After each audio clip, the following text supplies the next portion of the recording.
Back in 2018, we did 3 episodes based on. Now, today we wanted to talk about an art-related topic that I get asked all the time. Basically, what are the different types of Kempo and how do they compare to American Kempo, my home art? To be honest, this one is not entirely easy to answer because the term Kempo is a little muddy in application and its context has been spun through the political blender, so it is applied in a lot of ways that don't always seem related. As always, I encourage anyone to contribute to this conversation as this is just a starting point of discussion and it's impossible for me to list every single art that uses the word Kempo or its variation Kempo in its name.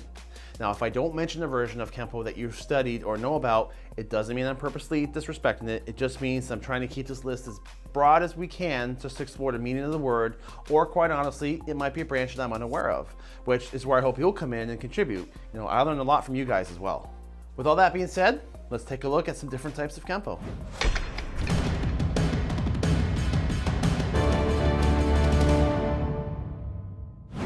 Okay, so what are the different types of Kempo? Well, first, let's take a look at the word itself, since that is the first area of confusion. You may have seen 2 variations of spelling, Kenpo with an N and Kempo with an M. So is there a difference? And if so, which one is correct? Well, the word traces back to the Chinese word tuanfa, which is, through translation, also found in various spellings. This word basically translates to fist law or fist method. When the word was translated into Japanese, it becomes Kenpo. Now, in the rules of kanji, when a character ends with the letter N, it will be pronounced with the N sound, unless it's followed by a character that starts with P. In that instance, the N makes an M sound. So technically speaking, it should be spelled Kenpo, but pronounced Kempo. Now, through romanization, you will sometimes find it also spelled with the M, and at this point, the word has gone through enough translations that both versions can be considered correct.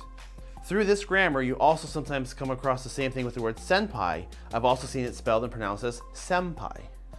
Now, there can be further distinction found, and I've come across this a few times. If we go back very briefly and look at the word karate, we will find some of that political pull on the translation. Karate means empty hand, but originally the characters in Japanese meant tang, or Chinese hand. Now, political relations between China and Japan weren't on the best grounds, and when the Okinawan arts, which had a lot of Chinese influences in them, were brought to Japan by Gishin Funakoshi, the Japanese character for China was changed to mean empty. As a result, sometimes the word Kenpo is applied to martial arts systems that come through Japan from Chinese roots. And using the term Kenpo is acknowledging the history when the word karate was altered to bury it. In addition, you will sometimes see people using the word Kempo with an M designated spelling to refer to these arts that came through Japan, as opposed to American Kempo, which really traces its roots from China to Hawaii to mainland USA. So there is that distinction you will come across at sometimes. Interestingly, the word Kempo doesn't hold the same meaning in Okinawa, where very often it's just an alternate way of saying karate. In Okinawa, the words karate and Kempo are often used interchangeably. Now, when it comes to the word Kempo in the United States, 9 times out of 10, it is referring to Ed Parker's American Kempo or some variation of it, but we're going to come back to this one. We're going to take a quick look now at some of the more common styles of Kempo. Now, again, we are taking an objective look at this point. I know there are a lot of opinions, conjecture, and politics surrounding some of these founders / arts / practitioners, so I do ask that we focus the discussion on the history and development of these arts and leave the hate and politics out of it. Kosho Ryu Kempo is the name of the art brought to the United States by Grandmaster James Mitosi. He was born in Hawaii, and at the young age of 4, he was sent to Japan for a formal education and also to study the family martial arts. Now, the Mitosi family trained in Chuan Fa, and through their generations, they continually modified and adapted the art until it became their own family style. Now, the complete name of the art is Kosho Ryu Kempo, which translates to Old Pine Tree School Fist Law. Now, at one point in time, Mitosi did refer to it as Kempo Jiu-Jitsu, and it's even known to have been referred to as Shorinji Kempo, which translates to Small Forest Temple Kempo. This art was a blend of Chuan Fa with an influence of Japanese Jiu-Jitsu and the philosophy of roots deep in Buddhism. Mitosi wanted Kosho Ryu Kempo to be more than just a fighting system. According to his family, he placed a lot of importance on internal balance as well as physical skills. Kosho Ryu Kempo also heavily included philosophy, meditation, Japanese yoga, calligraphy, escapes, and the healing arts. Now, after training for 15 years in Japan, James Mitosi returned to Hawaii and he began teaching his family art to the public. According to the family website, Mitosi only promoted a handful of people to Shodan black belt, One of those people was William K.S. Chow, the founder of Ho Kempo. Now, interestingly enough, even though William Chow was a student of James Potosi, his philosophy behind the martial arts was very, very different. To William Chow, studying Kempo had the purpose of destroying your attacker. It was strictly about self-defense. In a quote posted to the Ho Kempo website, Professor Chow once said, "Survival in the street first, everything else is second." Chow was born in Honolulu in 1914, and he grew up studying a variety of fighting arts, including karate, wrestling, jiu-jitsu, and boxing. He was a tough martial artist, which had to make up for his small frame. At a height of only 5'2", William Chow often demonstrated his technique and power, and he was known for putting together sequences of technique combinations fired in rapid succession. Now, after he studied under James Potosi, he formulated his art of Ho Kempo. He had several notable students such as Edmund K. Parker, Nick Cerio, and Adriano Imperato, each of whom went out to spearhead their own fighting systems. After his passing, his organization fell into the shoulders of San Kuoha, one of Chow's most dedicated and successful students. Grandmaster Kuoha continues to run the organization today, which claims to have over 5,000 students. Now, I have covered this topic extensively in a 3-part series: the origin of American Kempo, the evolution of American Kempo, and the Kempo crest. If you want to learn the background and development of the art, then I definitely recommend watching those. I covered the art in pretty expanded detail in the hour combined between the 3 episodes. Now, I have to include it on this list because it has encapsulated the word Kempo so much that when someone in the United States says the word Kempo, it is usually referring to Ed Parker American Kempo or one of its derivative styles. Ed Parker was a martial artist who grew up in Hawaii, and he trained in judo, karate, boxing, and eventually with William Chow. Ed Parker combined a lot of elements of Kempo and mixed it with a lot of other arts, including Chuan Fa, and he created his own blend of techniques. This system went through so many changes over the 60s, 70s, 80s, and even still today. It once went by the names Chinese Kempo, Kempo Karate, Ed Parker's Kempo, and eventually American Kempo. The system changed greatly, with Ed Parker and his disciples constantly altering and adjusting the art, adding and removing elements, and he put the system into a never-ending trend of fine-tuning, which still continues today. As a result, it has spawned many other systems that have become their own strong entities.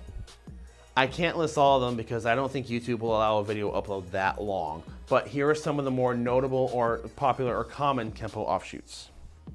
First, we have Tracy Kempo. Now again, I also covered this in more depth in the evolution of American Kempo video, but just to sum it up, Al and Jim Tracy were students under Ed Parker early in his system. When Mr. Parker started doing drastic changes to the art, they broke off on their own and they continued to teach their own version of Kempo, which they say is more based on the original blend Ed Parker was working with. Their organization often calls it traditional Kempo and claims a greater connection with Hungar to retain that traditional lineage. Now, the differences between Tracy and Parker Kempo can be very subtle yet significant to those who have trained in one or both of the styles. They share a lot of the same techniques and forms, often with different names. The Tracy system also includes some forms in later ranks that bear more similarity to the Chinese forms and less to the Ed Parker long forms. Ed Parker Kempo is taught in long sequences of self-defense techniques, approximately 150 of them depending on which version of the art you train in.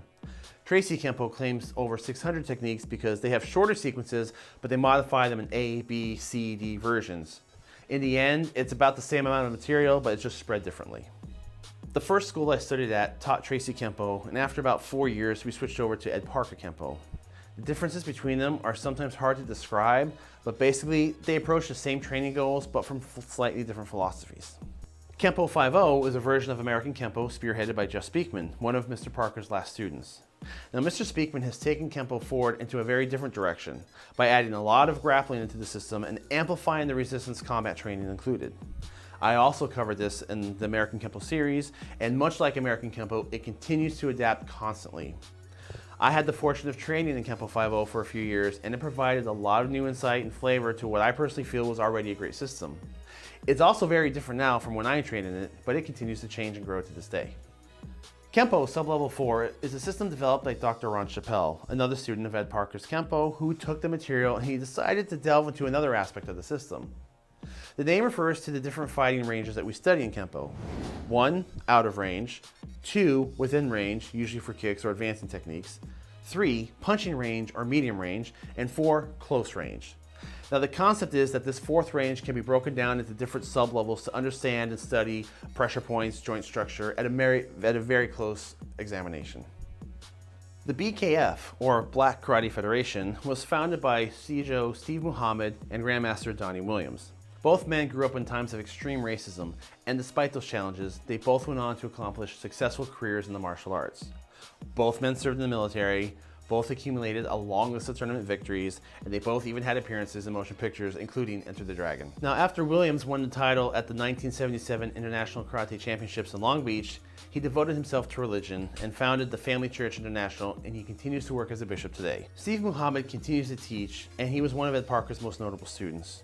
He was known for his extreme speed, to the point of even Bruce Lee saying that Muhammad was one of the fastest martial artists he'd ever seen. That's saying something. Now, he went on to modify the material himself, develop something called the 5-speed theory and the 12 basic moves of Kempo, and he continues to be a positive influence in the martial arts today. I had the honor of meeting him at a seminar a few years ago, and he is a humbling individual. Such a rich history behind him, and he's one of the most genuinely nicest people you'll ever meet. We really hope to do a video covering the BKF in the near future. Now, Chuck Sullivan was yet another notable student under Ed Parker, and his influence is felt deeply in the Kempo community. He began to train with Mr. Parker back in 1959, and he is one of the highest ranking students to be promoted by Mr. Parker himself. Now, in 1990, Mr. Sullivan founded the International Karate Connection Association with one of his top students, Vic LaRue. Together, they formulated their own version of Kempo with a combination of their backgrounds. Mr. Sullivan is a lifelong student of Kempo, and Mr. LaRue had a mixture of Kempo, Eskrima, Wing Chun, and Jeet Kune Do. Their system shares a lot of the same roots of Ed Parker's American Kempo. However, it does differ in many areas, and they do refer to it as the IKCA Chinese Kempo. It is self-defense focused, and it shares many of the same techniques as American Kempo, but it also features many of their own variations, concepts, modified basics, and a completely different set of self-defense based katas. They also have a popular and well-established online training program, which I have spoken to a few of you about out there, and I've received positive feedback about it. Now, one thing I really do want to caution on, and I'm only bringing this up because I've had this conversation with multiple viewers, is that many people mistake the system for Ed Parker's Kempo. The system is not American Kempo. American Kempo is specifically referring to Ed Parker's American Kempo. The IKCA is their own offshoot with their own curriculum. Many people don't realize this when they sign up because they think they're training in Ed Parker Kempo. If you ask them directly, they're very open and upfront about them not being the same system, and they actually call their art Chinese Kempo on their site. But it's still an easy mistake to make if you don't already know. I have heard positive things about it, and if you train in it and you want to sign up for it, then by all means give it a try, but just understand this is a different art. Then we come to Thomas Connor. Now, I received a lot of grief from some of you out there for not including him in my previous Kempo videos. You know who you are, this is for you. In all seriousness, I wasn't that familiar with him at the time. I have had contact with a few different versions of Kempo, but this was not one that I'd crossed paths with. So I looked into it, and I wanted to include him on this list this time around because he did have influence that is still around today. Mr. Connor started training in the martial arts at the young age of 7 in Newark, New Jersey and New York. He trained in Hung Gar and Wing Chun before enlisting into the Army during World War II. Now, upon returning from the war, he had become quite a successful combatant, and he took up work with the US government as an operative in Central America and Mexico. He included jiu-jitsu into his training, and he retired from the government in 1960, and in 1965, he was running his own very successful martial arts program. Now, Connor continued his training, and he formed a partnership with Ed Parker, which he called Kopar Kempo, and he became a prolific student of the art, as well as adding Chinese martial arts into his own regimen. In 1970, the partnership expanded to include the Tracy brothers, so they all formed the Kopar system. Now, eventually, the partnership dissolved, and Connor and the Tracys continued forward with Kosho Kempo. This system became very successful, and they spread out into several schools. Mr. Connor passed away in 1989, but you will still find Kosho students training to this day.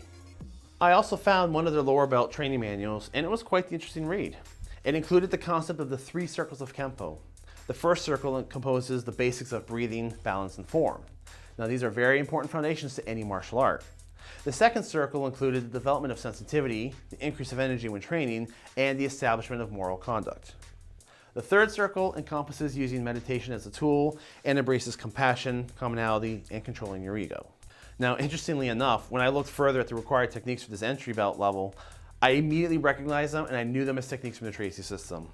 So when it comes to Kempo in the United States, you're going to find a lot of overlap in the systems and see that they influence other systems. So there's a lot of commonality between them. So that's just a very quick summary of American Kempo of some of its related systems. Now, as we go down the list, we can still find some other variations of Kempo. Nick Cerio was one of the aforementioned students of William Chow. Mr. Cerio himself is a highly respected martial artist, and he had quite the mixed flavor of training. He grew up knowing struggle and worked at odd jobs at the age of 10 just to help his family get by, and he was also known to get into various street fights in the streets of Providence, Rhode Island. As a teenager, he began formal training in boxing, which was the beginning of his academic look into fighting. Studying theories of angulation and concepts of motion, he even had a successful fighting experience boxing while in the Air Force. Now, after leaving the military in 1958, Cerio added judo to his training, and 3 years later switched to taekwondo. He didn't stop there, and his resume of arts just grew to an impressive list. He trained under George Brassard in the art of Kara Zempo Goshin Jitsu, and through his tournament career, he met Ed Parker. Now, Nick Cerio did not train directly under Ed Parker, but the two remained close friends for almost 2 decades, and Cerio once said that Ed Parker was never my instructor, but he was like my coach. He was my senior because we came from the same Kempo family. I used a lot of Ed Parker's ideas in my system. Now, his training under William Chow was not easy. Chow was known for his tough regimen and grueling training, and he claimed that this instruction influenced his later teaching of his own system. After adding Hakuryu Jiu-Jitsu, Sil-Lum Kung Fu, and Okinawan weapons training, Cerio went on to establish his own system of Nick Cerio's Kempo. Now, his Kempo is a unique blend of all his previous experiences he'd accumulated: boxing, Sim-Lung Kung Fu, Judo, Jiu-Jitsu, and even Shotokan. Nick Cerio was definitely a factor in the spread of Kempo in the United States, predominantly in the New England area. I also mentioned Adriano Imperato, also a student of Chow. Now, technically his system isn't really a Kempo system, but I would like to add it because it would be doing it injustice if I left it off this list. Mr. Imperato was a skilled fighter in Ho Kempo, and together with 4 other martial artists, they formed the hybrid system of Kajukenbo, which is very popular today. Each founder brought with them their own martial art background to create this pretty well-balanced system. The name Kajukenbo is a portmanteau of various arts used to combine it. Ka is for karate, Ju is for judo and jiu-jitsu, Ken is for Kenpo, and Bo is for boxing. Imperato brought the Ho Kempo and Eskrima contribution. Joseph Hulk brought judo, Frank Ordonez with Danzanryu Jiu-Jitsu, Peter Young Il Chu with Tang Sudo, boxing and Shotokan karate, and Clarence Change with Chin-Na, a form of Chinese joint locking. Now, this is quite the intricate mix of martial arts, and it was consistently adapted to keep the techniques that were effective in the street and discard the ones that weren't. Now, this is another art that we're going to be circling back to in the future, but we wanted to mention it here today because it is related to Ho Kempo and it does share some similar roots. Shorinji Kempo was mentioned earlier as one of the names James Matosi used for his Kosho Ryu Kempo. Now, this is not to be confused with the art of Shorinji Kempo founded by Japanese martial artist Doshin So. Doshin So formed his art as a way to raise morality among Japanese citizens following the aftermath of World War II. He blended his experience in the Chinese arts with jiu-jitsu and possibly elements of karate. The system is divided into 3 parts: self-defense, mental training, and health training. Doshin So felt that training should encompass both the physical body and the human spirit. Now, even though So passed away in 1980, his art still flourishes today with several organizations continuing to teach the system. This is another one that we will come back to later and take a look at in the full detail. And now for some honorable mentions. White Tiger Kempo was founded by Master John McSweeney and Thomas Saviano.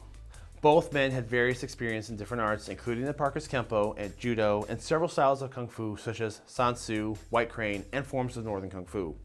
Their art is a unique blend of their experience.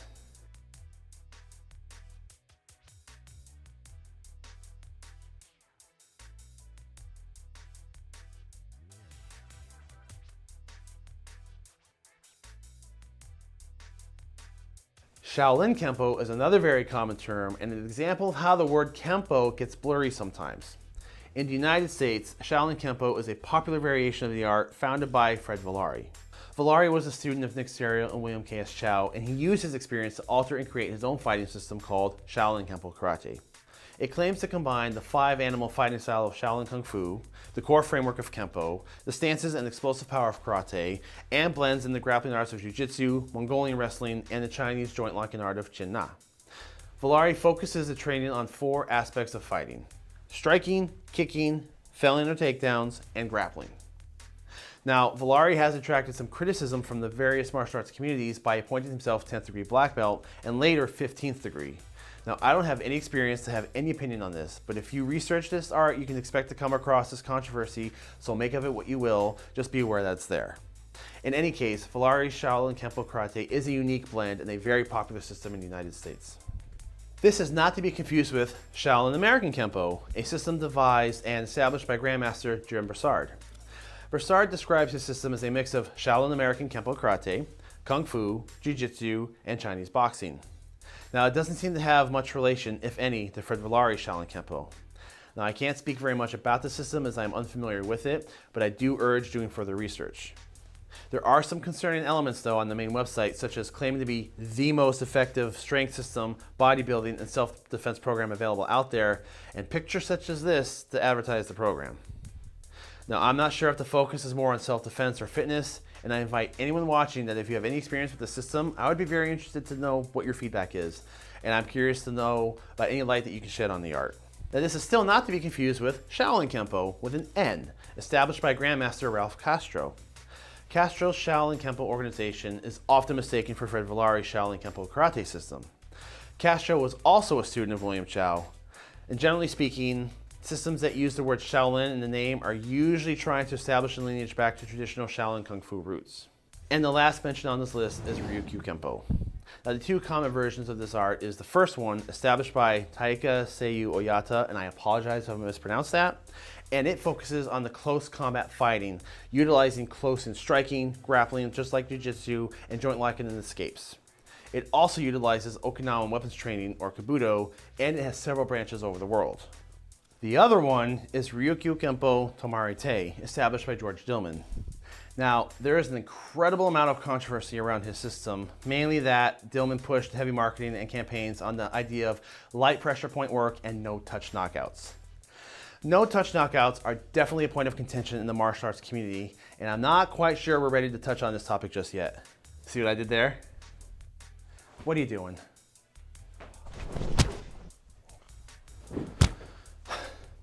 So, as an overview, the word Kempo has grown to take on several meanings, origins, and adaptations. It can be confusing, and sometimes when you hear arts described as Chinese Kempo, Shaolin Kempo, and the like, it's really worth the additional research to make sure you understand the exact context of it. Now, I hope you enjoyed this episode, and if I missed one that you know of, please by all means comment below and tell us more about it. If it has some good history, it might be one that we'll go back and pick up and develop into an individual episode. Thank you so much for watching and celebrating the Law of the Fist with us today. Please be sure to join us on Patreon to bring you more art-based history videos and other channel goals. Warrior and Scholar, signing out.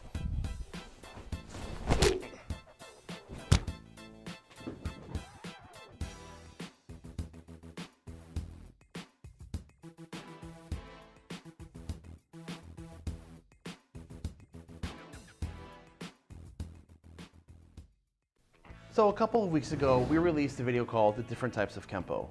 The reason we chose that topic is because I am frequently asked to compare Ed Parker's American Kempo system with other types of Kempo out there. So I wanted to set up an opportunity to introduce just a handful of other systems to present the idea that Kempo is comprised of many different arts, and they vary greatly between them. It was intended as a good starting discussion point, and discuss it you did. You guys blew me away with all the suggestions and feedback, so much so that I wanted to come back and address a few of the recommended additions. Now, just like in the previous video, if I don't mention the Kempo system here, there is no disrespect to it. There are so many different systems that we couldn't cover them all in this one video if we tried. And also, full disclosure, there's a lot of research to be done before we can even attempt something like that. So in today's episode, we're going to take a look at a few more different types of Kempo based on your recommendations.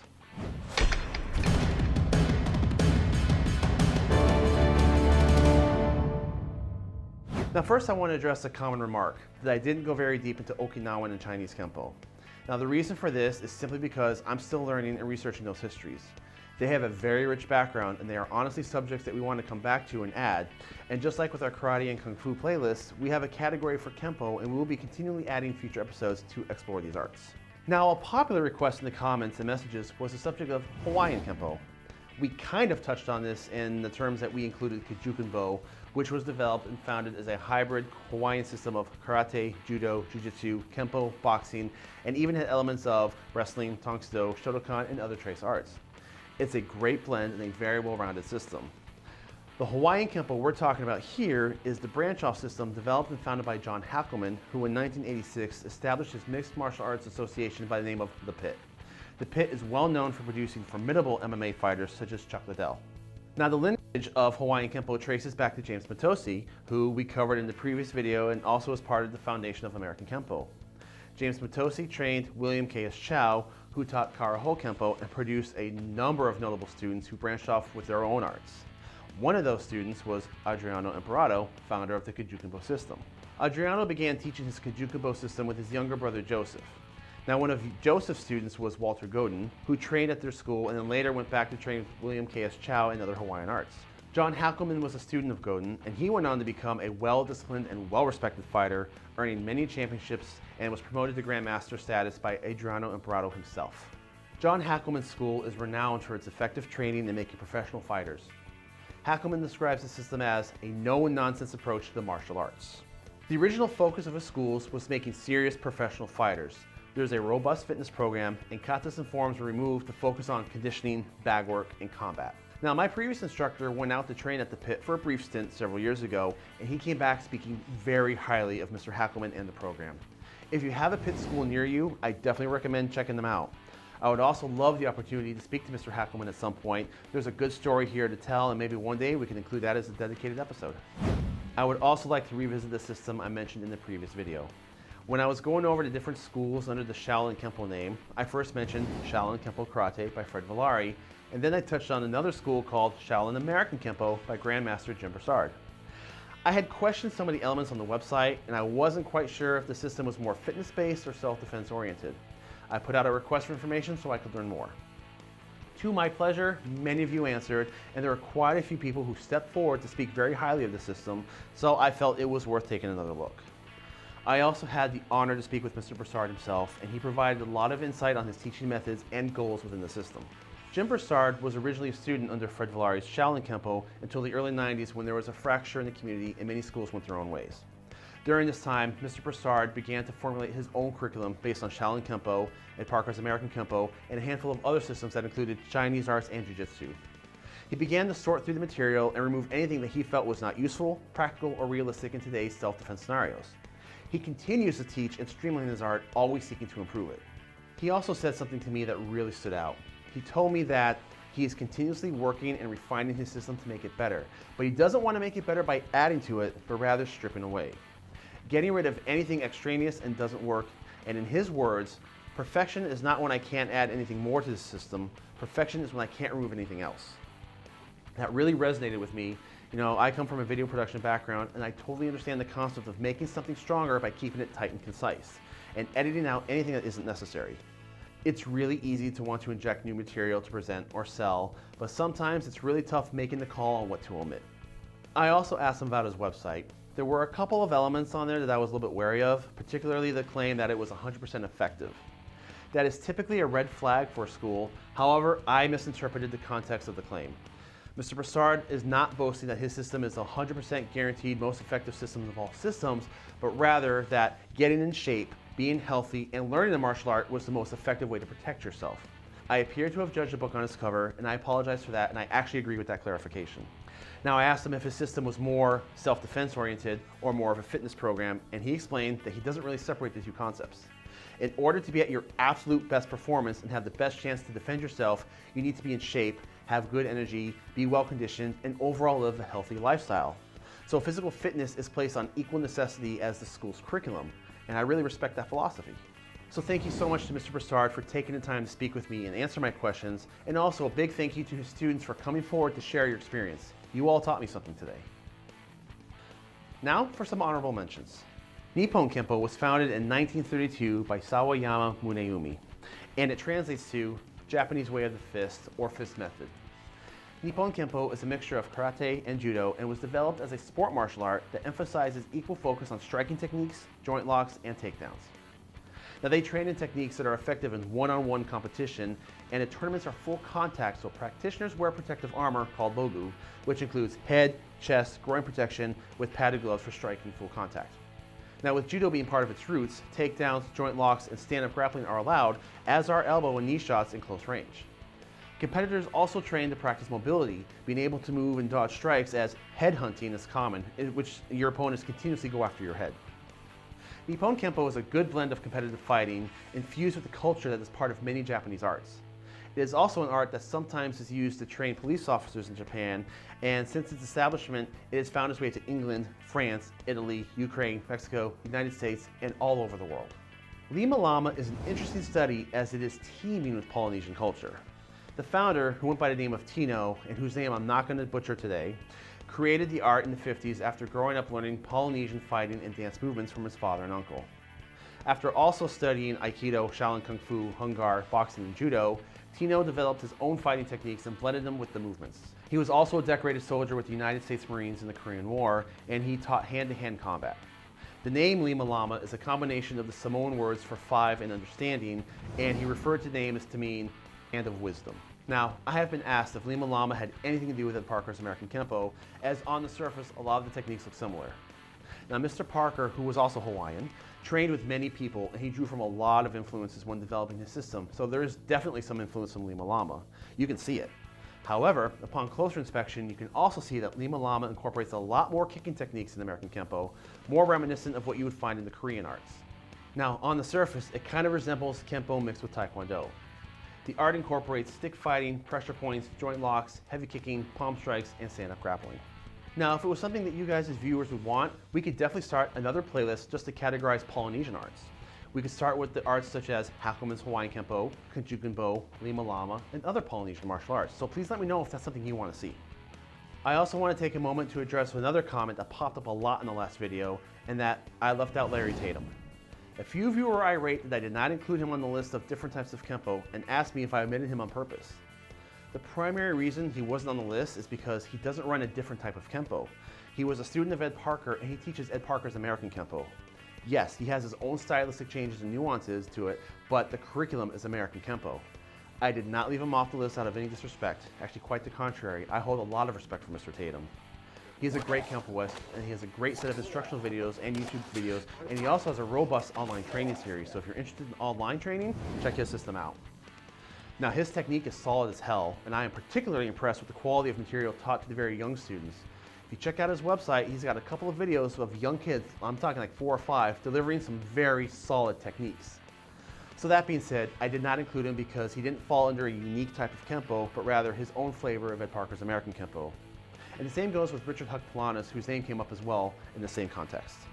So I will definitely be doing my homework, as I got a lot of great suggestions, including Alo Kempo, Fusion Kempo, White Dragon Kempo, Black Dragon Kempo, Mantis Kempo, and the list could roll on for days.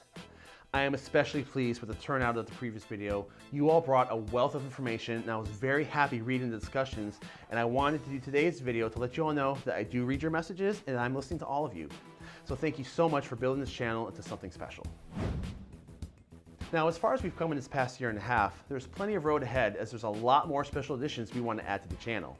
So please support us on Patreon. We've got 2 fundraising goals set up right now.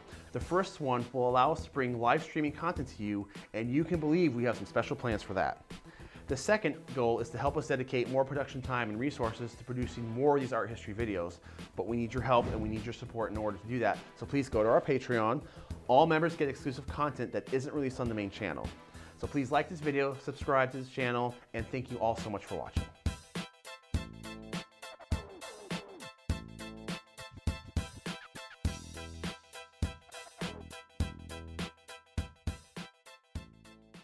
The Perfect Weapon, released in 1991 and starring Jeff Speakman, is perhaps a staple movie in most martial artist movie collection. Now, you'd be hard-pressed to find a Kempoist today who does not have this movie in their collection, or has at least seen it or known about it. And at face value, it might just seem like your standard 90s action film, but if you look closer, we can clearly see that this is the ultimate Kempo movie.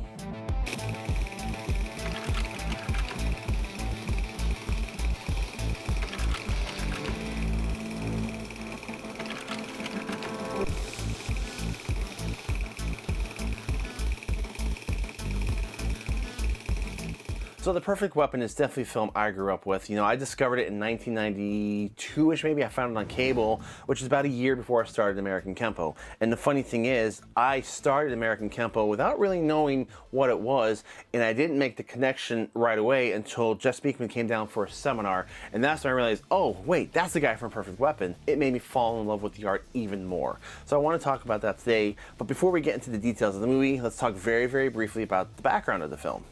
Now, we've covered the history of American Kempo before, and I'm going to put those links in the description below. But just a very quick recap, the art, American Kempo Karate, was formulated by Edmund Parker. And having grown up on the streets of Honolulu, Ed Parker spent his life training in multiple martial arts, and he began to fuse ideas together, and to form his system, he kept what worked for him, what he found successful, and he discarded what he felt was unnecessary. In adding a study of anatomy and human motion, Ed Parker put all these concepts together and he devised a system for self-defense, American Kempo, which he called the science of motion. Now, Kempo honestly is a heavily debated art. There are many people who are for and against it, but that's not what I want to talk about here.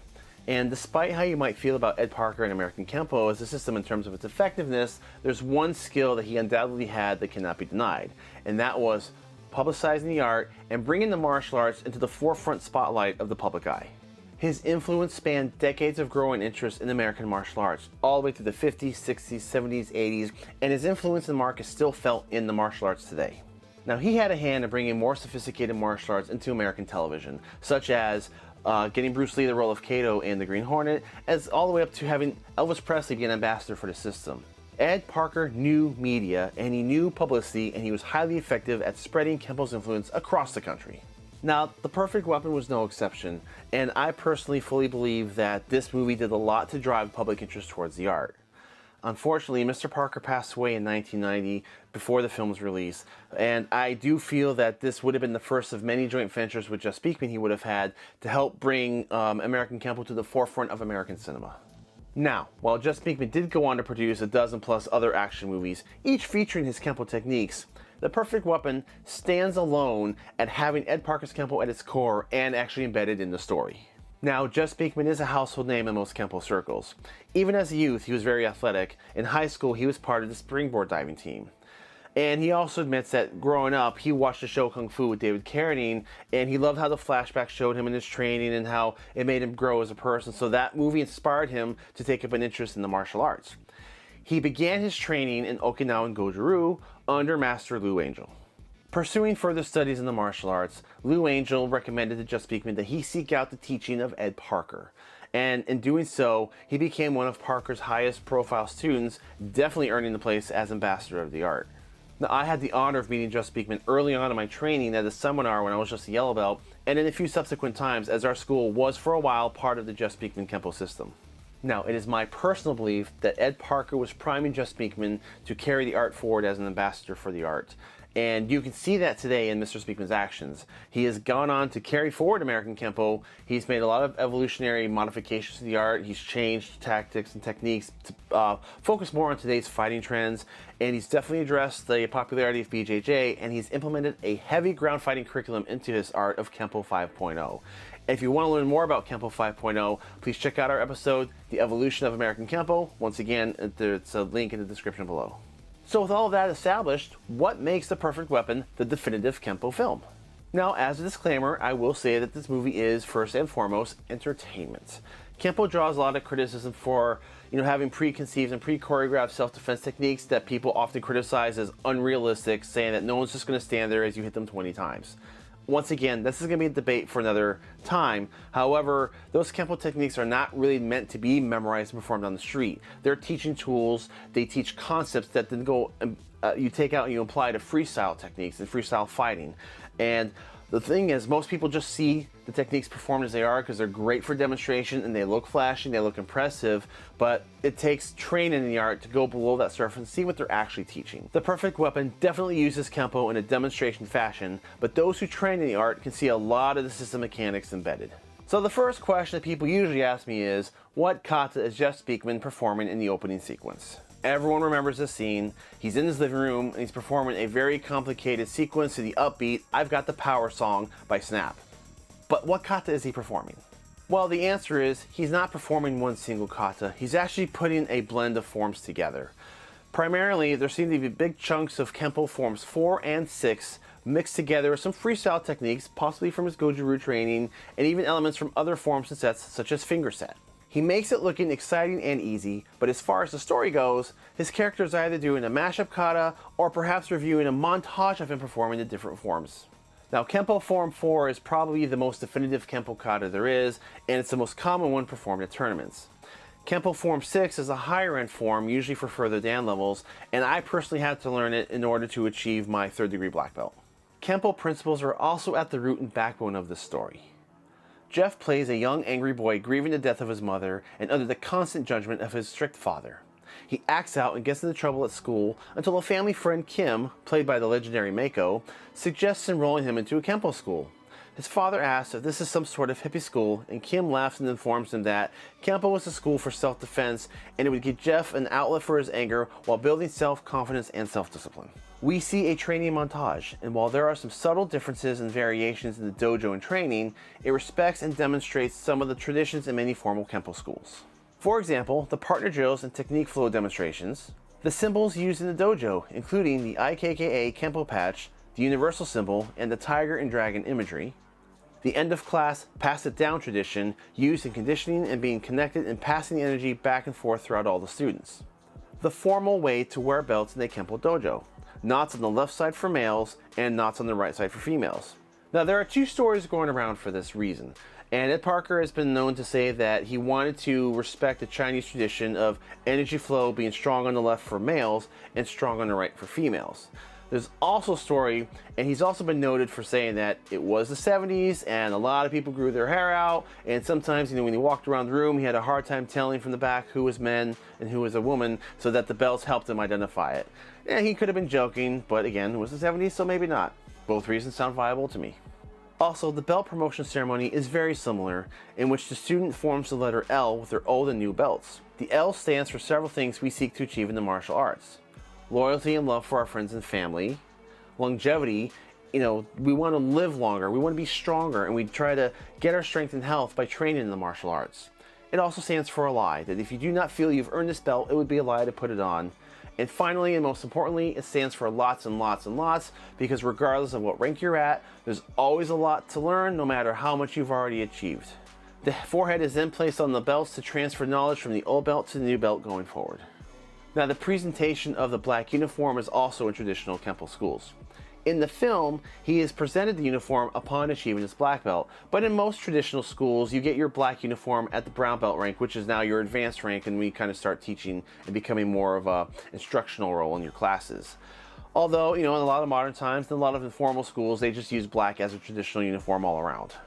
Now, many people have asked me if that tiger dragon ring that Jeff wears is actually real and is really presented at Kempo ceremonies. As far as I know, the ring shown in the movie is not traditional, and it was used as a plot device to demonstrate the concept of the dragon and the tiger. Now, the dragon and the tiger are very heavy at the root of Kempo, in which the tiger is the symbol of physical strength, raw energy, earthly power. The beginning students learn that. You learn power to get stronger. But as you go through your training, you seek to achieve the dragon. The dragon represents strength, mental strength, and wisdom, and controls the tiger and always has a choice to make. And that duality is kind of what we seek to achieve as Kempoists. We all start off as a tiger, but we want to learn how to ascend to the dragon. In the film, Jeff is conflicted. He's angry, he's emotional, he has a hard time controlling himself. At even one point he says, "The tiger is what I know." And his instructor is trying to teach him that you can't learn the dragon in the dojo, you have to figure that out for yourself. So, as a sort of coming of age, that symbolism is embedded in the root of the story. The perfect weapon, Jeff Speakman, is the tiger trying to learn how to become the dragon. Now, talking about some actual fighting scenes, there's a few interesting things to look at.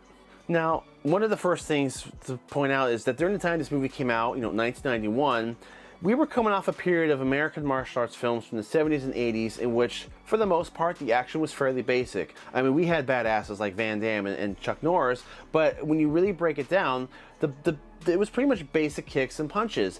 And the 90s kind of started the tradition in American cinema of showing more complex sequences. More kung fu films were being embedded into our mainstream, and we were starting to see a lot more sophisticated concepts. And I think that The Perfect Weapon was one of those films that transcended the old action film and started showing newer, faster, more complex, more visually entertaining techniques. In the world in which we were used to seeing Van Damme just round kick someone inside of the head, we now had Just Speakman performing this rapid sequence of techniques almost too fast for the camera to see. Now, for anyone who actually trains in Kempo, it's really fun to watch the movie and pick out actual self-defense techniques that we learn. And he performs several of them, or at least parts of them, and if you have a keen eye, you can spot them.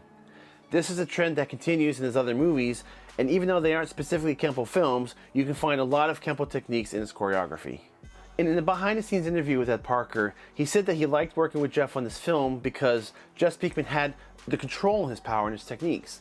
Now, when you make action movies, it's very common to have a lot of space between actors so that they don't actually hit each other, and usually through camera placements and rapid editing and cutting techniques that you can make it look like shots land. What Ed Parker was saying with Just Speakman was he had such a high level of control that he could throw strikes and stop within 1 inch of the other person, and in doing so, it made it look like the strikes were much more solid in their landing and maybe a little bit more convincing. And he even addressed the criticism that people say, oh, well, why do you teach your students to pull punches? And Ed Parker said, I don't teach them to pull punches, I teach them to control punches. Because there's a belief that if you practice by pulling your punch, or if you purposely miss your opponent while you're training, that you're going to build some bad habits when you actually need it. And Ed Parker was saying that, when you learn to control a punch and you stop within the inch, if you want to go that extra inch, there's no problem in doing that. And that's the difference in being in control of your own techniques. Now, Just Speakman also wanted to highlight the concept of multiple attackers and show how American Kempo addresses that. Now, of course, we do have self-defense techniques to teach multiple attackers, but of course that is not something you can choreograph because there's just way too many variables. But again, as you learn the techniques, you learn that they are teaching particular concepts, specifically in concepts of flow, rebounding, and as Mr. Speakman says, you move in a gaseous state so that you have this flow in and around your attacker so that you can move around and you can be reactive and not just be tied up with one person or be overwhelmed. There's concepts there, and you like to show them off in this movie. Now, this movie highlights a few different variations of this scenario. Sometimes with multiple attackers, he takes them on one-on-one, or they're attacking at the same time. Or in one instance, he reacts so fast that the attackers don't even know how to respond. Mr. Speakman said that one of his favorite scenes to shoot was utilizing multiple attacker combos under the strobe lights in the scene at the Crockpit Club. Additionally, there's a few times in the movie where stick fighting comes into play. Now, the Kali sticks are a favorite among Kempoists, and they're often embedded into different school curriculums. And with Mr. Speakman, it's no different. He's quite good with them, and it's actually really fun seeing the damage he can do with those sticks in the film. Now, I also want to bring to attention the sound editing. Especially for the time of its release, this movie's got some great Foley and sound effects mixing work. I mean, the strikes sound deep and painful, and the bone crunches are wince-inducing.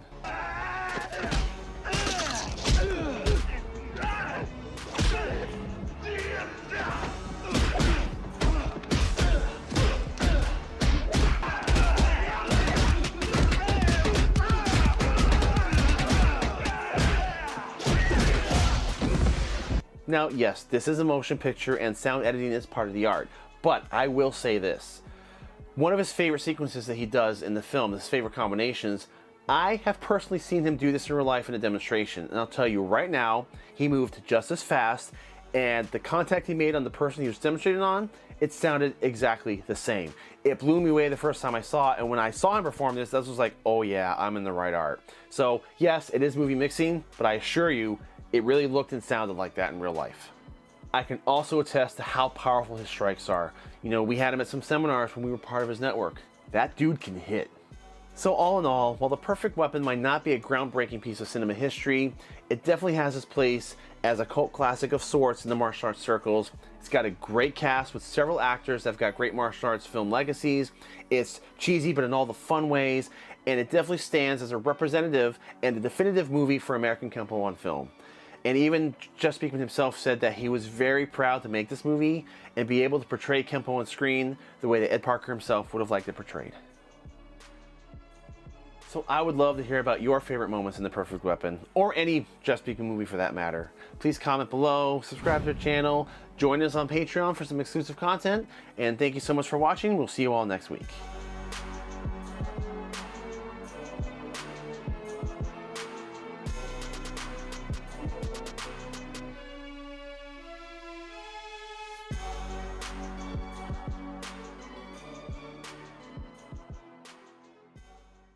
The history of Kempo in America is an interesting trip, albeit with an often bumpy road. Now, Ed Parker brought many martial arts influences to the country and contributed a major martial arts revolution in the United States. Today, we have a special guest with us. He was there in the beginning, training with Mr. Parker in 1959, all the way to Mr. Parker's death in 1990. He was the first 7th degree black belt under Ed Parker, and he took his knowledge of Kempo into his own direction and now runs the International Karate Connection Association. He was there in the beginning, he saw the transitions, and now he has established his own branch of the art, and he's here with us today to talk about the legacy of Kempo in America. Ladies and gentlemen, let's welcome Master Chuck Sullivan.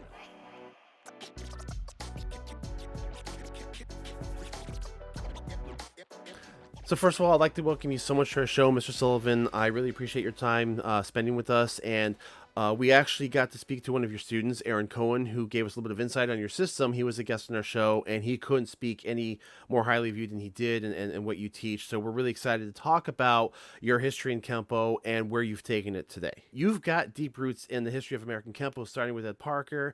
How did you get involved in the art to begin with? It's kind of a funny story, and I'll tell it to you. Other people have heard this before, but it's true and it happened. My brother-in-law came home, and I had always wanted to study judo because it was the only thing available when I was a kid, but it wasn't available to me.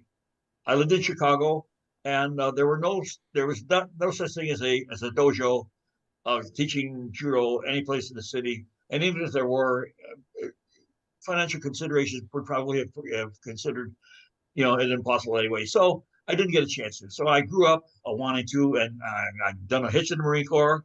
I was out for 5 years, almost to the day, 5 years.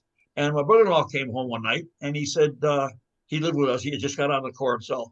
And he said, did you know there's a judo school up on the boulevard, Tweedy Boulevard, which is 2.5 blocks from my house and a block over? And I said, no. Well, where? And he told me. So I rushed up there, and the place was closed. So I'm looking in the window, and there's some mats on the floor and a desk and a chair. That's about it, really. And then I'm a little disappointed the place is closed. So a couple of guys behind me leaning against a car. One of them says, "You interested in that?" And I turn around, two guys say, "Yeah, I am." How much does it cost? How much are the judo lessons? I asked. He said, "Well, we don't actually teach judo here." Look up on the roof, and it's JUDO. Well, that's kind of funny. Okay, well, there's some other words on the window, and I said, "Well, what's this Aikido?" And he says, "No, that's Aikido." And I said, "Well, what is it?" He said, "Well, we don't teach that either." Now I'm looking for Alan Funt. I'm looking for a candy camera. They're pucking me, And there was one more word. I'll give it a shot. Karate. What is karate?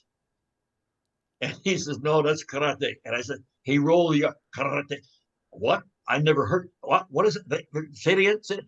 I finally understood it, and I said, "What is it?" He said, "Well, it's a striking art. It's just in the side." And I'm thinking, "We don't slam anybody down or throw anybody over your shoulder or through a plate glass window or nothing." Well, he said, "Would you like to see something?" Yeah. And he started showing me some stuff. Yeah, it was pretty nasty.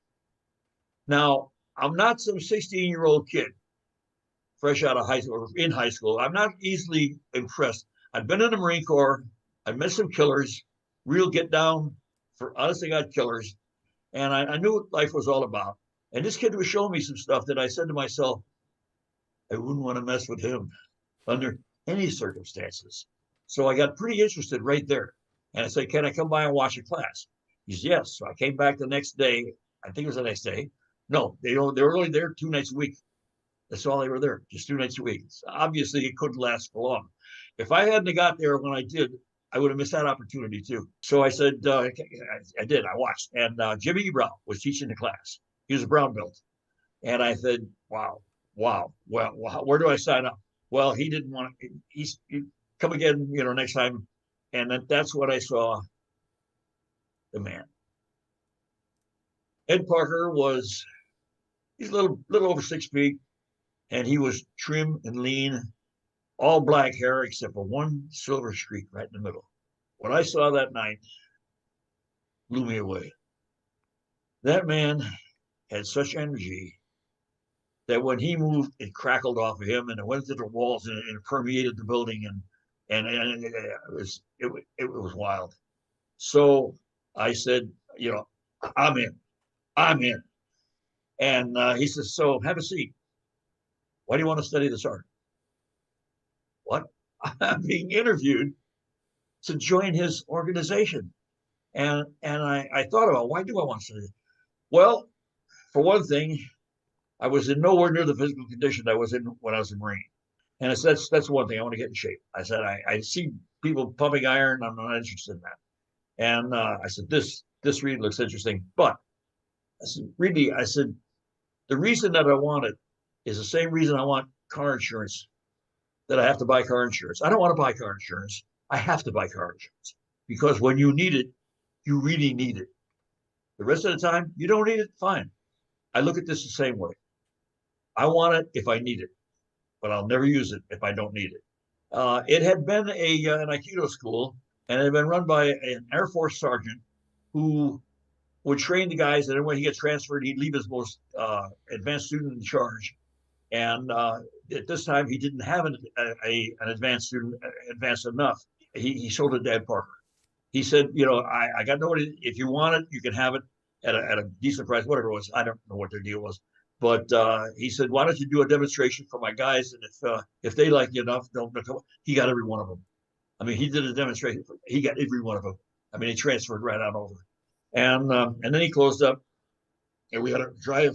Here was 2.5 blocks from the house. Now I had to drive about 24 miles up to Pasadena on surface streets twice a week after I got home in the evening. Fortunately, the class was late enough that I could attend it, and I did. And about half a dozen of us did, and then about 3 or 4 of us, and then about two, and I finally just got that on myself. That's how I got started. And it's not a glorious story. I didn't. There was no trauma, no, it's just something I saw.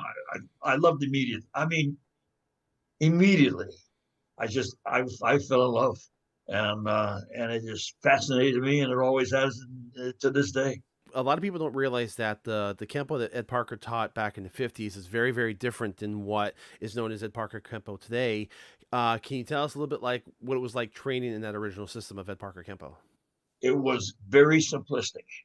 We had three major things with the basics. We trained on the basics. I can't tell you how we trained on the basics. I mean, that's all we trained on at first. And then we got into a little bit, we got into techniques, which are self-defense techniques, and freestyle. We freestyle a lot. And then there were the forms aspect, which was very, very small at the time. But we trained hard on the basics. I mean, our gis would be clinging to us through sweat. It was relentless, the basics. Now, I saw people get so good so fast because we had so little to do as far as material. We just kept practicing the same thing over and over. Somebody once said, who would you rather fight? A man that practices 1,000 kicks once a piece, or the guy that practices one kick 1,000 times? Obviously, don't put me with the one kicker because he's going to kick my butt. That guy has got that kick down so incredible. I'll give you an example. We do a snap kick to the groin. We use the ball of our foot. We call it a ball kick.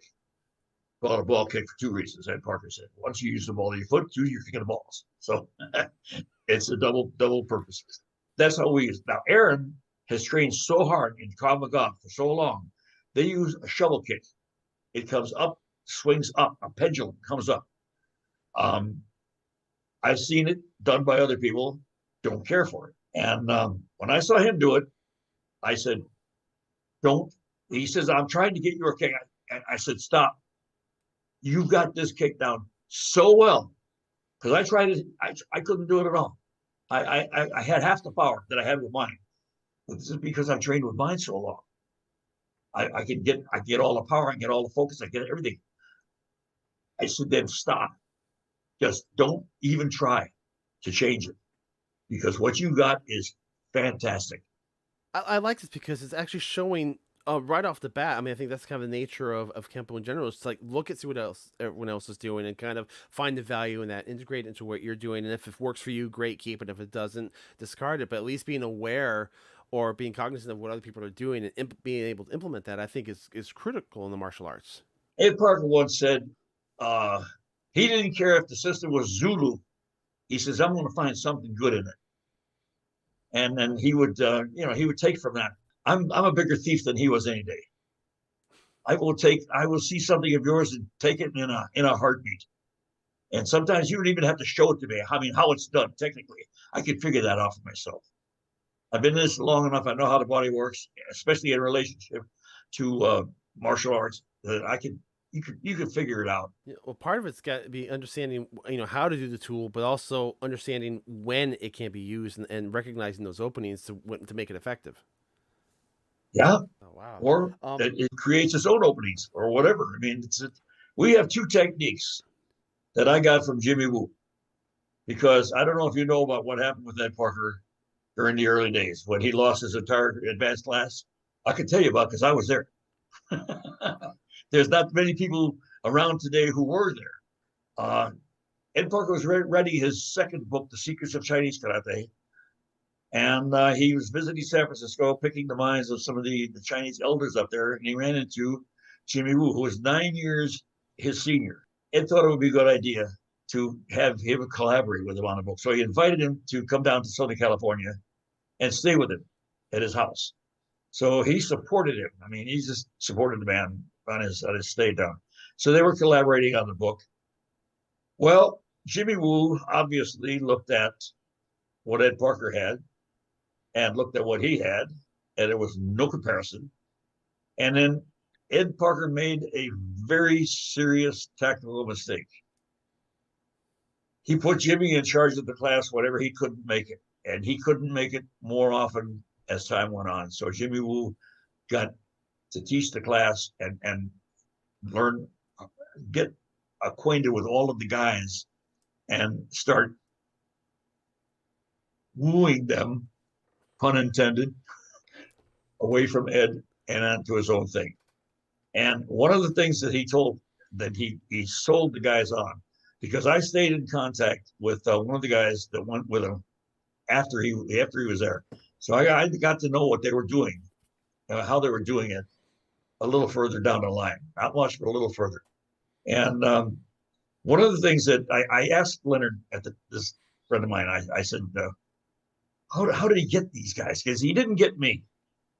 I wasn't as close to the hierarchy of that class. I was kind of on the lower end. I had just joined the class of a brown belt. I was expected to be part of the move because he got every single person in the advanced class except me. I was the only one. But I didn't care for some of the things he was doing as he was doing it. I mean, how do you expect somebody that lies in the corner with a cigarette in his lips and teaches you a class? What? A cigarette in his mouth? Yeah. Yeah. First, I was just smoking while we were working out. There were just things about the man that I just couldn't get behind. Some of the things I liked, some of the stuff I liked, but I didn't like it as an entire system. I liked little bits of it. So I stole them. We have been a system today. They're wonderful. Anyhow, so that all happened and they split. And one of the things that he told about was, he said, Ed Parker has taught you everything he knows. Come with me. I'll teach you the real thing. Well, he didn't have the real thing to begin with. He was more of a con man than they and he said another thing he said was Ed Parker's moving too slow, meaning that he should be his school should be all over the country. You should be in charge of the East Coast. This guy be in charge of the Northeast. This guy be in charge of the Midwest. This guy be in charge of the South. That didn't happen at all. That never happened. The furthest they ever got was the crappy end of Hollywood Boulevard. That's where the dojo lived and stayed and died and whatever. Anyhow, Jimmy Woo had some really good stuff, but selectively, not as an entire system. As an entire system, it was horribly lacking. But the thing that he impressed me about these guys was Ed Parker taught him everything you knew. So Ed Parker obviously said to himself at that time, "You want more? Oh, I'll give you more. I'll give you so much you can't handle it." And that's what happened.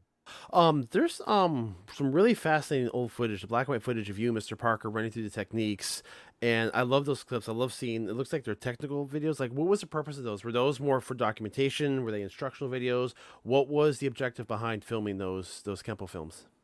Beautiful that you should ask. The real objective was at that time, the early '60s. So few people had seen Kempo, and Kempo was nothing till you see it move. His books were wonderful, but a book is a book is a book. And if a picture is worth 1,000 words, then a motion picture has to be worth 1,000,000 because it moves. You can see the dynamics. You can see the person doing is you can see it. You can see what's happening, the cause and effect. And what I said to him was, we got to make some films, and 8 millimeter film was the only thing was in every household at that time, and pretty much every household did have it. And I said, well, do it 8 millimeter. So I proposed to him. I said, because he's who he was, and because I was who I am, I said, we'll do this. I'll do all the technical stuff. I'll get all the equipment. I'll do all the advertising. I'll take the orders. I'll fill the orders, all like that. We'll do a 60-40 split, 60 to you, 40 for me. And he said, well, let me think about it. So the next time we got together, we used to work out after the class was over. He and I he was teaching me things that, well, he was teaching the other class, but I think he sort of tested out. I mean, and he teaches the class. Yeah. So we got together the next time, and I said, by the way, have you thought about my proposal? He says, yeah, I love it. It's a great idea, but that 60-40, he says, that ain't gonna work. And I thought, oh, okay, I overstepped my bounds. What's it gonna be? 75-25, 80-20.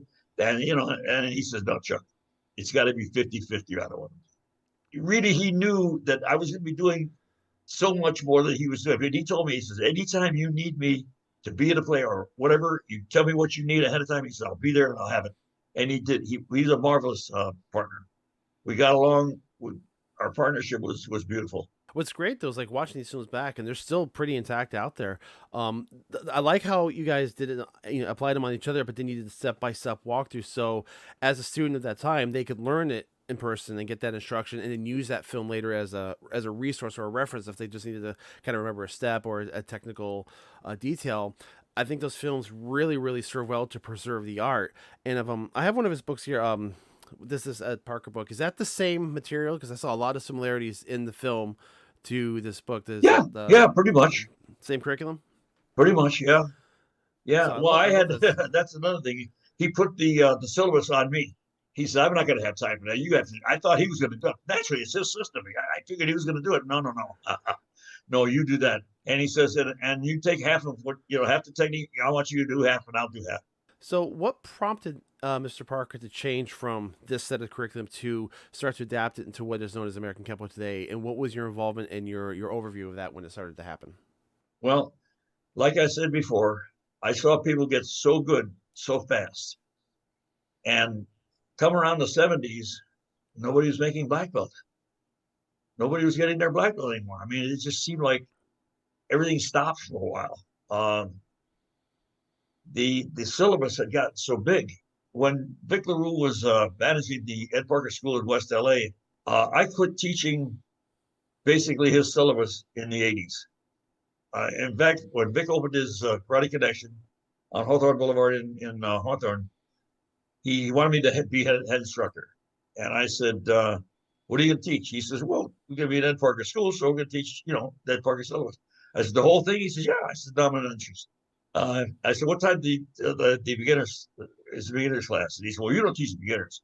You only teach the advanced class. I said, you haven't got an advanced class. You're just starting it. Where are you going to get an advanced class? Well, the old guys are going to come back. I said, no. The old guys are gone. Don't count on the old guys. You're going to get a new set of old guys. That'll be the ones you're creating now.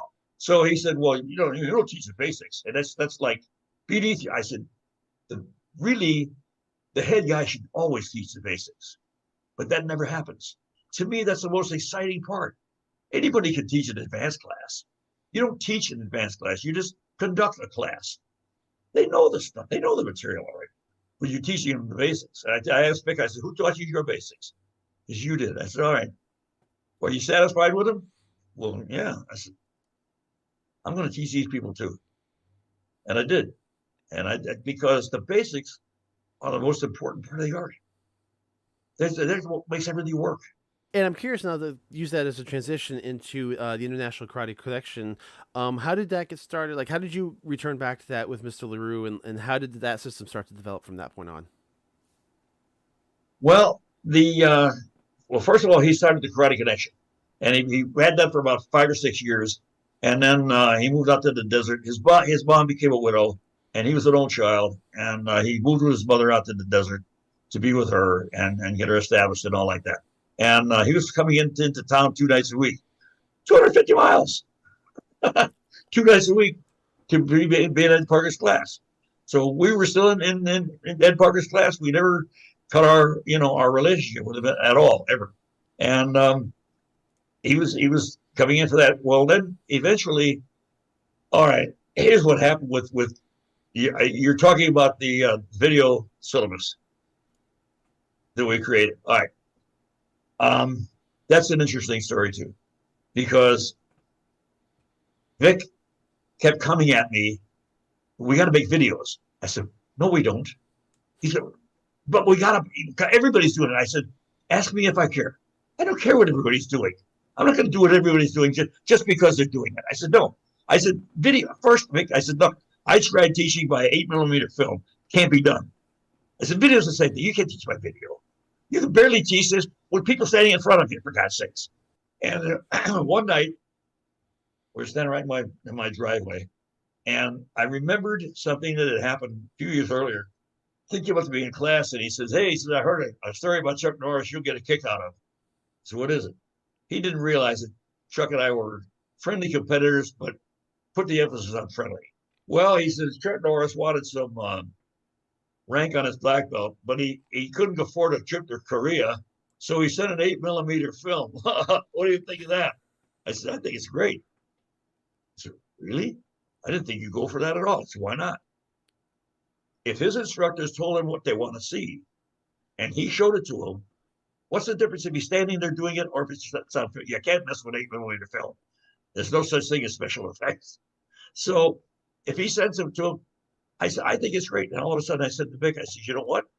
There was practically no home video in '88 at all, but it was coming. And I knew that. I knew it instinctively at the time. This is what's going to take over 8mm film. And it did. And it just killed the 8mm film industry. I said, if somebody sends us, first of all, we tell them what we want to see. We show them what we want to see. A test in karate is not like a test in school. It isn't how much you know, it's can you do it? We know you know it because you've been in a class learning it. So we know you know it. Can you do it? We want to see you do it. That's what's going to convince us. That's what's going to elevate you in ranks. So I said, you know what? I said, with video and being able to speak and tell them what they're doing wrong and show them what they're doing wrong and tell them what they can do, how they can do it right, and show them how you do it, we're going to get them to do it right. I said, sometimes it's going to take more than once. Now we got to put the whole thing on video. This is going to be up there. Well, it took us 2 years of planning, because the 2 years we spent 4 nights a week in my little dojo here, going through every technique in the red book, the big red book. I don't know if you heard about the big red book, but it contained all of Ed Parker's techniques till that time. And we just went through that book, and I just crossed that. And I look at this and I said, I like the beginning of this, the ending of it. We keep the beginning, and we go to the ending on another one, and so on. We finally, it took 2 years of culling through that book. We did it because we knew we had an agenda. We knew we wanted to teach and how we wanted to teach it, and so on. So we knew we had to do that if we were going to keep it American Kempo or Chinese Kempo, which is paying homage to its origins. That's basically why we call it Chinese Kempo. This is the transitional point then from the material that you're teaching now, from Ed Parker material. This is the beginning of the roadmap to what you're teaching today. Yes. Breaking down the techniques was very insightful. We kept the best and threw out the rest. Basically, that's what we did. We examined it to the point. I mean, I'm sure that a lot of American Kempo people have preferences. They like some techniques over others. Why? Because they work.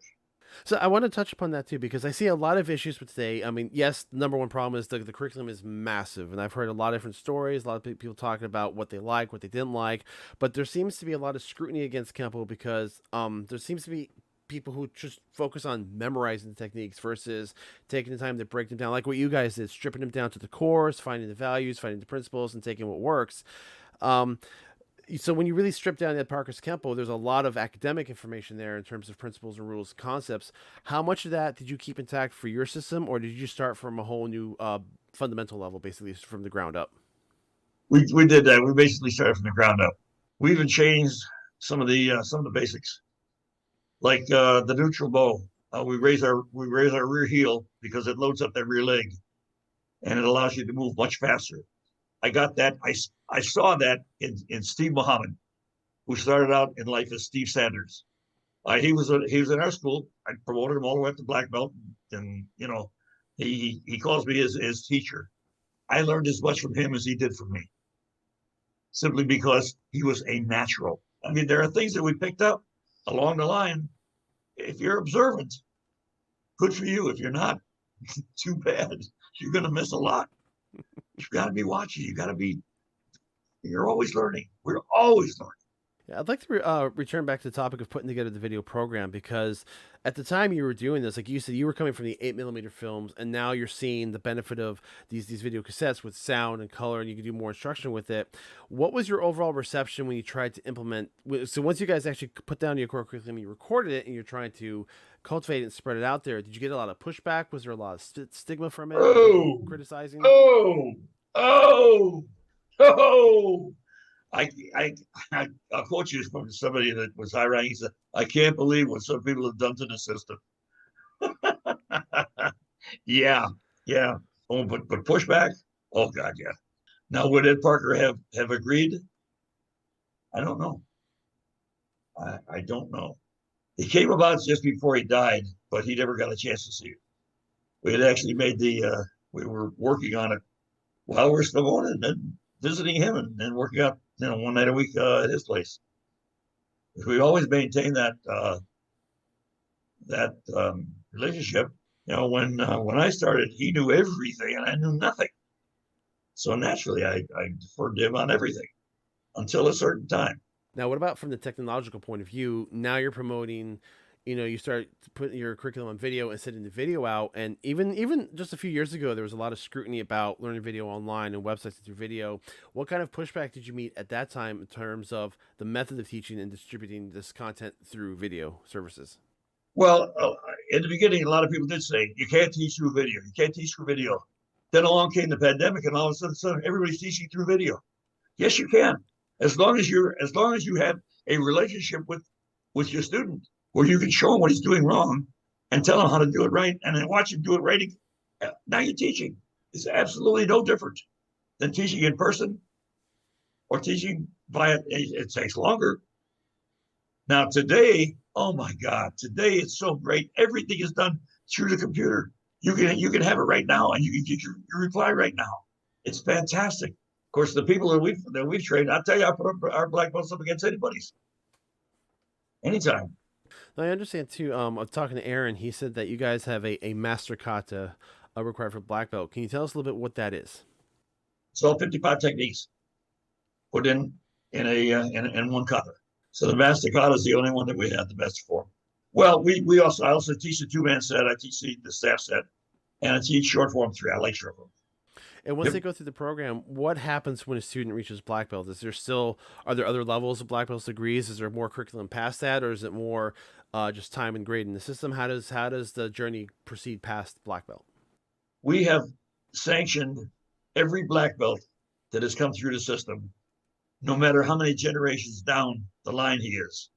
One of our brown belts, I'm sorry, one of our black belts recently wrote to me and it said, when are we going to be able to promote ourselves? Nobody can promote to black belt except the organization. It has to be sanctioned through the organization. So every black belt has come through the organization. See, with Ed, where he lost it was he made me a black belt. I made a black belt. That black belt made a black belt. That black belt made a black belt. And that black belt. So before you know it, the last thing Ed Parker said to me, before he died, which is, I think, 3 days before he passed away, he said, I don't know what to do. And I said, what's the problem? He says, well, I go out of these promotions and I sit there, and the only thing I recognize is the names of the techniques. It's too late. That ship has sailed. It's gone. It's so hard It to was maintain that gone quality the control. minute that you didn't see who I promoted for black belt. And after that, the minute you didn't see his or his. You get 3 generations. Now you have it's like I said, the only thing he's going to recognize is the names of the techniques because they've all been changed. But yet they're doing it in his name. They're a Parker Black. No, they're not. No, they're not. So with us, there's 10 degrees. And at 10th degree, that's it. Thank God they capped it at 10. I'd hate to think of us like the Masons, a 32nd degree black belt. The 10th degree is it. Now, had Ed Parker stayed alive, had he remained alive to my age, he might have been able to hold the line. He might have been able to do that.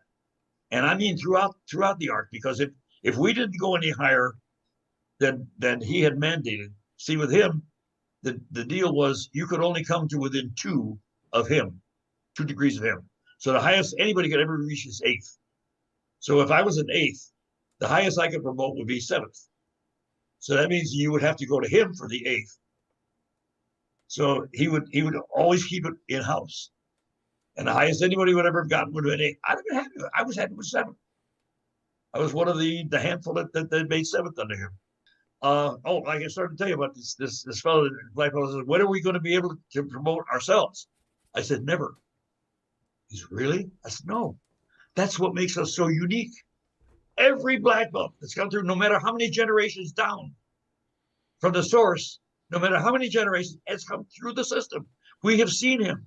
We have sanctioned the black belt. We have tested him. He does his test through us. And either he gets it or he doesn't get it. He takes it again. And he takes it again. See, Ed Parker got started at a time when it didn't even exist. I mean, nobody thought about that. Yeah, right? Well, he started at the time when nobody knew what the word karate meant. That's right. No. At that time, you started asking earlier, if people knew, they didn't even know what the word meant. Nobody in 1959, when I started, knew what the word meant, except for the very small handful, and I'm talking a small handful of people that knew Ed Parker personally and were involved with him. Otherwise, they had no idea what Karate stood for or how to say it, because we all said karate at the beginning. And inside a customer of mine said, well, Chuck, is that anything like karate? Karate? I said, it's supposed to be the same thing. It's supposed to be, I tried to explain it. It's supposed to be pronounced this way, but we lost that battle, obviously, a long time ago. It never popularized as karate, but it did as karate.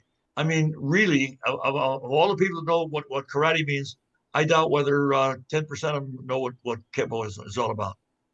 Kempo never got popularized beyond the people that are in it and have studied some other systems also. Have made a study of the systems. I was lucky. I could have gotten involved in Shotokan. I could have gotten involved in Taekwondo. Anything. I have been able to study with anybody I wanted. I mean, I knew all the gunners. I know all the guys. I know their systems. I've seen them all. I've made a study of them insofar as I want to learn about them and what they are.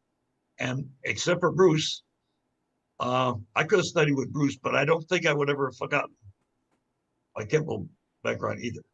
Like Danny Inosanto, he's got his own thing, but he's still got a lot of Kempo in it.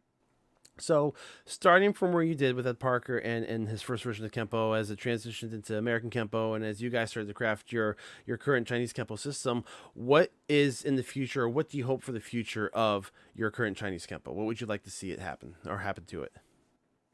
I am grooming the next generation because I'm an old dude, man. I mean, I've been around since I'd like to say since Christ was a white belt, but anyway, So at 91 years old, I'm getting there, and I know I'm not going to be around for forever. So I'm grooming the next generation, and I've got people behind me that are going to be taking over, and they're already doing more within the situation or within the organization than I was willing to do after Vic retired. So I didn't want to do it, and I've given them the responsibility of doing certain things, and they're doing it. So I think the IKCA is going to be alive and well for a long, long, long time. And I think that, see, when Ed Parker went, everything went to hell. Everything. It just imploded on itself because he had no line of continuation at all. He had nobody to continue it on. He hadn't delegated anybody to do that. I don't know if he could have. I really don't know if it would have been possible under the situation that he had, being sole ownership and everything. I don't know. But I've made damn sure that the chronic connection is going on without me, with or without me. In fact, I'm down to right now. I'm only responsible for 6th degree and above. I've given the responsibility for the promotions to these other people, and I'll do it as long as I feel like doing it, or as long as I can do it. But beyond that, it's going to be their responsibility, and I see it being more powerful and stronger as the years go by. And as far as the self-defense part of it, until man develops another arm to block with or punch with or another leg to kick with, we're still working with the same equipment. So, we're going to be good for a long, long, long, long time. And I guess my final question to you is there anything that you wish you would be asked that you haven't been asked about your system? You've done a hell of a job.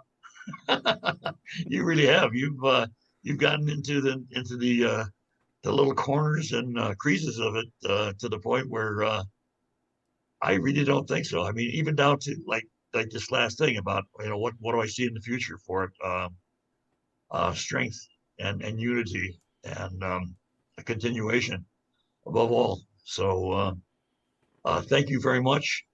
I certainly appreciate what you've done for this afternoon. I'd definitely like to thank you so much. I mean, this was very insightful. I've known several people who have trained in the Karate Connection, and they've always said very positive things about it. And I was really curious to talk to you about it myself. Like I said, speak with Aaron Cohen. He said he can't talk enough about he can't talk it up enough. And I want to thank him for kind of putting us in contact with each other because there's so much history here, and there's so much, I think, important history. And I think it's important to realize where roots come from and how they develop because things are going to keep developing in the future 100 200 True. 300 years from now. Who knows what's going to be popular those days. And I just think this whole idea of understanding legacy and where arts go and how to maintain the core elements of what work, I think is a vital part of being a martial artist. So I just really thank you for your time today and sharing your experience and perspective with us. This was a phenomenal eye-opener for me. Wouldn't it be interesting to come back 100 years from today, just for a day, and be able to turn on your computer and look at it and see put in Kempo karate and see where it's gone in the last 100 years? Woo! Well, thank you so much just for your time. I really appreciate it. And we look forward to seeing what comes of Karate Connection and what comes in the future. So again, thank you so much for your time today. Thank you for having me. We'd like to thank Master Sullivan for his time sharing this history with us today. I am always fascinated to talk to those who will travel on a different Kempo path. So many similarities, yet so many differences, but we can always find something that we can learn from. Now, if you'd like more information on his system or online training program, there is a link to his website in the description below. Now, for those of you who want to get into a more gritty debate about Kempo, we talked to one of his students, Aaron Cohen, who served in the Israeli military and works as a tactical advisor in Hollywood. Now, we get into some of the more uncomfortable conversations that many Kempoists don't like to talk about, so let's go. American Kempo was probably one of the broadest and fastest spreading of the American martial arts. Founded by Ed Parker and perpetuated by his generations of his students, the system exists today in a variety of different flavors. Now, perhaps one of the most prominent of these evolved systems is Jeff Speakman's Kempo 5.0. Taking the powerful stand-up fighting Kempo is known for and merging it with the robust grappling that is popular and prominent today, Kempo 5.0 has positioned itself as a powerful hybrid. Today, Master Jeff Speakman himself joins us as we take a deeper look into the art.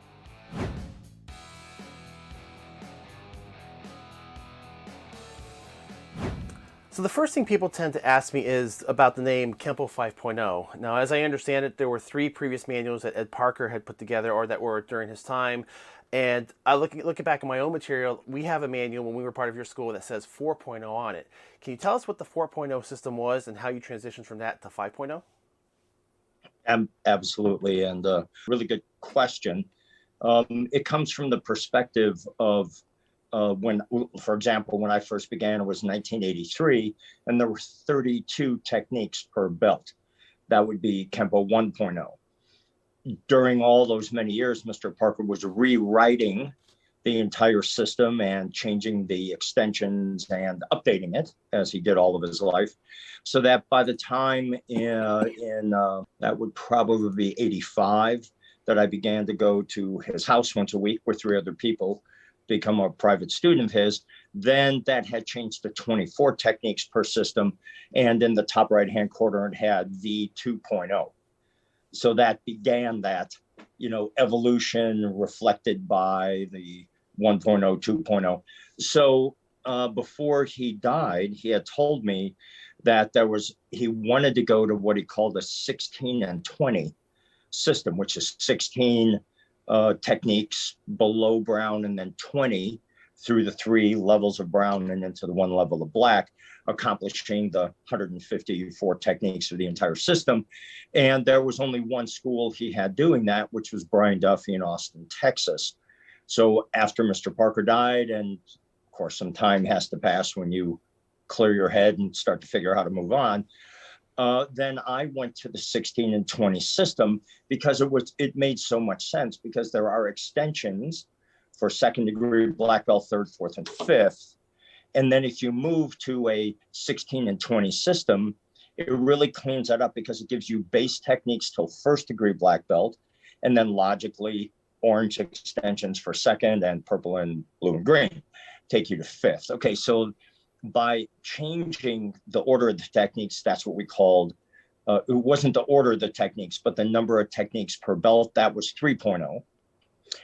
That presented a problem because if you just cut the bottom and move them to the top and cut the bottom move, pretty soon, very soon, you have techniques that are taught in the form that you're responsible for that belt level that aren't taught till much later, which makes no sense at all. So you can either now change the order to fit that problem, create a solution for that problem, or you can just say to your students, okay, I'm going to show you this technique. Don't worry about it now. You'll learn about it later, in the form.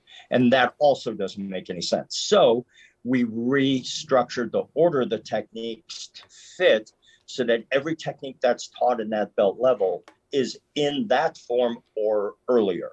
So there wouldn't be that conflict. And that was version 4.0. And then that takes us to the complete tipping over of the apple cart. And, going from scratch to bring in to address the issues of the 800-pound gorilla in the room, which is jiu-jitsu/MMA, and how that ripped Kempo karate from the place it had for decades, which was the ultimate in self-defense for the street. That was then yanked out, rightfully so, by first the Gracies and then the Machado, and then the evolution of what we now call MMA. And so then adapting the system to answer that question, which essentially is, okay, how would you guys do your Kempo on your back?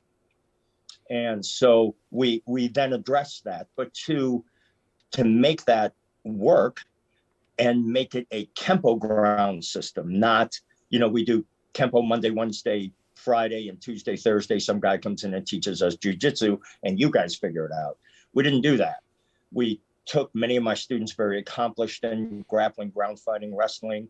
I became a student in a school in LA for 4 years. So then we all came together and created solutions, answers to how would you do your Kempo on your back. If you fight one of these guys and he takes you down and you don't know what you're doing, you can start writing bad checks, because he's not gonna let you up, and he's not gonna let you strike him on the ground. So the mountain of information of the jiu-jitsu/MMA world had to be brought in and interwoven into the fabric of Kempo. And that's where the enormous workload and difficulty came in because I had to then, with a lot of deliberation and communication with my other senior black belts, figure out what we were going to take out of the system, how we were going to change it, what techniques we were going to add now that there's, an opening because other techniques were taken out. And that's how we arrived at the 5.0 and accepted the responsibility, which, by the way, was the mandate directly from Ed. So if any of you didn't know Ed Parker, didn't know him that well, you can just read everywhere. It was all about continuing evolution and using scientific principles and concepts to help evolve the art. And the direct quote from him that we lean into is, "The ignorant refuse to study and the intelligent never stop." If you remember that Kempo will always be the art of perpetual change, it will never become obsolete. So there it is. All his life, he was concerned about Kempo becoming obsolete unless it used the methodology of advancement and change and altering the techniques to keep it relevant. And that was the mandate from him to all of his black belts. The other quote we turn to is, again, from Ed Parker, is, "When I'm gone, I hope no one traditionalizes my art." And as you fully know, almost everyone did. Very, very few people ever tried to adapt and advance the art. And of those small group, nobody really, jumped on the 800-pound gorilla and said, "Okay, let's figure this out." So we took that responsibility on. And in the process of doing that, it was necessary to eliminate somewhere around 25, 26 techniques from the system, because not only would they be ineffective against that guy, what we call the new fighter, but in some cases, you were actually doing exactly the wrong thing. You would lean into what he wanted you to do, and then it would be over for you. So those that were much more ineffective were selected for extinction from the system, and therefore opening the opportunity for us to bring brand new Kempo techniques that either start standing up and go to the ground, or start on the ground and finish on the ground. That's one thing I noticed when I went through the 5.0 system for a little bit. The combat modules, you actually grouped a lot of the techniques that were related together. So you had here's step A, but if that doesn't work, here's your what if, here's your what if, here's your what if. And exactly. That, from a student point of view, that made it so much easier to grasp the whole bigger picture, I guess the family grouping of that. And I like that a lot. So a lot of the new techniques adopted that format. Yes. And even when, I refer to everybody who isn't doing 5.0 to 4.0. You might be 3.0, 2.0, 1.0, it doesn't matter. But 5.0 guys that come over and want to look or talk or maybe even join with us, whatever the case may be, that's one of the things I point out is, if you would forget the 5.0 system, forget all that controversial stuff of what we did and took out, didn't take out, blah, blah, blah. If you just kept the 4.0 system and reorganized the techniques so that techniques that belong together were taught together, like 1, 2, 3, 4. So there'd be 3 or 4 or 5 techniques that needed to be moved around and put together in a model you might call family grouping or some other related term. But the idea is to create a learning experience for the students where they approach a physical problem with an ideal phase technique, and then immediately default to the technique that answers the question of, okay, if that goes wrong and he does this, what do you do? And on and on and on, down and down. So even if you didn't do the 5.0, if you restructured the order of the techniques with a combat model in mind, the learning of your students goes through the roof, their capability through the roof, and their spontaneity. As you know, that's job number 1 of the Kempo homies, is to be able to spontaneously, shift from one mode to the next within the flow of a technique. Very, very difficult to do. So then when you add this monster of information called grappling, then we would have to be able to, by doing what we did was we created these combat models. So there's a stand-up model, like the typical one everybody knows is, shielding hammer, excuse me, followed by 5 swords and then a few others. So those are now put together instead of spread out over 6 months, 2 years, what have you. And then we have that model. And then we have another model, like let's say how to fight on the ground, how to escape a guard and what you do and how to finish on the ground. So now the Kempo 5.0 student is capable within this combat model. And then what he can do is jump to another model instead of another technique. So you've got like 3 techniques in this model and 3 in that. And when you intertwine them like that, there are many, many, many choices in here. So you should be able to start with your classic, typical stand-up Kempo technique. That guy realizes it was a mistake to try to stand up and use striking techniques against you, because Kempo is really phenomenal at that. So what does he do? He would drop down, grab your leg, and take you to the ground. Okay, how can I move from that state of consciousness to a radically different environment and not miss a beat? And that's what we have done in Kempo 5.0. So the combat models basically take the ideal phase, the what if phase, and even the grafting formulation phase and kind of teach it all at once. Yeah, that's exactly correct. And if you think about that for a minute, see, here's what we do as Kempo black belts that I think is a mistake. We always look at us doing the art. If you would stop for a minute and say, okay, what are the experiences of a guy coming in at yellow belt and orange belt and all that? What do they see? How can I help them? Not just how can I help myself? How can I give the information to them so not only is it meaningful and they retain it and they can perform it to get their rank, but most importantly, can you do it? Can you move from this situation to that radical different situation and have you just seamlessly move from one technique to the next? And I'm glad you addressed that with the different, the restructuring, because that's exactly what happened when we did, because when I started, our school was doing the 16 technique system. And when we started getting up into the couple belts in, I had that exact same question. We were learning techniques in the form, and I would ask the instructor, I'm like, well, what is this? And his answer was, well, don't worry about it. You'll learn about that the next belt. And that was very confusing for me. So when we got to the technique, it's like, okay, now I get it. But in the meantime, it was just moves. I didn't know what we were doing. And perfect. You're exactly the guy I'm thinking of when I did this. The next question becomes, how do we fix that?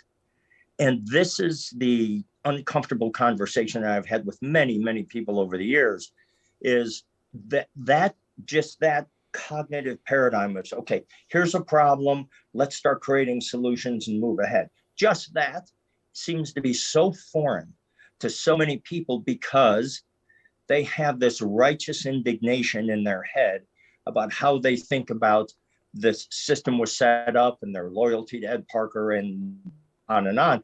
And then so what I did is literally offensive to them, even though I'm doing exactly what Ed Parker asked us to do and you're not. So you're the perfect example of exactly what we did. I thought, how would you think? No, and I'm glad that you did it that way. So now I want to ask you, when you started to approach the 5.0 system, was it, did you first look at it like, oh, we have to make a couple of tweaks, or did you just sit down and say, we need to start from scratch and completely rebuild from the ground up? It pretty much, it was the latter of what you said. It was back in 2002 when I, for lack of a better expression, I gave myself permission to open Pandora's box and start the, what I hoped would be incremental changes that ultimately turned out to be a mountain of information. Really what I did was I went into it with a really open mind. And I said, okay, if I open that door and I change that technique to fit this, then what are the other effects of that moving down the line in the system?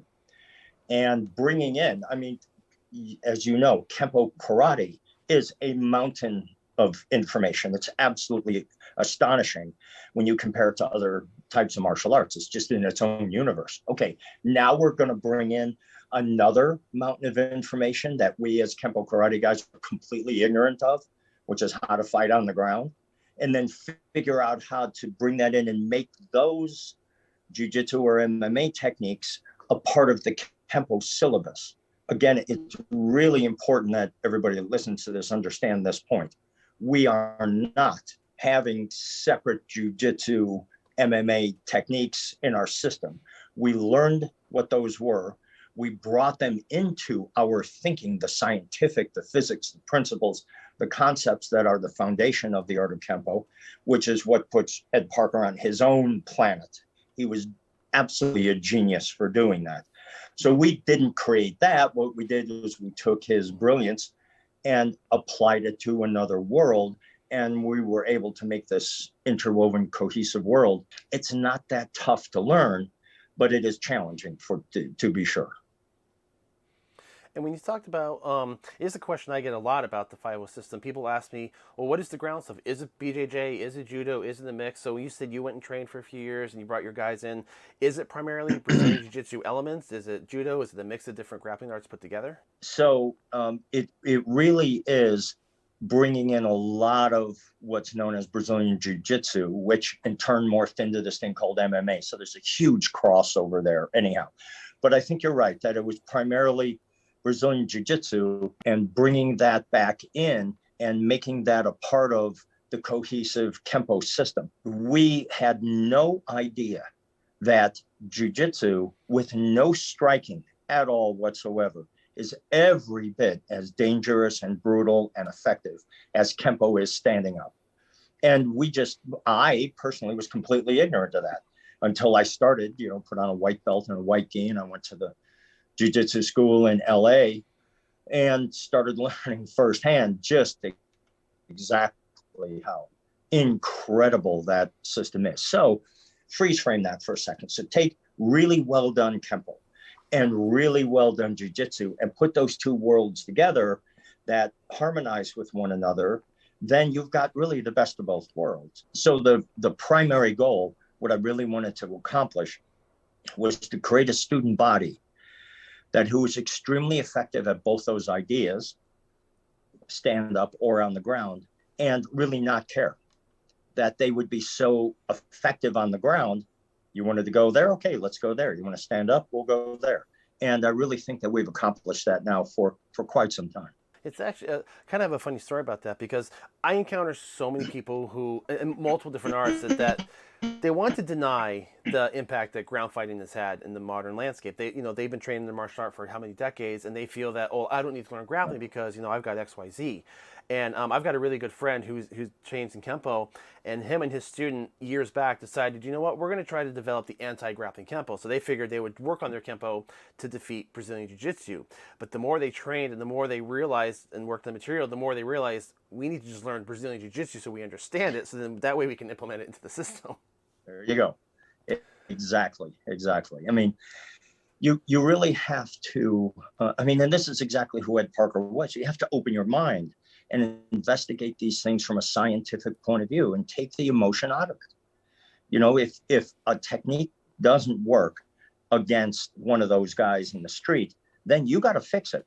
You got to create a scenario where you go after a solution. And if it can't be fixed, then it should be extinguished from the system, because why are you then teaching techniques to your students that wouldn't work against that particular guy? Now, granted, that guy didn't exist back when, or in very, very small numbers in the United States, back when Mr. Parker was alive. So the push or the need to fulfill that gap wasn't there, but it is now.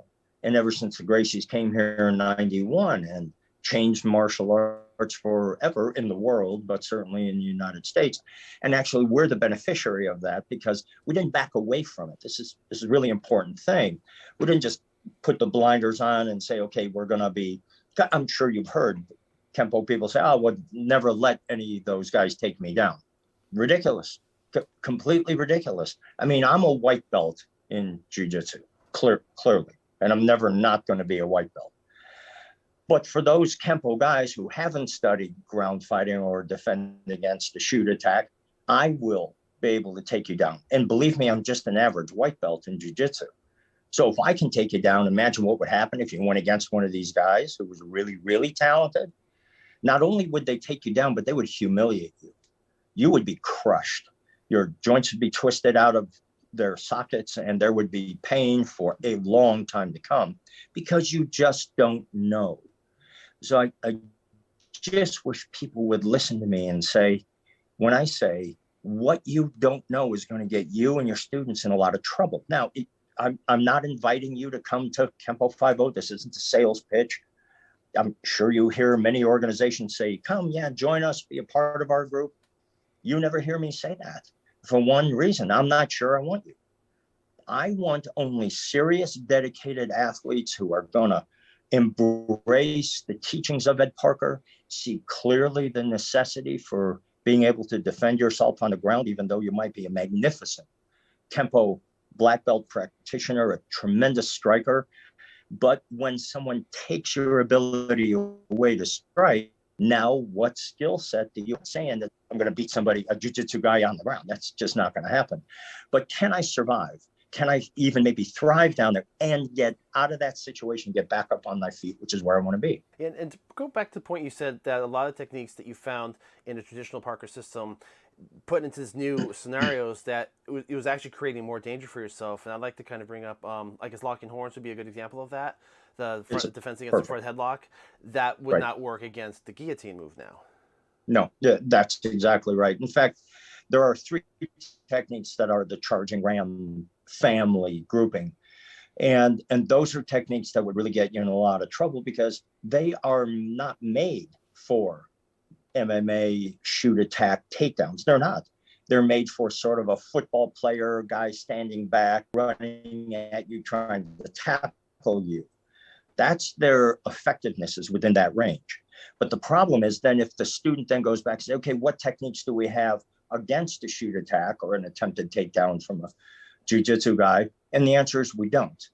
The only techniques you have are those I just mentioned, which would be highly ineffective and put you in a lot of jeopardy because you're not hipping out. You're not getting your hips away from the attacker. You're just moving up the circle, which doesn't create the distance necessary. Because here's the problem. Those takedowns don't come from 3 feet away, 4 feet away, 5 feet away. That guy's right on top of you.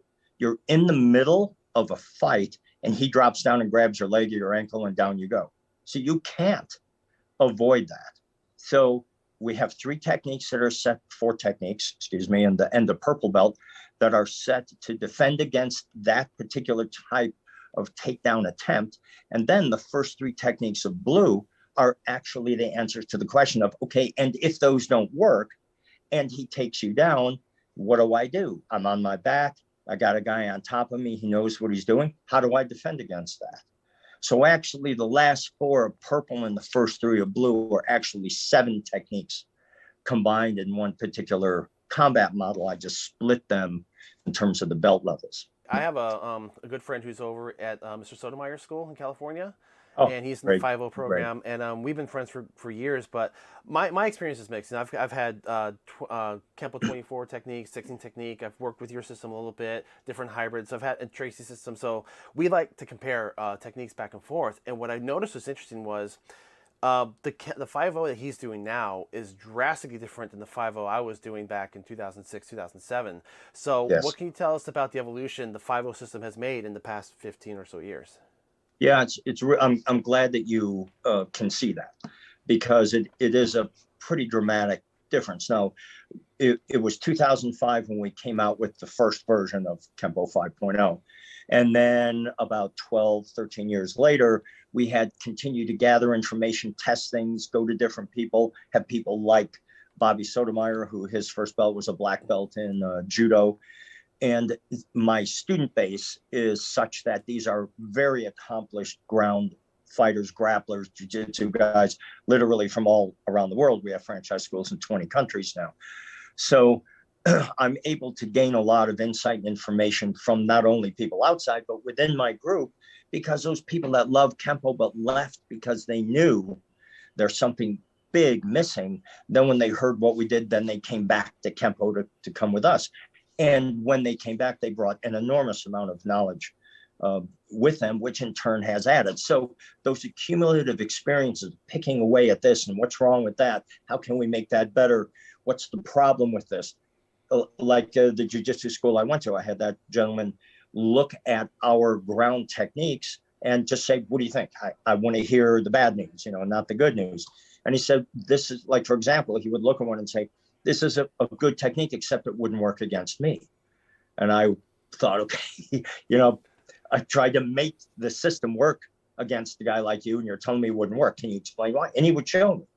And I would go, wow, okay, so we need to upgrade that. We need to change this because we do have a viable, robust ground system, which has now developed even further from when we did it. So technically, we're really teaching Kempo 5.0.2. You know, we just call it version 2, which means there could be a version 3, there could be a version 4. I don't think so. But during my lifetime, and I'm 64 and a half years old now, which you count half years once you're past 60, you know. So when you're under 10 and over 60, you count half years. But for the remainder of my time on Earth, we still could evolve further, probably little tweaks in the extensions where there's really sophisticated advanced motion. But everybody benefits from it.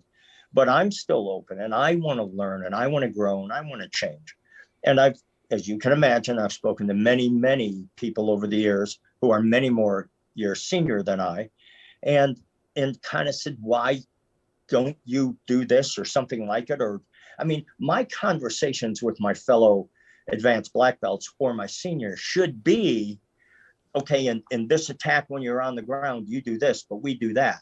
This is why we do it. Why do you do it? Now we're comparing, you know, we're learning from each other. We're expanding Kempo to create a greater solution for the common good. Nobody wants to do it. They literally have said, look, I've been doing it this way for 40 some years. I don't want to change. I said, well, I don't want to change either. You know, I was 55 years old. I'm rolling on the ground as a white belt in a jiu-jitsu school, getting my ass handed to me every single day I went in. You think I want to do that?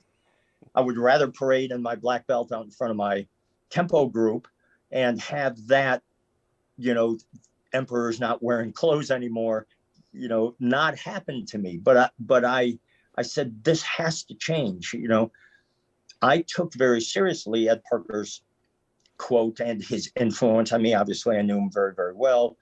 You can imagine how close we were during the filming of The Perfect Weapon and on and on.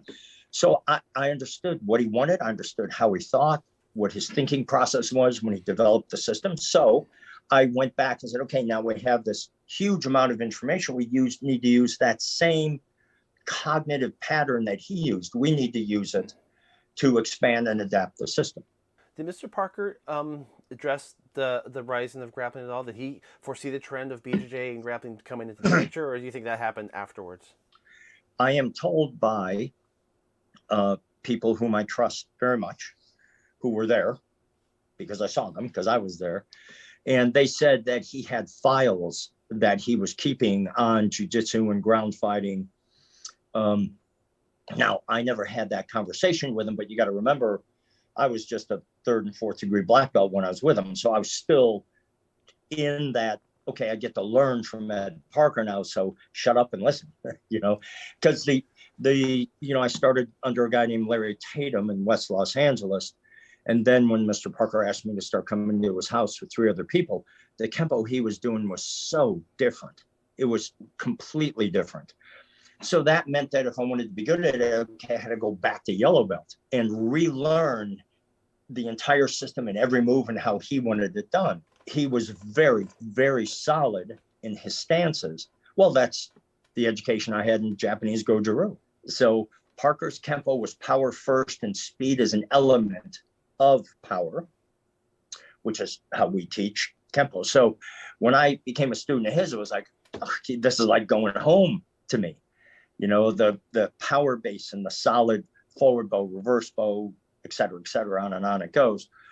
That's how I was taught karate in the beginning by Lou Angel and the Japanese Goju that I studied first.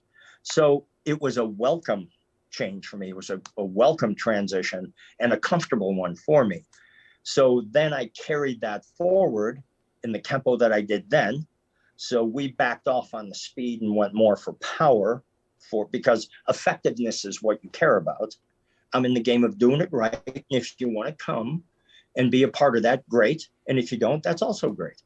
But I'm not going to accommodate what I know is the right thing to do because I want more students so I can get more money, so I can buy a better house or car, or I don't need the ego trip. You know, I don't need that stuff.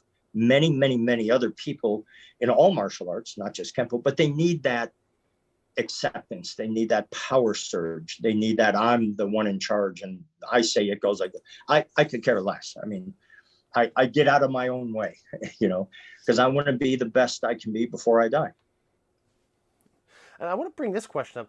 I had a viewer recently ask me because they look at the techniques that we do, and they asked me, they said, would you say Kempo is more of a percussion striking art versus a penetrating linear art? And I actually stopped to think about that, because the first thing I thought of was actually you, because going to your seminars, yeah, I actually, you were showing us different ways to hit the body so that the power would reverberate in you, and then you demonstrated on me, which I swear I still feel today.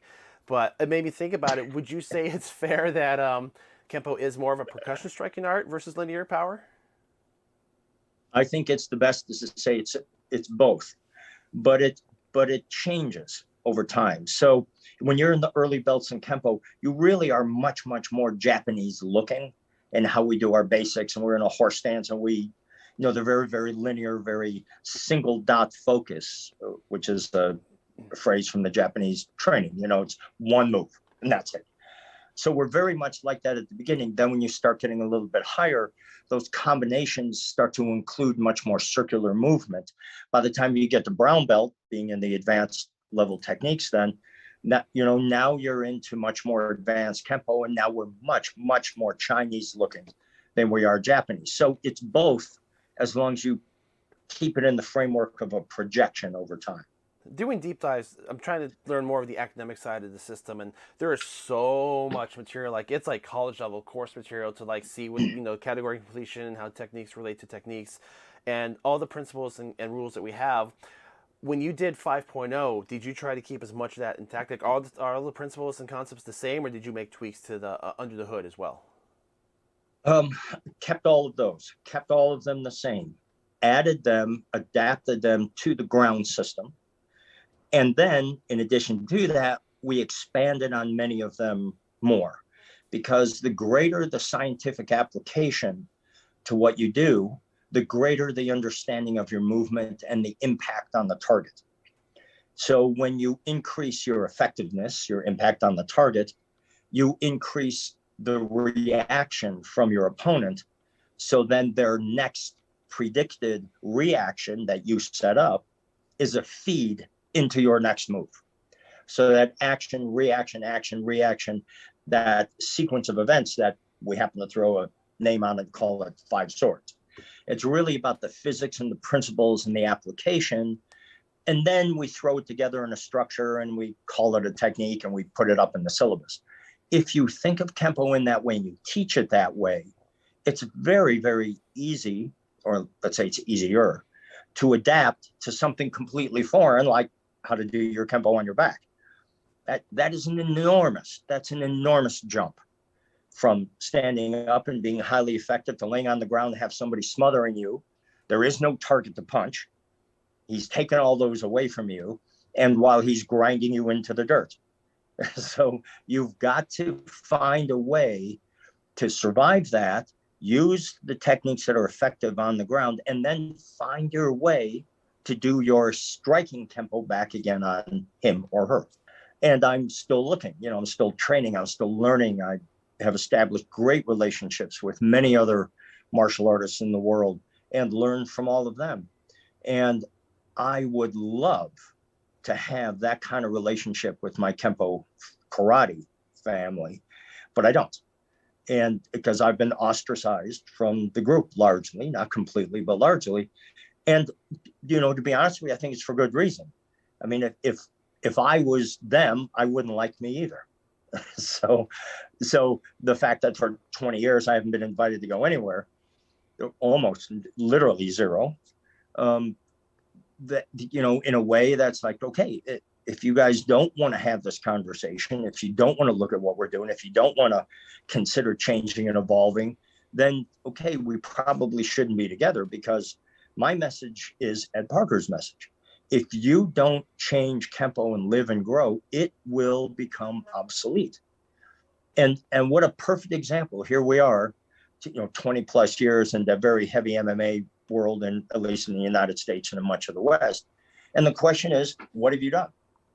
What have you done to adapt? What have you done to make it a better experience for your students and for your group, however big it is, a handful of people or around the world, either way?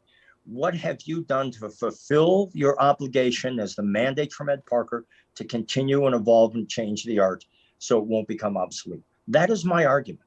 That is the only thing that I'm saying to everybody. we could be putting our big brains together and coming up with something amazing. I mean, you look at Taekwondo, you know, it's a radically different art from Kempo Karate, and even more different from Kempo 5.0.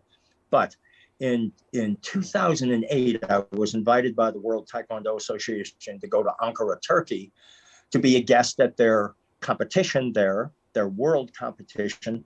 Now, keep in mind, this was for teenage competitors only. So I went there and I walk out in this auditorium, beautifully laid out, stadium seating packed with everybody. And I'm just floored by what they have accomplished. And I look around and I just think, my gosh, if they are this, now keep in mind, there were 7,000 competitors, teenagers only. Now, if we ever got out of our own way and became united around the system instead of a person, then imagine what we could accomplish.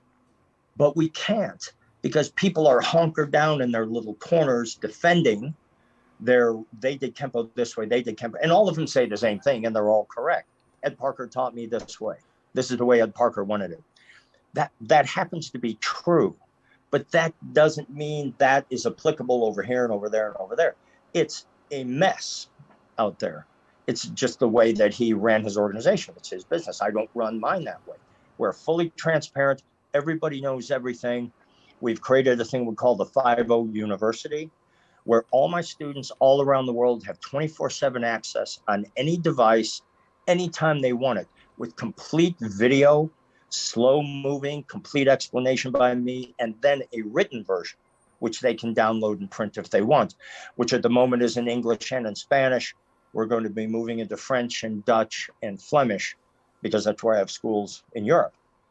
So each student, every time they graduate, they get access to the next belt and the next belt and the next belt, so that they have complete access to the entire system all the time. The best analogy I've heard about the people saying, oh, this is not how Ed Parker showed me. My instructor told me, he goes, it's like saying, I have the real version of Windows. But it's like, well, that could be Windows 3.0, Windows 95, 98. They're all the real version of Windows. But if you want to be effective in today's business world, you need the most up-to-date version for it to work properly. Exactly. And that's the perfect analogy. Now take it one step further. Our position is to embrace change, to create the future. Otherwise, the future will create you. Now, if I can get that message out across the world through which I've been able to do through my 5.0 family, the rate of change of everything in our lives as human beings on Earth is radically different now. The rate of change in the last 5 years is greater than the last 100 years. And the next 2 to 5 years is going to be far greater than that. It's just increasing exponentially. Your thinking has got to be adaptive to the idea of change, even if you don't like it. And see, this is what I think a lot is what happening in our country right now with this unbelievably ridiculous divide politically between everybody and theologically and ideologically. Everything is everybody's separated in their two corners. Well, if you would just come out and say, okay, you know, maybe I don't like the way this is going, but it is going. So let's wrap our heads around it. Let's talk to other people. Let's try to create a situation where we can get along. And at the end, maybe we have a better world to live in. So by creating a thinking pattern that is solution-based, which we've done in the 5.0 system, in a way you're preparing people to adapt and change to everything else in life. You know, the Webb telescope is up there right now, and in about a month, it's going to start sending us information that's going to completely rewrite our understanding of the universe and how it all began and where we came from. If you don't open yourself to that information, if you close yourself to that because of some dogmatic thinking, then you're going to miss an enormous amount of wealth of information. And this is what I see in the Kempo world. And this would be the message that I would send to everybody. There is so much amazing information in this art, whether it's 4.0 or 5.0, I don't care. But there's so much amazing stuff in the advanced material that you're missing out on. And I think for any of the Kempo black belts that are listening to that, I encourage you, whether it's openly or privately, learn that information. because it is wonderful and you're missing out on a lot of Kempo. At least know what the contrary argument is. So you can say, okay, here's what we think, but here's what they think. And I choose this for these reasons. Okay, that's a rational, logical, intelligent conversation that we should all be having. Instead of backing in your corner and saying that you're right and everybody else is wrong and I don't even want to hear about it. And this is the travesty, I think, is that this man, Ed Parker, was truly an amazing human being. He was really a genius. For him to take ancient Chinese fighting techniques and then Americanize them by bringing physics and principles and concepts, brilliant beyond compare. No one has done it before or since. And to not appreciate that, to not see him for who he really was, and to be driven and motivated by such a brilliant man to say, okay, we got to keep going here. You know, in walks the Gracies, and we got to figure this out. We've got to address, and we can, because he gave us the tools in the system of Kempo that he created. All we have to do is apply them over here. Well, that means you got to learn that skill set.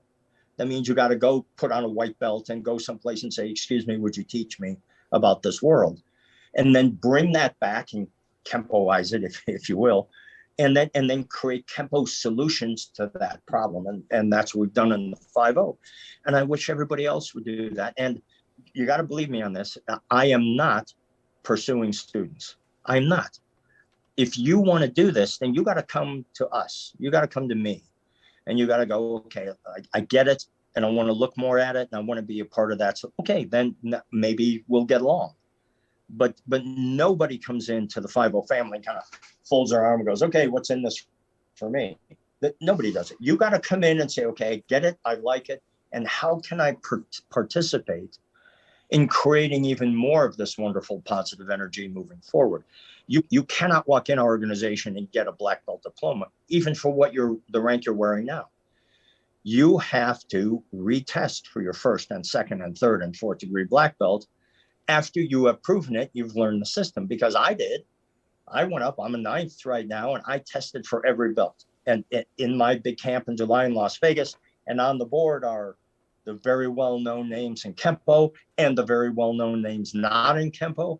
I put it out there in front of everybody, and I get in line and I test with all my students. And if things work out this July 7th, I will test for my 7th degree, or my 10th degree black belt, sorry. And for the first time ever, as you know, when martial arts came from China to Japan, it went to Okinawa first, and they've kept meticulous records from the last 900 years. One of those 10th degree black belts from Okinawa Goju is going to be coming to sit on my testing board in Las Vegas on July 7th. So that's a first. So I'm completely transparent, completely open, and okay, I get that I'm offensive to a lot of people, but no, I had this conversation with a very dear friend who I will not name, but a very dear friend. And he said, look, you come across so abrasive, it makes us not want to work with you. So why are you doing that? And I said, okay, I understand that. And in a way I agree. And in another way I don't, because here's the deal. We did this in 2005. 15 years later, you've done nothing. Now, you want to now blame me because of my attitude for the reason why you didn't do anything? Well, you didn't do anything for 15 years. What makes me think you're going to do something if I continue to be Mr. Nice Guy and kowtow and all of that? I'm done with that. When I came out of my cancer in 2013 and I got my mojo back, I lost 80 pounds. I had stage 4 throat cancer, stage 5, you're dead. So it was just a flip of a coin if I was going to leave or not. I came out of that and I started getting my mojo back. And I just said to myself, okay, I'm not doing this anymore. We're going to come out and we're going to come out swinging and say, we got to do something, guys. We got to address this because we have lost our standing in the martial art community as this highly effective street art. We need to get that back. And you are going to be a part of the solution, or you're going to be a part of the problem. Either one I'm great with, but just don't drag me down anymore, because I'm just not going to do it. I think you nailed something on the head when you said that a lot of people don't put on that white belt. There's a lot of people who almost feel offended to put on that white belt to start over again. And in the time I've been doing this channel, I've noticed the same trend across a lot of different martial arts, that a lot of people will intertwine their ideology, their political beliefs, their training, they intertwine it with their identity. So to challenge the material that they've learned seems to be, they take it as a personal attack on who they are, but if they would only put on that white belt and try again, they could improve who they are. So I think a lot of people have trouble separating the this is me versus this is what I'm learning. Yeah, it's so well said. It really is. And just for the record with us, for example, let's say you're a third degree black belt, you want to come in. You wear your third degree black belt. You do. Only on one side of your belt, you put 3 stripes. On the other side, you put a color of where you are with us. So if you're a yellow belt with us, you have a yellow stripe and 3 red stripes on the other side, because you're wearing my crest. So I don't want people to look at you as a third degree black belt and then they go ask you questions. You don't know what the heck you're talking about. It makes me look bad. But on the other hand, I want to respect the fact that you've made a third degree black belt. Now, it doesn't even have to be in Kempo. We have several Japanese guys have left their system and come up with us now. So if they're a third degree black belt in Goju, you wear your third degree black belt, as long as you can prove you have a diploma for it, of course. And then you study until you can test for your first, and then test for your second, and then test for your third. So that's why we have this big event in Las Vegas every year. It's our 27th year coming up. We have 130 to 150 brown and black belts from 15 to 20 countries, all testing for their brown belt or higher or black belt or higher. But here's the kicker. If you're with us, you have to be in that test every year, whether you're testing or not. So if it's 3 years from your second degree black belt to your third degree black belt, you got to be in the test every year, because you have to stay up on your material. And the only way that you prove to me that you are is that every year you get up there and you perform a test level of all of the information that you're responsible to know. And everybody knows that, and everybody loves that. That's with us. And everybody who doesn't love that, they're not with us because they don't want to do it. And I'm great with that. I pass no judgment on people who are doing that. My only statement is you're missing out on so much of what Kempo has to offer. I like the concept of making your students test or show up at the test, because you want to keep them, like you said, up to date, keep the pressure on them. And that's another aspect of Kempo 5.0 I really liked, was a step up of that pressure testing. A lot of schools I don't feel push enough to kind of make the material work, enough sparring, enough pressure testing. But the Kempo 5.0, at least the school I went to and the people I know, they spar and push a lot more. So what can you tell us about the 5.0 fighter program? Oh, great. As a byproduct of what we've done, we've created our own system of competition, which you just mentioned, called 5.0 Fighter. So what we wanted to do was create, I guess, an alternative to MMA, because the typical point fighting karate, you know, what we call point break, where there's a referee, you make one move and they stop and start again. That's been obsolete for 20 years. So we wanted to get out of that, but we don't want to go all the way into MMA because it's just too hard. You can't have me or you or people who are out here.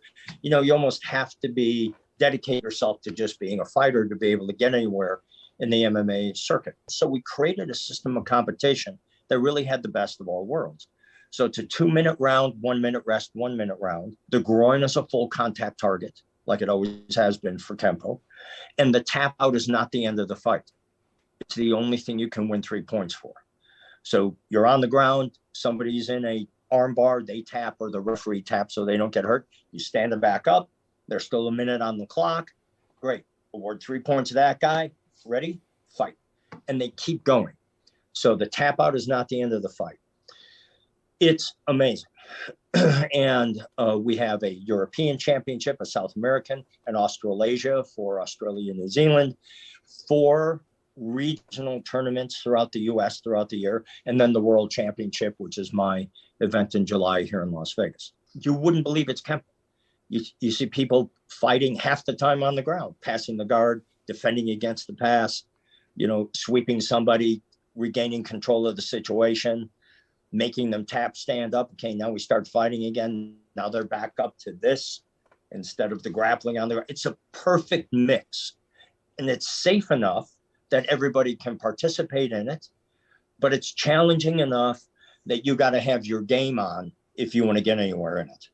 So we're really, really proud of what we've created so far. Now, what's your opinion on the, and a lot of schools don't teach this anymore, but the old Kempo freestyle techniques? Do you think that they have some validity to them?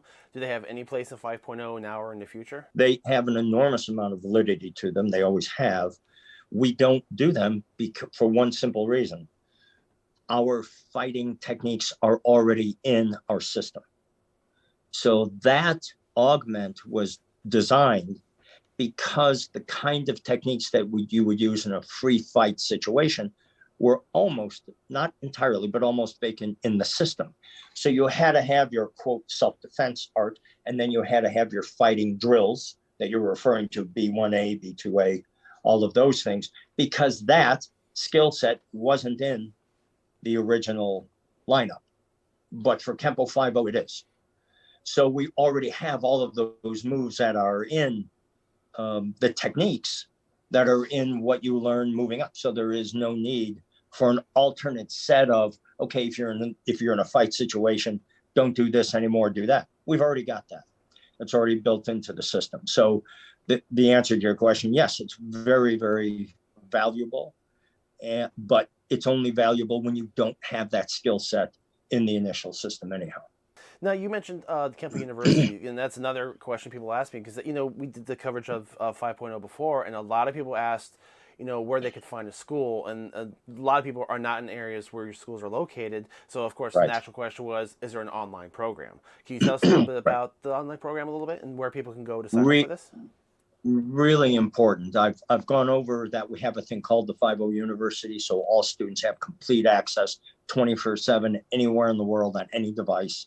And that's great and groundbreaking and is a huge move for us as an organization. But as of just a few months ago, we now have an online academy where you go there and learn the same material and, of course, have access to the 5.0 University like everyone.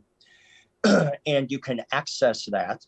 If you just go to jeffspeakman.com, you'll see a way to click to get onto the 5.0 or to the online academy. And then you will have access to all the information, and the lessons that are taught by Jenny Kuiper, who owns that project, are also recorded. So whatever time zone you are, literally anywhere in the world, you can now study 5.0 online. You can test through Purple Belt online. From Blue Belt and above, you must physically be present in one of our schools around the world. So when you have reached that level where you're ready for your blue belt, and okay, now you need to make a trip to Las Vegas and test here in front of me in my school or any school anywhere in the world. But you have to physically be present to show that you can interact with other people and fight and spar and still maintain the integrity of the system that we've created. No, and to be honest, too, a lot of other arts, traditional arts, they're testing. I mean, it's very uncommon to see a style actually hold tests for 8th, 9th, 10th degrees. Usually it's ceremonial or honorary. So the fact that that's the path that you're taking, I like that, because I do think that pressure testing needs to be there, and that you need to keep showing that you're up to date, that it's not just, oh, I just got a certificate signed and I'm moving up because people love me or because it's been long enough. Like, a lot of people say, oh, it's been long enough. Well, okay, well, time is one thing, but you have to have the understanding that goes with that. Exactly. Time is a very important aspect to it, but it pales in comparison to the information. And this is where we're completely disjointed in the world of Kempo. Although it was crystal clear what Ed Parker made, put together, the extensions, the sets, the form, all of that was absolutely clear. But people don't want to do it. But they still want to wear the rank. Okay, that's perfectly all right. Do you still call it Kempo? Do you still say, use Ed Parker's name? Do you still do all? Well, then if you do, then do what he asked you to do. And if you don't know it, because maybe it wasn't taught back, ask, try, care, and ask somebody to share. If somebody, and which they have, that you may know the name Tom Kelly, he's no longer with us, but he was a tremendous force. He was a giant. He was like 6'3", 4'10". He was a huge man. and unbelievably powerful and great at what he did. And we were very, very close. Well, one day he called me and said, would you come out to where he lived then in Oklahoma, and asked me to come out and teach him Form 7. I went, absolutely, and how great of you to ask. And that's all you have to do. Now, I get why you don't like me, and I get why you wouldn't ask me. Oh, okay, go ask somebody else. It's out there. It's all over the place. The only thing that has to happen is you have to care. You have to care that you're doing the art the way Ed Parker laid it out for us. And if you do, then just reach out. And again, don't reach out to me. I'm not looking for students. I'm not looking for glory. I'm not looking for anything. I got everything I need. What I want is more like-minded people to come and be a part of this positive energy that we've created in this thing we call the 5-0 family, where it's the love and friendship that we have for one another is a far greater thing than the karate that we do. And we've morphed into that over time. And I think we were always like that to a certain degree. But when I almost died from cancer, when I came out of that and I saw my black belts for the first time, and it became the conclusion that I was going to make it, I was going to live.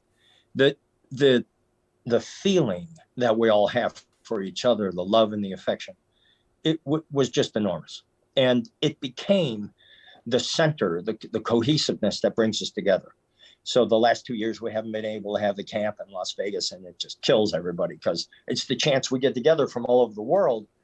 And that becomes the most important thing, is the human aspect. The things that are great about being human, that's what we have put as rule number 1 for us. You've given us so much information on 5-0. You've answered a lot of my questions, and I think this paints a really, really, really broad picture, and there's a lot of meat here to chew on. If a viewer were to watch this episode and just walk away with just one nugget of idea, one notion, one idea, what would you prefer that to be? I want it to be, whether it's in this art or not, or in martial arts or not, embrace change to create the future. Because if you don't, the future will create you. There are so many changes in technology and medicine. And imagine a few months ago, we were remotely operating a helicopter on the surface of Mars. Can you believe that? Isn't that amazing? And then you look back at what we're doing to each other politically here in this country, and then look what's happening in Ukraine, and the barbarity and the murder, and for what? For greed, for an ideology, because your truth isn't a truth to you. In your opinion, it's a truth for everybody. And either you're going to live in my truth or I'm going to kill you. What consciousness is that? What humanity is that? We should be thinking in rational, logical, scientific, and then sprinkle in the emotion, like Mr. Parker used to say, wait for the dust to settle before you clean the table. Have your basis of your thought be about science and cause and effect relationships and making the world a better place before you die. Well, Mr. Speakman, I'd like to thank you so much for sharing your thoughts with us, spending your time with us today to actually give us a deep dive into 5-0. I'm personally a fan of it. Like I said, I had to taste it for a few years, and anything I could do to get the message out there, because there's a lot of people who are interested in it, and they just don't understand it enough. So I think this goes a long way to help educate those who want to know. So I just want to thank you so much for taking your time to talk to us about it today. And I want to thank you. This is a great opportunity for me to do, hopefully, what you just said, which is to bring some clarity of what this is and our thinking and why we did what we did. We're very open. I mean, I'm not tough to find. I mean, the convention city of the world, Las Vegas, just show up. Just walk in. We can sit and talk. And I have many people, and everybody is welcome. We need to be open and respectful to one another, but we need to hold that standard. We need desperately to hold that standard. And I, once again, want to thank you, because everything that you've ever said about 5-0 is spot on. It was really, really well done. And I so much appreciate this opportunity to be here and visit with you. And if there's value in having me back again, I wait for your phone call. I'll be glad to be here anytime. That would be an absolute honor. Thank you so much. All right. Have a good day. You too. I had the fortune of training at a Just Speakman school for a few years, and I got to spend some time with this material. It was a valuable experience, and I'm excited to see how the system has grown since then and how it continues to evolve. I'd like to thank Master Speakman for taking us on a tour behind the curtain into the system of Kempo 5.0. Now, for those of you who don't know, Mr. Speakman is not only a pioneer in Kempo, but he has an impressive standing in the art of Japanese Goju Ryu as well. So be sure to join us in the next episode when he returns to talk with us about how he got his start in Goju Ryu and how it compares to his Kempo training. So be sure to set your reminders and click that bell notification. Thank you so much for watching.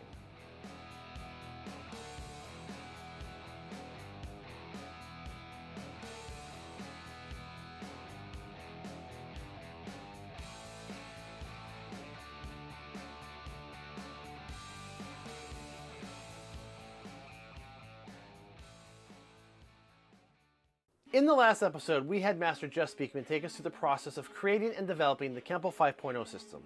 Today he is back with us, but this time he's going to share his vast experience with Goju Ryu Karate and how he got his start in the art, how he transitioned to American Kempo, and how the two arts compare with each other.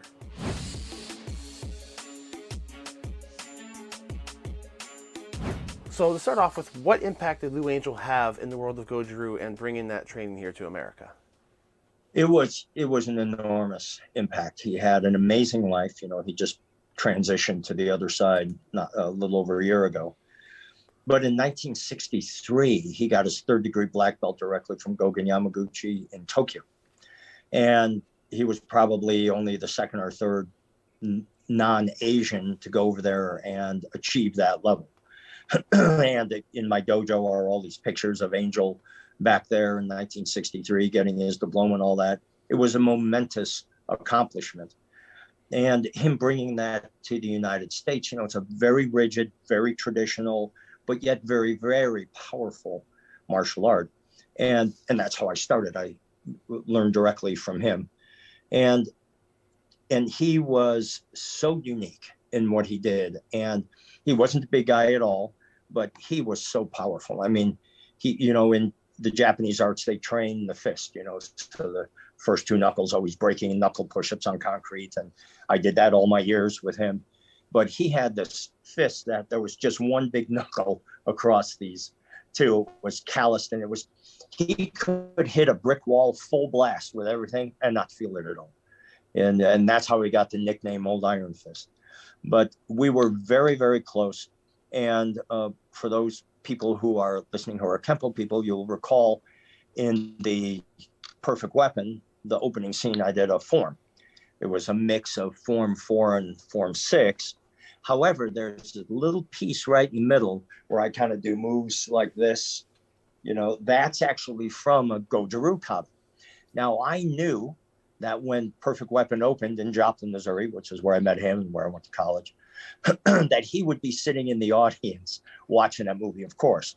So I put that in the middle of that form just as a salute to him and to show him the respect that I think he deserved. Man, when I saw him again, he was like tears in his eyes that I did that for him. He said my chest was out to here when I was watching. He was just blown away. And that's what I want. You know, I think a great way to go through life is to lead with gratitude. Be grateful. The fact that you're here, we live in this amazing time. We live in this amazing country. The world is a wonderful place as long as you choose to look at it that way.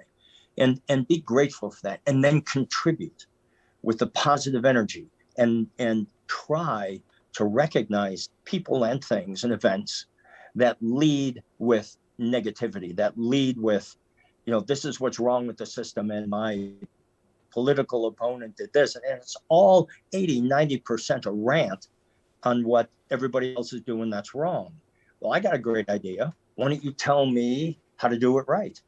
So I can listen to you and I can understand your intellect and your leadership, how you view the world. And then I can say, okay, I want to follow this guy.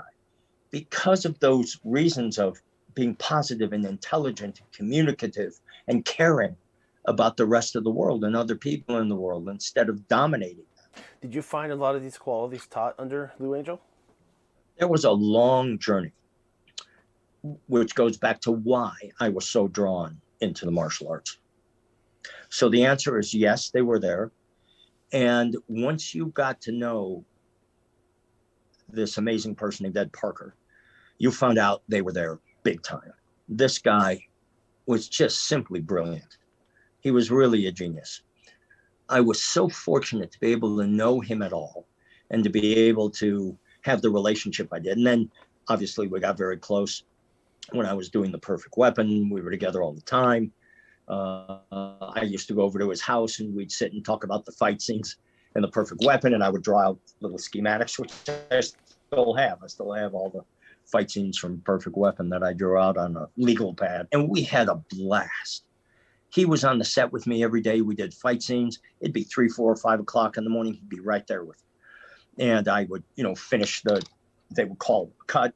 I go back to my chair. I'm exhausted at 3 o'clock in the morning. He'd put my shoulder on my coat on my shoulder. I'd sit down. He'd be holding my water bottle for me. Then we'd go over the fights and he'd say, when you did this move, you dropped your hand. Your hand should have been up here, and make little corrections like that. So he was always coaching me right on the set during the filming of the fight scenes. The only thing he never saw, which, he died before the movie was released, right? The only thing that he didn't see was the kata, the form that I did. Went over to his house one day and I said, I want to show you what I'm thinking of doing for the form, which was going to be this combination of 4 and 6 with that little bit of Goju stuck in the middle for Blue Angel. And he said, no, I don't want to see it. I want this to be your personal expression of how you see the art and where you've come, and I'll see it when the movie comes out. I said, yes, sir.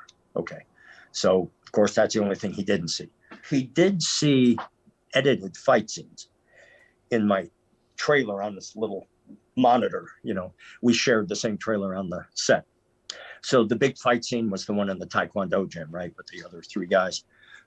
So that fight was edited and without sound effects or color correction or anything. And we sat in my trailer with the director and the producer and put on the video and watched it. And we were sitting next to each other on the couch. He was bouncing up and down like this, cheering and like, that's it. I mean, I was getting thrown all over the place, but he was ecstatic. He was so happy. And it brought an enormous sense of accomplishment to me that through my little life that I led, I was able to give back to such a great, great person and made him happy. Gave him something that he wanted all his life that he never could have. And that's totally a subjective experience. I don't expect anybody listening to this to really completely understand what I'm talking about. But what I can tell you is that it was so rewarding for me to know that I delivered for him. And I was able to give back something to a man who gave the world this amazing art called American Kempo. I love that you actually infused a little bit of the Goju stuff in there. And I want to kind of come back to it for a second. What made you start Goju to begin with? Like, how did you get into that? Like, how did you meet Mr. Angel? Yeah. When I was in grade school and in high school, I was a gymnast during the winter and then a springboard diver in the summer because I grew up in Chicago. So obviously the Chicago winters are not very conducive. But so I was always very much into the movement, and gymnastics and the power of that. So when I left and then I moved away from Chicago, I went to Joplin, Missouri to attend Missouri Southern State University, which I did for 6 years. And that's where I met Lou Angel. So I either wanted to try maybe some kind of professional dance or martial arts, something movement related. So I'm there working, and my roommate for a year, I'm friends with this guy. And all of a sudden I found out he's a black belt in Japanese Goju under Lou Angel. And I thought, how amazing. I've been living with this guy for a year and I had no idea. So he started to teach me at first, and then he introduced me to Lou Angel. And then I started to study from him. But I'm sure you remember the old TV series with David Carradine called Kung Fu, right? What was interesting to me about that and drove me further into that lifestyle was there seemed to be a way of looking at the world that gave great clarity to the deeper meanings of being alive. I have always wanted to live a life where I felt fulfilled. So whenever my time to transition to the other side would come, I could look back at the life that I led and went, okay, good job. You did good. You helped other people you set an example of health and fitness and pursuing higher education, whatever those things are. I wanted to be known for that. How would you describe your experience the first time you went to class, your first Goju class, your expectations when you walked in the front door versus what your experience was and your impression when you left that first day?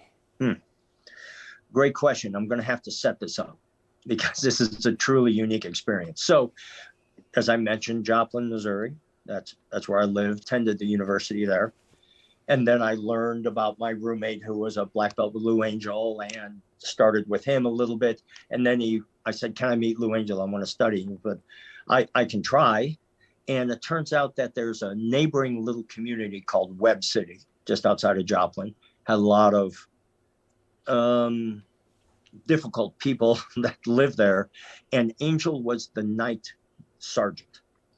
So whenever there was trouble, and there was a lot of it there, they sent Angel out to take care of it. And this was, back in the mid 70s. So policing was very different then than the way it is now. So I go to finally meet him at this very, very small, very old building, which is the Webb City Police Department. And so we went for our first class, which was in the abandoned basement jail cell of the Webb City Police Department.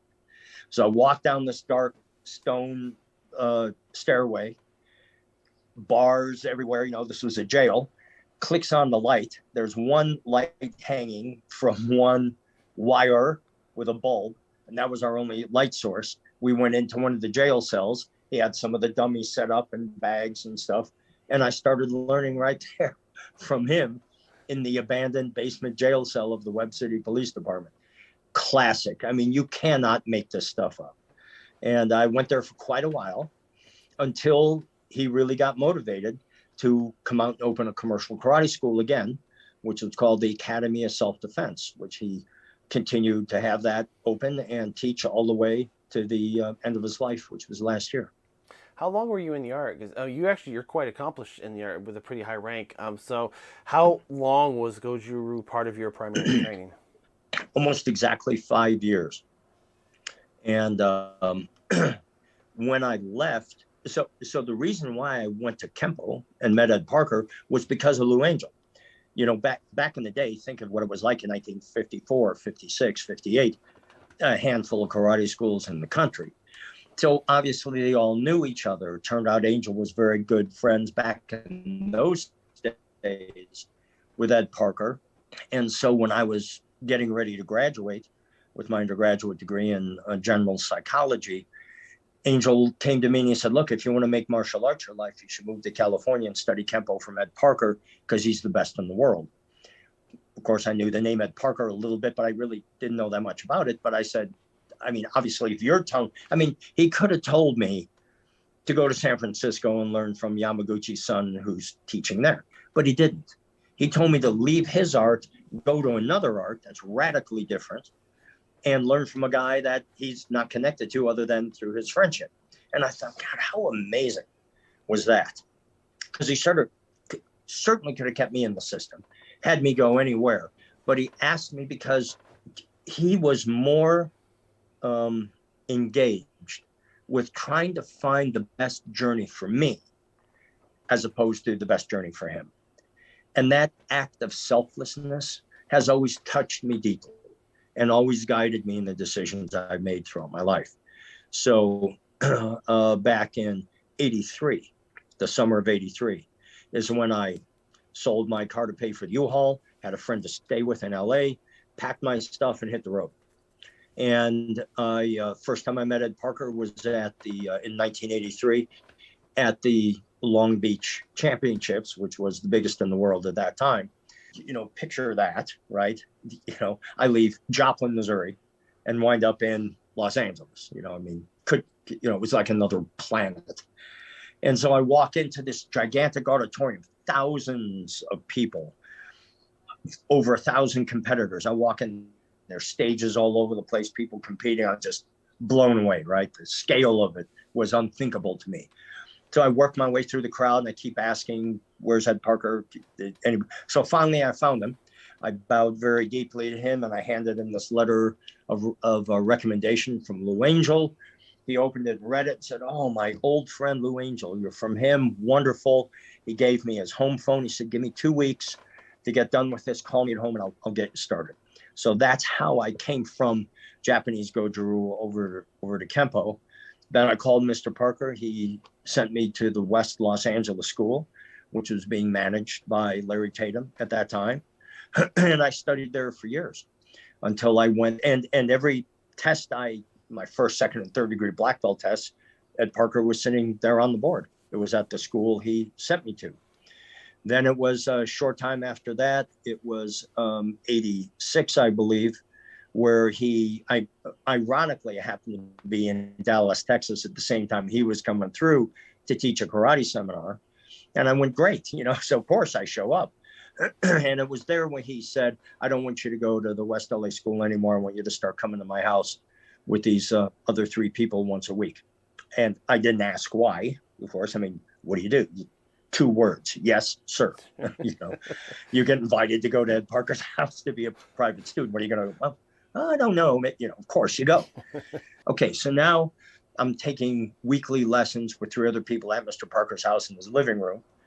And the Kempo he was teaching was so different. But the good news is the difference was it was much more like, in many ways, the Japanese Goju that I was studying, because it was about power first and speed second and stance and stability and impact value. Then you brought in the science and the physics and all, and it just blew my mind. I just realized how little I knew of Kempo, and then I'm going to get that information from that source. I mean, you can't ask for anything better than that. So I turned everything else out and studied as diligently as I could directly from Mr. Parker. And then shortly after that, I began to study acting. And I studied for 5 years, got a little bit of work here and there until I got my break to perform for the president of production at Paramount, which in turn led to my signing of my contract at Paramount. My first movie was The Perfect Weapon. And we finished filming in November of 90. And then it was December 15th of 90 is when he died. And the film was released in March of 91. So although he never saw the film, he did see fight scenes in my trailer. And so he was really, really a part of it. And in all that time I spent with him, I took notes on the kind of things he would like to see that would really highlight Kempo, because I knew I'd be on for at least a few movies. It turned out to be 10, but so I made notes on that. So in the successive movies I did after that, I included these Ed Parker fight scenes, I call them, things he wanted to see that I didn't do in Perfect Weapon, that I did in the next couple of movies that followed. What was your, when you first started taking your first Kempo classes, either at Larry Tatum's school or with Mr. Parker, did you experience a sort of culture shock coming from such a radically different system like Goju? And what was that transition like for you material-wise? It was sticking your finger in a light socket. That's what it was. It was such a radical departure. And the talent in that West LA school back then was absolutely outrageous. And so they let me continue to wear my 2nd degree black belt, which I was a full knee on from Angel when I moved there. And I did that, and everybody was very, very nice, very welcoming, and they just beat the crap out of me. I mean, I took it until I started getting it. And then I went, okay, now I think I get this. But I was trashed, over and over and over again. But I kept showing up, and I did get hurt, my nose broken, surgery for that, and blah, blah, blah.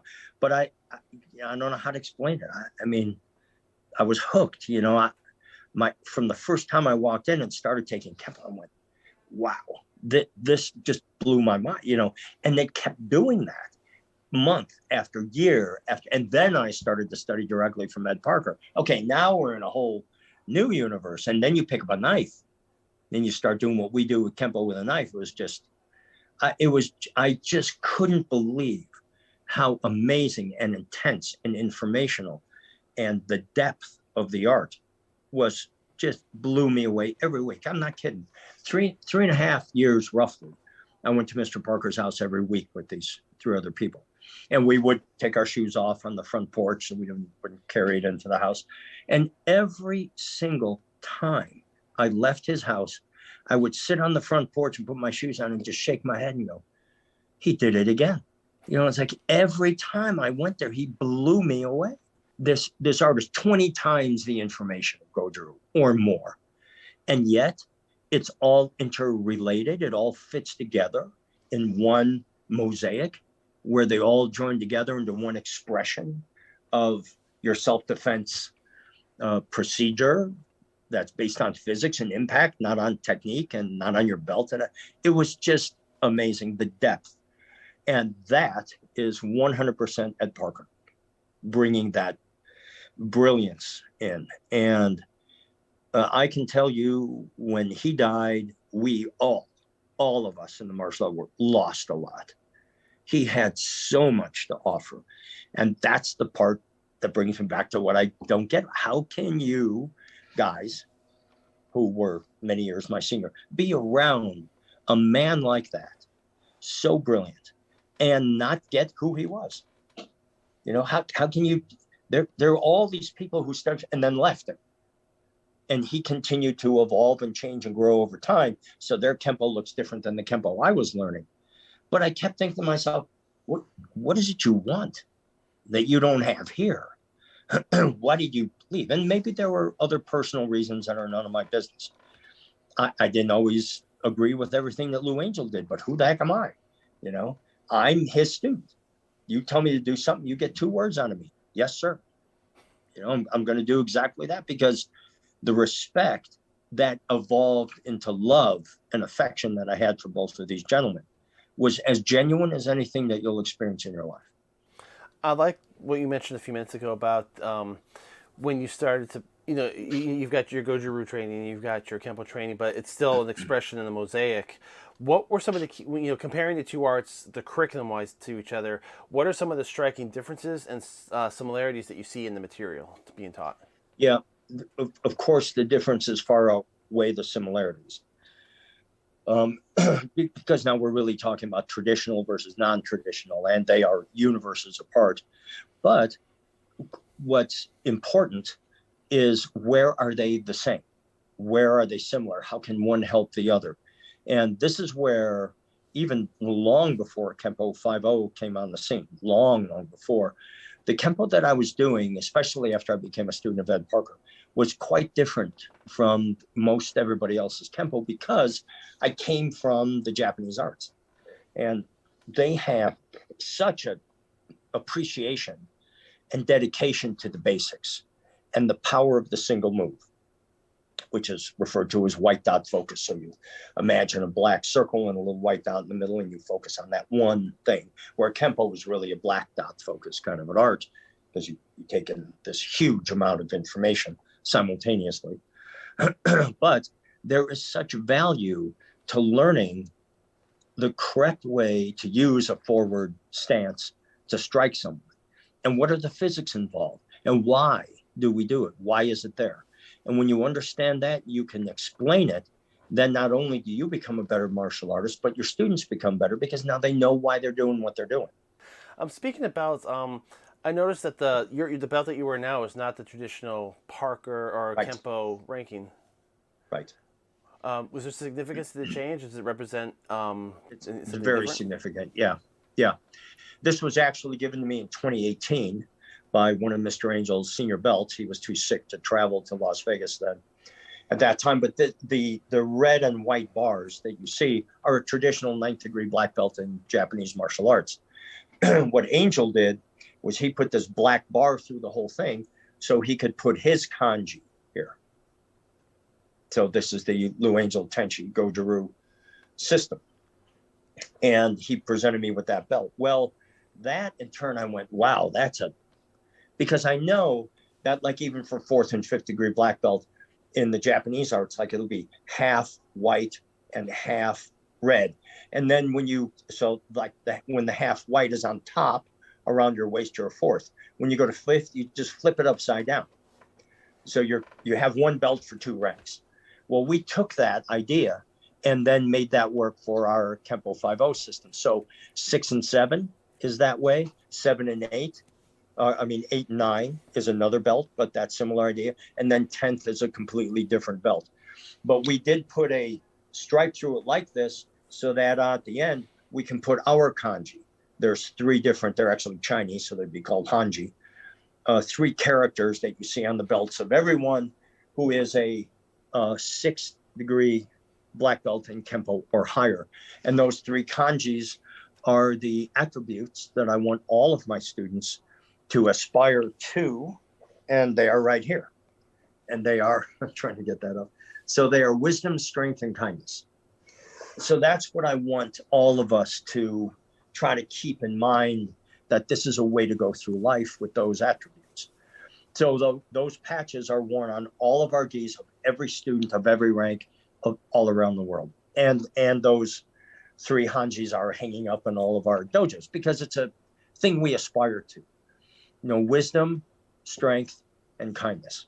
Those are the things that I have learned throughout my life that I think are important to be able to have a meaningful, successful life.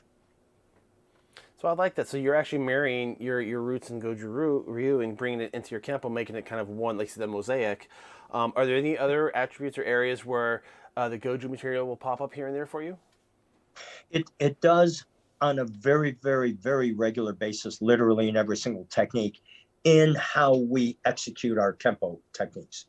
When you get into brown belt, let's say in the Kempo system, whichever one you're in, technically then you're into the, quote, advanced material. And it just goes up from there with all the extensions and everything. It's quite amazing. But even in those more advanced techniques, we still keep the dynamic and the power of the correct forward bow or reverse bow hitting your stance in time and in rhythm with the impact on the target. Gives you that thing called marriage of gravity, right? So if you think that marriage of gravity is the greatest way to increase your impact value, which it is, then you would want to focus in on that so that there is marriage of gravity and that power-based execution of the Kempo technique in absolutely everything that you do. Then you add one more dimension to those 2, the settling, the impact, and then the breath. Because the breath is the way that you access your inner energy, called chi in the Chinese, ki in Japanese, beta rhythms that we call it in the West. But there's an internal energy. So imagine if I had perfect physics and then perfect metaphysics. The non-physical met with the physical at precisely the moment of impact, then I'm moving at 100% of my potential. Then that becomes one strike in the middle of 6, 8, 10 strikes in that sequence that we call a technique, that you know as well as I. Then you're putting all of the principles and the physics of the Newtonian physics of the world where we live and the metaphysics of the world that we live in combined together into one magical moment where that's when you watch somebody do a Kempo technique and your just jaw hits the ground. You go, wow, look at that. Well, that's what it is. It's those elements of the perfect timing of the physical and the event of the non-physical, which is accessing that internal energy, chi energy, as it were, through your breath. So if I can settle and impact and exhale at that very same moment, within that sequence of every single time I hit you, that's when I'm moving at 100% of my potential. Will I win the fight? Who knows? We don't judge it on whether you can beat somebody up or not, whether you have a trophy or not, whether it's whatever belt you wear or not. Can you do the art? Can you effectively do you know it? Can you teach it to me? Can you explain to me what these principles and concepts are? Our entire system is based on that. If that is interesting to you, if you critically think in that way, then we're going to be your cup of tea. If you're not, if you just want to beat the crap out of somebody or win a trophy or belts or whatever it is, then okay, you're not going to like us very much. Just go someplace else. Just leave us do our thing. As we did our deep dive, we did an episode looking at the history of Goju Ryu, and there's a heavy emphasis on the hard soft and the lines and circles. But Kempo also has its own rules and principles with lines and circles. How do they are they compatible philosophies with each other? They're almost the same. They're almost the only difference between the two is Kempo's circles are much, much smaller. And then the circle, the very few circles they do in Goju. Of course, Japanese is much more of a linear art. Kempo is really a combination of both linear and circular. When you get more into the advanced techniques, there's much more continuous motion. But it's as Mr. Parker used to say, where a straight line ends, a circle begins. That's how you get that work, all those hits happening in such rapid succession.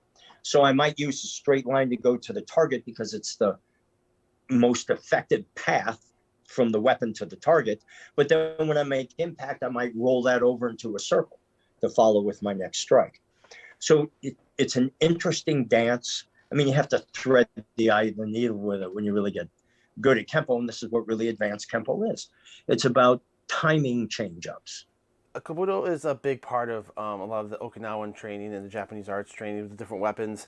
In Kempo, anyone who knows the perfect weapon knows the poster. It's you with the kali sticks. And yeah, I've always wondered this question, and kali sticks seem to be the favored weapon amongst Kempoists, even though it's not necessarily part of the curriculum, like, per se, but, like, it just seems like every Kempoist I know is drawn to the sticks. Do you think that's because of the work you did with the perfect weapon, or is there some other attractive attribute that just lends itself for Kempo and kali to kind of intermix? I think at best it was an influence. I think at best it was.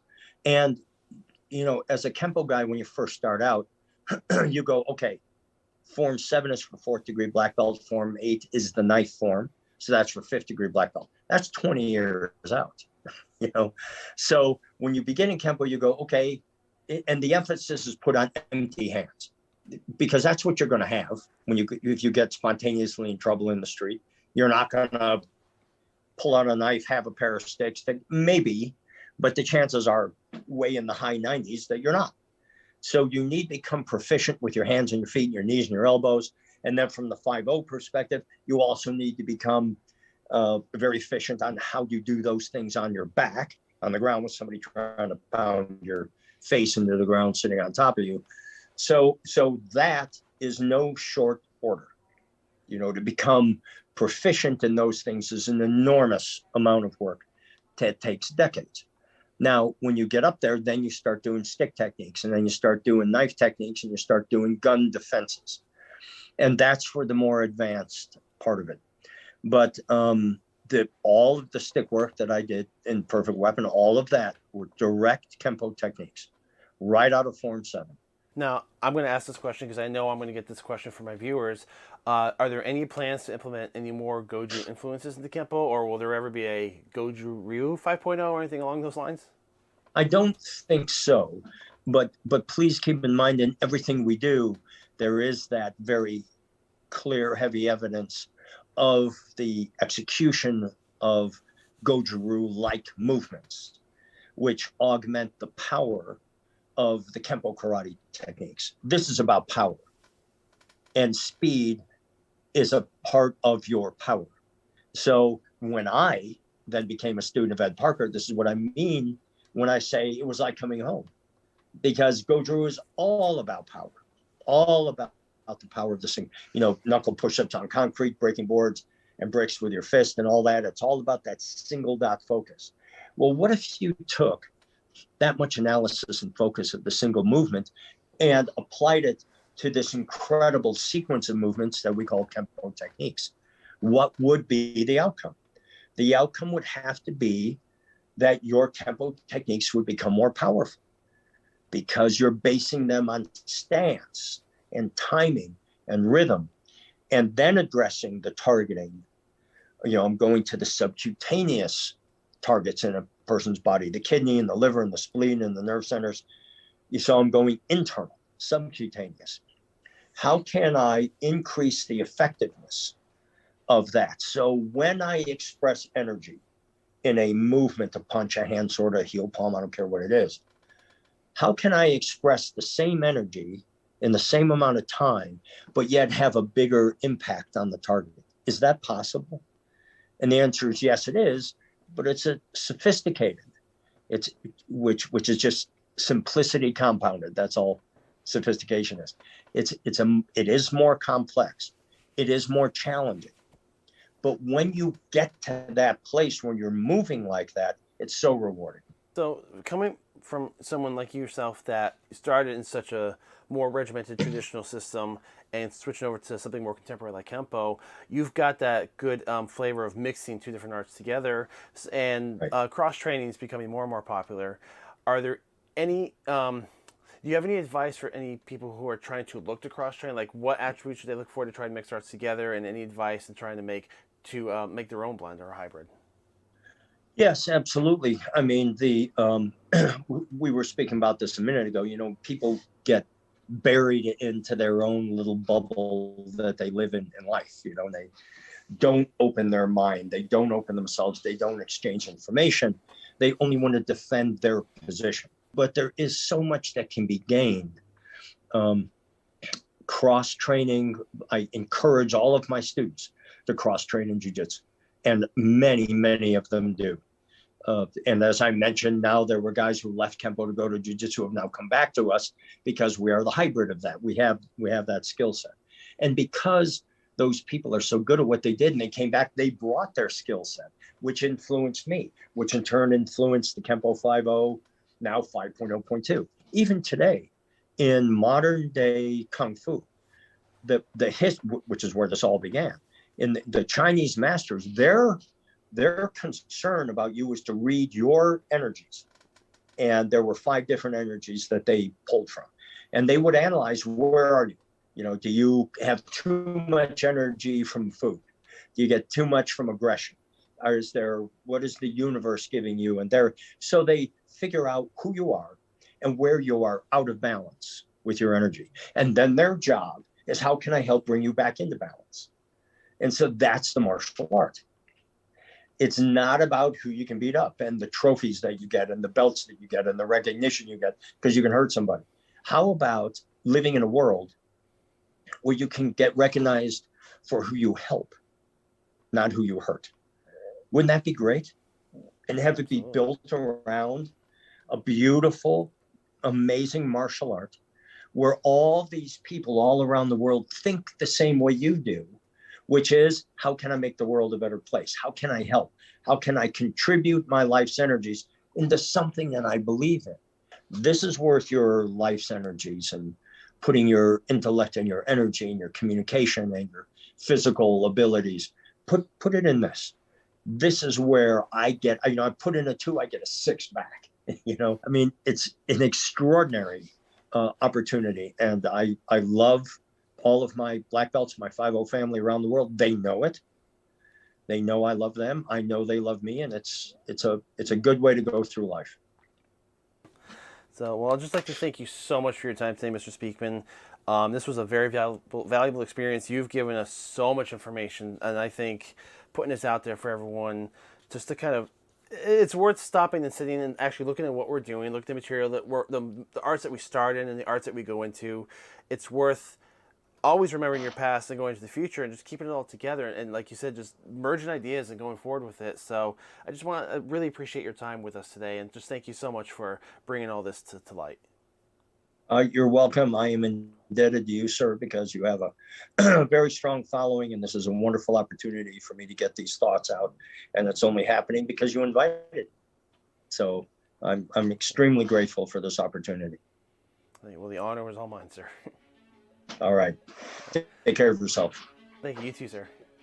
We'd like to extend a great big thank you to Master Speakman for his time and for sharing his experience in 2 arts that are fundamentally different from each other. I think it's important that we listen to stories like this where we can appreciate the similarities 2 systems can have in common, as well as respect the differences. Now, if you're looking for more information on either American Kempo Karate or Goju Ryu Karate, we have a deep dive video on each system with those links down below in the video description.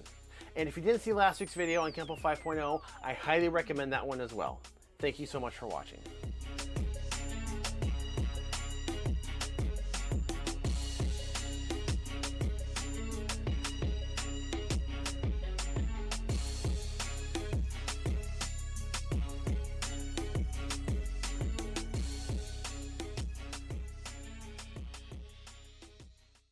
Hi everyone, today's just a little bit of a bonus episode.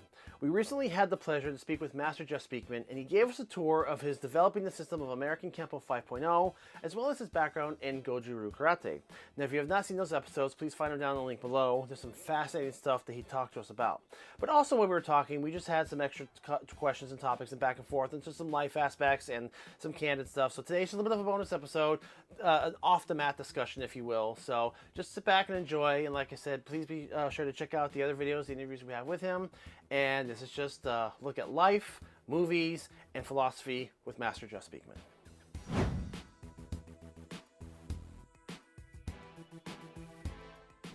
I always go back to Chuck Norris's The Octagon for a couple of reasons. One is you could obviously see the quality of the martial arts that was in that movie is phenomenal, especially when you put it back in the day of when it was done. And I personally know Mr. Norris, and I think he's just one of the most outstanding people I've ever met. And interestingly enough, when I was coming out with The Perfect Weapon, of course, you're with Paramount, this big company, and I'm about to go on a world tour and open this movie. I mean, it was a big deal. So they hired a very, very popular company so they could come in and teach me about public speaking and about how to present yourself. And so I went through this whole thing with that. They prepped me for going around the world. And here's what's interesting. They would say to me over and over again, they would say, here's what you need to do. And and you know who's great at that is Chuck Norris. He's the best at this kind of thing. And it's true. He was the best because the guy's a genuine human being who really cares about other people. And I just found it really interesting that they over and over again would say, oh, and by the way, the guy you want to look at is Chuck Norris. So there's my admiration for what he's done in film. My great pleasure to have met him. And it's also that he's done so many wonderful things with his life that he wound up being, an example for me to follow. So that's why I love that movie and what he's done with his life.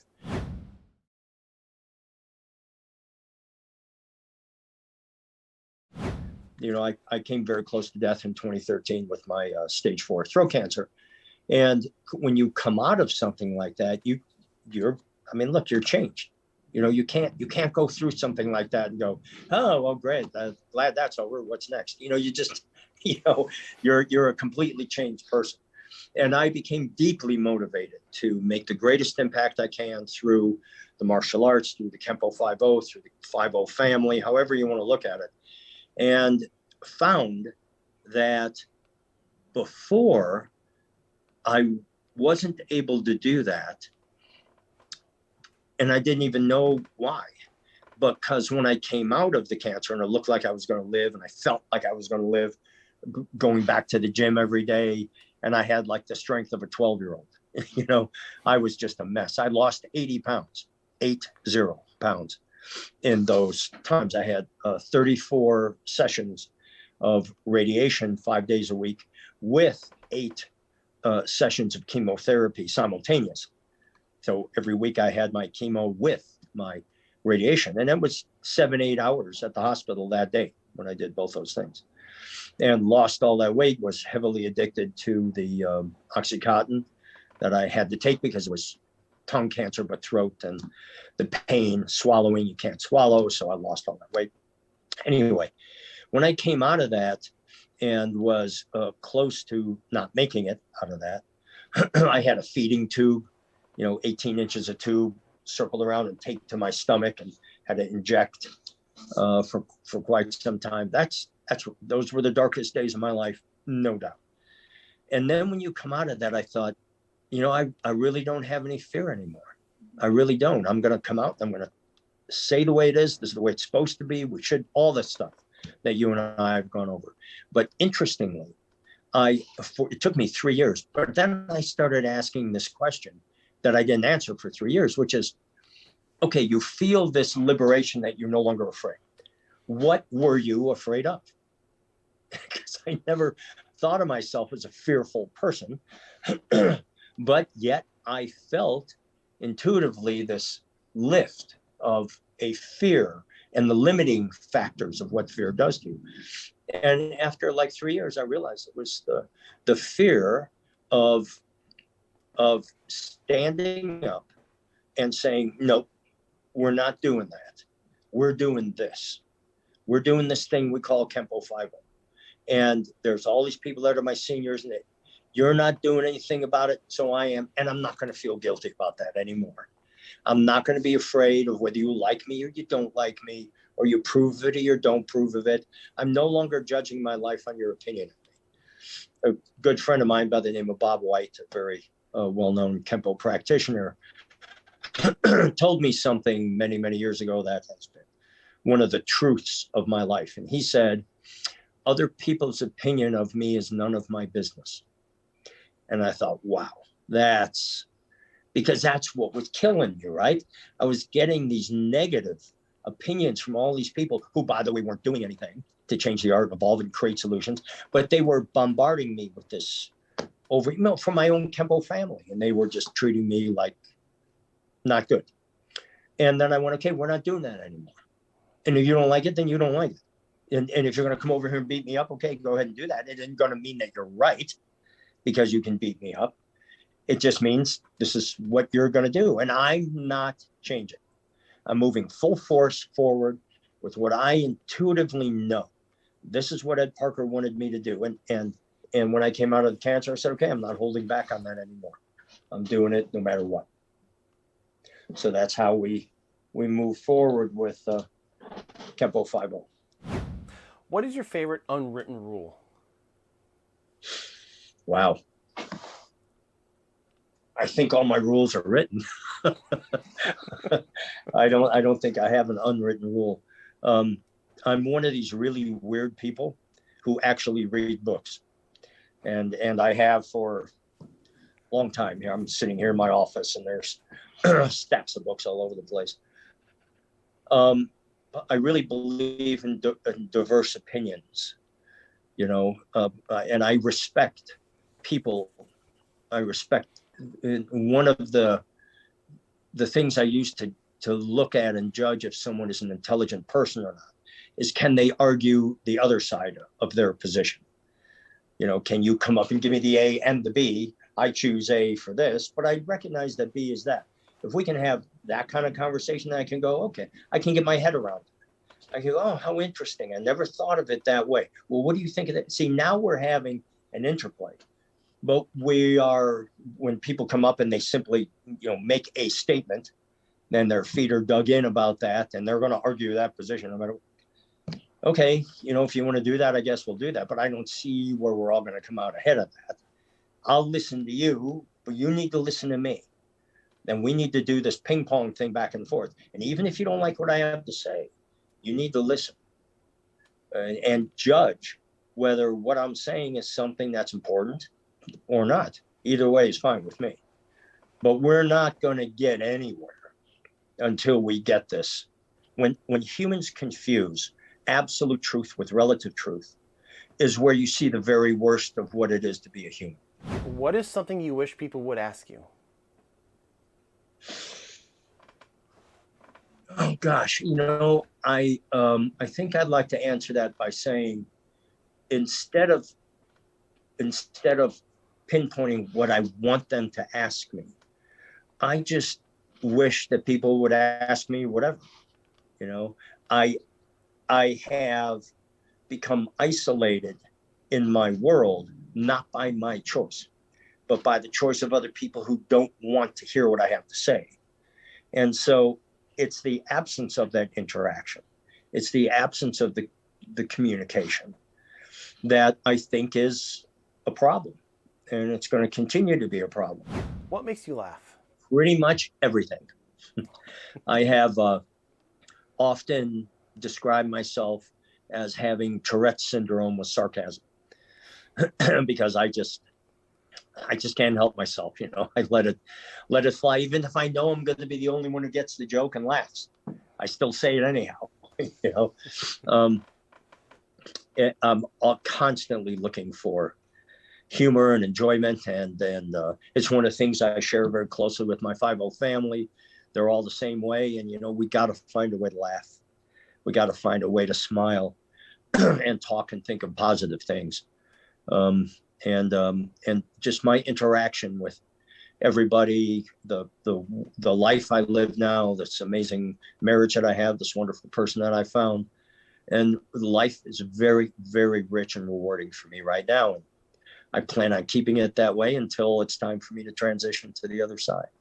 And I just hope that, and with all intent, I set up the Kempo 5.0 world to move on when I'm dead. And it's a system that's set up that isn't dependent on me. And I don't want it to be, because I want those people that I love dearly to continue to have a good life and believe in what they built so their children can come in, and then the next generation and the next. And it lives and it grows on its own.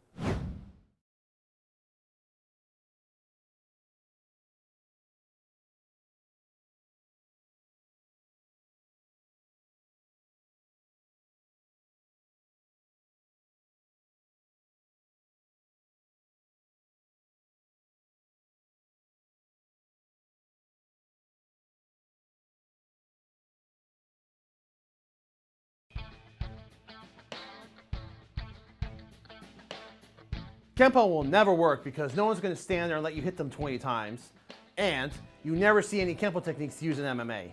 These are two of the most common reasons I hear people say Kempo sucks. Today I'm going to tell you why those answers are correct and why we do Kempo anyway.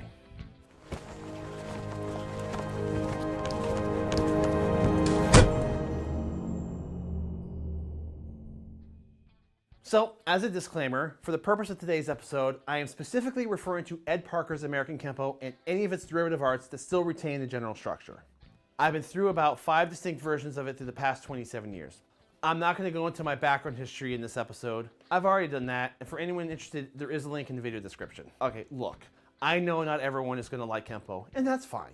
But if you're one of those who said that Kempo sucks because a person's not going to stand there all day so you can hit them, or because, you have never seen anyone pull off 5 swords in a real fight or a cage match, then my goal today is to have you leave this video with a new appreciation of the art, or at least a different perspective of it. Interestingly enough, today's episode was inspired by an almost unrelated question by one of our Patreon members. Timothy Karofsky recently asked me if I think kata has a purpose, and if so, what is its place within modern American Kempo? I think we can attempt to break 2 boards with 1 punch today on this one. Now, both criticisms of Kempo are correct, because these remarks are based on an assumption of what Kempo self-defense is. Kempo is broken down into basics, kata/forms, self-defense techniques, and sparring. Basics are our individual moves, such as blocks, kicks, punches, foot maneuvers. Katas are our forms, which you see many martial arts have. Self-defense techniques are kind of unique to Kempo in that these are our basics arranged by belt level in preconceived choreographed sequences, and depending on what curriculum we're working on, there could be 10 per belt, there could be 16, 24, 32, that varies. But these are individual sequences that are taught as techniques and self-defense techniques. We're going to get back to that in a minute. Also, there are 3 phases to each of our techniques in Kempo, and this is where a lot of, I think, the confusion comes from. Is we've got the ideal phase. The ideal phase is assuming everything goes perfect, every move works exactly how you intended it to, and the bad guy reacts how you want them to. We all know that doesn't happen that way. Something always goes wrong. But for the basis of learning the technique, that's the first phase we learn it in. Once a student has learned the motion and learned what the technique teaches, we then go into the second phase called the what-if phase. The what-if phase posits, well, what if they do this instead of this? Or what if they don't react the same way? Or what if you miss? It gets the student to think about plan B, plan C, plan D. Where can you go from there? What can you rely on? How can you adapt to the situation? And the third phase is formulation. So basically, once a student understands what the technique is teaching and how to apply it in sequence, and then how to overcome any potential obstacles or anything that goes wrong, you go into the free form in which a person attacks you, and you should be able to construct your own combination and own reactions based on what you've learned and how you've learned to apply them and what the situation dictates. So those are the 3 main phases of Kempo. And the problem, though, is a lot of the criticism for these techniques is that most people who have not experienced the art have only seen the first phase. They've only seen the ideal phase. You see it in technique lines, you see it at tournaments, you see it in demonstrations. So people look at that and be like, oh, well, that's never going to work. You're not wrong, but you're seeing a demonstration version of it. However, these techniques are not meant to be memorized and taken verbatim onto the street and applied in those exact situations. The best way to consider them is think of them as mini katas. They are meant to teach you individual concepts. There's certain principles that are introduced. There are certain combinations and relationship of techniques that are in there. They're actually just teaching tools, more or less a recipe of different variables and opportunities you have in specific situations. I also want to thank one of our viewers and good friend, Michael Morris. He found an Ed Parker quote that sums this up perfectly. You see, none of the things that we show you might be ever used in the sequence that we showed you. One of these days, you might use movement number 3 out of technique number 20 and bring it together with movement number 2 out of technique number 2. And you may be able to create your own, okay, sequence of movements because that's what the situation called for at the moment. So what does he mean by that? Well, you know, let's demonstrate by what a technique teaches. And for that, I'm going to need a white belt. Let me see. This specimen will do. The very first technique we learn for white belt is called delayed sword. You step back, you block the arm, knock away from the body, front kick the groin, land, chop the neck. It's actually setting up the foundation for a lot of different lessons that the techniques teach. So for example, every single Kempo technique teaches the same 3 things at the beginning. 1, he grabs. So first thing I'm doing is what do? I step back. I'm getting my foundation, my base. So you always establish your base. That's the first thing. That's what this technique is teaching us. We establish our base. Next we have to do is we have to neutralize the attack, neutralize the threat. I'm going to knock that arm away. There's a nice radial nerve that runs up the arm right here. And it's also one thing it teaches. We're showing a new striking point. You hit someone hard there, it should feel like a little jolt of electricity going up the arm. 2, so we neutralize the attack. 3, we have to cancel the body zone. There's height, width, and depth. How far he can reach, how wide he can turn, how tall he can stand. So for all of our techniques, we have to establish our foundation, neutralize the attack, and then cancel one of the body zones. I step back, I establish my base, I neutralize the attack, and when I kick, what's the natural reaction when a person gets kicked in the groin? They come forward. I've now lowered his height. At this position, him dropped like this, that takes away his ability to kick. And of course, I will land here and land with my strike. To look at it further, you know, the reason we're ending with a hand sword is also this. So he grabs, I step back, I block, I kick, and I'm landing. So he bends forward, I'm landing at the chop. Well, 1, I'm also learning contouring. I know from this contact here where his body is. I don't have to guess. I can follow it down, track it to his neck. And also I'm using the sword hand because it fits nicely right here in the collar line. Yes, I could do a back fist, I could do a punch, I can crawl in with a cross, I can do whatever I wanted. Right off the bat, the white belt is learning for their first technique, they're learning how to get their balance, how to do their first block, how to do their first strike. They're learning the nerve zone already. They're learning the concept of contouring. They're learning for the weapons, they're learning the hand sword. So that's a lot for just the very first lesson. And when you really break it down, and of course I'm sure I've got a lot of Kempo people saying, well, you forgot this, you forgot this, you forgot this. Yes, because you could spend years breaking these techniques down. And once you start to understand them, you start to see how they relate to each other. There's another technique. Some schools teach it, some schools don't. It was removed from our curriculum. I personally like it. So this technique is called intellectual departure. But it's based off a front kick, front right kick right to my midsection. He's coming in with that hard front kick. And the idea here is we step back and we're gonna establish our base, but now my block, instead of doing an upper block to the arm, I'm gonna block his leg. So he comes in, I'm gonna inside block and catch it. What did that do? That opened his stance up a little bit. So we land in that position. Well, I need to cancel his own. Bop, groin's right there. What would happen? His head comes forward, land, and get that snapping back fist. The delayed sword. He block, kick, chop. Come with the kick. Block, kick, chop. It's the delayed sword flipped upside down. So it's showing you the reverse. In Kempo, every move has an opposite and reverse motion. And sometimes you'll see it in techniques, sometimes you'll find them in forms. Those ideas are everywhere. So when you learn the whole curriculum, you actually start to see an example of every single move, every attack, every strike, every block, every combination, flip, flop, reverse, back and forth. So that way you understand the motion. So it's not about memorizing the sequence, it's about understanding it, breaking it down, and being able to rebuild your own based on the rules and principles that they teach. With over 150 techniques, you could spend your full martial arts lifetime exploring and always finding new things. 27 years later, and I'm still discovering new ideas and white belt techniques, and personally, I find that exciting. Kempo is not, okay, I memorized this technique, now I'm ready for the next one, and 150 techniques later, it's time for black belt. No. This curriculum sheet, this is not Kempo. Kempo is recognizing positions and understanding the relationship between your basics and combinations. So Tim asked me how I feel how katas fit within today's American martial arts. Using Kempo as an example here, here's how I can best explain it and hopefully provide at least a new perspective for those skeptics out there. It's like learning a new language. First, you learn words. You learn your vocabulary. And in the case of martial arts and Kempo, your vocabulary and your words are your basics, such as your foot maneuvers, your blocks, your strikes, your kicks, your chops, your directions, etc. Those are your vocabulary, your words. Then you learn the grammar, which are the rules of the language, or in Kempo, concepts and body principles. You got body dimension, you got control, power generation, purposeful compliance, angle of incidence, etc. There's a whole list. Those are your grammatical rules. So you've got your vocabulary and you have your grammar. Then you practice them together in sample sentences to demonstrate how the vocabulary and grammar work together. Those would be the Kempo self-defense techniques. Think of them as sample sentences. You're not expected to memorize these sentences exactly and use them exactly, but they're designed to teach you how the words and rules work together so that you can learn to read and write your own sentences. When it comes to forms or kata, they're like the essays in the language. They're longer form literature that highlight specific ideas and topics with their own mini thesis. And it's actually kind of funny because our forms are actually broken down into dictionary forms and encyclopedia forms. We'll get into that in a different video. Then comes sparring. Sparring is kind of like learning how to speak a language fluently. You know the words, you know the grammar, you now put them together to try your own sentences and you see if you can hold a friendly conversation. Now when it comes to real life fighting, well, hopefully you understand the language at this point well enough to win a debate.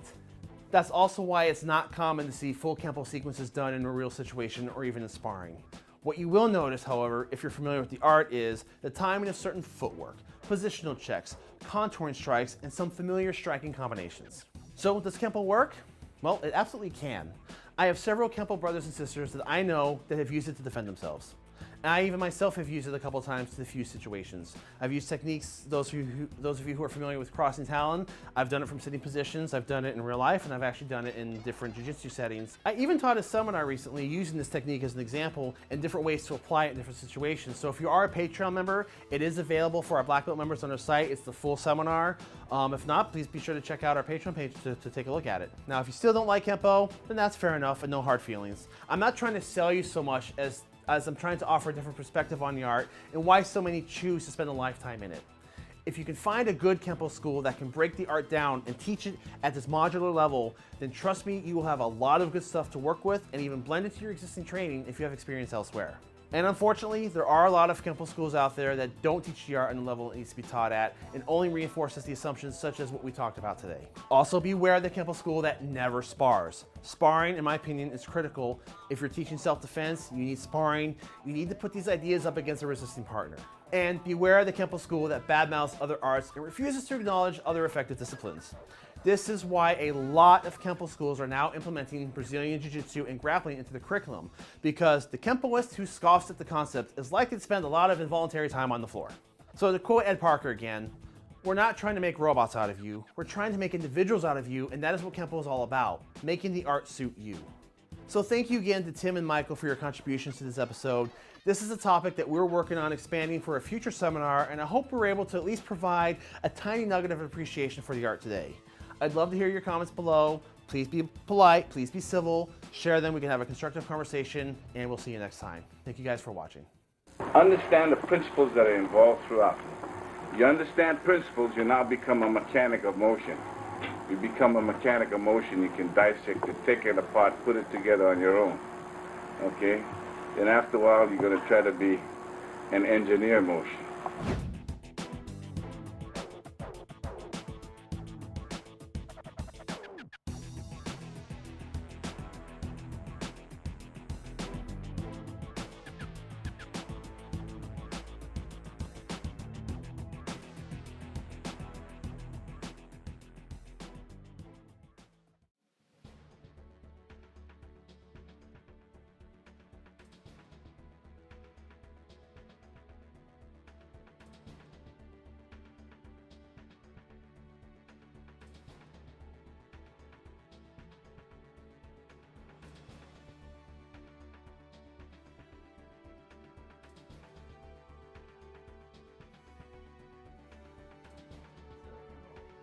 Zen of Kenpo is a program, or a theme, I should say, that started about 3 years ago.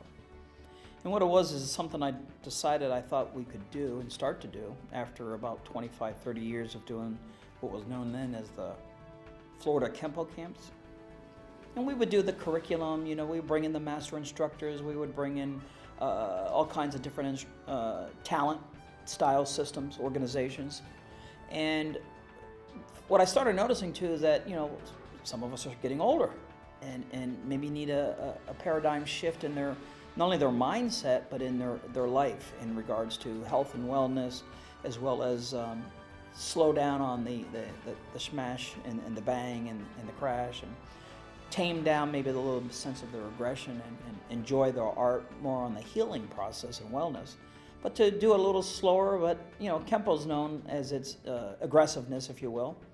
And so, we uki up, dummy up as they call it, and a lot of us will go away, with our trophies called bruises and broken teeth and a punch in the face or a kick in the knee or a fall down. So for the first 20, 25 years or so, we did, I think, our mark. We actually planted something that wasn't done before, and it now has become international, where everyone can pretty much create these seminars and camps and workshops and pull people together and facilitate history or new information and educators. And I think that's the level we're going to here on this weekend. Is my platform has always been giving people chances to share their worth, even if it's for the first time, that firsthand. And that is to give an opportunity, which was never pretty much done before. You had to be a certain level of belt or position, if you will, that I'm looking at this on a professional standpoint and going, well, when are we going to give them a chance?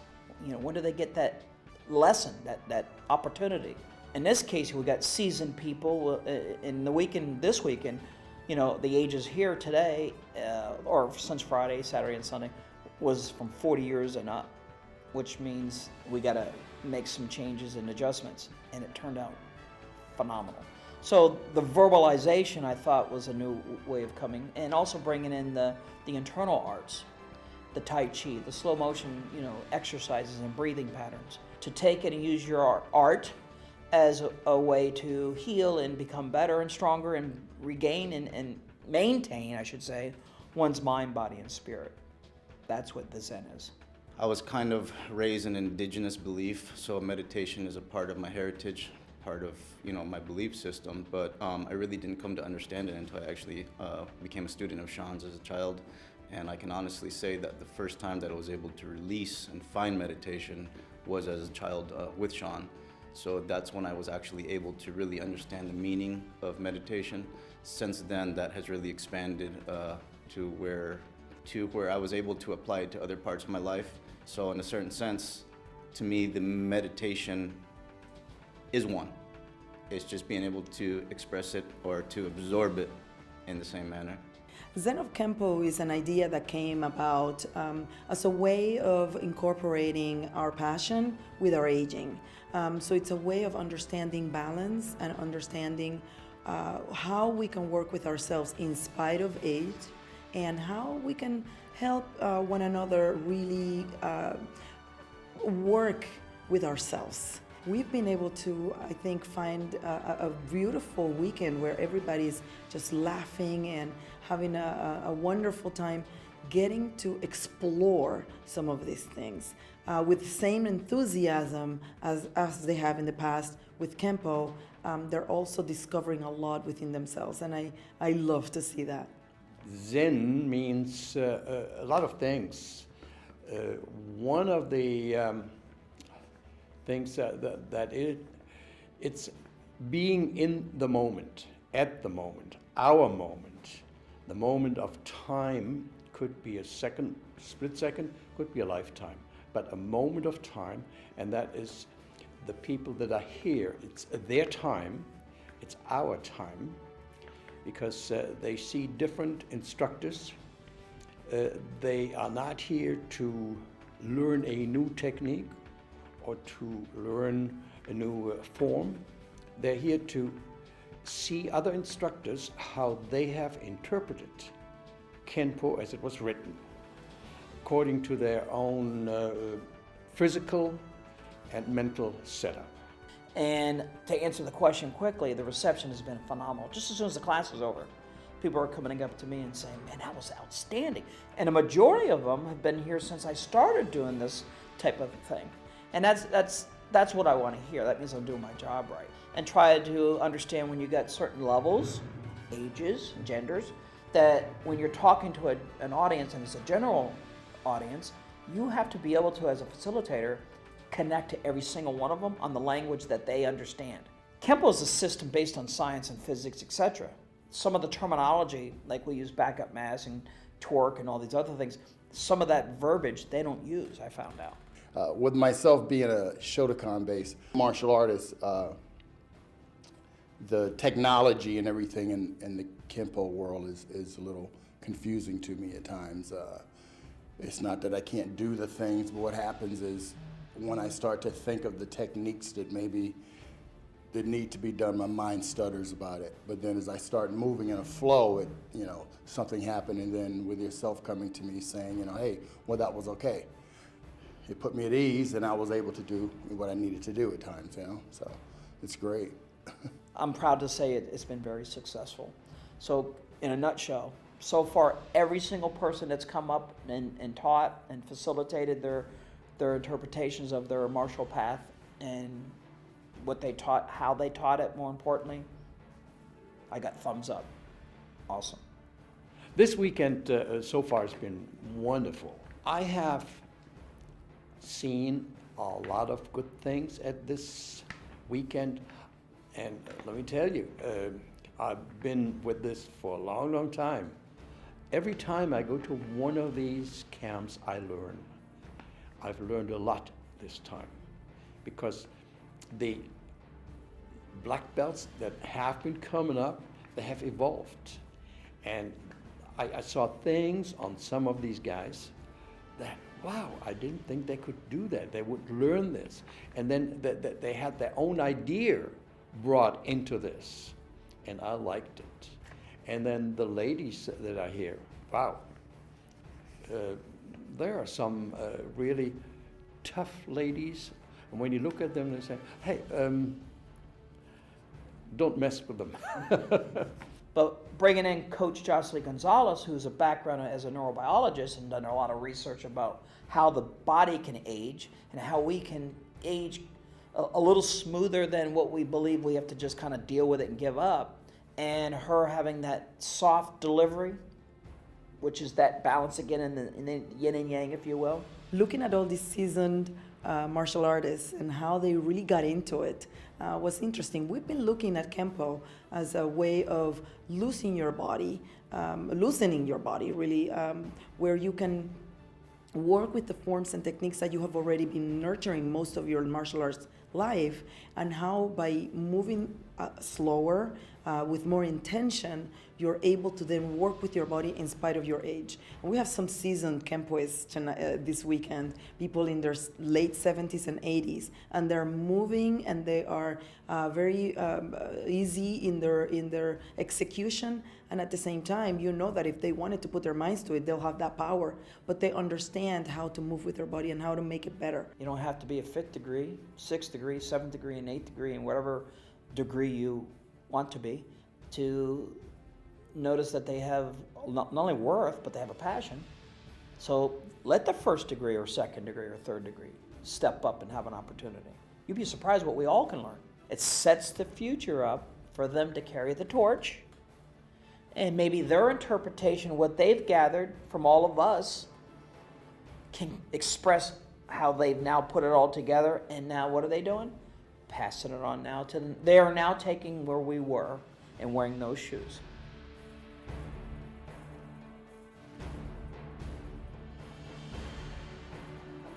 Because I was thinking about Zen of Kenpo, and I thought, I have to get a little closer and think about it. So I came up, for me, the train of Kenpo. And I said, at one time in our lives, in our Kenpo lives, we got onto this Kenpo train, not really knowing where it would take us.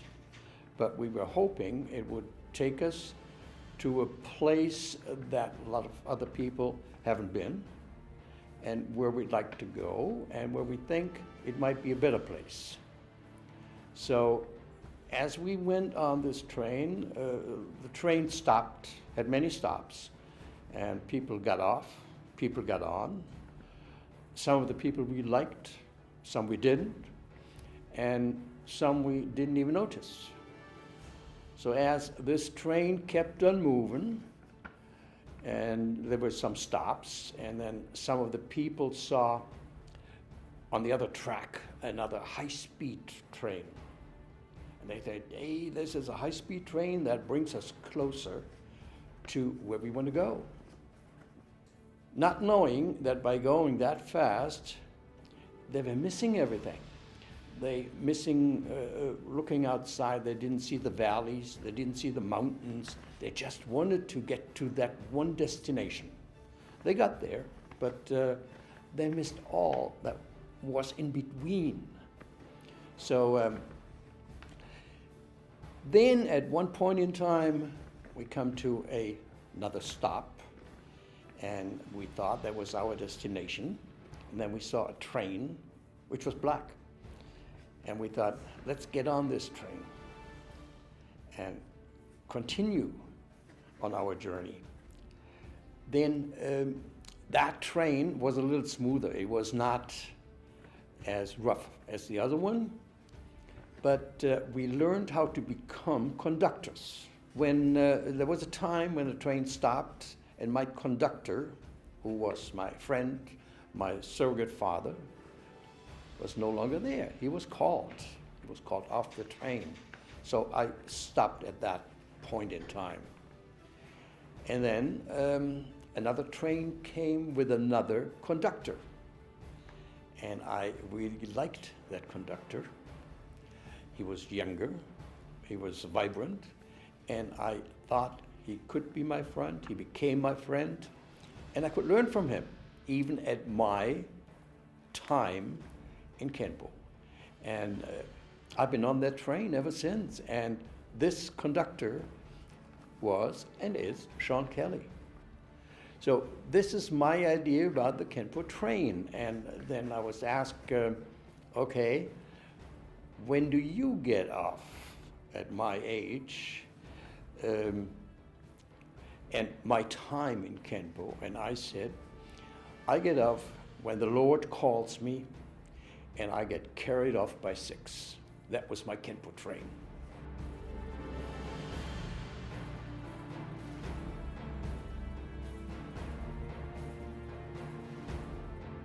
I admire so much of Mr. Kelly. I admire his drive to always try to think outside of the box.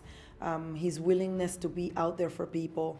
He connects people in such an incredible way, where he knows the strengths of people. He's able to then put people together that create incredible things. I hope a lot of people really get to see the person that he has really led his life to be. I really hope that for him.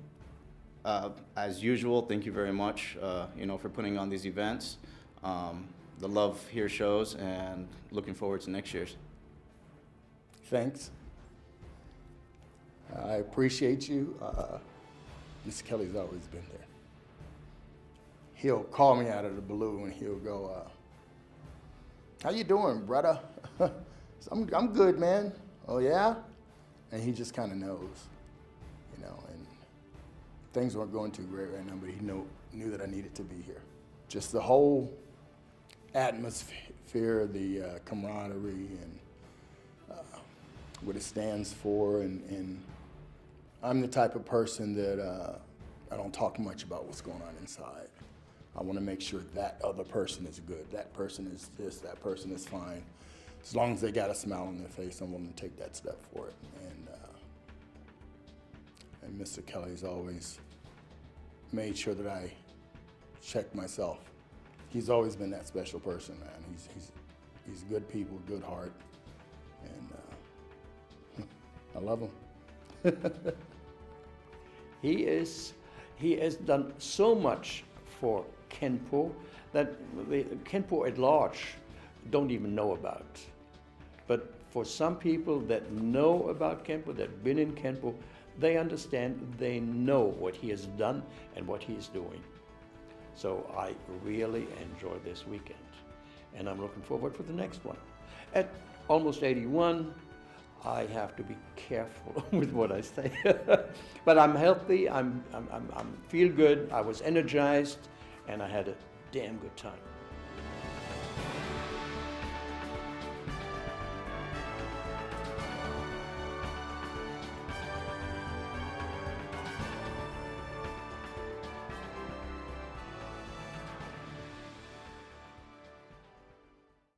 Does Kempo karate actually work for self-defense? Whether you love Kempo or hate it, we're cracking the controversy open on this one, so let the fireworks begin.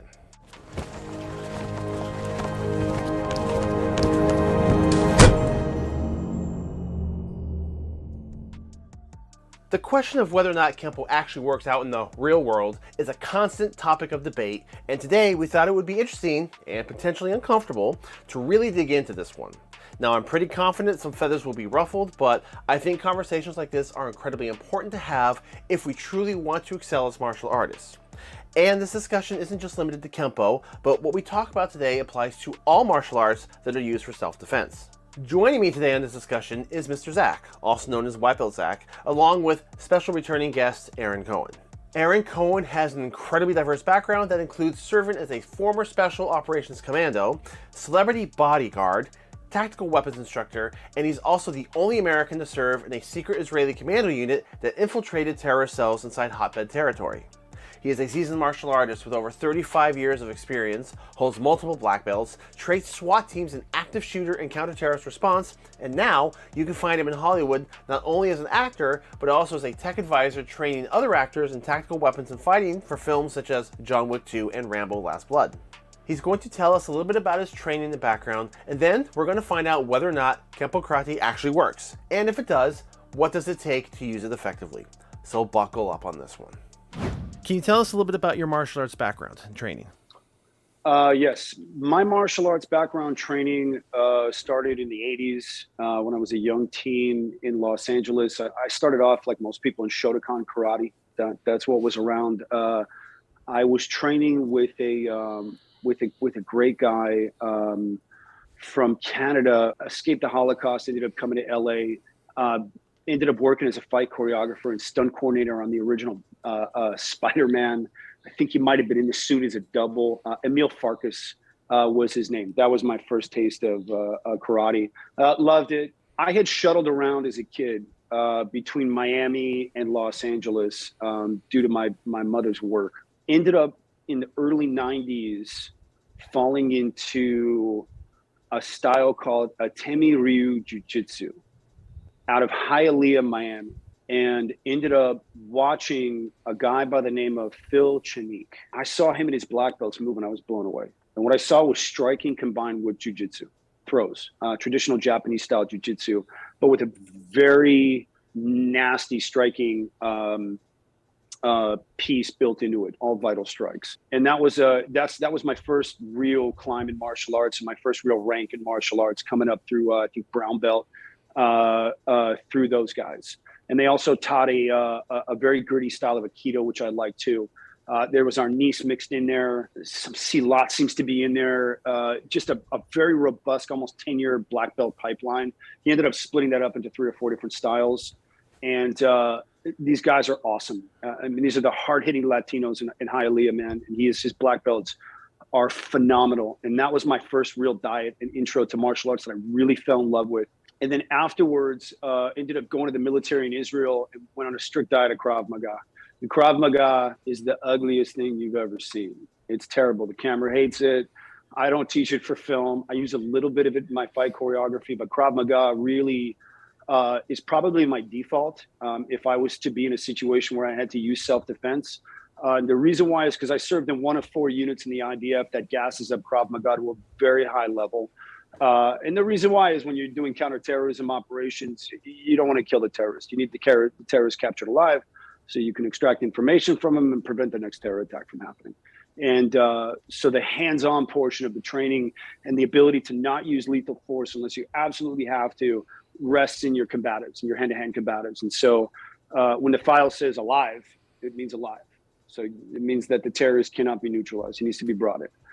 And the level of Krav Maga in the unit was absolutely torturous, is the way to describe it. I mean, when you're going to lunch, you're getting jumped by instructors to up your situational awareness. So it's full contact bouts every Friday. You're doing 4 hours of fights. When you go home on the weekends, teams are jumping other teams as part of their training. To up your situation, you can be in a movie theater and you're going to get jumped by some dude from behind from another team, which is all coordinated with the local police. And the whole purpose of that is to make it so that you can go from passive to active without thinking, The main tactic is very simple. It's very oversimplified. There's heel palms. Everything that's in Kempo is in Krav. It's just oversimplified. There's really no point of order. Everything's just blast, blast, blast, blast, blast. And then obviously a lot of knife defense, a lot of stick defense, a lot of gun defense. And I haven't really seen Krav Maga here in the United States gassed up the way I trained it in the IDF. And I think there's a disconnect between the two. And I think respectfully so, you cannot train to that level of Krav unless you're 19 years old, highly above average levels of physical fitness and forced into a 20-month pipeline where if you quit, you're going to get thrown out of the unit. So you're going to put up with the torture. So like we say in the military, you don't rise to the level of your expectations, you fall to the level of your training. Krav Maga would be my default. And then Kempo started a couple of years ago with an awesome, Kempo with an awesome Kempo instructor named Joey Cadena out of Texas. And went through the IKCA syllabus, did that all through COVID, ate it up like crazy, and then ended up getting to Chuck Sullivan's garage for the last year. And was recently just promoted to third in his syllabus of Chinese Kempo. And fortunately, I get to train with him directly, man. So I get, he knows the whole EPAC syllabus, but he's also taken his own version and streamlined it into a 55, very stripped down, no bullshit version of EPAC. And just really enjoying it. And so Kempo, Aikido, or Japanese Jiu-Jitsu and Krav mixed with tactical firearms ends up becoming my primary diet for my self-defense. And I do so much Kempo right now because of this movie that's coming up. I want to get it back into this film. That there's some awesome pieces in Kempo, some very nasty, dangerous pieces to Kempo that can be really effective if you know how to gas them up correctly and time them correctly. How a Kempoist gets there, in my opinion, will be based on how they train in the dojo.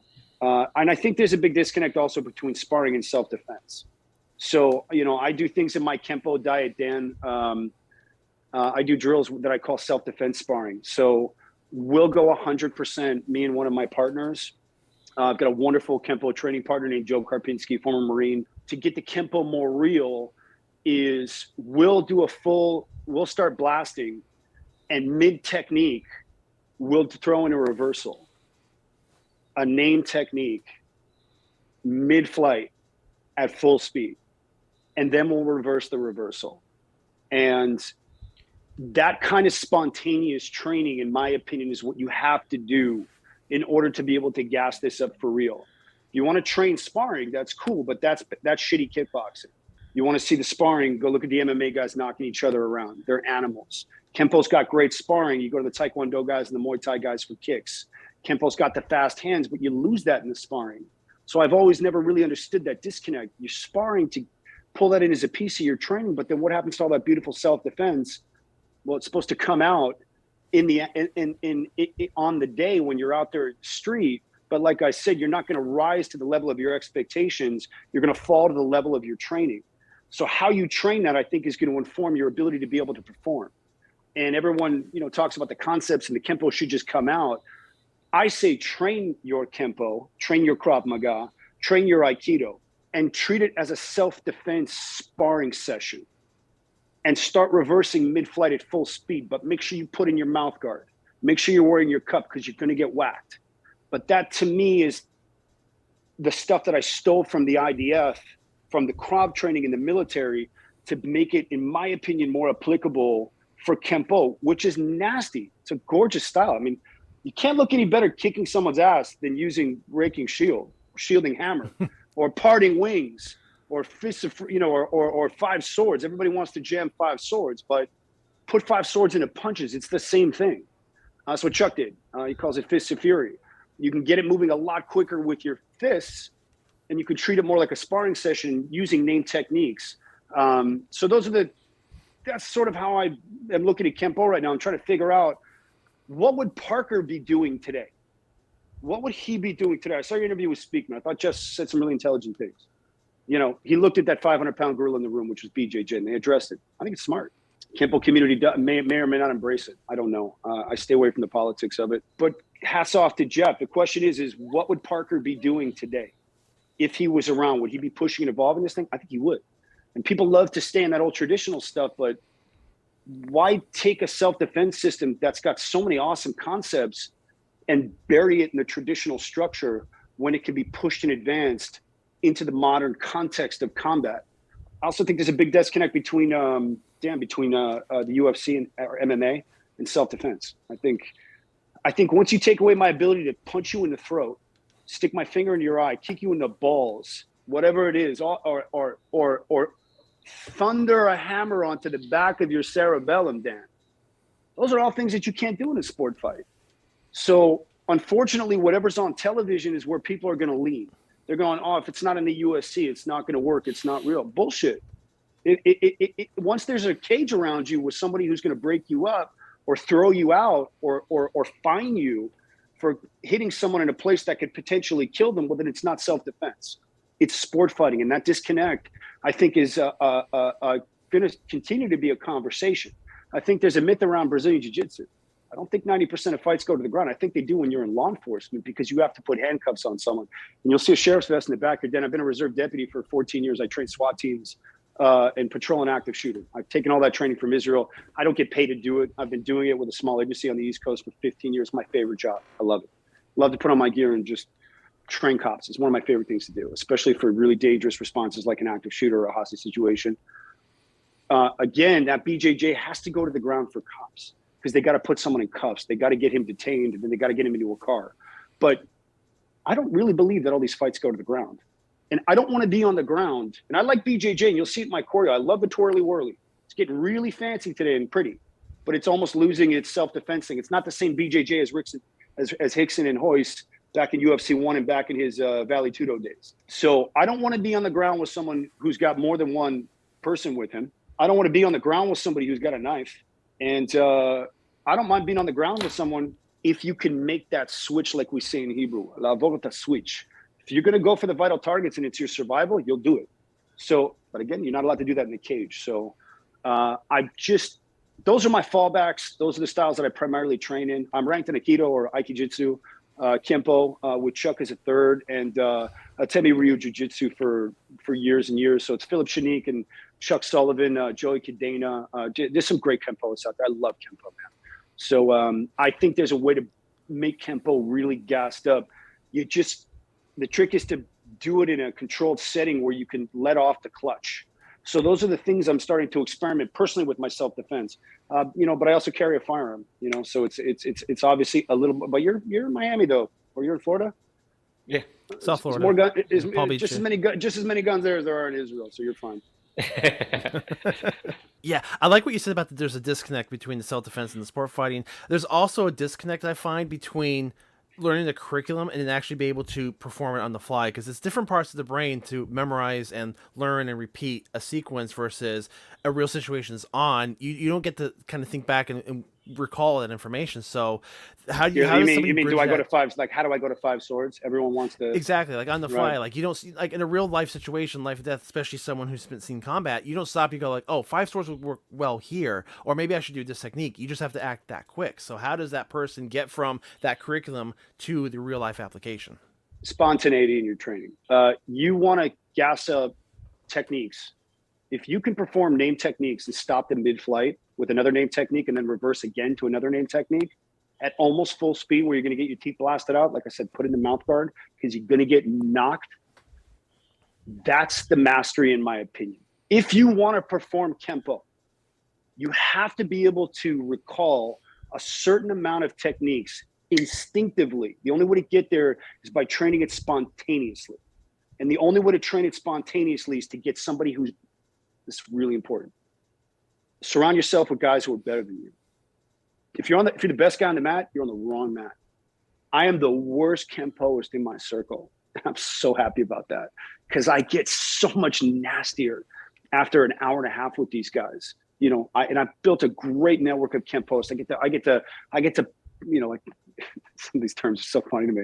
I get to pop popcorn on Thursday with Hugo Rojas, who's a 9th under Chuck, who's been doing it. He was a nasty fighter back in his day, but fortunately for me, I just try and be good to everybody in the Kempo world so I can land on any mat without any weird politics. And I just try and be like, I just want to go train with everyone. I've had the luxury of training with Larry Tatum. Larry moves phenomenal. He's got a different way of doing things. You know, he's got longer arms. He's gorgeous the way he moves. He also understands camera. He's done some films and he's been around that world. And I got a chance to do a seminar with him through a small Kempo school that I train out here locally. And they invited Larry out. And I really enjoy watching him move. He's got his own body English. He generates power on an incredible level. But not everybody can do what Larry does. And Larry's been in it for so long that you kind of have to find your tricks to getting the Kempo to pop. I think it's spontaneous drills. I don't think it's sparring, Dan. I think sparring is just like shitty kickboxing. I don't want to kickbox with anyone, man. You want to throw a punch, whack, whack, whack. It should be 3 and you're done. But if you can get the spontaneity going by having to force name techniques and then executing them mid-flight, I believe your Kempo level will go up. And this is what I've started to work on. And Chuck's looking at it going, good, keep going. Don't stop. That's the only way to get to the truth of it, is can you immediately react with the name technique? On the day when you're out there, who knows what'll come out. But if you've done thousands of reps coming out with name techniques, you should be in a better place than you are if you're on the mat doing 2-man sets, which is just coordination. But, you know, those are how, you know, what speed are you doing the 2-man set at? You half speed, 50%. You're just trying to work out coordination, moving up the circle, you know, executing the blocks correctly, getting to the right position, making sure you're hitting that radial nerve on your outward extended, right? Like the purpose is basics to just kind of fine tune it.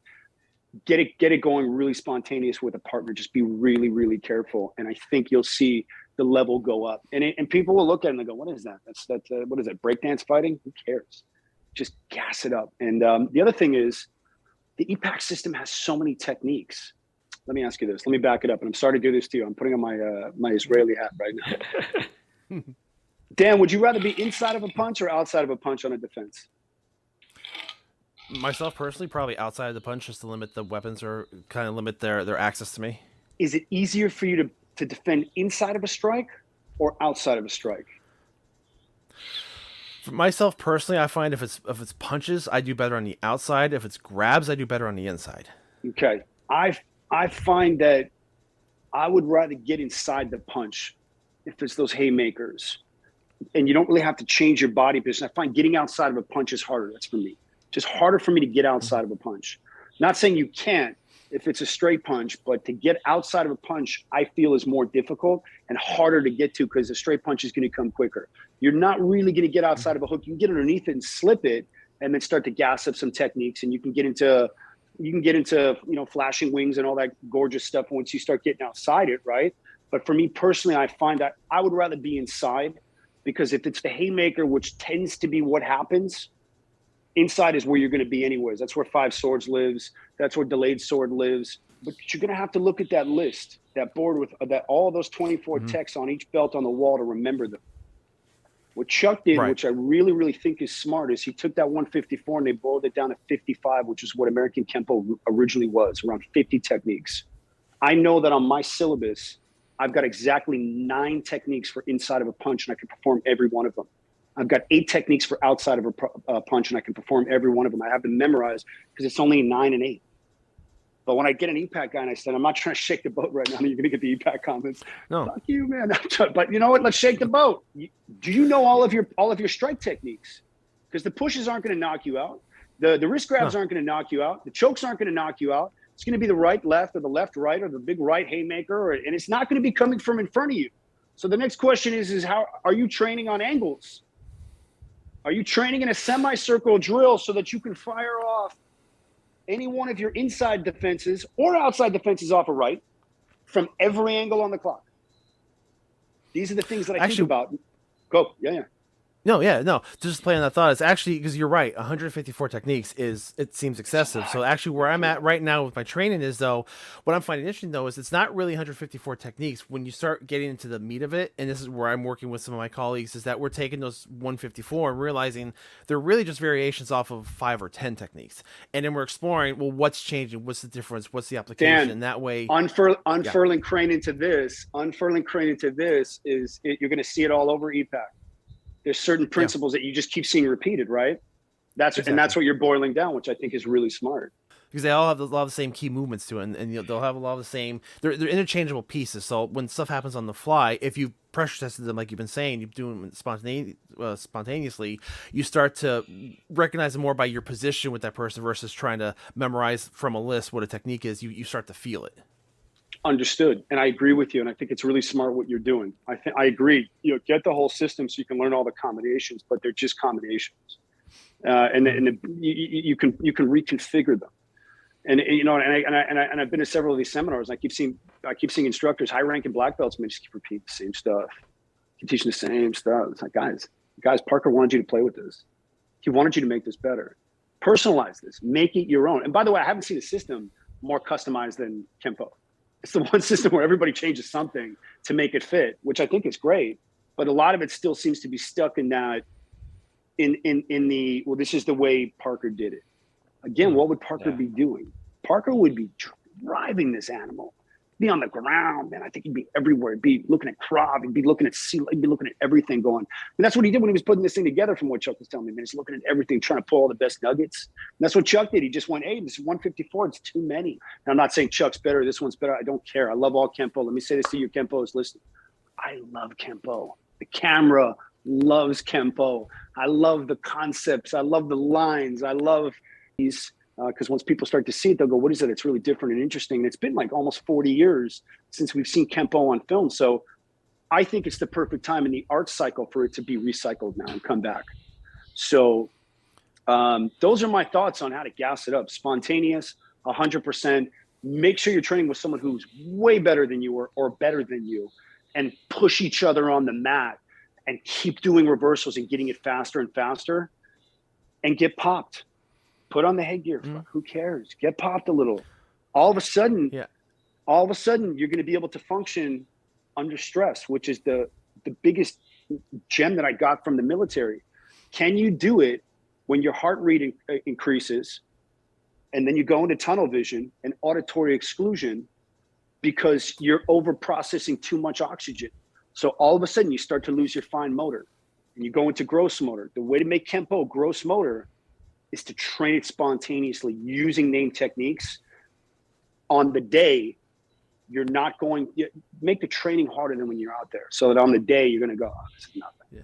Well, I think a lot of what's happened to Kempo, which is very unfortunate, is the commercialism has taken over.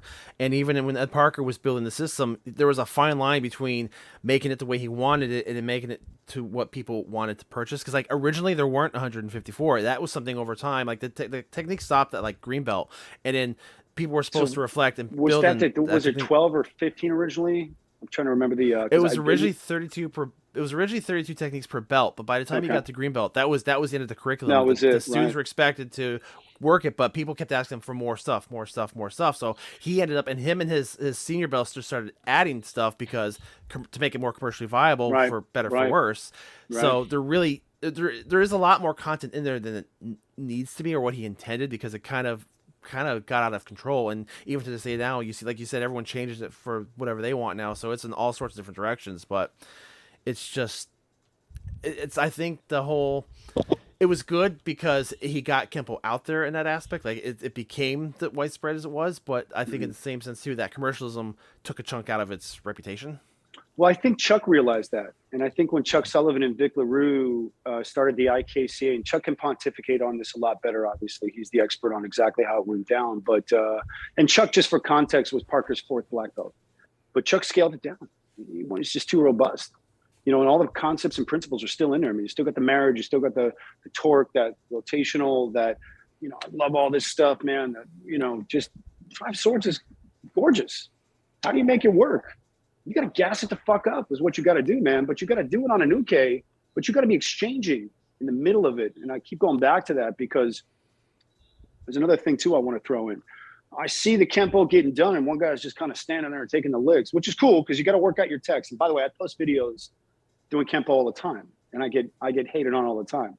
I love it because it's just more content driving from the algorithm, from the hate. And so to all the trolls, thank you for the algorithm boost. When you're just standing there and you're taking the flurries, it's cool for your partner to get the targeting and get to move and feel a human body. It's cool. And when they're reacting, it gives you a small taste of how it should look. I tend to drive forward with my techniques with Kempo. And that's one of the crop sprinkles that I put in. Except when you're moving up the circle and you have to start cutting angles. But I noticed that a lot of guys are just kind of standing, you know, as you're doing 5 swords, you're starting to come up at that point right there as you throw that uppercut. I think on that fourth piece, and then you start coming up the circle, and then you throw that final chop. Why not drive forward? Why not be blasting that thing and pushing the guy forward? I don't know if those reactions that are taught, you know, that action reaction thing that makes Kempo really cool. I haven't seen any real data and videos of the exact, if I reverse hammer, he's going to come forward and then I can feed him that elbow on the extension of, what is it? Shielding, what is it?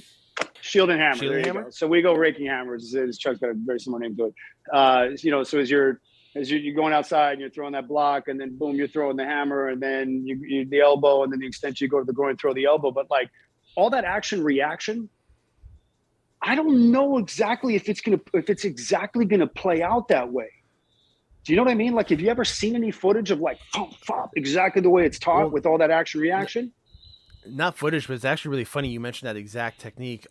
This past Monday sparring, I did do the first 3 techniques, or first 3 moves of Shielding Hammer in sparring. He threw a jab, I just caught the inside of it, and I recognized the position. I contoured up, shuffled forward, got him across the face with the hammer fist. His body turned, and I was able to get that elbow right in there. So I was just like, oh wow, so you got the reactions that are detailed in the explanation of the technique, or was he reacting those first 2? Like I hit him and he actually turned and he actually shuffled back a little bit. And actually, someone even asked him, "Why did you move back?" He goes, "I didn't." He goes, "He moved me." So that hammer fist across the face turned him, and that position, I had that position for that elbow. I didn't nail him with the elbow. I just kind of gave him a little bit of a tap. But I realized did you have to move into him to get the elbow? Yes. That's no, what I mean, I moved into him with the shuffle with the hammer fist across the face, and that set me up for that position with the elbow. So you could drop the elbow. Right. But moving forward and pushing forward helped deliver the cluster. Absolutely. And that's how that technique is written too. It is written to drive in on that one.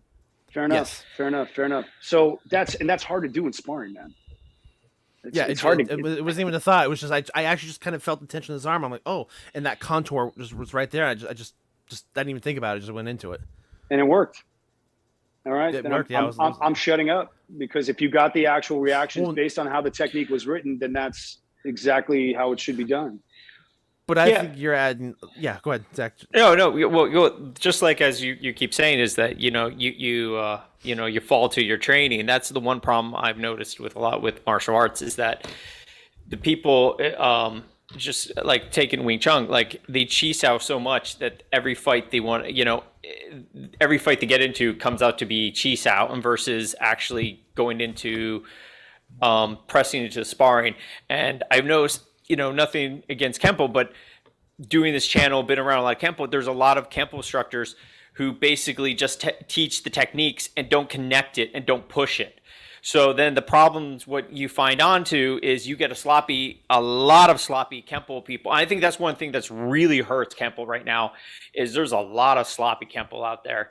And it's like true. It's because there's no formal regulating of the black belts. Yeah. So it's all over the place. The standards are all over the place. Yeah. Right. And it's kind of, but like you're saying, is that they do the techniques, and I've noticed all the time that they don't.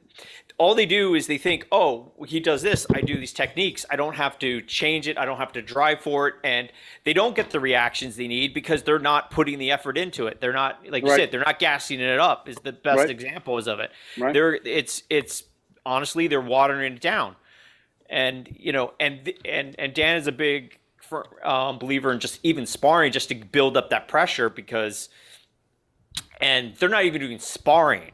So even as you're talking about doing self-defense and bringing it and even gassing up beyond sparring, they're not even sparring. It's exactly what you're saying, which is you've got to gas it up to get it to be able to function under stress. Now, Dan, you've been sparring a lot. I've looked at your videos closely, brother. I've seen a lot of your movement. Dan, you move like a whip. You're like a fucking typewriter, bro. But no, I've seen you move, man. Like, for a bigger guy, you're fast. Kempo's awesome. It makes you fast, because once you start burning in I call them the clusters, they're there. It's like playing a drum fill. And that's another trick to speed, by the way. Play drums. You can't see my drum set hiding in the corner. It makes your hands faster. Get on the drum pad, man. Yeah, well, here's the thing too, because with this curriculum, in my situation, there's a lot like the second half of the curriculum.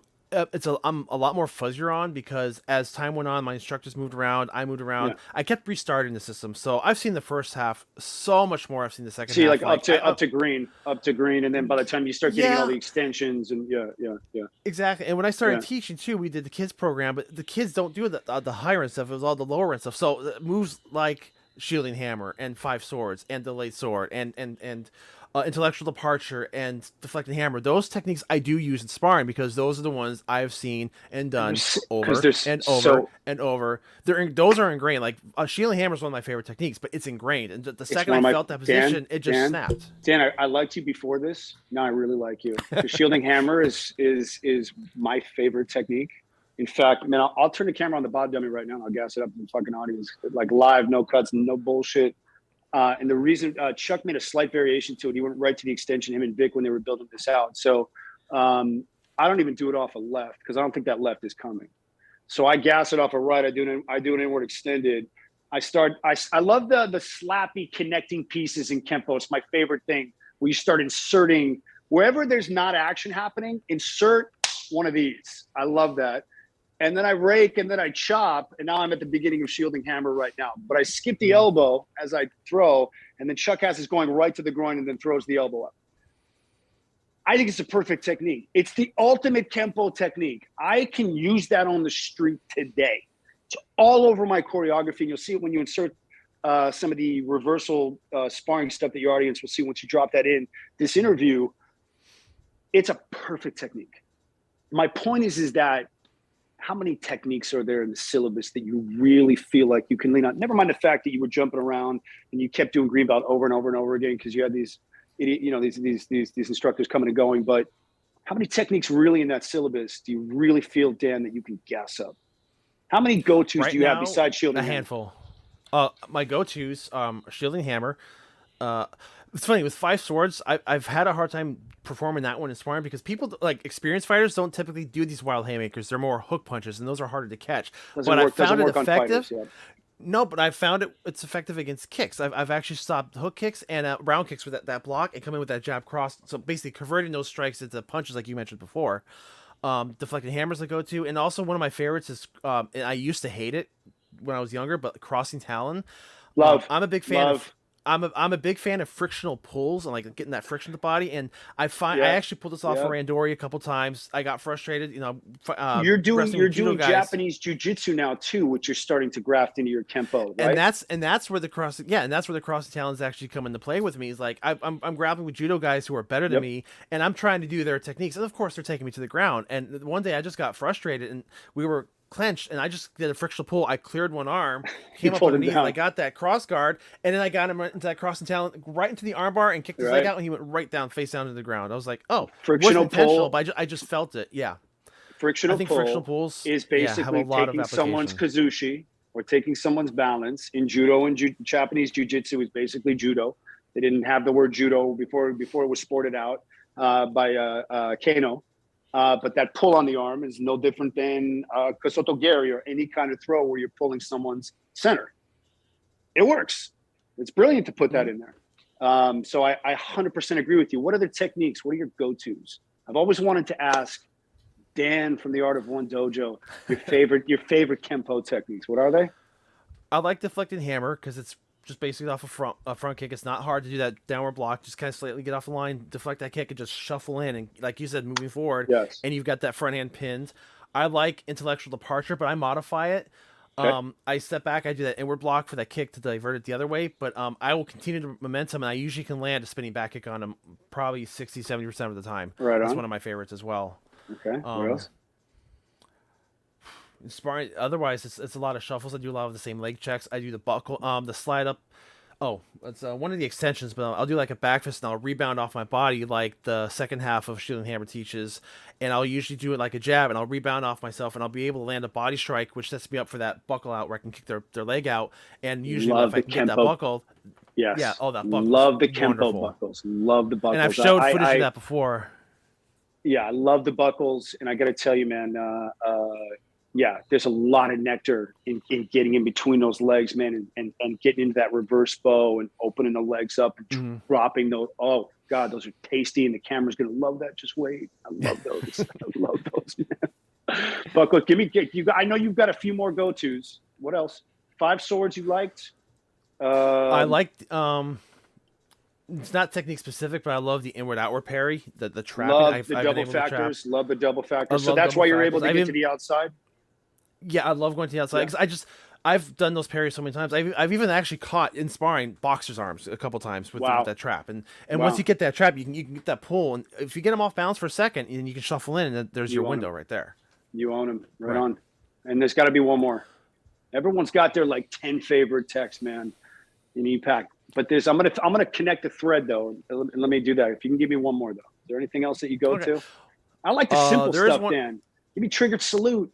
Yeah. You know, give me long kimono. Give me long kimono where you come in and just blast. A good friend of mine. I'll show a clip right here. A good friend of mine actually did long kimono by the book in sparring. And it was funny. It was right after arguing with another guy that long kimono would never work, and they were going back and forth. And during the match, his opponent put his hand on his chest, and he just sit back and he just did the textbook technique. It was perfect. Bam. Yeah. Bam. So what are so the reason why I was asking you what your favorite techniques are was to try and connect a thread here, and I'll bring it back around. All the techniques that you named were the basic ones. Absolutely. Well, they're the ones I've trained the most. It's because probably instinctually they make the most sense to you because they're less complex. You didn't name any really crazy ones. No, and the reason is that's where I'm studying right now. I'm working with Master Ken Herman and Master Sean Kelly. They've done a lot to teach me some of the under the hood parts of the Kempo. But what I'm starting to see now is when you say, okay, 5 swords is basically the same technique as parting wings. And basically there's 20, 30 techniques. You're like, that's just 5 swords. It's taken apart and applied differently. Bowing to Buddha is 5 swords flipped upside down. So if you can understand... So if you can understand why it was written the way it was on an academic level, okay, well now that technique makes sense. It's basically just a textbook. It doesn't mean you're ever going to use it in that sequence, but now you're seeing how this motion was applied here. Well, here, let me play with the idea. I can flip it upside down and make it work this way if I had to. And it highlights different aspects of it. So that's why I'm saying you're starting to find out it's not really 154 techniques, but really variations of like 10 techniques. It's 154 variations of 10 techniques. More or less, basically. Or 10 combinations. Right. And strung out. Yeah. And that's what I'm loving too, because it takes this... It makes it more digestible because you do look at the syllabus. You're like, holy crap, that's a lot of stuff. But then when you start to break it down and condense it, it makes it more bite-sized and it's not as intimidating to go into it. And you're like, okay. And when you play with it that way, I'm finding in the past year or so, my spontaneity has actually increased because I'm not thinking as much anymore. I'm more recognizing. And that's made all the difference. And sparring more often and trying to take these ideas now and apply them in sparring, it's becoming more and more successful. And like you said, it's just you have to get the hands-on. You have to keep doing. You have to keep doing. And with my schools closing so much and moving, there were years I didn't get to spar. And I suffered for that, and I'm trying to overcome that, trying to get back into it now. And do you find that the jiu-jitsu is helping you? 100%. 100%. It's finding me transition between techniques. I used to jiu-jitsu a lot. I went through the extensions, and I've actually kind of dropped them in favor of a lot of the jiu-jitsu takedowns and submissions. I find them way better. Yes, exactly. And they're built into the techniques too. But I use them if I'm transitioning, doing one Kempo sequence. You know, a parry can go into under the arm, or you just kind of slip a move, and I'm finding that you can switch from one to the other pretty easily. And it's reverse too. When I'm in jiu-jitsu classes and we're doing techniques, I find elbow can go there, palm heel there, hammer fist there. It's blending well. Yeah, you get to frustrate the hell of the other. You get to frustrate the heck out of that school with your other training. You start throwing jiu-jitsu at a Kempo school, and they're like, "What the hell is that?" But it works. You're not doing the traditional takedowns. You're not doing shitty jiu-jitsu. You're actually throwing real Japanese jiu-jitsu now. And then same thing when you're on the jiu-jitsu mat. All of a sudden, you've got all these little tasty nuggets. Whack, whack, whack, to help drive the technique, the throw. Yeah, and it's funny, like, we'll do, like, techniques in jiu-jitsu that's based off, okay, the person's going to grab you, and we work the leverage where we grab and we throw them, but I find myself instinctually, I got an elbow in there, let me loosen them up a little bit. Then I got the arm control a little bit better. So Kempo's the perfect fabric softener is the term that you guys use for jiu-jitsu. Perfect. That's a fair way to put it. I mean, at least what I'm experiencing currently. And I I've got a long way to go. Like I have a lot of rust to knock off. I'm really kind of doing a deep dive for my own purposes because I want to be better. I always want to be better, and I do look at the curriculum and be like, how can I make this work better? Because yes, I've got concerns. There's techniques I hate. There's techniques I've always hated. There's some I don't understand. So I'm trying to. My quest is now, well, let me understand why I don't like them, and then make a decision. Okay, are they valid? Is there valuable information in there, or should I not even bother with them? Well, listen, when I get to Miami, you need to come with me to go see Doc Shanique, so we can show you some Atemi Ryu Jiu-Jitsu, which you'll really like, because he's inserted a lot of the vital strikes. This whole system is based around Kempo style strikes, already inserted into the Jiu-Jitsu, so that action reaction will feed those Jiu-Jitsu throws and those locks and those breaks. So he's I'm going to drag you over there to meet him, and then we'll Kempo breakdance fight. We'll gas up some rehearsals, man. We'll stick in one of your videos. I love Kempo. I can tell you do too. And I think it's cool that you finally, I've been wondering what are Dan's favorite techniques? You know, it sounds like you're really open to continue to try and shave out the silliness to get to how to make it work, which I think has been a universal struggle looking at a striking based system like Kempo. I'm not trying to shave out the silliness so much as trying to understand why it's considered silly. And then decide if I still agree with that, or if it's just got another purpose, maybe not necessarily in a fight setting, but is there any academic value to it that could be applied anywhere else? Right on. Because it's Ed Parker wrote this. Go. Ed Parker. Yeah, Ed Parker wrote this material for a reason the way it was, at least originally. So I'm kind of trying to get in his mind space of what was he looking at, what was his intentions, and I mean the guy is way smarter than I'll ever be. So I'm not always going to see everything. I mean that guy, the way he thought. So what have you deduced? What have you deduced based on this time in thinking about it this way in terms of what Parker was thinking and what he was trying to get to? I've deduced that there's simplicity to be found in that complication, and I think the whole point of learning these techniques is more academic, again, just to learn. Because he was always all about, okay, well, if you can do this move, well, this move has an opposite and reverse somewhere else in the system. So everything has an opposite and reverse. So it was all scientific based, curriculum based, academic based. But from there, I think it's a matter of deciding what's going to work for you. And like you said, people are going to resort to their favorite handful of techniques, their favorite handful of combinations, their favorite blends. But I just think it's a whole giant toolbox. You can learn to use a special wrench that you'll probably never ever use, but at least you understand how it's worked, but you're probably going to resort to the hammer because that's what you're familiar with, or that's what you use the most. So it's just learn a lot, see a lot what's there, see what people are doing, find your options, and then you start to narrow down your own simplistic combinations that work for you. And then pressure test it the best you can in the safest way. Yeah, absolutely. I agree. At the very minimum, sparring, and if you can get them work at sparring, great. But I like what you're saying too, and I haven't really experienced school, and I know Zach's been mentioning this for a long time. He's been saying that why don't you guys do this? Why don't the schools do these reversals? And I haven't really had an answer other than, well, some do. Ours never did, not to that degree. Well, a lot of them don't, though. That's the thing. Most of them don't. You're right. Yeah, most and of them don't. It always aggravated me when to watch that, because so many, like you said, they do the technique line. We see so many of them do the technique line, and they're kind of going through the motions. They're using, the best example is they're using the other person as a wooden dummy versus a live person. I'm like, I'm just surprised they don't put something, you should have something where if you don't do the technique, have the person respond, have the person, you got to get some feedback, It's Kempo breakdance fighting, man. That's what I call it. Yeah. That's the best. Yeah, that's a good example. They just, and so many times I see him, I'm like, I don't even think he hit him. Don't even think he made the strikes, and he's acting.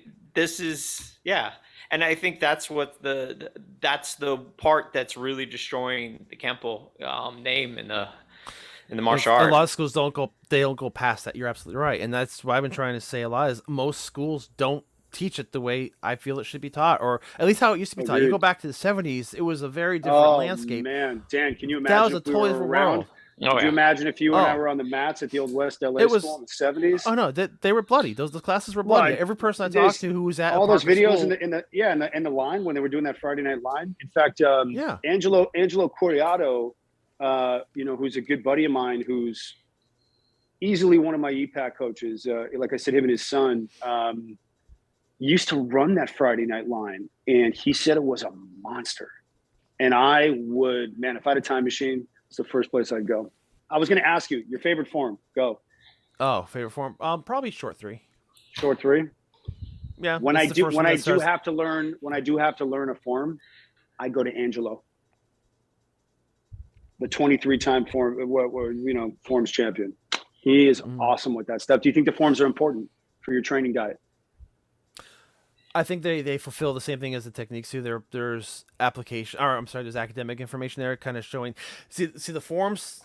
We have. I'm not gonna. This could get really long. I'm going to condense this, but there's the first 4 forms we have are called dictionary forms, and the rest are encyclopedia forms. The dictionary forms are literally introducing beginners to basic steps. So the first form is just, okay, we're retreating on this line and this line. We're using our front hand, and we're only using rotation. The next form we're going to add a counter punch. The next form we're going to add, okay, now we're going on angles. Now we're going to use other power principles. So they kind of build basic blocks. So I think those are important for beginners.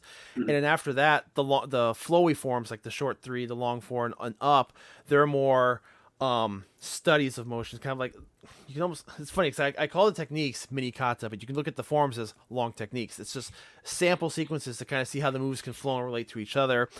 I actually used part of long 1 once as a reaction. Someone came up behind me and tried to sucker punch me in the kidney, and I stepped off the line, did an elbow drop, and instead of the upper block, I stopped the back fist right in front of them, and it just happened like that. But it was that one little nugget because I'd done it so many times. I was just used to seeing it coming, just getting off that line. But I think forms are the same way as the techniques. Is you have to look at why. If you're just going to memorize the form and run through it, it's not going to do you any good whatsoever. Besides earn a belt at a test.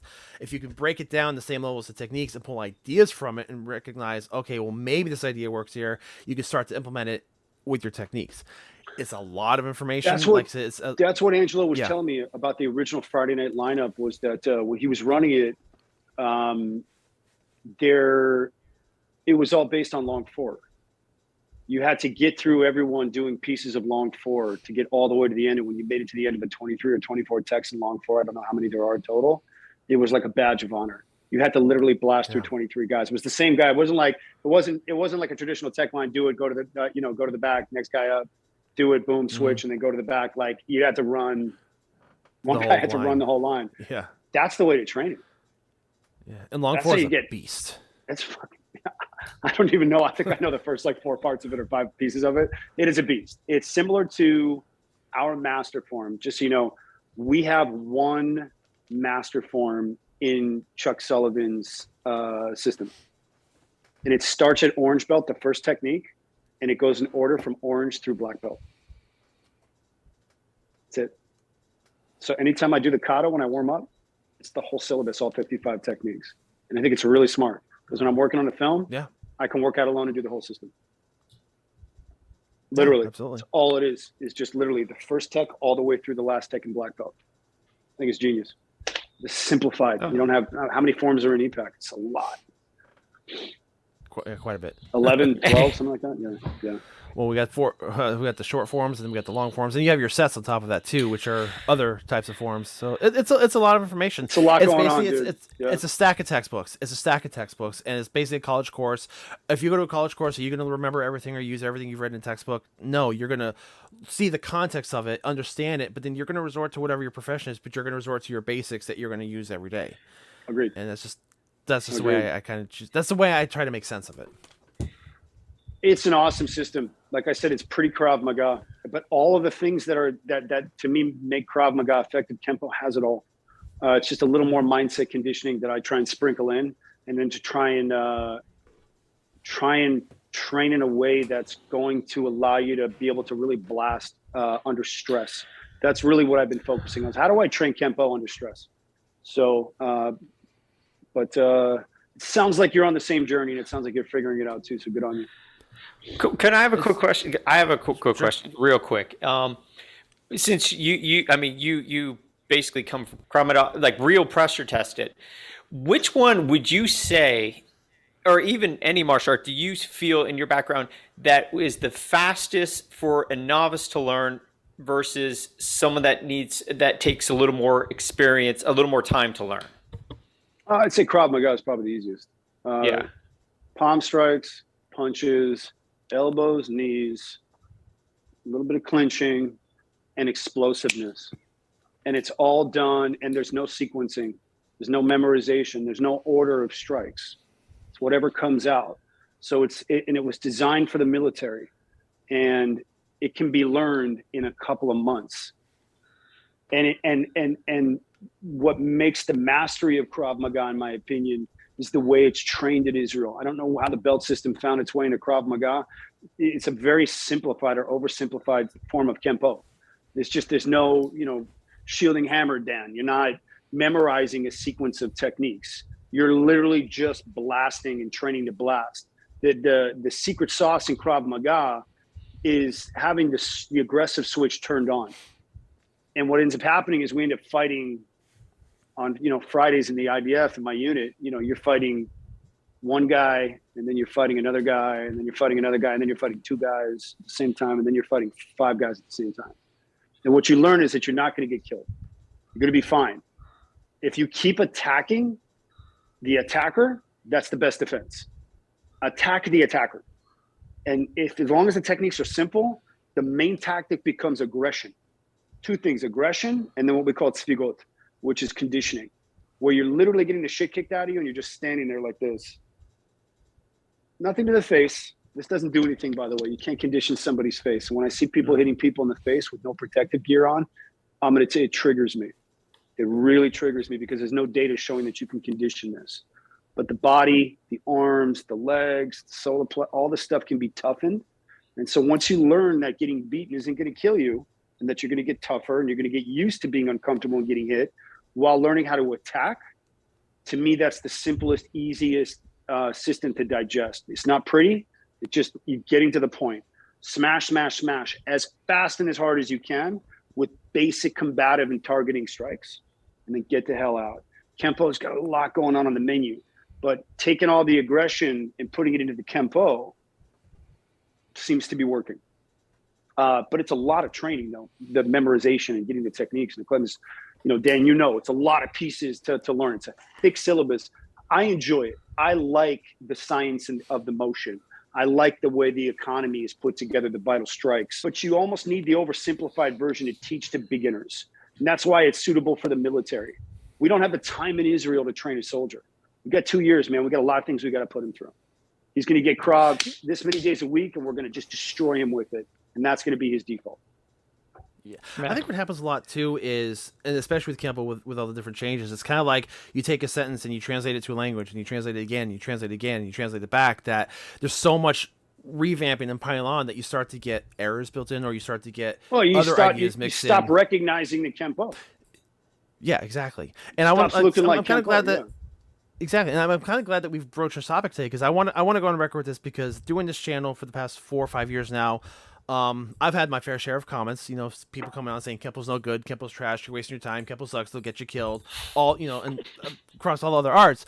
And the thing though is, like, when I started too, like I'm not gonna lie, years ago, like, I love Kempo, I've loved it since day one, but I have had questions in my training the whole time, and I'm at that point where I'm exploring those questions, like, well, is it really good? So it's kind of interesting, and hearing from someone like you who has had the training in several different arts, not just one. So it's not like you just did Kempo. You've got a bunch of different arts in your belt, and the military experience that you have, and the real life application that you have and experience. I value your input and opinion on this, and it's kind of like this whole channel and exploring these other arts and talking to the people and looking at other worlds is just as much as me trying to look back into my own world and dissect what I like, what I don't like, because I still have a lot of questions. I will hands down say right now, I love Kempo. I will devote the rest of my life to it. I love it the more I learn about it. But I also recognize it's not a perfect system. I don't believe there is a perfect system in any art. And it all comes back down to when people try to trash any art, saying that the art is garbage. I think it's like, it comes back down to the actual practitioner understanding. If you're just memorizing a textbook curriculum, I don't care what you're training, you can memorize all the BJJ moves you want. Doesn't mean it's going to work for you. You've got to pressure test it. It comes down to the student, the time involved, the teacher, and how it's taught. And Kempo is a big sufferer of that. I don't think there's enough good schools that teach it the way it should be taught. I know a bunch of Kempo schools that are out there. I only have a few that I would recommend to people, just because I like the way they teach. They understand how it works. They understand where it's applied versus they're not just running off a list. So I really am happy that you broached this today, because this has been an ongoing struggle within myself to try to identify the parts that work that don't work, and trying to talk to people. And it's frustrating sometimes to explain to people that have never even stepped foot in the Kempo dojo how it works, because they only see what is put out there, and it's always, like you said, the technique lines, and Zach's mentioned this for years and years and years. That's what's seen. Where is the rest of the stuff? And I've seen the rest of the stuff, but it's not, it's boring classroom stuff, or it's stuff that doesn't always make it out. So I think this is definitely a discussion that is worth having. Well, how do you make Kempo work? Well, how do you make it work? How do you gas it up? Yeah, well, what's the biggest thing? Like, Dan, you get asked all the time. Is speaking of the sport fighting, is all the time. Oh, if it doesn't work in the ring, it's no good. How many times do you hear that? And how many times you hear, oh, I never see Kempo in the ring. I never see it in the ring. I never see anyone Kempo that's no good because I never see it in the ring. How many times 99% of the people that are making the comments don't train, or a good percentage of them don't train. The amount of trolling, I just hope they start verifying every account on social media, because the trolling will severely get curved once people actually have to show their face to the world with their comments. People have lost respect because of the internet. I like the trolls. When people say to me, oh, the bob doesn't hit back, I go, well, neither does a fucking heavy bag, moron. What are you talking about? You know what I mean? Neither does a speed bag, neither do focus mitts. You know what I mean? And if it's not in the ring, listen, the only reason why you know about the ring is because that's what you're being fed. The ring is what you're seeing on television. That was a $60 million investment by the Petitos, which turned into that reality show about the UFC, which eventually became a $1 billion company that WME bought, and then plugging actors into it. And so whatever you're seeing on television is what you're believing. So basically, you're just a product of psyops, or however you want to call it, a diversion, or what's the word, where you're being fed propaganda. I mean, that's what you're seeing. Yeah. What you're not seeing is stuff on the streets. Go look at the streets and the YouTube videos, man. There's plenty of stuff out there that would never happen in the ring. It's not even allowed to happen in the ring. Yeah, I will agree with the statement. Kempo's not going to work in the ring, but you know what else doesn't work in the ring? BJJ doesn't work in the ring. Taekwondo doesn't work in the ring. Boxing doesn't work in the ring. What works is the blend. Gunfighting doesn't work in the ring. Yeah. Yeah. Knife fighting doesn't work in the ring. Well, Yeah. how come there's not multiple attackers in the UFC? Right. That's a good point. And that goes back to what you mentioned out of line. before. Everybody's just like, they're getting fed what they're being fed. And if it's not Conor McGregor, and if it's not MMA, by the way, MMA is a couple months of this, a couple months of that, a couple of months of this. You're not a really well-rounded martial artist. You're a guy who knows some really important key pieces of the sport to be able to apply it in a very controlled environment. And I don't want to get started on this because martial arts is so subjective. But like you said, man, I'm just glad we're having the conversation, only to start it at some point. At some point, I think the UFC will evolve, and I think it's going to get even nastier. It has to. I hope so. Now, I do want to throw out here too that in no way am I disparaging MMA fighters, because I'm not either. Because those are some of the toughest mothers I've ever encountered, and those are people, and it's not the art that defines them. It's their discipline. It's their they are on that mat. And it's an individual thing, Dan. Hours and hours. And this is an individual in martial arts, and your ability to react under stress and be able to perform and defend yourself is a very individual thing. People say that doesn't work. Well, you don't know that doesn't work. It may not work with that guy doing it, but the second some killer comes along with some basic pieces, it's a different animal. So I think it's all very highly individualized. Again, I've seen you move. You move phenomenal. Could you gas your stuff on the street? I don't know what's going to happen to you in the chemical dump. When you train for the chemical dump, it's going to be easier. Is there the same type of pressure in a professional boxing ring? I don't know. I don't think so. When when you're protecting your fan, it's such a subjective world. And again, I'm not negating the professional fighters either, man. I mean, these are professional athletes who train 12 hours a day for years. It's very difficult. I'm not a fighter. It's not what I do. I make make believe. I make believe. Yeah. And I'll make it better than anybody. Go. Yeah, and that's the difference. It's not the art that they're training that defines them. It's their discipline that they're putting into it. It's their practice. It's that time and that conditioning, that whatever they're learning, they're finding that blend and they make it work for them in that context, because they are, like I said, it's training for a sport like any other athlete. They're at the top of their sport. Right. Well, it's sport. It has rules. That's exactly. And the rules dictate how the fights and how things are. Yeah, but you'll get Joe Rogan who will come along with his 100 million followers, and he'll disagree with you. Joe Rogan will take a big shit on everything that we're talking about right now, and he'll say, no, MMA is the truth. MMA blew all of the McDojo bullshit out of the water. McDojo's Instagram page and YouTube page will say the same thing. And is there hokey shit out there? Are there bullshit power energies? Yeah, of course there's a bunch of crap out there. But Kempo's a striking style. It's a nasty, nasty striking style. Question is how do you gas it up and get it to work? Right, but that's an important distinction. An art cannot be a McDojo. A McDojo is an individual school who treats the art as a franchise or a money-making machine. It doesn't apply to just generic art in itself. Agreed. But the lines have been blurred. Everything has been blown out of context. Absolutely. If it's not the UFC or MMA, then it's a McDojo.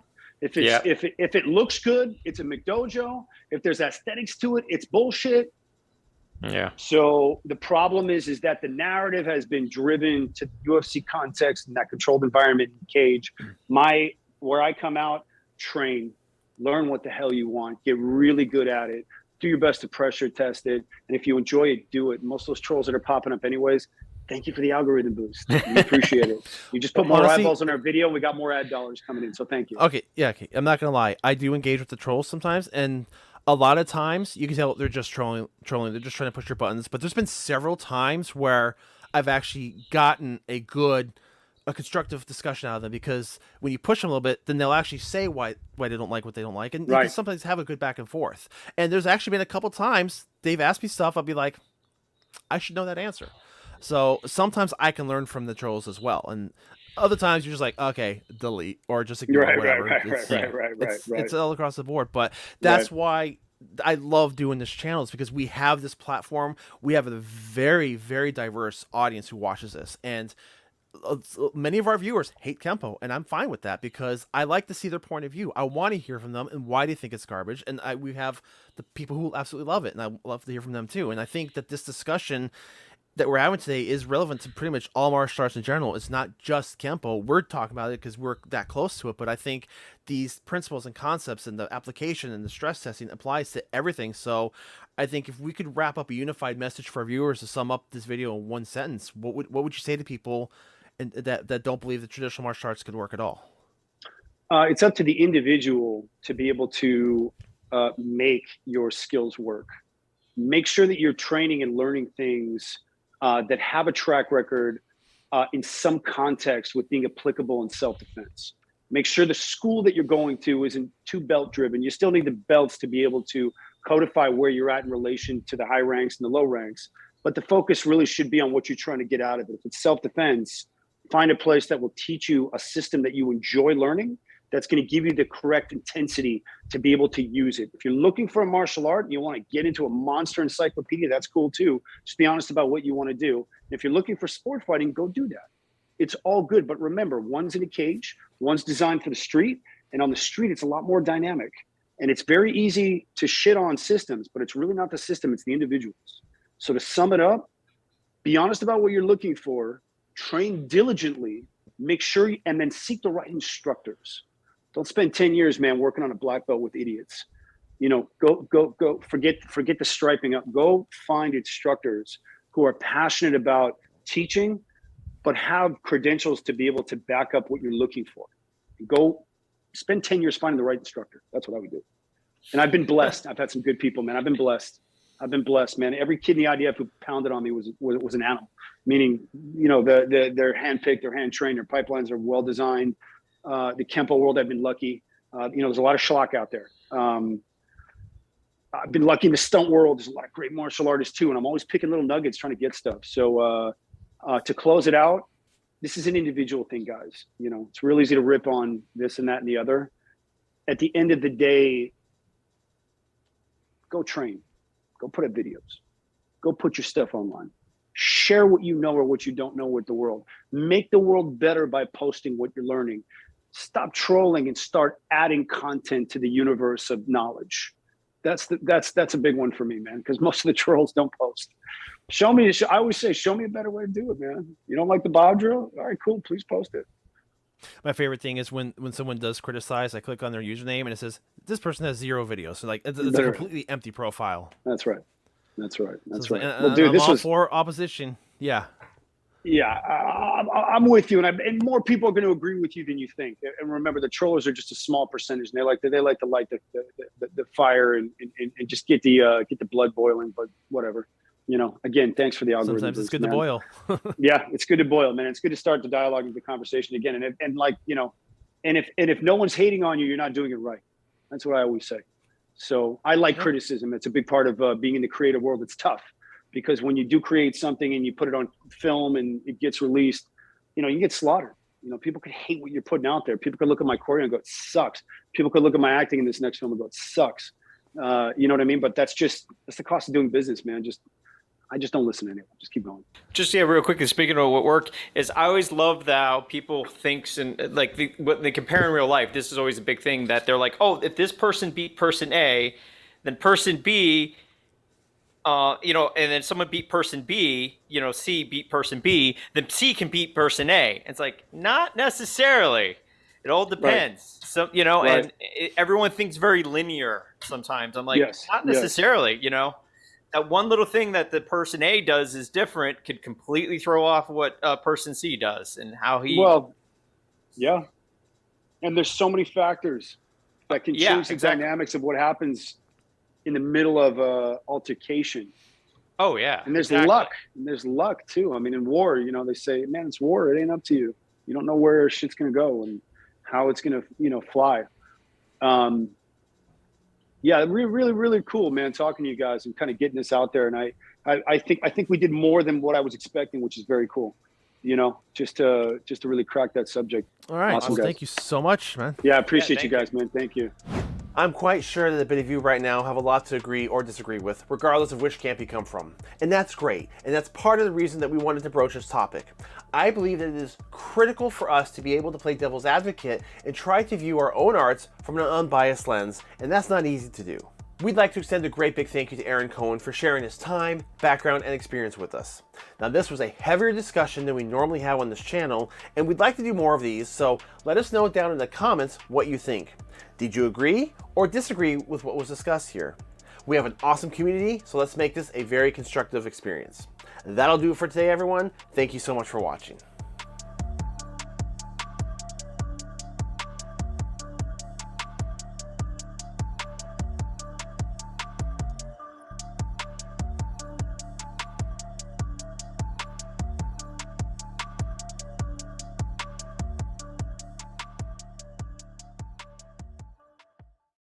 What exactly is Hawaiian Kempo? Now, we have a special guest with us today who has been training in the martial arts since childhood. He's used it for self-defense, he's trained through traditional Kempo roots, competed and coached in the MMA, and he currently runs a gym that conditions and prepares future MMA champions. Now, we'd like to welcome Master John Hackleman, the founder of the Hawaiian Kempo system and The Pit, and today he's going to take us behind the curtain of his unique take on the art.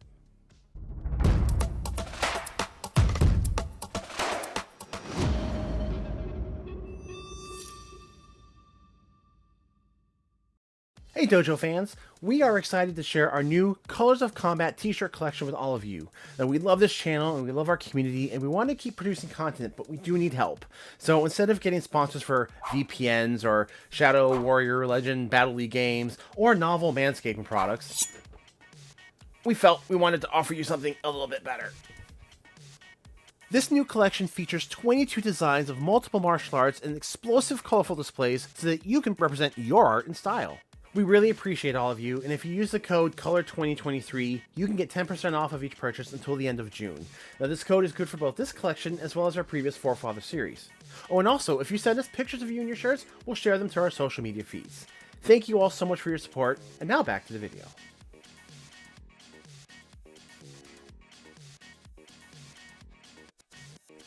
So tell us about your experience with the art. As I understood it, you started at a young age, and you started it for self-defense. Is that correct? Yeah. I started 9 or 10, and I started with Kajukenbo and Judo. I even thrown a little Shotokan in the beginning too, but that was just kind of feeling out different gyms or different art, systems, and then as soon as I found Kajukenbo, or my instructor in his gym, I knew that I wasn't going to go anywhere else, and I was going to stay with it.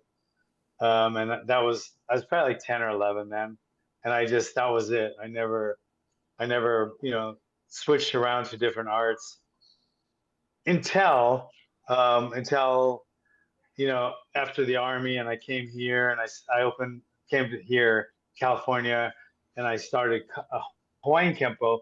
I knew I had to plug in a lot of different things because I knew my vision, what I wanted for the art. And so I had to go out and get different things. Like, I had to get the best wrestlers, in the world and work on takedowns and takedown defense a lot. I got the best jiu-jitsu guys in the world, like Mario Sperry, Ricardo Laborio, the Noguera brothers, and work on getting off the bottom, and getting out of a choke, and, working on stuff I wanted to for my art, Hawaiian Kempo. And then I got, boxing was my thing and kickboxing was my thing, but I would also get, the best kickboxers around, I get the best boxers, guys like Howard Davis, who was the Olympic gold medalist, and work on boxing stuff. And so I wanted to get all these arts, all put it together, just like they did in Kajukenbo, but I wanted to take out anything choreographed or like kata-ish or anything that when somebody saw it, they say, why would he do that? Like for instance, like something like this, or they do these weird hand movements. And to me, if you don't know exactly what it's gonna do, then it's not gonna do anything. I had to plug in other things for it and make it a martial art and not just a fighting system, because I wanted to teach kids. I wanted to do a belt system. So I knew I wanted it as a system. So instead of the katas, I had to plug in different things for the testing. I spent a lot of time going over that. And, I also had a hard time with some things because I've been doing this so long, then getting rid of some techniques, it was kind of hard. It'd be like throwing away stuff if you're trying to clean up your, room, and then something means something to you. It's hard to throw away. But so I did. I found the things that I thought wouldn't fit in a real, true martial art, and I added things that I thought should be in a true martial art, and I went from there. And I never look back. It's always to me been the best choices. So that's the way I feel. So can you tell us about your instructor? Was it Walter Godin? Is that correct? Yeah. What was it like training with him? It was wild because he's a wild guy, and just look at his record and look at his some of the stories. He was doing crazy stuff, and I was a kid. I was one of his top guys, and I don't know, I don't know if kind's the word, but he took really good care of me and stuff. But I've seen people that he didn't like or didn't want to take care of, and he had a mean side to him, and he didn't comply with people, and he was how many years did he spend in prison? That speaks for itself on his on a lot of things, but it doesn't speak on other things. He changed my life probably as much as any other person did for the better. And I'll be internally grateful for everything he's done for me, and because of him, I was able to do.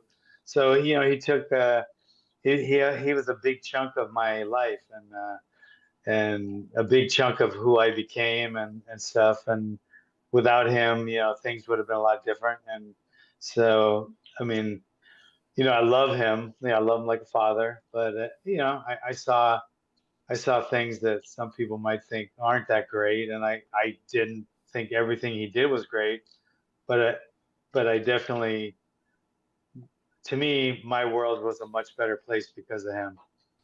I like that. I like that you're talking about that this became the person who you are today. So once you established your self-defense and the martial arts training that you embraced and you liked, did you pursue a career? Like, did you know ahead of time you were going to do a career in the martial arts, or what got you into the competition?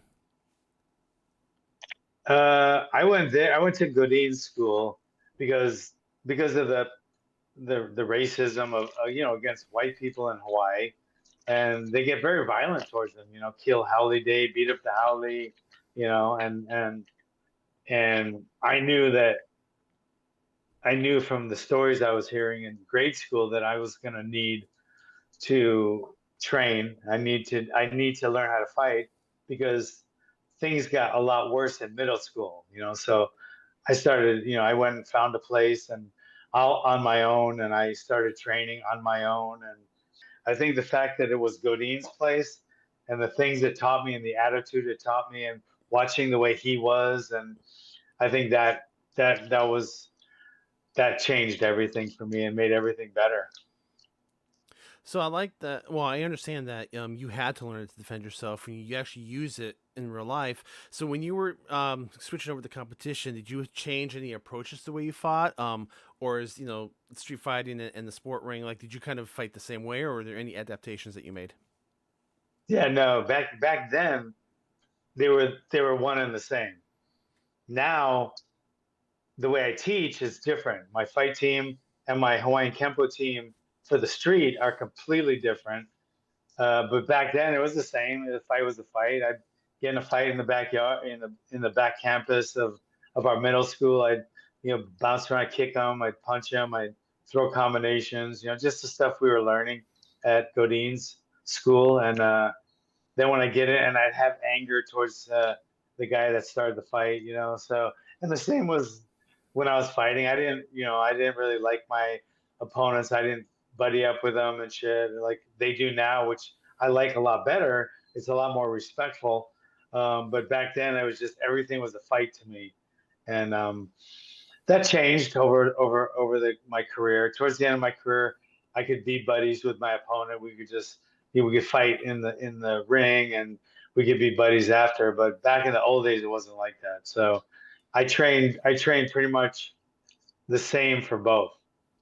So once you went through your competition, your competitive career, what made you decide to open up your own school and your own gym? I opened my own gym when I was still fighting because I wanted a place to train, and I was a registered nurse working full time, raising my kids, supporting my kids. So I was very busy, having to work and take the kids to soccer and go to games. So I didn't always have time to make it to the gym. So I had a gym put in my backyard. It was like 400 square foot was my first one. And I would invite guys over from the gym to train so I could work more of my hours, because like training was like noon or 11 a.m. and I was working the graveyard shift. So I get off work at 7 or 8 in the morning. I had to go straight to sleep, So I started training in my backyard. When I was having fights coming up, I'd have my sparring partners come over, and I could train at my time. But then I'd have other people coming, and next thing I know, I named it the Pit, and I started, running it like a little school. And then I moved, and I got 1,000 square foot in my backyard. My backyard is 3 acres now. So I started training people then. That's actually when Chuck came to me. But then I opened a main dojo, which is 10,000 square feet, and it's in town. So it's like, it's just kids are training right now, and we have kids classes and jiu-jitsu classes and fitness classes and stuff like that. What is your curriculum like? And you mentioned earlier that you added the belt system. How does promotion work within your Hawaiian Kempo, and what is the curriculum like between the kids and adults programs? Kids and adults are a lot similar in the techniques, less in the the carrying out of the techniques. The way that they're going to respond in a fight is a lot different. As a kid, we teach to hit first, just like we do with the adults. The difference is schoolyard dominance. You don't ever want to be bullied, so you want to dominate in the schoolyard. It's not the street, so it's not usually life or death if someone jumps you. If someone jumps you in the street, you always think it's life or death because it probably is, and if it isn't, then you know, the guy should have fucking left you alone. And if it is, and you don't train and you don't fight that way, then he'll win every time. In the schoolyard, is to make that bully leave you alone and show all the bullies, all the other bullies, to leave you the F alone. So it's more of you hit first, you know, and there's different, techniques obviously we have. And then, but the difference is in the like the goal is it's to stay alive in the street and to not be bullied in the school. So that's different more than the curriculum is. And the other difference is we have four things. We have striking, we have wrestling, which is only takedowns and takedown defense. That's what we consider wrestling. So if you're taking someone down or defending the takedown. And then grappling is once it hits the ground, that's grappling. So getting off the bottom, getting out of a submission, stuff like that. The fourth one is conditioning, physical conditioning. And that's just as important as the other three. Because with the other three, if you don't have the conditioning, it's like you have the most beautiful car in the world, but it doesn't have any gas. It's not going to do anything. You can't ever win a fight if you're out of gas. You can win a fight if you have a lot more gas and shitty techniques, right? But you cannot win a fight if you run out of gas, because it's like you can't race a car that has no gas. So if you don't have those four things in your curriculum, it's a partial art. It's not a martial art. It's not, you can't even consider a martial art. It could be a partial art. It could be a sport martial art, like judo, like taekwondo, wrestling, boxing. Those are, sports. And you can have a sport martial art, but to be a martial arts dojo or have a martial arts system, it has to have those four things, or else, if you can jump in the street, if you can't defend the takedown, you're going to get your head smashed off the concrete, right? If you can't defend a punch, you're going to get knocked out cold with a left hook, right? If you can't get off the bottom, you're going to die on the bottom. So you have to have those four things, right? The conditioning, the striking, the grappling, and the wrestling. And then we test instead of katas, we test on conditioning. Now, there's two words I've seen associated with your program. The first one is kuzen. Can you tell us what that means? Yeah, that was a bad. It was a bad. It was a judgment call. It was mine. I mean, I got talked into it, but it was my call, so I'm going to take responsibility. Just trying to change. When I went out to the public and opened the pit to the public, I've been in the pit since 1985. So when I went mainstream, or went to the main people in the town, a lot of people thought the pit was too hardcore and people wouldn't come, and we should give it a more people-friendly name. So I just started thinking of all kind of names, and I thought Ku was a god of war in Hawaii, Ku, and then Zen is like Zen Buddhism. So it was like the god of war and Zen Buddhism. So I like that. That's a good dichotomy, or it's a lot. It's a good thing to have both of those. Both of those ends of the spectrum, right? But so I named it Kuzen for a little while, but I could tell it wasn't going anywhere, and people liked the pit, and even people that would come in, like soccer moms, you think they were really worried about the pit. They go, "Hey, we thought this place was the pit. We want," and they would only buy pit shirts, never Kuzen shirts. So we went right back. I was like Kuzen for maybe a couple months, and then I went back to the pit. But by then I already had my corporation was named Kuzen Inc. So the name comes around a lot, but it has nothing to do with our system right now. I have to say, I love your logo, the pit logo. How did that come about?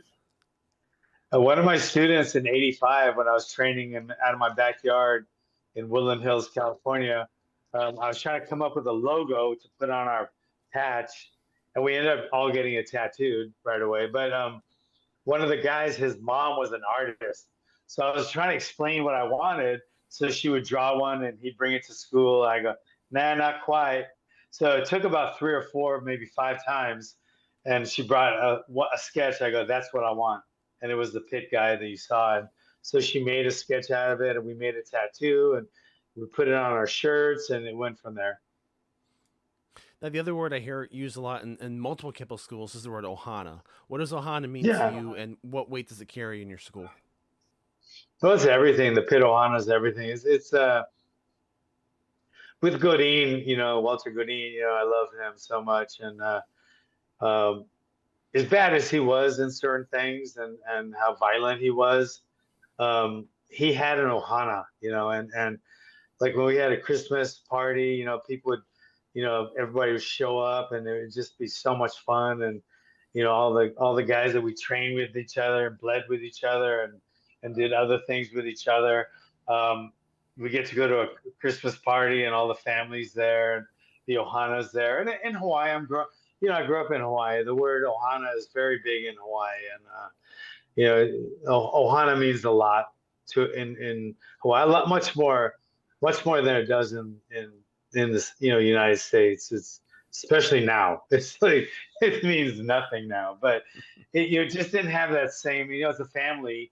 And then you have a family, you have cousins, you have aunts and uncles, and to be honest, a lot of people here in California or the States, they have a true love for their family, and that's the ohana feel. But they don't label it because they don't know that's what ohana is. And then you watch some people, they just don't have that ohana. They're weak, and then they're betas, and they're soft, and they're entitled, and they just don't have an ohana. They have a family, and they have relatives, but they don't have an ohana. So in Hawaii, I think it's a bigger thing. And I think it's culturally, ohana is it's kind of like if you've been in the Army infantry, or you've been on a really tight fight team where you guys traveled around and you're fighting together and training together. I mean, you understand ohana, and you grew up in Hawaii, you're going to understand ohana. But so it's just a really tight niche family, and there's a lot of loyalty, and there's a lot of I got your back. That's a big one for ohana. I got your back. I'm going to help you raise your kids. It's not a village kind of thing. So ohana is a huge word, and it means a lot to it means a lot to us as a family, in my immediate family, biological family, and it means a lot to our gym. Even my guys that never been to Hawaii, and they find out real quick what ohana means, and they love, the pit ohana, like that's part of our everything. But to be honest, people like Glover Teixeira and Chuck Liddell and Cord McGee, Ramsey Nisham, Steven Seiler, all these fighters that are just badasses, part of my gym, and they're part of our ohana. And people see that, like, wow, this guy like Chuck, he's like fucking a mega fucking superstar, but he's coming in the gym just training and shaking everybody, giving everybody high fives, hugging the kids, and talking to everybody. And they realize, oh shit, man. So they actually help me in a lot of ways. Glover and Chuck and those guys, they treat everybody like their family. I mean, I'll tell you one that did that a lot, and this said a lot. Jamie Foxx. Jamie Foxx. He was one of my students from the Pit Malibu, which is still around. Pit Malibu, great martial arts gym, and he's one of my top students. And he's my first student, first one to get a black belt. He got it with Chuck. But during one of the tournaments that we had up here in Arroyo Grande, we had a bunch of the pits come, and including the Pit Malibu. So Jamie Foxx's daughter was there, and it's Jamie Foxx, so he was so much like ohana, the way he interacted with all the parents of the tournament, because his daughter was in the tournament. The way he interacted with everybody, you knew right there. I don't care. He's black, he's white, he's whatever. that's fucking Ohana right there. The way he carried himself, that's Ohana. So, what is in the future for Hawaiian Kempo? I'm not trying to like do anything specific. We're just growing. We're growing a lot. I'm doing it online, and I'm getting a lot more into my online dojo. I have a Hawaiian Kempo online dojo where I'm training people all over the world, you know. And then I have an in-house one here in Aurora Grande, California. And then I have, you know, some affiliate schools like Glover Teixeira's in Connecticut. I mean, he's making such a difference there. You know, I got a guy in Malibu and Arizona and Idaho, Salt Lake City. So I'm trying to get people safe on the street and in the schoolyard. I want everybody safe. I want everybody to have confidence. I want everybody to be able to take, you know, go home to their family every night, no matter what. They can go home to their family, and in the meantime, getting in better shape, looking better at the beach, you know, being a stronger person physically and mentally. I think that's huge for Hawaiian Kempo. That's, you know, that's basically, you know, what we're about. I want, you know, I just wanted to go. I wanted to be there, you know, for people that need to, like I did, was to stay safe in the school, and then went from there. Everything else piled on that. But I've trained guys that I was a cop. You know, I almost died today, but you know, because I did this and this, I stayed alive, man. I always want to thank you. So I got that right. So I've had parents that say the kids used to get bullied, now they never get bullied, and they you know, the confidence it's given them. So I got that. I have, you know, I have adults that say they feel much better, and or even I've had to defend myself in a bar, yada yada. I've had law enforcement, you know, your technique has helped me here and here and here. So that feels great, right? There's my Hawaiian Kempo right there, right? But now I got guys that have made world champion in the UFC, you know, training Hawaiian Kempo with us and just modifying it a little for the cage. You know, I've got 3 UFC champions now, just for a little, basically a mom and pop martial arts school in Aurora Grande, California. So I don't know, whatever we're doing is working. I love it. I thank God every day for it. I thank God every day for people that have helped make it.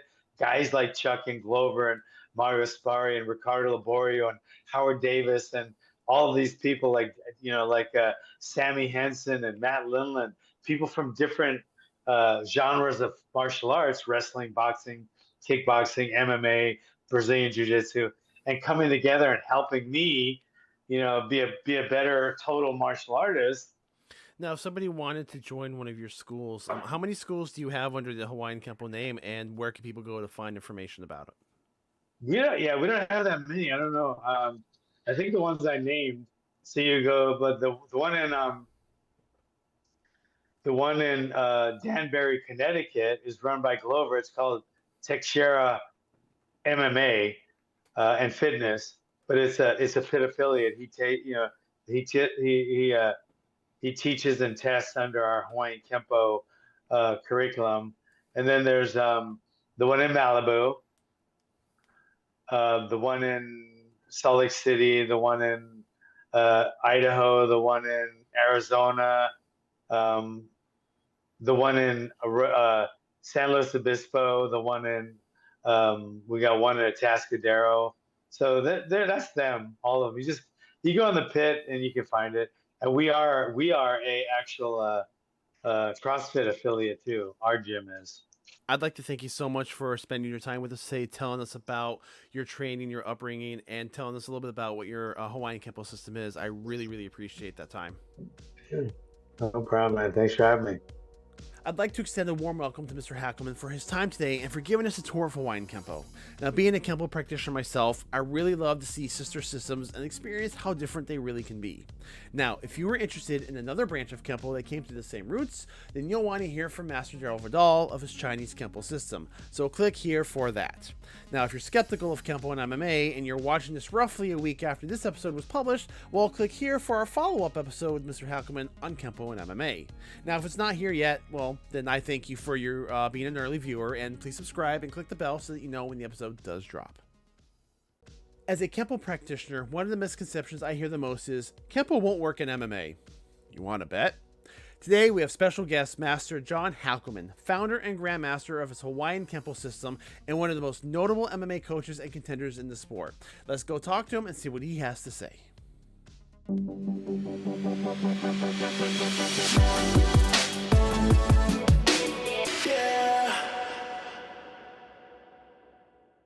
I'd like to ask you some questions about a little bit more of the MMA themed. And I figured let's go ahead and let's ruffle some feathers here. One of the comments I hear a lot from people is, "Oh, Kempo will never work in the ring or in the UFC." What is your answer to that comment? It's an incomplete comment because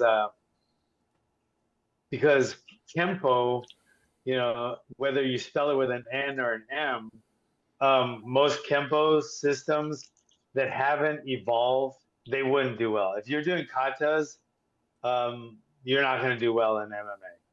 You're just not. So now people argue. Here's the biggest two arguments: Machida, Lyoto Machida, and Stephen Wonderboy. Right? They like to do katas. Right? They grew up at 3 years old doing karate already because they were born.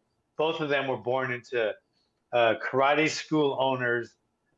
They born to them. So they also have 8 to 16 hours a day, every single day, to do kata and do their MMA stuff. So instead of 2 hours a week, like the average student goes twice a week, your average 2 hours, that's 2 hours a week. Your average Stephen Wonderboy and Lyoto Machida, they've probably been at their gym 12 hours a day, 6 days a week. So they have a lot of time to do that. If you only have 2 hours a week, there's no time for a kata. And you're not going to be an MMA guy. I mean, you can't train to be an MMA guy, with that kind of schedule. So it wouldn't work for Taekwondo or Shotokan or any other style. Now, the same thing holds true for Jiu-Jitsu. If you did 2 hours a week and you just did Jiu-Jitsu, you wouldn't do well in MMA. No, I want to draw back to what you said before, because previously you said that it didn't matter what art you train in. If you don't put that condition in there, you don't put that fuel in the tank, then it doesn't matter what the system is. You're just not going to do well because that effort isn't there. So basically, to quote Top Gun Maverick, it's not the plane, but the pilot in the box, basically. For that, yeah. For the conditioning part, yes. For the conditioning part, without a doubt. But a lot of other things go into it. But nothing can come out of it unless there's conditioning. But without anything else, you still have a chance of winning. So like if you have no wrestling and no jiu-jitsu, no grappling, but just striking, you could still win. If you only had grappling, right, and no wrestling and no striking, you can still win. If you don't have conditioning, you'll never win. Hey Dojo fans, we are excited to share our new Colors of Combat t-shirt collection with all of you. Now, we love this channel and we love our community and we want to keep producing content, but we do need help. So instead of getting sponsors for VPNs or Shadow Warrior Legend Battle League games or novel manscaping products, we felt we wanted to offer you something a little bit better. This new collection features 22 designs of multiple martial arts and explosive, colorful displays so that you can represent your art and style. We really appreciate all of you, and if you use the code COLOR2023, you can get 10% off of each purchase until the end of June. Now this code is good for both this collection as well as our previous Forefather series. Oh, and also, if you send us pictures of you in your shirts, we'll share them to our social media feeds. Thank you all so much for your support, and now back to the video. Are there any particular techniques or aspects of training from your earlier Kempo days and Kaju Kempo days that you've brought into your MMA teaching? Oh, a lot. Yeah, a lot. A lot. Yeah, there's a lot. Probably too much to name. But the things I took out were a lot too. I probably took out more stuff than I put in, or just as much. So, from your days competing and now going over to training your MMA fighters, do you train them and teach them differently than the way you trained yourself? Was there any evolution in that, or do you pretty much Oh teach them yeah. the same way? Uh, there's a lot of similarities, but even more differences. I evolved a lot. Training has evolved a lot. My my my philosophy and concepts have changed a lot. But I bring in some stuff, like the mental toughness and the fun part. I've always had fun coaches, and we've joked around a lot, and I've had fun teammates. So I've kept some things. I've done both. I've kept some things the way they were, like back in the day, and then I've evolved a lot. Maybe the sparring. The sparring is the biggest thing I've evolved. You know, I I don't even remember the last time I had my guys just sparring full on. When that was every day for my entire career, and a huge part of the time, my fighters, they were going hard every time. Now I don't even remember the last time. My guys went hard in sparring to the face, or grappling really hard. Um, we don't do that anymore. So we've evolved that, tremendously. And then conditioning it's changed a little, but pretty much we've always been known for a hardcore in our training, both my Hawaiian Kempo and my sport, my MMA or my kickboxing or whatever. We push the conditioning like no other gym I know. Is your CrossFit program separate from your training program, or are they integrated together? The CrossFit is the fourth thing. We have striking, grappling, wrestling, and CrossFit. So it's our conditioning. That is our conditioning program. So I like how you're talking about the effort was there to kind of create a hybrid between the striking and the jiu-jitsu stuff. When you have a new student come in that has prior experience and they're interested in becoming a fighter, do you try to incorporate as much of their previous experience as possible, or do you try to break them away and kind of conform to kind of a new way of thinking? It depends. Like, he comes over with all this experience. I don't know, is he coming over with a lot of skill too? So if their skill is grappling heavy, everything else that he's doing, he's going to learn everything else, but he's going to focus on his wrestling, focus on his strength, build, so you want to work on your weaknesses, but you want to focus on your strength. What's the weirdest or most unexpected technique that you've seen work in a real match? It was a weird up kick while the girl was standing. It was a girl, I think, and she was standing on another girl, and the girl gave her a liver kick from her guard, and it was probably the weirdest. That was probably one of the weirdest things I've ever seen. I've seen crazy shit over the last 50 plus years, but that was probably the weirdest, one of the weirdest techniques I've ever seen work. So we've seen MMA evolve over the past couple decades. I mean, even just from the 90s to what it is today, it's changed quite a bit. What do you see for the future of the sport? And do you think that there's ever going to be a particular blend of MMA that will become its own art, almost like a new Kajukenbo? I think it's the opposite. It went the other way already. Like, I don't think a sport is going to turn into a street art. It's just people are always going to have those techniques, and they're always going to, it's going to be.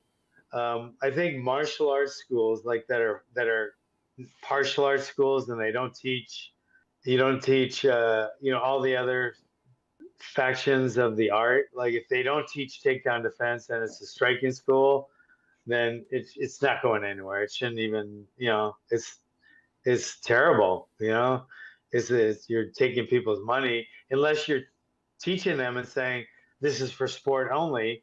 Like, you go to a BJJ school, they're saying, hey, this is for sport. So they're training them for the sport. Boxing gym, they train them for the sport, right?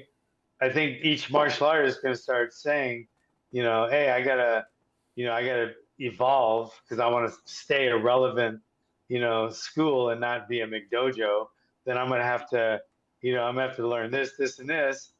So, I think they're gonna keep their name, just like, but I think they're gonna, pretty soon it's just all gonna be one, So it's just gonna be the name of the individual name, because everything being taught is going to be the same. It has to be.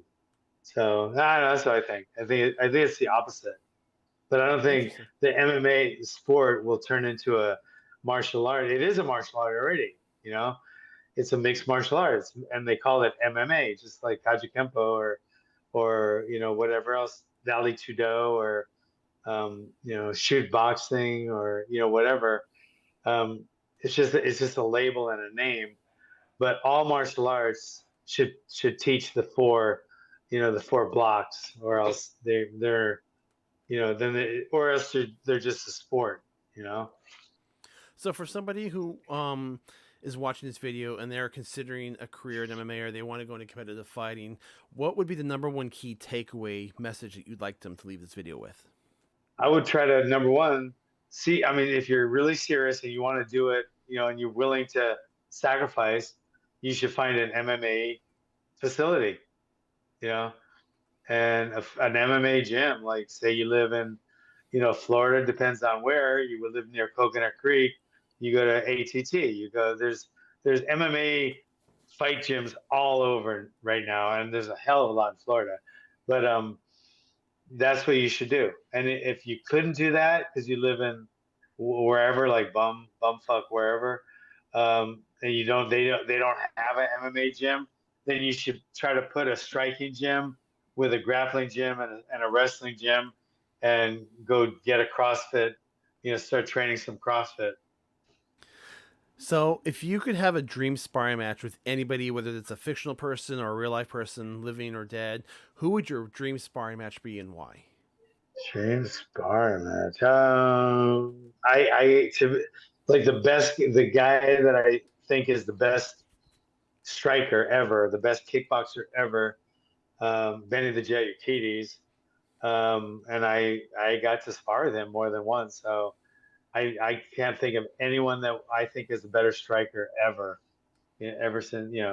So It's funny that I like that you mentioned Benny the Jet, because a lot of people I ask that question to, they say that they wish they could, but I find it interesting that you actually did. So that's a pretty unique experience that you have that a lot of people don't have.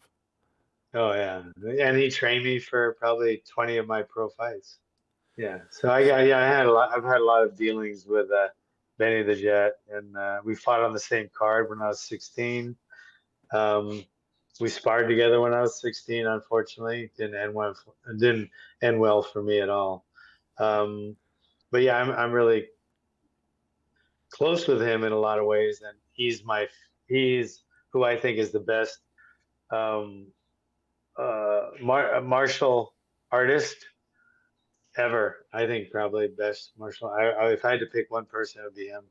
Do you have a favorite unspoken rule in the martial arts? Yeah, there's two. Number one is always hit first. Always hit first, and it's better to, have to, get forgiveness than end up in a fucking nursing home with a tracheostomy and a coma. So I would always say hit first, and then a kind of one that at the gym, it's hit as hard, sparring, hit as hard as you want to get hit. I like that one. That one I like. I believe in that one as well too, because you kind of feed off your partner, so like you can kind of give as good as they get. There's that almost like a communication, nonverbal communication there. Yeah, and there's some guys have absolutely no control, and some guys have a lot of control. They're just fucking bullies, so they go harder when they go with a lighter guy or a lesser guy. And some people just have no control. They just swing wild against Chuck or someone that doesn't know anything. They just have no control. But that's when the instructor comes in. But the majority of the people, they will control it. I give them percentages. Like when they're sparring, I go from the leg to the body to their head. So I'll say, 7% to the legs, 88% to the body, and 2% to the head. and that's the power, the percentage of power I want. And the final question is there anything that you wish people would ask you that they never do? Well, I could tell you one I wish they would stop asking me. Are you Chuck Liddell's dad? Yeah, if people could fucking stop asking me that, I'd be really happy. You know, that's the gotta. He's 9 years younger than me, 9 years. So no, I'm not his dad, you asshole. Anyway, I'm teasing. That's Hey, fantastic. yeah? That's fantastic. I would like to thank you for sharing your experience with MMA, because a lot of people don't always get that side of the perspective unless they're in it. So it was very interesting to hear you coming from your art background and into, you trained in the martial arts and you actually fought on the street, you fought in the ring. So you have a unique experience. So I just want to thank you for sharing with us that today, because it's a perspective most of us don't have. Yeah. Well, hey, I'm thank you guys for putting it out there. Thank you again to Mr. Hackleman for sharing his experience with us. It's quite easy to criticize and judge, but I place heavy value on the opinions of those who have actually walked that path. Now, there's a lot more to Hawaiian Kempo than what we covered today, and it's important to know its roots. Now, Mr. Hackleman spent some time talking with us about his establishment of Hawaiian Kempo, where it came from, how he started, and tells us exactly what Hawaiian Kempo is. We often visit the topic of Kempo on this channel. With its rich history and various styles, there is a lot to talk about. Today, we have a special guest with us. Many know him from the Karate Kid tournament, as well as the inventor and stunt performer of the crane kick. However, he is also a 10th degree grandmaster teaching Kempo and Filipino stick fighting in his Murrieta school. He was inducted into the 2019 Kempo Hall of Fame, and today he's with us to talk about the history and evolution of the art. We offer a very warm welcome to Grandmaster Daryl Vidal.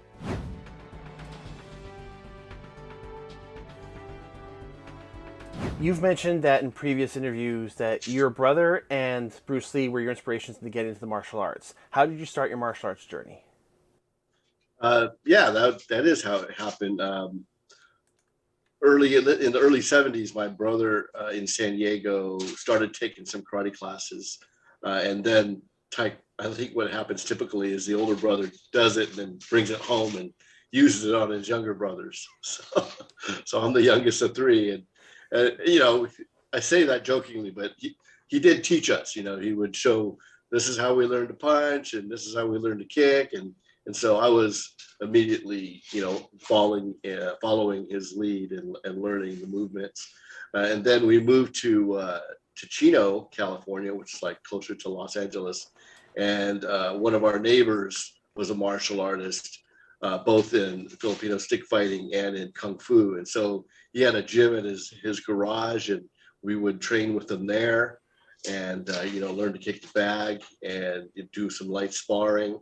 And then my brother and I both, with one of my neighbors, joined up the community, Chino Parks and Rec community karate program with my instructor, Joe Rosas, who's still my sensei, and started from there. And I was like 13 years old, and that was where I got started.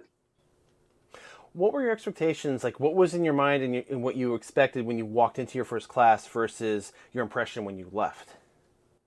Oh, wow. When I left, I mean, we're talking about a span of, a decade or so. But I think one of the things that happens when you go train in a Parks and Rec, and I think it's kind of reflected in the Karate Kid, because when Daniel is first talking about it with his mom, right after he gets into the first fight, she says, "Well, you took karate," and he says, "Not at the Y." And I always kind of equate that, taking karate at a Parks and Rec is kind of like taking it at the Y, and so it's not an official dojo. It's a community shared space, and you don't have all the karate trophies and memorabilia and weapons that you might see. It's basically a shared space. It's only a dojo when we're there, and so I think that's always a little underwhelming for people that walk into a class and say, "Oh, this is the Parks and Rec karate." It's not like an official dojo. We don't have all the punching bags all lined up and speed bow or whatever the implements are. You're walking into a shared space, and But I think this as well as anybody, Daniel, is that it's really the quality of training that you get there. The implements can help a lot, but they can also be a hindrance if not used correctly. So that's the reason I continue to teach through my city, Murrieta Parks and Rec, is because it allows me to have a regular job, train in the evenings, and offer a very cost-effective program that I can encourage families to train together, because I can discount that the rates and just making it very affordable to families. And I think that's how I answer it. So your question was, what was my expectation going and coming? When it's the same sort of thing, I joined up and here we are in a shared space. So it's like, it's not a real karate dojo. But as soon as I saw them lined up and training and joined up with them, I felt fine. I didn't feel like this was going to be any kind of second fiddle, martial arts. And then when we would go to tournaments and we would compete, we were competing right along with everybody else.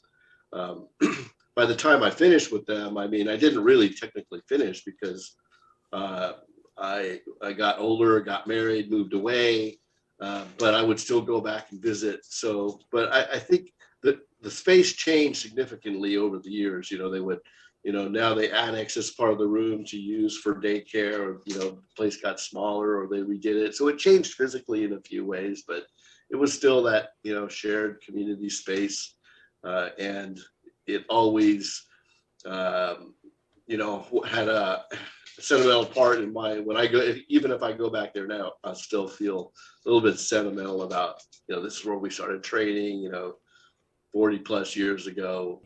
And I also remember hearing you in a previous interview saying that Bruce Lee was one of your influences and got you into cross training. How did that transition you into doing different arts, and what arts did you try? The first Kung Fu movies that we were exposed to, even before Enter the Dragon, were those funny Shaolin movies, 5 Fingers of Death, and the guys would blow up and jump over trees, and had hats that they could kill you with. So those were the first ones, and they were so funny because I look back, and you can remember this. Sort of fighting, and my brother and I would go out in the yard and mimic those moves, and so it's so far from what really what training is really like, but it really hit home with us. But then, where I think the first Bruce Lee movie that I did see at the theaters was Chinese Connection, and that's where I think Bruce Lee revolutionized, martial arts in the movies. And then in terms of cross training, so I talked about my neighbor, and one of the books that my neighbor had was The Tao of Jeet Kune Do, Bruce Lee's book. And so, it's interesting. It's really a flip through book. You can go through it and read up all the different stuff and the drawings that he has. But he talks about his Kung Fu, Chinese boxing, his grappling. As I was going up the ranks, I trained with my instructor in Kempo, but then as a freshman in high school, I also started wrestling, which is, I think, everybody needs to have some grappling, some wrestling. And then as a junior, I started boxing. I joined the local Chino boxing club and started straight boxing, and that's kind of where I learned to punch, because it's a different punch, something that you follow through on and really put it in, and it really affected my karate sparring because it caused me to hit people in the face harder. So it also affected my point sparring because I would hit people and get disqualified and stuff like that. So that was the next thing. And then as you kind of follow in Bruce Lee's step, you have to go and explore Wing Chun. So I read all the books that were available at the time, which are very sparse. But I did have a friend of mine who went away and traveled to Seattle, I believe, and studied with James DeMille for a while, who was one of Bruce Lee's students. And he spent, close to a year there. And then when he came back, I trained with him extensively and kind of by osmosis learned a lot of the Wing Chun that he had brought back. And so I always gravitate to Wing Chun because I still feel it's part of my roots, but I don't hold any kind of, ranking or formal, belt or anything in Wing Chun. So I would say, Kempo, wrestling, boxing, Wing Chun, and then Eskrima, Filipino stick fighting are really the core of what I trained in. I'm particularly fascinated in the Kempo aspect because we both have Kempo backgrounds, although vastly different, but it appears like the roots of our systems do kind of cross paths at some point. What can you tell us about your instructor, Joe Rosas, and the style of Kempo that he taught? Right. Joe Rosas' instructor was Danny Guzman, who had a black belt both from Ed Parker as well as Bill Rusaki. And Bill Rusaki, as you know, was a student of Ed Parker. So the system, though, that we trained in was not similar to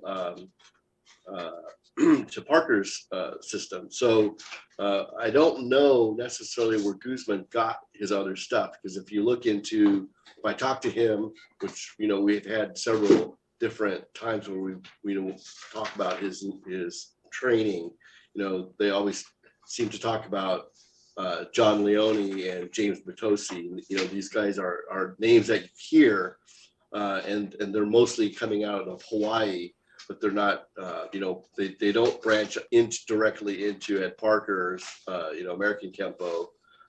And so when I look at our system, it looks a lot more like a Hawaiian style that I've seen out there. So I actually see similarities with Kajukenbo and some of these Lima Lama systems when I look at their katas and look at their self-defense techniques. They seem to have a lot of similarities, but I don't think that we can draw a direct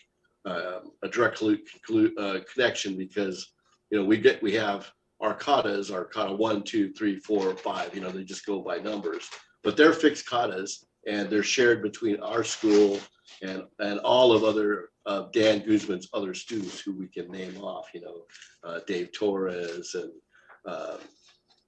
George Franco and Rudy Cordero. These were colleagues of my instructor, Joe Rosas, and we all shared the same katas. We would compete with the same katas in tournaments. So that all came from Dan Guzman. And I couldn't tell you at what point, how much of that was developed by him, how much he got from Rusaki, and how much of it, was shared with Ed Parker's American Kempo. That's interesting. You showed me an infographic showing a little bit of the lineage that went back to Adriano Imperato. Would you say that there's any similarities between Kara Ho Kempo or the Hawaiian Kempo that William Chow taught? I would have to say yes, but I couldn't tell you what parts of it, because that lineage that I saw was given to me by a person who's done a lot of publishing and history and documentation of Kajukenbo. And he trained with us for a time and then went on to train under Kajukenbo and got his higher rankings from Kajukenbo. So at a certain point, he actually separated from our school. And that's about the time he started to really do a lot of, writing articles and doing history and research. And I respect the work that he's done a lot. But I can't say that, his writings and works reflect directly onto what we learned under Joe Rosas, because at a certain point he actually, we separated. So Kara Ho is a name or a style that I had heard being part of our lineage. If I go back and find, I think I can go back and find some certificates at the wall that say like Kara Ho Kempo Karate. And I don't really know, the whole history of that lineage. The Kempo that you're teaching now, is that the same curriculum that you learned with Mr. Rosas, or have you made any modifications?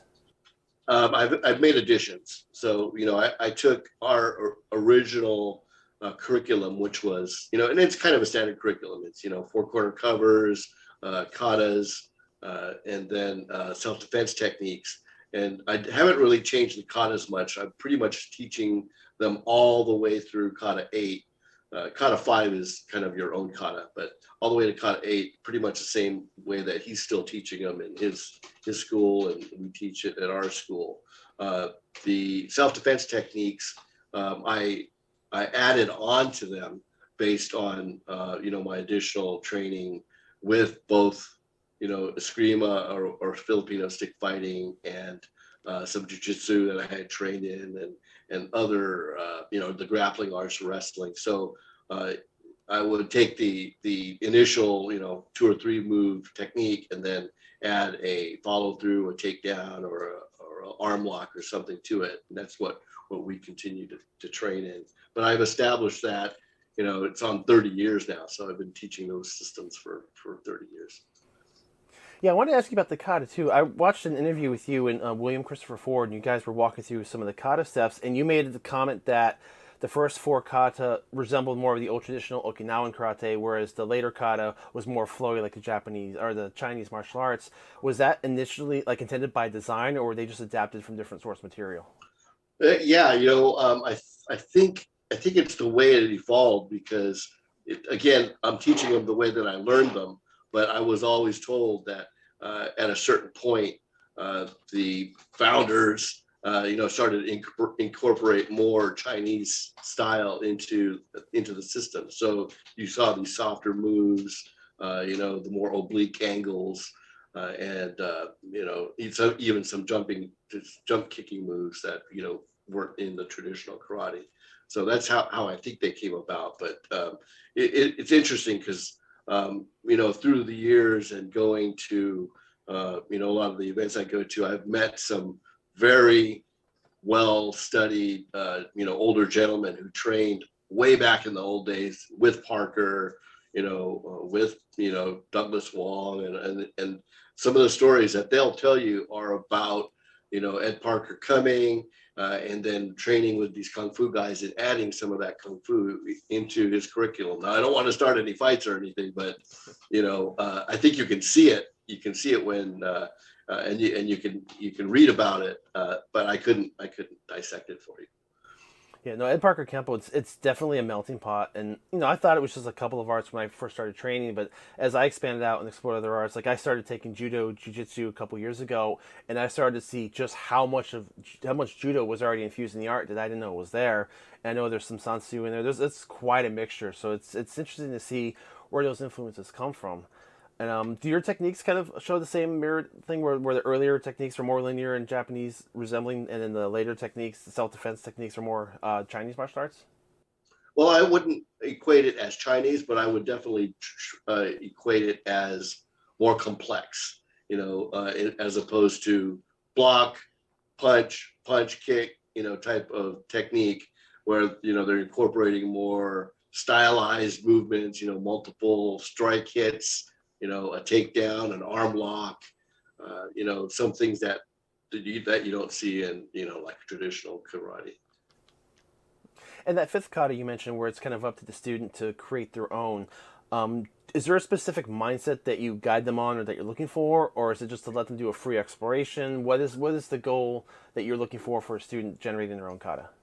That's a good question, and I'm glad you asked it. It happens for our green belt, right? You learn kata 1 through 4 up through blue belt, and then for your green belt, your first requirement for green belt is kata 5, and you have to develop your own kata. And the requirements that we lay out to them are, it has to have 30 moves. You have to know how many, how many opponents you have. You have to be able to explain what you're doing at each move, and you have to know where you start and where you end. But we don't have a specific, you can, do this or do that. But we do kind of say use moves from the katas that use moves from the self-defense techniques that we teach, the techniques, and use moves that you use sparring. And so you usually come up with pretty pretty consistent types of karate, although every now and then you'll see somebody doing, something that came out of a movie that, we never taught or something like that. But yeah, that's kind of how we set it up. Not just stringing along a sequence together for the sake of it. Yeah, no, punch, punch, punch, kick, kick, kick, And I like that you actually have it in the middle range of the curriculum, because like with American Kempo, we have a thesis kata for when we're going for our black belt.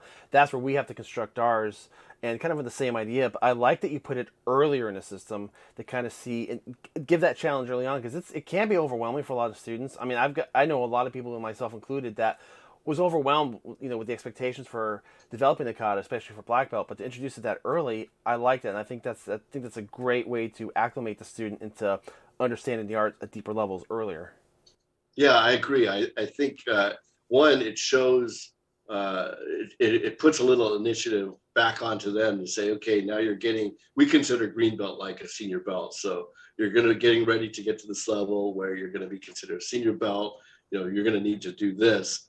And then for our black belt, you have to have a weapons kata, which you have to develop on your own. So that's kind of like step 2.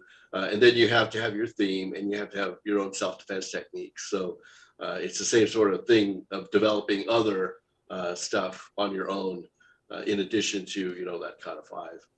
At Parker Kempo, sometimes people look at it, are like, wow, there's like 154 self-defense techniques. It looks ridiculous. But as I start doing my deeper dives, you start to realize that it's not so much 154 individual techniques, but they're all really just variations of a handful of them. And it's interesting to kind of see how one technique takes an idea and it breaks it apart and it reverses it from another technique. So in your system, your self-defense techniques, do you encourage a lot of mixing and matching or alteration on the student's part? Or do you prefer that they learn like the absolute basics the way they are versus trying to graft techniques together? Yeah, the latter. We basically, especially at the early stages, the first 3 sets, you learn them as they're taught.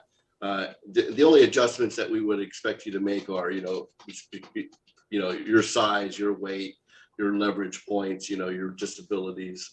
Obviously we expect you to learn how to work through those and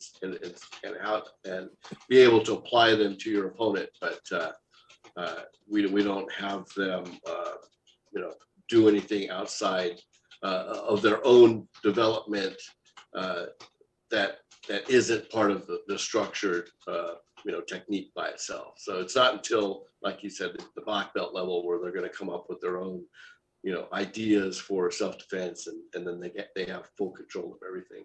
And I also want to ask about your logo. I love your logo with the eagle and the dragon, because we have the dragon and the tiger. What's the significance of the animals in your system? Yeah, shall I bring it up? I think I have one handy right here. So this was the logo that my instructor, Joe Rosas, had, and it's the American eagle and the Chinese dragon. So it was the unification of the United States and China in the systems. And then the coloration is something that I changed because his coloration is slightly different. But yeah, that's the basic premise: is the Chinese eagle, the American, Chinese dragon, the American eagle. So it has nothing to do with eagle fang. Eagles don't have fangs. And speaking about logos, I've always had a curiosity about the one that you had on behind you, the Locust Valley logo. That was the what you wore in the Karate Kid. Is that a real school, a real affiliation, or was that completely fictionalized? Yeah, completely fictionalized. I didn't see it until I showed up there on set, and they gave me a gi. It had that in the back of it. And then it wasn't until very recently, rewatching the Karate Kid or some clips from it, that I realized there's at least one other guy that has it on. So he would have been my my dojo classmate, but I don't know. I don't remember the guy, and we didn't train together. Oh, I was so disappointed in season 4 when I saw the Locust Valley logos and you weren't there. I was like, where are you? Yeah, you weren't the only one. But I do have a side story. Is that one of the guys? Okay, there were at least 5 of them, right, that had the logo. One of them contacted me. He's the guy that was actually in the season 4 sequence where he fought and did some was in the tournament wearing that gi, and he actually contacted me and said, hey, the guys that are wearing the Locust Valley logo are all real karate guys. They all really train, just like I was brought in, as kind of a, fill in the blanks, if you will, to have some. And he said that they actually had this really, honored me, but they had some discussion about trying to do things that get picked up in the show that reflect, what I had done in the movie. So he had told me that he did some Wing Chun moves, and another guy did one of the flying kicks that I did. But when it came out in the cut, you really can see it in those moves. So good story. Well, I stand by my previous statement that I think Locust Valley and that you guys should have completely swept the tournaments, because there's just no question. Thanks, Sensei. But it's a curiosity too, because I mean, besides all the aerial moves that you did in the movie, you did a lot of evasion and spinning back kick moves. Is that reflective of how you fought tournaments at the time, or was that also just choreography for the film? Some of it is. I think just as a little backstory, when I used to compete a lot, I started to learn these jumping kicks, which I would see either in a karate movie or from Bruce Lee, or in another tournament, somebody else did it. And as I became proficient at those moves, I would create a kata that used them. So by the time I was a brown belt, I had a kata that had pretty much every move I do in the Karate Kid was in this kata. From drop back spin to jump back spin to the circle kicks, all those things I was doing. And so when the director was scouting, and he went to an actual tournament that I was competing in, he saw me do that kata. And so he allowed me to highlight every one of those moves, basically, and use them in the film. So when I didn't really have an audition, because they just invited me to join them at the rehearsals. But when they introduced me to Ralph, I did that kata, and kind of as, hey Daryl, show them the kata that you do, and I did the kata, and they were like, wow, okay. So then they knew what they kind of wanted to work with. But in terms of sparring, the jump, the back spin, and the drop back spin, I actually have used, in sparring, obviously back hooks or, round kicks, all those things. But in terms of like doing jumping, the circle kicks or, high jumping back flying kicks, I definitely use the groin shot when it's legal, right? If they were going to allow it, I was using it. I was going to kick you in the groin and then hit you in the face. And if I had scored, I'd do it 3 more times. You didn't learn how to protect your groin. If you didn't learn how to protect your groin, I was going to kick you there. Hey, the way I look at it, if you get hit there, it's your own fault for not blocking it. Exactly. Yeah. I have a colleague that I spar with on a regular basis, and it's friendly sparring, but he goes for that groin shot, and it's just so many times I'll go and throw a kick or I'll throw a move, and I'll hit him, or he'll duck, and next thing I know, I feel this uppercut right to my cup. I'm like, how did you even get down there? How did you do that so quickly? No, I don't attack with the hand to the groin, but the little quick kick is something that we would use. Since you've had a lot of tournament experience, one of my favorite things about the first film is just, as far as techniques go, the first tournament feels a little bit more realistic in terms of what they do. Versus like in Cobra Kai, there's a lot of flashy jump spin and stuff, but in the first movie, it's basically round kicks, front kicks, side kicks for the most part. And how reflective was that film compared to the tournaments at that time? I mean, it's all choreographed, but I think Pat Johnson's application or training, it was really reflective of what Pat Johnson was doing with Cobra Kai guys in training, which was, kind of mostly Taekwondo. And they didn't spar, obviously. You can't let actors spar with each other because they might get hurt. And, people who spar can kind of look and say, oh yeah, they really don't know. But then you would see somebody else and they would have been a real karate guy, and you could see kind of how they move. So I would say that, and there's also another fact that when they did the first Karate Kid, they also threw some tournaments in LA called the Karate Kid tournaments, and there were actual tournament, They had a lot of the same people show up, and they would run the tournament just to introduce and promote the fact that this movie was being made, but also to expose a lot of the cast members to what a real karate tournament looks like. But when we did get around to choreographing the fights, a lot of I mean, I didn't choreograph them. I was there, and so I would be giving tips and helping out, helping Pat out, and we were trying to make them, look like a attack response scenario that you might see in point system, as opposed to doing just pure flash type of moves. So one criticism I hear a lot, and I hear this for a bunch of different arts, people who are not necessarily experienced in Kempo or certain styles of karate, they often say, well, if Kempo's so good, how come we never see it in sparring, or how come we never see it in competition? Are there any signs that you could advise people to look for, or what kind of telltale signs watching a person fight that might indicate they are a Kempo practitioner? That's a really good question.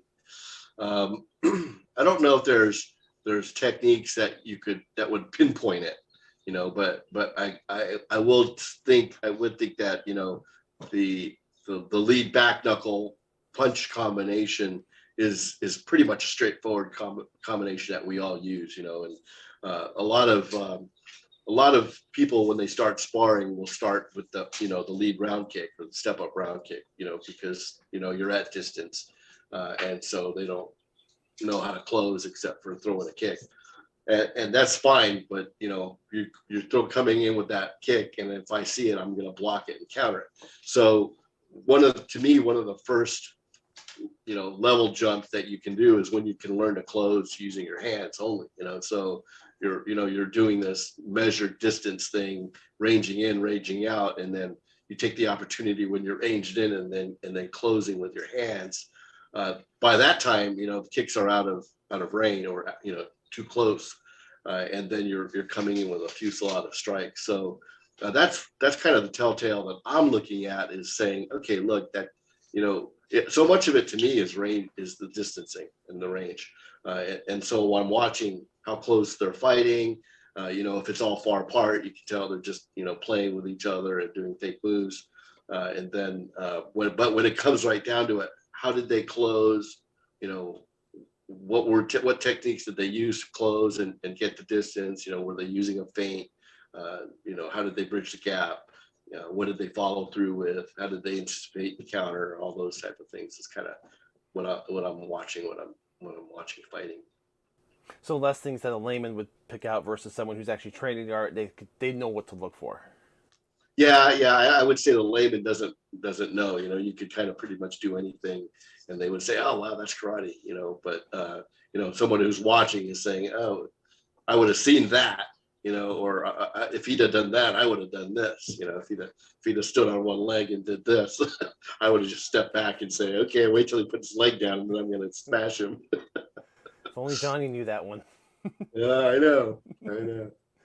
So what are you hoping for the future of your students, and where do you hope that they'll take Kempo in the future?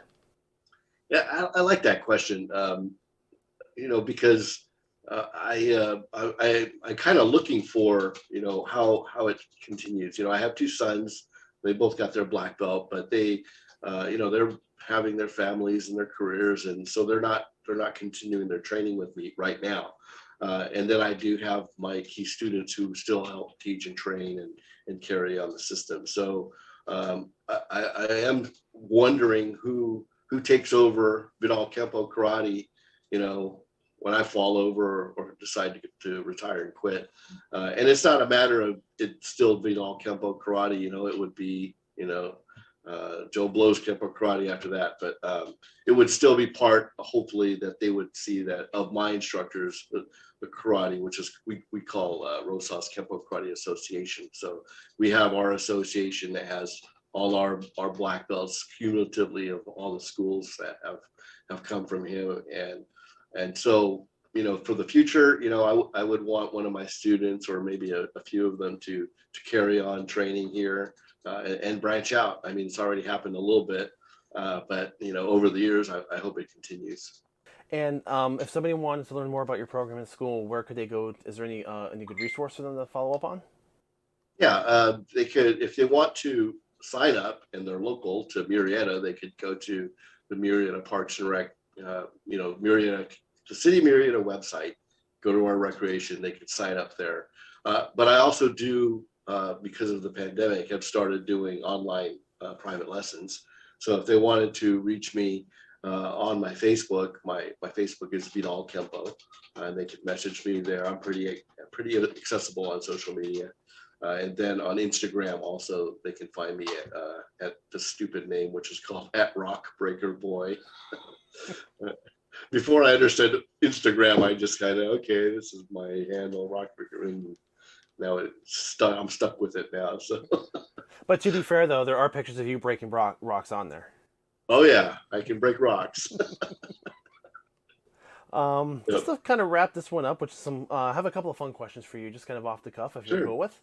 Absolutely. All, what are your two favorite martial arts movies? The first one based on story, and the second one based on just a guilty pleasure. Well, guilty pleasure, definitely Enter the Dragon. I mean, I can pick up and watch that anytime. The problem is anybody who watches it with me, and this is true for Seinfeld and The Office, is they're going to get mad because I'm going to say all the lines before. And with Enter the Dragon, it's even worse because I'll do it in dubbed Chinese. Why don't you just take 45 and settle it? So, but I do like the discussion about different movies, and so I think there were several generations of revolution in martial arts movies. So, I think Above the Law with Steven Seagal's first movie is great, even though his movies became different and his martial arts and whatever. I think the way that they highlighted Aikido in Above the Law is very enjoyable to watch. And then Ong Bak, was really the first time they brought, Muay Thai to the forefront. And I love the way Tony Jaa, beats the crap out of people the Muay Thai. And Donnie Yen in the Man series, and my love for Wing Chun. Those are the things that I really enjoy in martial arts movies. I like that you mentioned about the evolution of the martial arts movies and how they've gone over time, because I've been drawn to The Perfect Weapon, because at that point, before that movie came out, I'd never seen Kempo in film. I didn't even know that was Kempo when I first saw it. And that was kind of revolutionary. But I like looking at the 70s, 80s, 90s, and where they are now, and just seeing the evolution of how the martial arts are portrayed on screen. And like even now with John Wick, I mean, it's really fancy and crazy, but there's still a lot of grit and realism in there. It's a fascinating study just to see from point A to point B where American cinema has gone with it. Yeah. I mean, to bring up John Wick, I think, Keanu Reeves has done a lot for, just martial arts mayhem, if you will, because he brings a lot to it, with, his judo and his jiu-jitsu type moves, and just the straight up, practicality of what he does, mixed with the shooting skills.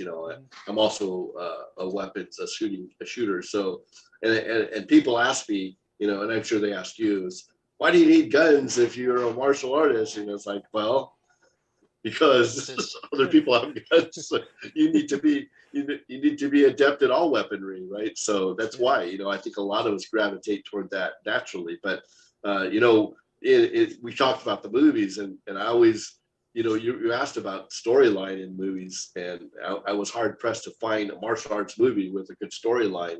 But I think John Wick does accomplish that because, to me, one of the big weaknesses of martial arts movies was how do they deal with guns? Does the guy, why are there no guns? I mean, Enter the Dragon, there's no guns, and so you have these massive fight scenes with armies of people, but there's no guns. Well, Steven Seagal was kind of one of the first people that dealt with, guys with guns, and you could see how Aikido, deals with that application. John Wick, obviously, he melds the two together, and his experience with his training in shooting and his 3-gun competition and his jiu-jitsu and all that stuff, I think has done, great things in bringing all those arts together. Yeah, John Wick is, kind of in the sweet spot of blending. I mean, some parts of it are just pure fantasy. I mean, it's let's not lie, it's a popcorn film. But Right, there's exactly. little details in there. It's like the moves he does, like you're saying, he doesn't just disarm the weapon. He actually will disarm, he'll divert seize control and use it while he's doing practical grappling moves. And it, like little details, like when they were shooting at him underwater, actually detail the bullets actually spinning, like, you know, Absolutely. travel. I mean, just a little. I love it when they pepper in little flavors of realism in there like that, because now you've got this fantasy film that's believable, and it just wraps up. I don't know, like the John Wick movies are kind of in a little special place for me in that aspect.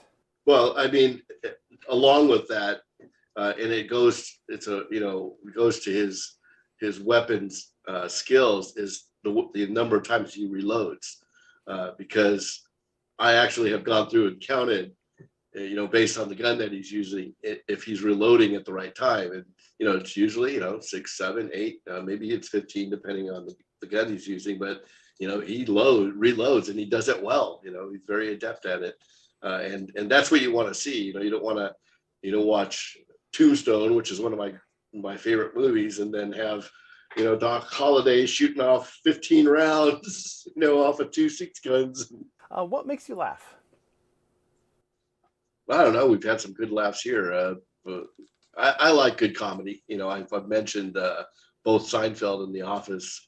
My wife and I are still going back and watching reruns of those series, and you know, we may watch a serious movie and then switch over to finish the evening with a Seinfeld episode, and it's sickening for them because I know, you know, I'm rattling off the lines, and you know, it's tedious for them, I'm sure, but we get a laugh out of it. So those are the one things that make me laugh. Now in karate, you know, it's kind of a joke for me because I will actually, you know, tease my younger students if I see them laughing. I'll say, "There's no laughing in karate," and then of course that makes them laugh more. And you know, I'm trying to get them to stifle the laugh, but being kind of silly at the same time. So yeah, I think I'm a fun-loving person, so ultimately, I don't take myself. One thing is I just don't take myself too seriously. So, what turns you off? Well, martial arts that take themselves too seriously.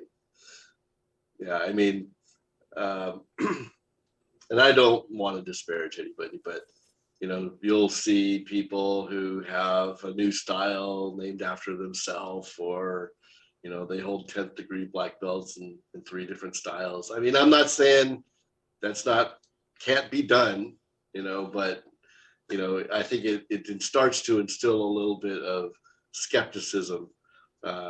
So, you know, that's why I don't have a lot of videos, because I mean, of me doing martial arts, because I don't see myself as, you know, a centralized source for, you know, either my system or another system, or so I like to, you know, just say my karate kind of speaks for itself. Come to class, train with us. I think you'll find a nice mixture of traditional karate along with some pressure testing, you know, some live sparring, and just an even mix of that. You know, I don't want to hear somebody, you know, just proselytizing about, you know, all the greatness of this history or this lineage. And, you know, ultimately it's really what you teach me, and what I teach you, or how we work together and benefit from it, you know.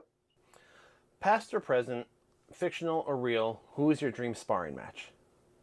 You know, and I know people take hits for saying stuff like this, but I'd love to spar with Bruce Lee, because a lot of people actually go back and say, you know, Bruce Lee didn't spar a lot. Maybe he did. Maybe he got a lot of street fights, but it's not, you know, widely filmed. There's like 2 or 3 videos from 1968 where he did some sparring, but it's still in a very controlled situation. It wasn't in a ring. It wasn't with judges for points. So I would like to go at it with him, and people would say, "Oh, you couldn't take Bruce Lee. Bruce Lee is the greatest of all time," and you hear that discussion with different people. But you know, it wouldn't be vindictive or for malicious. We would go, and if he's that much faster and got better technique, then, he'll wipe the floor with me or what. But, I can understand that, because also part of it too seems like you just almost want to feel what it's like to experience that too. If someone who is such a phenomenal wonder, you just kind of want to step in the ring and just kind of experience that. Yeah, absolutely. And, you never really get it unless you are training. So, I have met so many people, Benny Iquinez, Don the Dragon Wilson, I'll go to an event and I'll see these guys. It's like, man, I would love to get in the ring and just trade some with these guys. I mean, those would be a couple of guys that I definitely want to, trade blows with, just for fun. What is a question that you wish people would ask you? And now we're going to ask you that question. Oh, wow. Well, you get some in-depth things that really make me think. What is the secret to success in martial arts? What is the secret to success in martial arts? I think it's all about personal discipline, committing yourself to learn a system and learning it, getting your black belt in it, and then sharing it with others. I like cross training. I think it's important to cross train, but I think you should get one of them, get a black belt, one of them, so that you have that certification, that validation for that system, but also know that system in and out. It's one thing to say, okay, I've got my green belt in here and my blue belt here. And so you know what, I'm sure that person can protect himself and pressure test with different things. But I think there's amount of personal accomplishment in getting that shodan and getting those stripes. But then, in addition, is how do you give back? Do you in turn train others? And from my school, as soon as you're a brown belt, I start to enlist you and have you train, because this just as well as any of us, is you learn when you teach, because now you're saying, okay, we're doing this move, and then you have to explain why you're doing that move, and the practicality and the correct way of doing it. And you have to ask if you're doing it correctly. Are you doing it the way that I'm describing it? So the most validation comes from when you teach. And then after that has ran its iterations, you learn so much. And I always, whenever I'm training, even teaching classes or teaching one of my stick fighting classes, I come back and I say, what did I learn today? But it is about how you communicate with others and how you teach them the way of your system. Excellent. I mean, fantastic. Thank you so much for sharing that with us. Of course, yeah. It's such a refreshing experience to have a conversation with someone with a different background in Kempo and still be able to find common ground on the positive aspects the systems have to offer. We'd like to thank Mr. Vidal for his time and sharing his experience with us. Now, he will be back with us in the next episode discussing Filipino stick fighting and how to get the most out of your training. I would also like to extend a thank you to Sensei William Christopher Ford for providing us footage from his own channel. Sensei Ford has a wonderful series as he talks to prominent instructors of other martial arts, so be sure to visit his channel, and we've provided the link to that in the description below. Be sure to give the good old crane kick to that notification bell to get the alert when the next week's episode drops. Thanks for watching.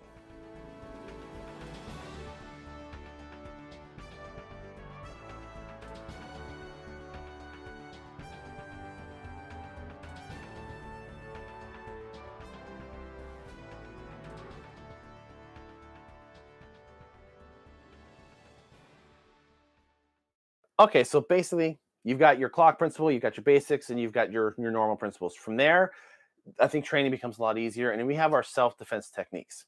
And this is where the biggest controversy comes from. It's funny because people will be like, oh, how come we never see techniques used in sparring? Well, one, they're not meant for sparring, but two, you do see them sometimes or parts of them. Self-defense techniques, again, are designed to be sample scenarios so you can see the concepts and you can see the basics in an application. It's a sample sentence. A technique can be done 1,000 different ways. You take 5 swords, you go to one Kempo school, they're going to teach it one way. You go to 10 other schools, there's going to be 10 different variations, and that's fine. Person throws a round punch, you step in with with a block to the arm, you're going to chop to the throat, palm heel strike, uppercut, chop, depends on the version. It's a complicated sequence. Does it work in sparring? Not the greatest, and I'll get back to that. But It's teaching a lot of different concepts. It's teaching you how to cut the, using the line to cut a circle. They're coming at you with a round attack, a round punch attack. You're coming in with a straight block. It teaches you fitted weapons. You're setting yourself up for other strikes. And you see pieces of five swords. You'll see its counterparts, reverse motions, other pieces, and other techniques, showing you how it can blend. The reason I don't think it works in sparring as well is because typically when you're sparring in class, you're fighting someone who's experienced. And I found that when you're sparring someone who has some fighting experience, these wild round punches aren't that common. There's more jabs and crosses, and maybe there's a hook, but it doesn't really work against the hook so much because they're too quick and too tight. A round punch, I've noticed, comes more from people who aren't as experienced in fighting that might be throwing wild haymakers. Would it work in that situation? I believe that it would. But that being said, I have used five swords in sparring, but in completely different ways. I've used them against kicks. I was sparring a guy several years ago, really good with kicks. He had Taekwondo level ground kicks and hook kicks. And he came at me with a spinning hook kick. And I actually was able to step in, do that same block. And instead of doing the chop palm heel strike, I did jab cross, same motion. So I used the same first three motions of five swords because I had done the technique so much that I recognized just from this position what I was able to do. And I just kind of didn't think about it, and I flowed with it. And I realized later, I'm like, I just did five swords, but in a completely different way. We have techniques that, are based off of wrist grabs. I've done one crossing talon. I've used this several times. I've used this one in real life. Never off a wrist grab, off a shirt grab. I've been able to pin the hands and come in and do an armbar with it, and it's worked beautifully. So once you can break the mold or break the conception that techniques have to be done a specific way and that's the law, get past that and realize they're just ideas. They're teaching you individual concepts and free forms and recognizing the position so that after you've learned 150 techniques, the positions start to feel very familiar, and then you start getting this flow. And when you really understand how they relate to each other, then the grafting comes into play. And grafting is when you take, part of this technique and part of this technique and merge them together and start making your own freestyle combinations. When you get to that point, it starts to become spontaneous. That's when Kempo really, really starts to work well for you. In our white belt level, and the white belt is a very good curriculum to look at this as, is we've got sister techniques right off the bat. We've got the late sword, which is based off of basically a straight attack. Someone's coming into a grab, push, or punch. You step back, you block, you knock the arm away, you throw a front kick to the groin, you land with a chop to the side of the neck. Simple, basic technique for the beginner to learn. Two techniques later, we have sword of destruction, which is very similar, but it's off a right round attack. So we step back, we do an outward block instead of an inward block. We do the same snapping front kick, then we land with a chop. But this time the chop is coming inward versus the other chop was outward. So at face value, you're like, it's the same technique. But what's the difference? Well, they're almost mirror image of each other. One is showing an outward block. One is showing an inward block. One is showing an outward chop. One is showing an inward chop. So right away, and then a straight punch versus a round punch. So right there, you get the idea is how you can alter them and how the same concepts can work. And also how every move and every concept has an opposite and reverse. And once you start to piece that together, it starts to open a lot of doors. In the same belt level, we have, or it depends if you're in the curriculum, it's been removed from some curriculums, but intellectual departure. Person comes in with a front kick. You're going to step back, do a downward inward block, kick to the groin, come back with a snapping back fist. You start to see, you look at it, you're like, that's the late sword, but now it's upside down. We're using the lower half of our body. So once you start to open up your perception on that and start to realize that a lot of techniques are the same as other techniques, but they're either flipped, they're upside down, they're rearranged, or they're what ifs of each other, then it starts to get exciting. And that's where your free flow and your grafting and your spontaneity starts to come from. And since I've been doing this for the past year or two, this re-exploration, I have found an increased flow. I'm not thinking as much when I do a technique. And when I'm in sparring, parts of these techniques are coming out in sparring. We've got deflecting hammer, downward front kick, downward block, deflect the kick away, check the front arm, come with an elbow strike. That's working sparring. And the techniques are taught in 3 different phases. There's the ideal phase. And this is where everybody gets hung up on. I do believe this is the source of much of the criticism of Kempo, is that people see a demo, these technique lines. You go to trade shows, you do these demonstrations where there's a whole line of people and they do these flashy, fancy techniques on each other and the person's standing there. Yes, when you're seeing it at a demonstration, it's exactly that. It's a demonstration. When you do these technique lines in class, what you're doing is you're learning the ideal phase. So basically that's saying that everything goes right, everything goes perfect. They react exactly how you want them to react to. This is how their reaction should be. It never works out that way. But now you're applying these techniques on a body. You're feeling what it feels like to strike a person and try to get those reactions. It's also good for the other person to get conditioned and take a hit. Eventually, you start doing the what ifs. Oh, how would I adjust the technique if something goes wrong? Because something's going to go wrong. Or what if you only do part of the technique? And eventually you get to phase 3, which is the formulation phases. Once you understand the principles, once you understand what it's teaching, and you start to get that free flow, somebody grabs you, somebody comes to push you, they pinch you, they push you, they bring their fist up, they want to fight, that you're not so much trying to memorize techniques and trying to remember what to do. You're going to react, and you're going to recognize positions, and you're going to do what feels natural in that moment, and it's all going to kind of come together into some sort of a free form reaction. Oh, and one thing I wanted to bring up with the techniques is there's something called the equation formula. The equation formula teaches you 8 different things you can do with technique to make it work. The first thing is you can alter a weapon or you can alter a target. So you know what? It's a good example. It's 5 swords. That instead of doing the block off of a round punch and following up with the chop and the palm heel strike, well, I altered it. I did the block, but I'm like, you know what? The chop and the palm heel aren't going to work so well, so I did a jab and a cross. That worked. I altered my weapon to the technique. You can prefix and you can suffix. Those are 2 other things. So you can add moves before, you can add moves after. So, you know, you can do a technique. It doesn't have to be exactly A, B, C, D. You can put moves in the beginning. You can move moves at the end. You can also put moves in the middle. Oh, you're transitioning. Well, maybe I can clip them with a hammer fist, or maybe I can slip an elbow in there. You can insert techniques. You can also rearrange. So, and you'll see this too. A lot of techniques in Kempo, as you go up, you learn it. You're like, oh, okay, well, that was just a late sword, but now we've rearranged the order. It teaches you that it doesn't have to be in that set order. You could rearrange techniques. You could delete stuff. So maybe you might not have to do that strike, or maybe you feel like you're sufficient in doing just the first 2 moves. You can delete the rest. You can adjust your range.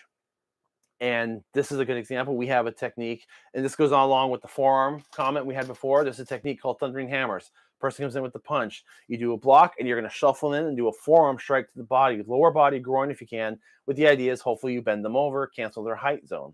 We have another technique later called flashing wings, which is basically thundering hammers. It's the same technique, but it's close range, and it's using elbows, but it's got very, very similar mechanics. So you can always adjust your range. And there's a lot of techniques that call for a kick, but they say, well, if you're too close for a kick, shoot a knee strike. Or if it's supposed to be a knee strike, we'll fire a kick. You can adjust your range. And the final thing is you can regulate your speed, regulate your power based on the reaction that you want. Once you have all that in mind, then you realize Kempo is nothing more than a bunch of Legos that once you learn how the pieces fit together, and and each technique is its own little play set that you've built, well, then you can build anything you want after that, because now you know how the pieces fit. Now you know how to build what you want. You want to build a car? Well, you don't have to build it the way you did in the kit. Make your own car with your own pieces. Now you know how it works. So in a nutshell, I feel that that's how Kempo techniques should be taught and should be understood and should be practiced, is that they are so much more flexible than what people think at face value. People see a technique line, they go, that'll never work. That looks great, looks fancy. They're just sitting there slapping themselves. The guy's never going to react. Right, because they're seeing only the beginning bookwork phase of it. The rest of the phases you see in a classroom at a good school.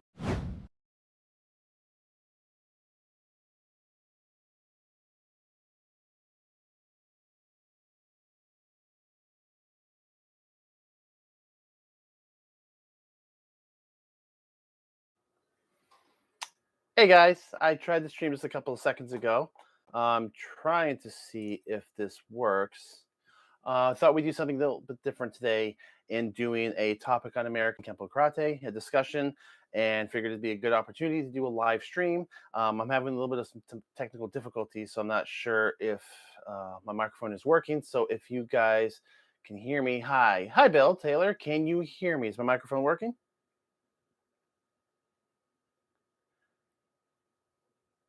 So, okay, I'm having a little bit of issues here with my mic. I'm not sure if it's working or not. I might have to try this again. Oh, you can't hear me. Okay, good. You guys can hear me? Awesome. Thank you. So, yeah, I figured today would just be a good moment just to have some live discussions, talk about American Kempo. Mainly, I get a lot of questions about, why it's taught a certain way, comparisons to other systems, where to learn it, different applications of it. And it's been a topic on our channel for a while. So just thought this would be a good time to do some question answering. Just going to give it a couple minutes for people to get in here. But just to kind of do a little bit of a rundown, we're going to go through basically my personal journey right now is I've been in Kempo for 28 years, various different versions of it. My school has changed, my instructors changed. The story's on the channel quite a bit. But the result of that was I saw a lot of different versions of Kempo, but I didn't get to spend a lot of time in one set version to go really, really deep in the layers, like a lot of my brethren have. I know a lot of Kempo friends who have spent their lifetimes in the art, and they know it very, very well with the connective tissues and how this technique compares to that technique. And where my experience is a little bit more of a lateral experience, I have seen this version, Kempo 5.0, MMA hybrid. So my experience is a little bit different. So my personal quest lately has been to dive back into my material. I've collected all my old manuals, all the old DVDs I have. I got several different video series from different instructors. And I have been doing a self-exploration just to kind of get all my information in one place and put together a Kempo system that fits for me. And in doing so, I am going and learning a lot of the academic stuff I had not learned previously, or I learned, but I learned like so long ago, because the challenge I had was I had been teaching children for several years. And unfortunately, we only kind of focused on the earlier belt levels. The later half of the system is material I haven't worked on in probably 10 years or so. So I've been doing this fun exploration, going back and forth to kind of reconnect myself with the system. And in doing so, there's a lot of connective layers. I'm seeing a lot of areas where people might be questioning the system, where a lot of the misconceptions come from, and how we can address that. So that's going to be today's topic. So we're going to run down through a bunch of different things. We're going to talk about the basics, some of the principles. There's a clock model that's really, really important and I think helps greatly. And then we're going to start going into the techniques. And the techniques, the self-defense technique sequences is where much of the criticism comes from. So I think that would definitely be a good thing to talk about and discuss. So first off the bat, do we have any questions from anybody? Any particular misconceptions or things that they've heard about Kempo or concerns? David Beckwood asks, which are your favorite Kempo systems? My least favorite, not trying to start a fight. And I understand if you don't want to touch this question, say, that's actually a really good question. And let me start off with this. What I don't want this to be is a bash into the system. I know there's going to be some people who are going to be like, oh, Kempo sucks, it doesn't work. It's a different experience for everyone. Unfortunately, there are a lot of schools out there that don't teach it properly. And I think that can be said by a lot of different martial arts. But my personal favorite Kempo systems are the Ed Parker American Kempo and Kempo 5.0. I had a pretty good experience in both of them, and I think they mix incredibly well together. I feel that 5.0 builds off of the Parker Kempo very, very well. Other than that, though, I did Tracy Kempo for about 4 years, and I liked it. But again, according to my personal experience, I like the Parker stuff better. I found it a little bit more of a and this is something I'm discovering now, is the Parker system is a little bit more of an organic, complete system in terms of the academic side. But Tracy Kempo does have a lot of benefits to it as well. And Kempo MMA hybrids, I think, are pretty good. I think it's really important to implement grappling into Kempo. So then what is the proper way to teach Kempo? Well, the proper way to teach Kempo is you need an instructor, and this is, my first instructor wasn't this so much, but my second instructor was. You need an instructor who understands that it's more than just getting the black belt and just memorizing the list of techniques and just doing those movements. You have to really understand what those techniques are teaching, what the kata are teaching. And again, this probably goes with any other karate system, but if you're just imitating sequences and you're going to look at a self-defense move and say like, oh, okay, a person's going to throw a punch at me and I'm going to do step 1, step 2, step 3, step 4, step 5, and you're just going to memorize that and take that out into a street in a real situation, it's not going to work so well for you, because that's not what it's designed for. Each technique is really a lesson, and the best way I can describe it is, think of every self-defense technique as a mini kata. There's a lot of bunkai that goes into it. And our kata are something else altogether. But so let's start off with just the basics. Or actually, no, a lot of the criticism. The top comments I ever hear about Kempo was, 1, a person's never going to stand there and let you hit them 20 times. That is accurate. The other thing, too, is people say, well, how come I never see Kempo sparring? Once it gets to a sparring mode or an MMA mode, it looks like kickboxing and anything else. We're going to come back to that. We're going to talk about the sparring. So we're going to break things down into the basics, principles, the techniques, forms, and sparring. And let's get right down to the basics. The basics of Kempo, we have a lot. we have a variety of punches, kicks, blocks, elbow strikes, knees, foot maneuvers, and pretty much any kick you see in Taekwondo is in the Kempo system. Pretty much any punch you see in any karate system or most striking arts is in the Kempo system. Are they our primary basics? No, but they are there so that you can at least learn them and become familiar with them. And it's the best analogy is you've got a toolbox. And I'm sure you guys have all heard the expression, when all you have is a hammer, the world looks like a nail. Kempo kind of takes the opposite approach as, well, we're going to give you a hammer, we're going to give you a wrench, we're going to give you a screwdriver. You might not need every tool. There's even some weird tools. You might not need every tool, but if you ever come across a situation, you have it available. And at least maybe you're familiar with it. Or if you're encountering someone who knows a different art, maybe you're familiar with it. So Kempo, the curriculum can be very overwhelming to those who have not trained in it before, who are stepping into it for the first time. The manuals are thick. There is a lot of academic material. And I think that turns a lot of people off. But if you're not intimidated by it, you learn to realize that it can actually be beneficial in various forms of your training. At the beginning, you want to learn the basics. So learn all your kicks, learn your foot maneuvers, learn your stances, and you have a set list per belt level. The next thing that comes with that are, like, you got your stances that go along with that too. Then you've got your principles. And the principles is really what makes Kempo Kempo. Because like I said, we got the same basics, we got the same punches and kicks as karate and Taekwondo. So what makes Kempo different? Well, the rules that we follow, those, we go by. There's certain things we can do to a technique. We've got different rules. Every self-defense technique has to do the same three things: establish your foundation, neutralize the attack, and cancel a body zone, whether it be height, width, or depth, or multiple. There's certain applications. There's, always keep your hands above theirs. When you're moving up the circle, certain maneuvers that are always in place, and that cohesive rule set is what defines Kempo. And once you learn all the basics, and then once you have all the principles, those start to make a lot more sense, and you realize how flexible it really can be, and you can start doing a lot of free form and freestyle. So that is what I would say would be the proper way to teach Kempo. The proper way to teach Kempo and the proper way to learn Kempo is to really spend time understanding the principles and learning each individual piece at a fundamental level. And keeping that in mind is that whatever you're shown, when you're shown a sequence, that sequence is not law. It's the bookwork version. And the best way I can describe it as, you're learning a brand new language. And I've used this analogy before in videos, but you're learning a brand new language. So you learn the vocabulary. You just learn words. So you learn Spanish, you learn your colors, you learn your foods, you learn your directions. And our basics are our words. A punch is a word, a kick is a word, a block is a word. Then you learn principles, which is the grammatical structure of the system, the different rules of how words can work together. So our Kempo sequences are sample sentences. So when you're learning Spanish, you're going to learn, where is the library? You're going to learn a sample sentence that teaches you how words and the grammar work together to make a concept. And it's the same thing here. Is the self-defense sequence you learn does not mean that's the sequence you're going to go use out in the street. It's just teaching you how the basics and the principles work together in a given situation. And you'll find it as you learn multiple techniques that they start to relate to each other. They share a lot in common.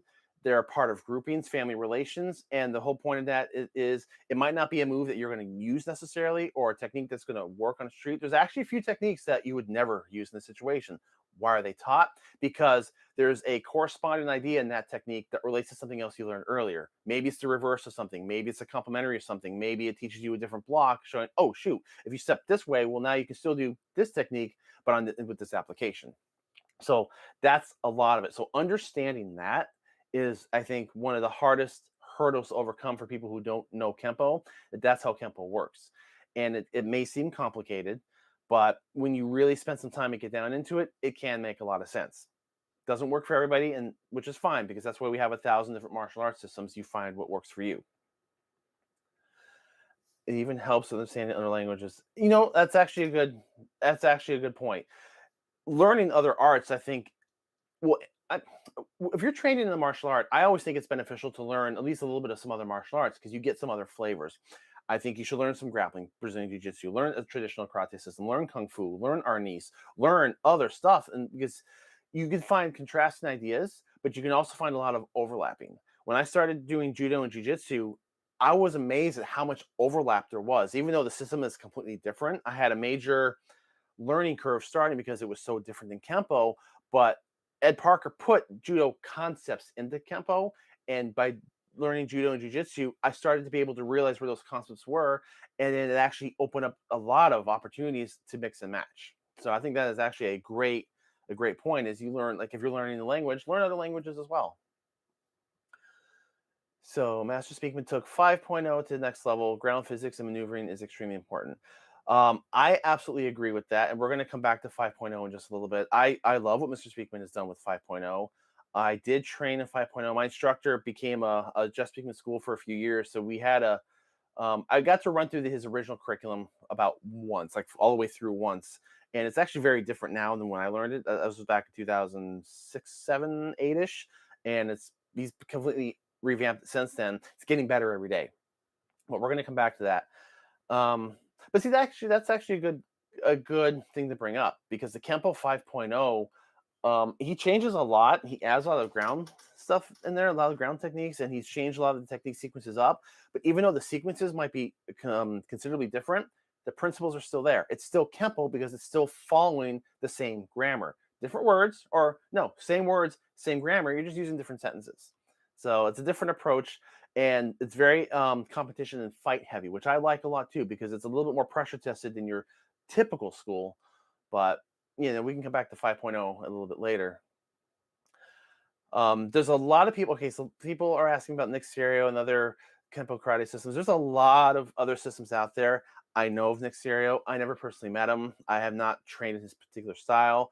I know there's a lot of variations. Larry Tatum gets brought up a lot. Larry Tatum teaches traditional at Parker Kempo, but I have not met him or trained with him. I have watched some of his clips. I do have his app, and I watch his techniques, and I see some slight differences, but the same thing. The principles are all there. So as far as comparing one Kempo system to another, you can get into a lot of different debates about that, but underlying, if they come from the same Ed Parker system, you can still see a lot of the same commonalities. Their techniques might be different, their forms might be different, but a lot of the same principles are still intact. And again, that's where I emphasize where the heart of Kempo is in the rules and principles. So we have our basics. So if you look at each belt level, you'll see, depending on what manual you pull up, you'll pull up a manual, and there'll be a whole list of basics. And even as a white belt, you're looking like, wow, that's a lot of stuff. It is a lot of stuff, but it's because we're trying to familiarize you with all the different possible ways a person can move. And you got your principles that we talked about. I want to bring up the clock principle, and this one is a big one for me because this helps me learn. And as we've done this channel and as I've explored other arts, I've realized that most arts don't use this concept. And I've talked to other martial artists, and I've asked them about it, and they're like, no, it's not something we use. The clock principle, basically, you see it in the military, enemies at 12 o'clock right in front of you. We base our coordination off of, if you imagine you're standing in the middle of a circle on the floor, 12 o'clock is in front of you, 6 o'clock's behind you, and you've got 3 o'clock, 9 o'clock, and you've got your diagonal, your corners. This is huge, at least it was for me, because all the sequences, all the self-defense techniques, all the katas will refer to this. And it actually really helps to visualize where you're supposed to stand. When you're learning the technique, you're told, step back to 6 o'clock with your left foot and deliver an inward block. Well, what's nice about this, though, is once you understand that clock principle, once you understand your basics, once you understand your principles, it's actually a lot easier to learn a technique. Like, in theory, someone could just tell you a technique and you should be able to learn it, because if you know what the moves are, where the stands, it should start to fall into place. So the clock principle, I think, is really, really huge. It's utilized to a great extent, and it's semi-unique to the Kempo system. I haven't seen too many other systems use it. And to make it a little bit more complicated, not only is there a clock on the ground, but also visualize a clock that's vertical. So like if you're going to bring your hand straight up, well, that's 12 o'clock on your vertical clock. You don't see that reference as much as you do the regular clock principle, but it is a concept to keep aware of. And like I said, I've got a whole series of books that, there's so much literature on Kempo. Like, this is a great book series. It's from Leo Lacerte. They're really hard to find right now. They're out of print. So I had to find these on eBay. I had a viewer show me a link in UK where to get them from. But they break down the system to an incredible level. Larry Tatum's work is excellent. There's a bunch of books by Ken Herman and EPAC that go into the Kempo forms that are really, really good. Lee Wedlake's Kempo Compendium. There's a ton of great books out there. So they can elaborate on these principles and the clocks a lot further. But I think if you can master the basics, and if you can master the principles or understand the principles and learn that clock principle, you're on a very, very good foundation to start piecing together a very solid Kempo curriculum for yourself. So what weapons does Kempo cover? This is an interesting question. There's a few weapons that we defend against, and I'm going to be honest, and this might ruffle some feathers. This is one of the areas I feel Kempo was weaker. And again, it goes school by school, but curriculum-wise, there's a few techniques that address knives and guns and clubs. The club techniques, I think, are pretty decent. The gun and knife techniques were never my favorite. I find them very complicated. They teach some ideas and concepts, but I would never try to use any one of them in a real situation because they're very complicated, but they're more teaching tools. Again, this is from my own personal experience. There's a lot of schools out there that will teach better techniques, but I think if you're going to defend against weapons, you need to do something a little bit more tactical and practical for that aspect. If you want to train weapons, the most common weapon that Kempoists tend to train in is the Arni 6, the Kali 6. That seems to be a favorite. Just Speakman made it very, very popular with the perfect weapon. All our schools had at least supplemental classes for it, and that seems to be the natural progression. So Kempo and Arni seem to go very well together because once that stick is in your hand, a lot of the basics, you've got your stick techniques and concepts and the stick fighting rules, but when you mix them with the Kempo techniques, it's an interesting mix. So a lot of Kempo practitioners will tend to mix that together. As far as other weapons, it's just what people tend to throw in. Nunchucks are popular. Bow staff is in there a little bit. Sometimes you'll see people bring other weapons like the Sai or the Kama. Weapons are not really a huge focus in Kempo, but they are there for those who want to explore that aspect of it. Do you think that the Kempo gun and knife techniques are irresponsible and dangerous to teach people? I think they're terrible. Again, I think they're okay to teach in class as long as it's made very clear what they are teaching. I would never recommend doing a full knife sequence in the streets, but they'll teach things like, if you're going to get cut with a knife situation. Let's be honest. There is no perfect weapon defense. Knives and guns are incredibly dangerous. And it'll just teach concepts about where to step. If you're going to get cut, how to shield yourself. You'd rather get cut on the outside of your arm versus the inside of the arm. Things of that nature. Excuse me. So that's probably a topic we can dive into a little bit deeper. And I'm sure I'm going to have a lot of Kempoists who are watching this are going to disagree with me, and that's fine. Me personally, I'm not a fan of the knife and gun techniques as they are. I think there's some good nuggets and information you can pull out of there, but that goes back to being taught that there's concepts that you can extract and there's reasons that we do certain things, not necessarily, hey, this is a recipe to copy exactly and apply it in real life situations. So I think that can be its own topic altogether. So yeah, that's just how I feel about again, if you're going to do weapons, I would suggest supplement that with another art. Add in Krav Maga, add in a grappling art that does handle weapons a little bit more, at least a supplement, because you can take what the Kempo teaches, the ideas and concepts, and mix it with more application drills, and I think you're in a better situation there. And as far as if you're going to learn weapons, again, just seek out a weapon art. If you want to learn our knee sticks. If you want to learn nunchucks, go with that. Weapons are kind of more of a personal choice that I have experienced. And again, this is my own personal experience I'm speaking from. I'm not speaking for everyone out there. But okay, so basically you've got your clock principle, you've got your basics, and you've got your normal principles. From there, I think training becomes a lot easier. And then we have our self-defense techniques. And this is where the biggest controversy comes from. And it's funny because people will be like, oh, how come we never see techniques used in sparring? Well, one, they're not meant for sparring, but two, you do see them sometimes or parts of them. There's a lot of techniques, and depending on what system, which version of Ed Parker Kempo you're training with, it's usually around 154, give or take a few. There's techniques that have been moved and changed. The Kempo self-defense techniques are designed to be sample scenarios so you can see the concepts and you can see the basics in an application. It's a sample sentence. And there's depends on what curriculum. If you're on the older official curriculum, the old 24s, there were 24 techniques per belt level. Originally it was 32. There's also 16 technique versions. It doesn't really matter. There's a lot. And it's going to take you years to go through them all. And it might seem repetitive. Like when I was younger, I started at 14 years old. I wanted to punch and kick and spar. I was a teenager. That's what I was interested in. I learned the techniques. I thought they were cool.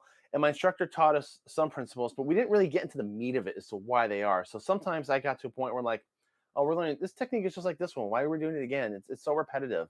As I got older, and when that instructor left and I didn't have a school for 2 years, and I did a lot of self-exploration, I started to explore why different schools taught techniques differently. And that's where I really learned where the principles come into play. A technique can be done 1,000 different ways. You take 5 swords, and you go to one Kempo school, they're going to teach it one way. You go to 10 other schools, there's going to be 10 different variations.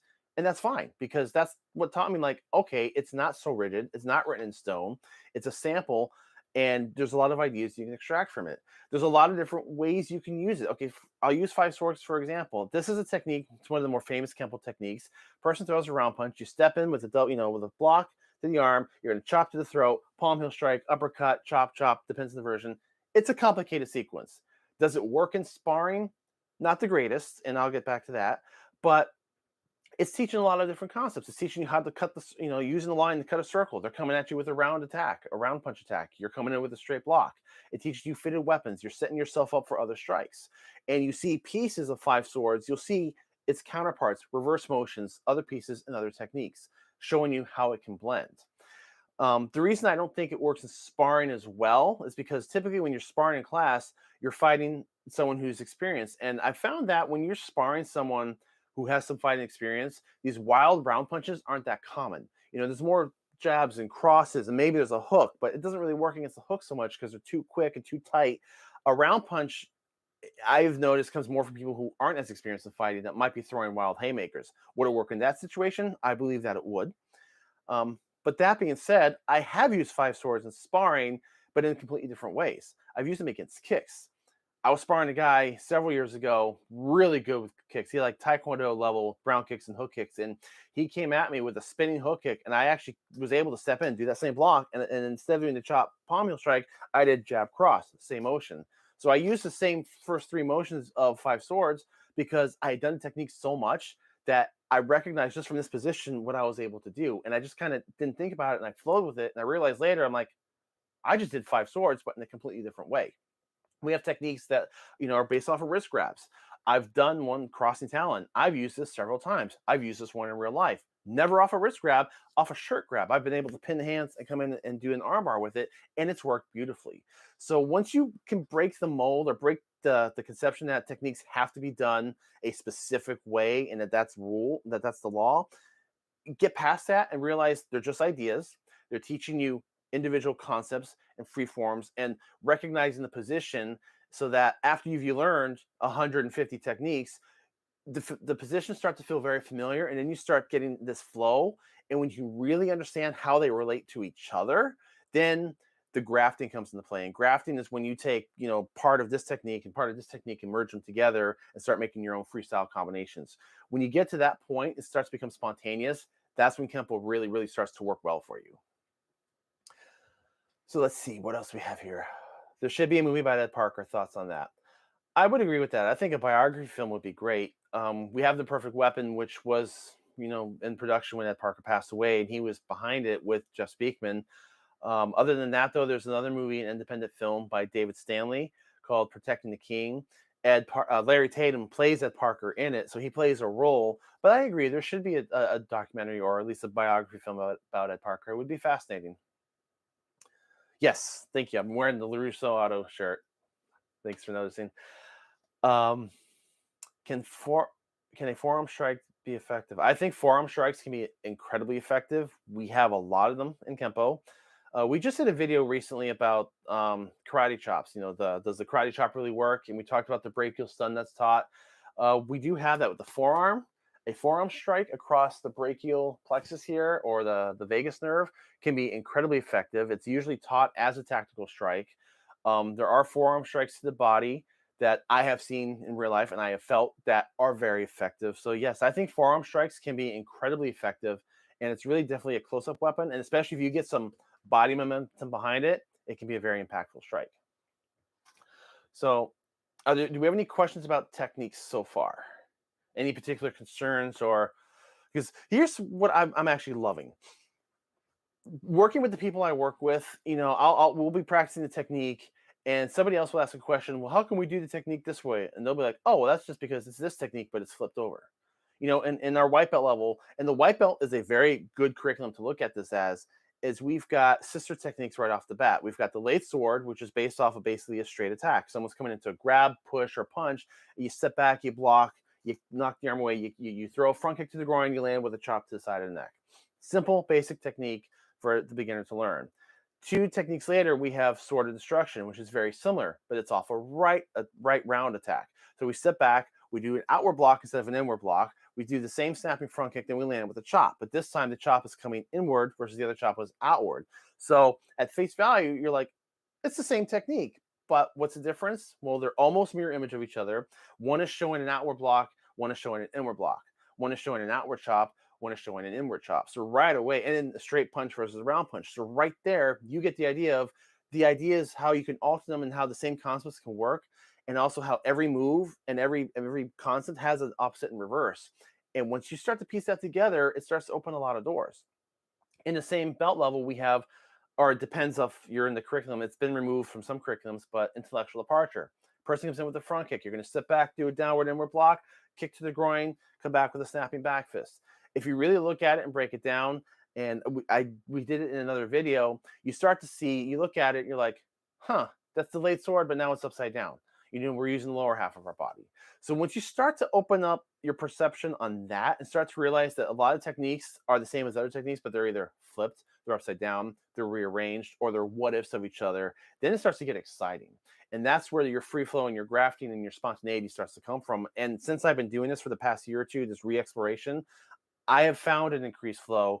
I'm not thinking as much when I do a technique. And when I'm in sparring, parts of these techniques are coming out in sparring. We've got deflecting hammer, downward front kick, downward block, deflect the kick away, check the front arm, come with an elbow strike. That's working sparring. Inward outward parry traps have been working in sparring. Ideas are starting to free flow. So, and the techniques are taught in 3 different phases. There's the ideal phase, and this is where everybody gets hung up on. I do believe this is the source of much of the criticism of Kempo, is that people see a demo, these technique lines. You go to trade shows, you do these demonstrations where there's a whole line of people, and they do these flashy, fancy techniques on each other, and the person's standing there. Yes, when you're seeing it at a demonstration, it's exactly that. It's a demonstration. When you do these technique lines in class, what you're doing is you're learning the ideal phase. So basically that's saying that everything goes right, everything goes perfect, they react exactly how you want them to react to. This is how their reaction should be.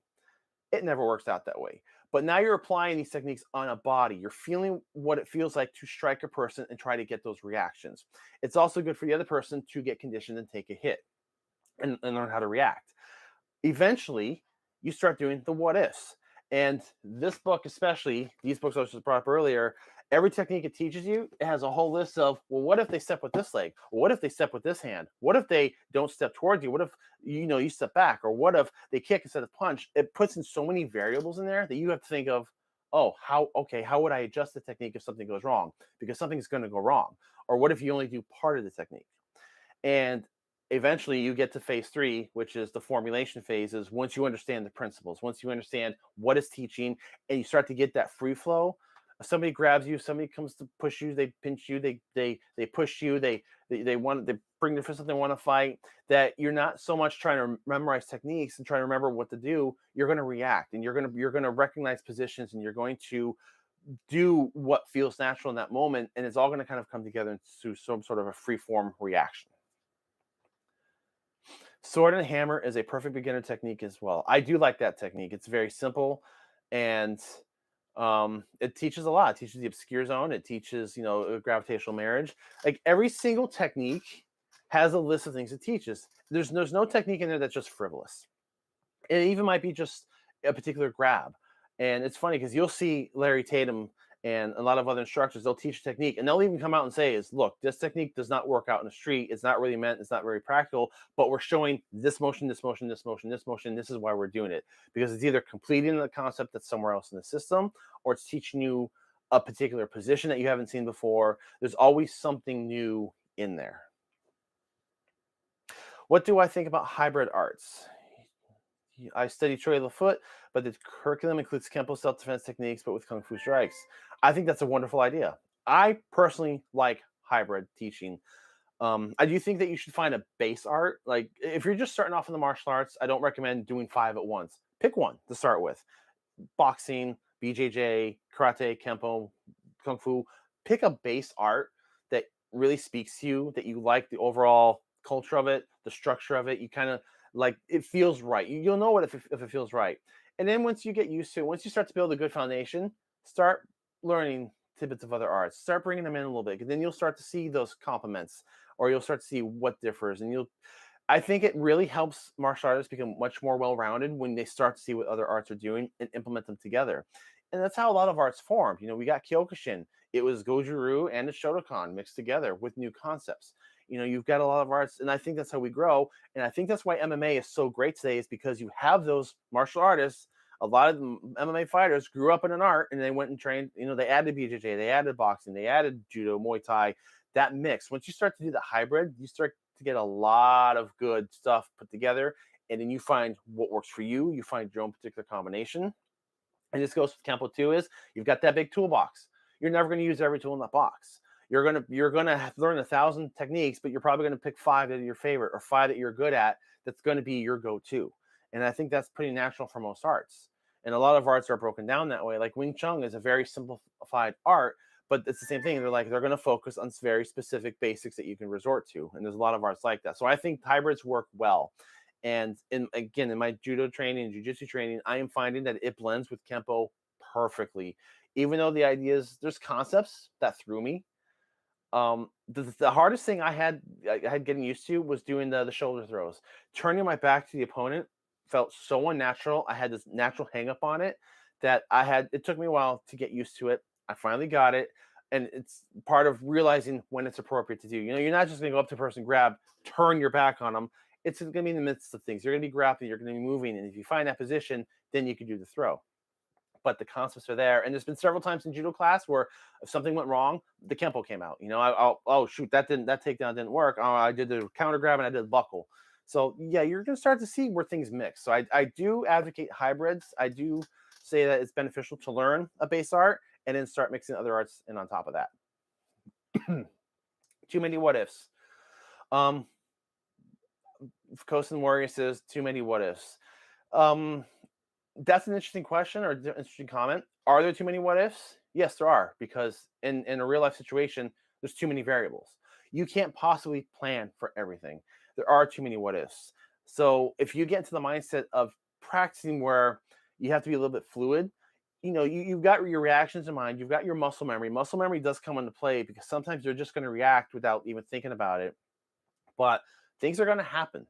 And I think part of what makes a really good martial artist is being aware, try to observe what threats are, what possibilities are as best as you can, and just react the best that you can. And there's a what if on everything, because nothing is ever going to go as expected. No technique is ever going to work exactly as it's taught. No bad guy's going to respond exactly as they should. There's people you can kick them in the groin and they're not going to react. You can punch them in the face and break the nose. They might not react, or it might not phase them as much as you would hope it would. So yes, there are too many what ifs in general, and all we can do is prepare ourselves for as many variables as possible. And hopefully, if we're in a situation like that we're prepared enough, we recognize enough of a situation where we can do something to get out of it. Since you mentioned mixed martial arts, do you feel they are becoming a martial art? We're going to come back to this. This is actually a topic I'm exploring for a future video, but the short answer is I do think we're on the path to that. Excuse me. Mixed martial arts right now are still in what you'd call the embryonic stage, as a lot of people are bringing their own mixes, but we're starting to see trends. And I think what we're seeing in sport aspect of it, I think will eventually start working its way down. Maybe 10, 20 years from now, it might be its own art, because they're plucking specific techniques and you're seeing a lot of the same combinations. I do believe that eventually that could branch off to be its own flavor of a martial art. There's always mixed martial arts, because you can actually ask the question, well, what is Kempo? Is technically mixed martial art. It's got karate in it, it's got kung fu in it, it's got boxing, it's got judo, but it's not the same as an MMA gym that will train for multiple different disciplines for a competition or a ring. But excuse me. But yes, I do believe that eventually it could become its own martial art. So, all right, let's go into the. I think we've covered the techniques quite a bit. Oh, and one thing I wanted to bring up with the techniques is there's something called the equation formula, and this was something I was taught again when I was a teenager. I had selective listening when I was 14 years old. Don't we all? The technique, the concept was taught to us. The equation formula, basically the 8 different things you could do with technique. So I think this is very, very important as well. So you've got your basics, you got your principles, you've got your techniques, you're understanding this flexibility. The equation formula teaches you 8 different things you can do with technique to make it work. The first thing is you can alter a weapon or you can alter a target. So a delayed sword. Oh, you know what? It's a good example. It's 5 swords. That instead of doing the block off of a round punch and following up with the chop and the palm heel strike, well, I altered it. I did the block, but I'm like, you know what? The chop and the palm heel aren't going to work so well, so I did a jab and a cross. That worked. I altered my weapon to the technique. So you can alter your weapons. You can alter the techniques in your targets. You can prefix and you can suffix. Those are 2 other things. So you can add moves before, you can add moves after. So, you can do a technique. It doesn't have to be exactly A, B, C, D. You can put moves in the beginning. You can move moves at the end. You can also put moves in the middle. Oh, you're transitioning. Well, maybe I can clip them with a hammer fist, or maybe I can slip an elbow in there. You can insert techniques. You can also rearrange. So, and you'll see this too. A lot of techniques in Kempo, as you go up, you learn it. You're like, oh, okay, well, that was just a late sword, but now we've rearranged the order. It teaches you that it doesn't have to be in that set order. You could rearrange techniques. You could delete stuff. So maybe you might not have to do that strike, or maybe you feel like you're sufficient in doing just the first 2 moves. You can delete the rest. You can adjust your range. And this is a good example. We have a technique, and this goes on along with the forearm comment we had before. There's a technique called thundering hammers. Person comes in with the punch. You do a block, and you're going to shuffle in and do a forearm strike to the body, lower body, groin if you can, with the idea is hopefully you bend them over, cancel their height zone. We have another technique later called flashing wings, which is basically thundering hammers. It's the same technique, but it's close range, and it's using elbows, but it's got very, very similar mechanics. So you can always adjust your range. And there's a lot of techniques that call for a kick, but they say, well, if you're too close for a kick, shoot a knee strike. Or if it's supposed to be a knee strike, we'll fire a kick. You can adjust your range. And the final thing is you can regulate your speed, regulate your power based on the reaction that you want. Once you have all that in mind, then you realize Kempo is nothing more than a bunch of Legos that once you learn how the pieces fit together and and each technique is its own little play set that you've built, well, then you can build anything you want after that, because now you know how the pieces fit. Now you know how to build what you want. You want to build a car? Well, you don't have to build it the way you did in the kit. Make your own car with your own pieces. Now you know how it works. So in a nutshell, I feel that that's how Kempo techniques should be taught and should be understood and should be practiced, is that they are so much more flexible than what people think at face value. People see a technique line, they go, that'll never work. That looks great, looks fancy. They're just sitting there slapping themselves. The guy's never going to react. Right, because they're seeing only the beginning bookwork phase of it. The rest of the phases you see in a classroom at a good school. That's the other thing too, is there are a lot of Kempo schools that don't teach that way. And I think that's very, very unfortunate. I was unfortunately part of one at the beginning. I have a lot of respect for my second instructor who opened me up to a lot of this. And I found out a lot of this through my own exploration when there was 2 years the school was closed and I was investigating different schools, and I was getting frustrated because I'm like, this one teaches different than this one. And like everyone had their own techniques differently. And it got to the point I went, why? And when I realized, and I started reading into it and hearing them talk about the principles were constant. The rules were constant. Doesn't matter the order. It doesn't matter the sequence. It doesn't matter if you choose to do a hammering fist, or if you want to do a chop, or if you want to do a finger poke. If you understand what reaction you're supposed to get, if you're understanding the mechanics, and then that freestyle starts to come into play, it's gonna work. It's gonna be good for you. MMA shouldn't become its own art. It might stunt the growth of the sport and the athletes. I don't think it's going to stunt the growth of the athletes. I think it's going to become its own thing. And you're always going to have mixes. But I do think, because we're seeing gyms, MMA gyms rising up, and most of those gyms will teach primarily boxing, Muay Thai, BJJ, and maybe some other striking art. And you're starting to see that same flavor. So I think as a sport, there's always going to be a wide mix. But MMA, as we're starting to see it, I think will eventually branch off into something that could become its own flavor, its own specific blend. Because there's a lot of commonalities you see in a lot of athletes. I mean, you've got athletes that come in that have kung fu. You don't typically find that in the MMA gym, but I think what we're seeing as a standard curriculum taught in a gym setting, I can see that becoming its own art eventually down the line. Does Kempo have the clinch? We've got versions of the clinch, and a lot of techniques can be based off the clinch. Again, it's recognizing the position. Just Speakman 5.0 added more of those in there. But yes, it does have it, and it's got different ways to get through it. It's different. And this is where I advocate people to learn BJJ, learn a grappling art, because if you are caught in a clinch with someone who knows how to grapple, you better know what to do real quick, because if you don't react, you're going to be on the ground. And I think half of defending against a grappling art is to understand and learn a grappling art. Again, that's kind of a discussion for another day as well. We've talked that a little bit, but to answer your question, there are some clinches in Kempo, yes. Could it be expanded? Absolutely. And that's where I think mixing other arts can be in there. And Jeff Speakman has done a wonderful idea of that. He's put a lot of clinches in there.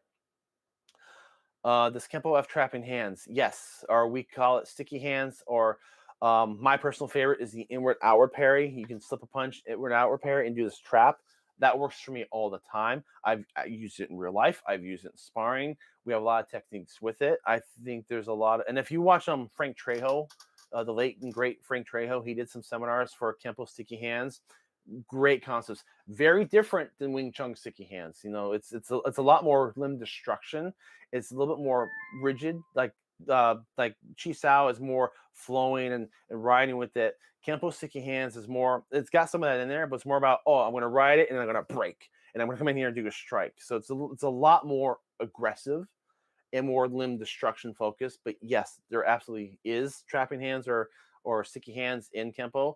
I'm a personal fan of it, and that's kind of what I use. Like I said, I've had someone grab me. I've told the story before in the comments, but years back, I was actually at a karate tournament, and there was a guy in the bleachers in front of me, and he was constantly trying to start something. He was turning around. He wouldn't leave me alone.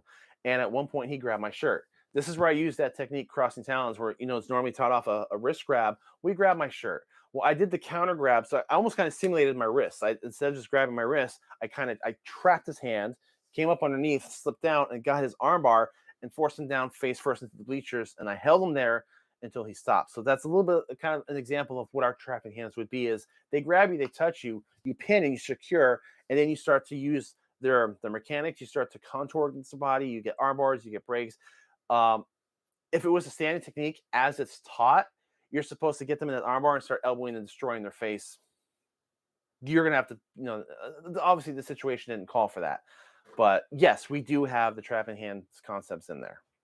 And you're going to find a lot of nuggets. And this is what's interesting is like Ed Parker, and this gets political. A lot of people say, he stole this, he stole that, he wasn't really this.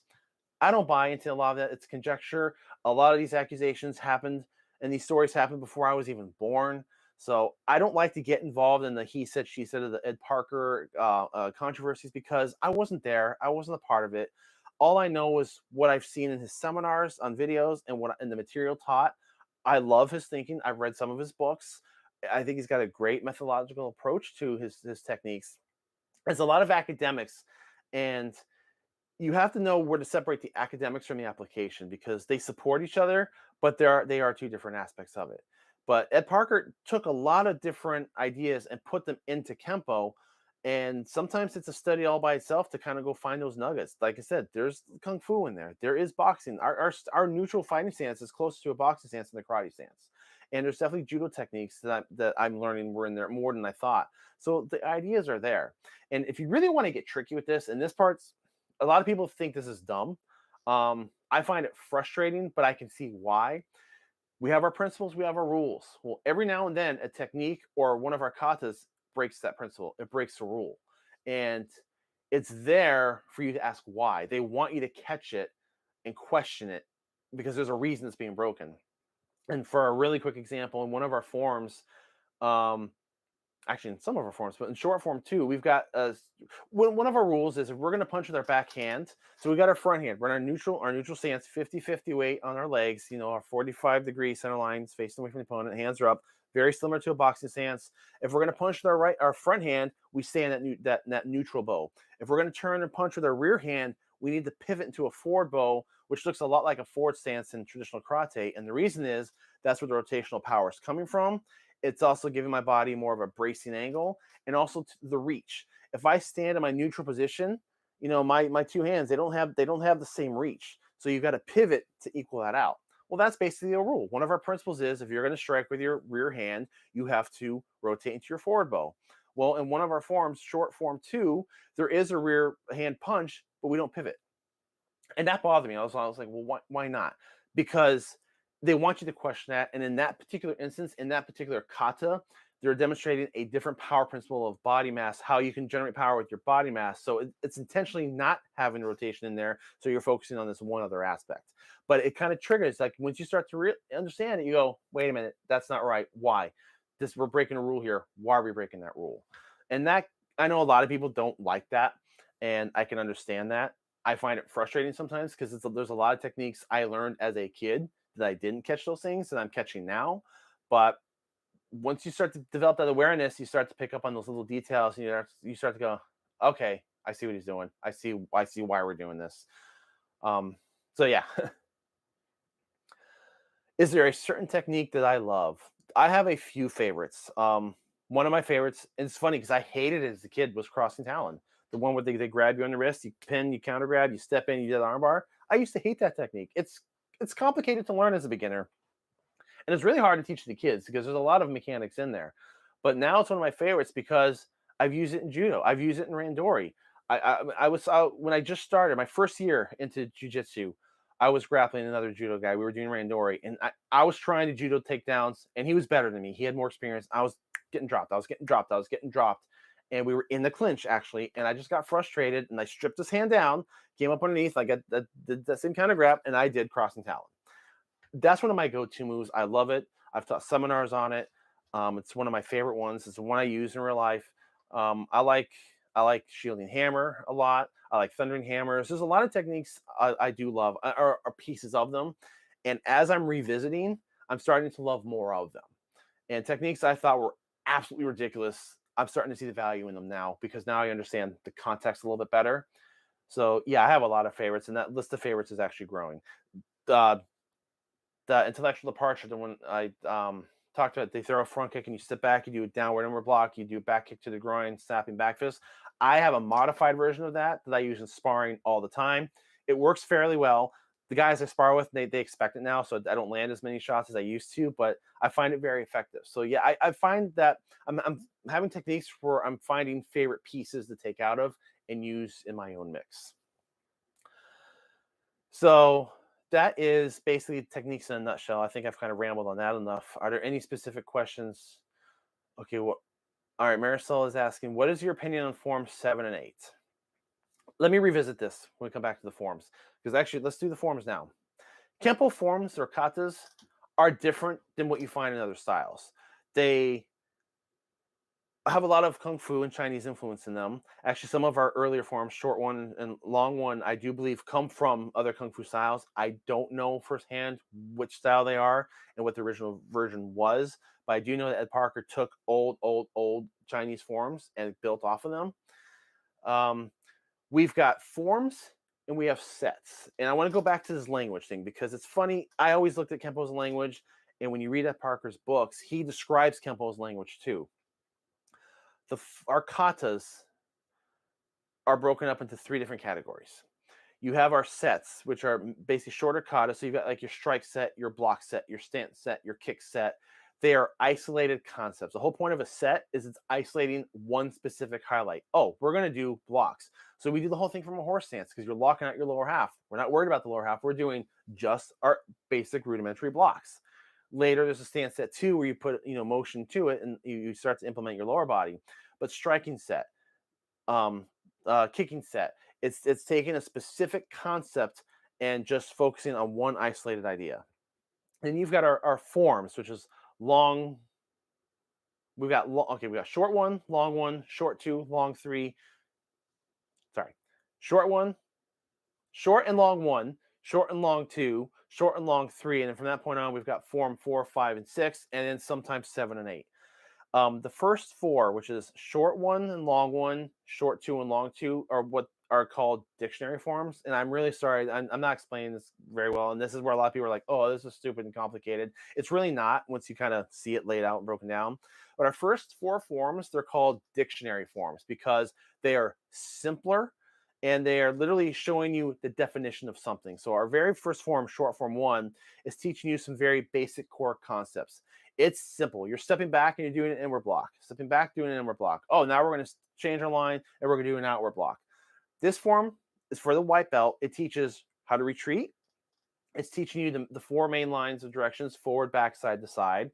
It's implementing our basic blocks into the motion. And it's also demonstrating torque. You know, you're torquing with your blocks. You're doing body rotation. So there's a lot of very simple ideas. Whereas long form 1 builds on that. So you're learning definitions in motion. Long form 1 builds on that because now we're going to add a counter strike. So now we're adding a punch to the sequence, and we're also adding a new stance to the sequence. So each form is going to add something else. Short 2 starts to introduce the diagonal lines. We've got the 8 main lines of attacks, you know, front, back, side, side, and we got the 4 diagonals. Short 2 introduces that. Long 2 builds on that. So you've got these first 4 kata that basically start here and they stack. After that, which now you get into the intermediate levels, is short 3, long 3, and then you got then 4, 5, and 6 and up. Those forms are a lot more complicated, and they're referred to as the encyclopedia forms. And these are forms where techniques are strung together. You see a whole sequence of different Kempo techniques put together, blended as if it's a sample fight, but there's differences, and they're organized thematically. So like the short and long 3 are based off of techniques that a person's grabbing you or holding you or pushing you. They're called dead attacks or semi-dead attacks. Form 4 are thematically built on techniques that are defending against punches and kicks. Form 5 involves techniques that use takedowns. Form 6 are self-defense techniques against weapons, and it builds on that. So there's a lot of study there, especially long form 4, which is the Kempo form, is very complicated to do it properly. It took me years because that's where I got stuck. That's where I was learning that form when my first instructor left. And then the second instructor came in and he revamped it. So I started over learning that again. Then the school closed and then I had DVDs to learn from. Of course, it was different again. Then he came back and opened the school again. And now we were doing Kempo 5.0 and it was different again. So it took me probably 2 to 3 years to learn that form because it kept changing. And you really need to spend a lot of time with the forms. And I wish my instructors spent more time on the forms than what we did, because I'm finding more value in it now. I'm reading more books about it. I'm going to seminars about it. And now we're starting to see that, like with the techniques, you know, there's an opposite and reverse to everything. Well, that exists in the forms too. You know, you learn something in short form 1. Well, some of those ideas are coming up in long form 6.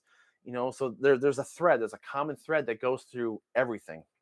Now, to answer your question about forms 7 and 8, this one's, I can't answer this as well as I would like to because I never formally learned them.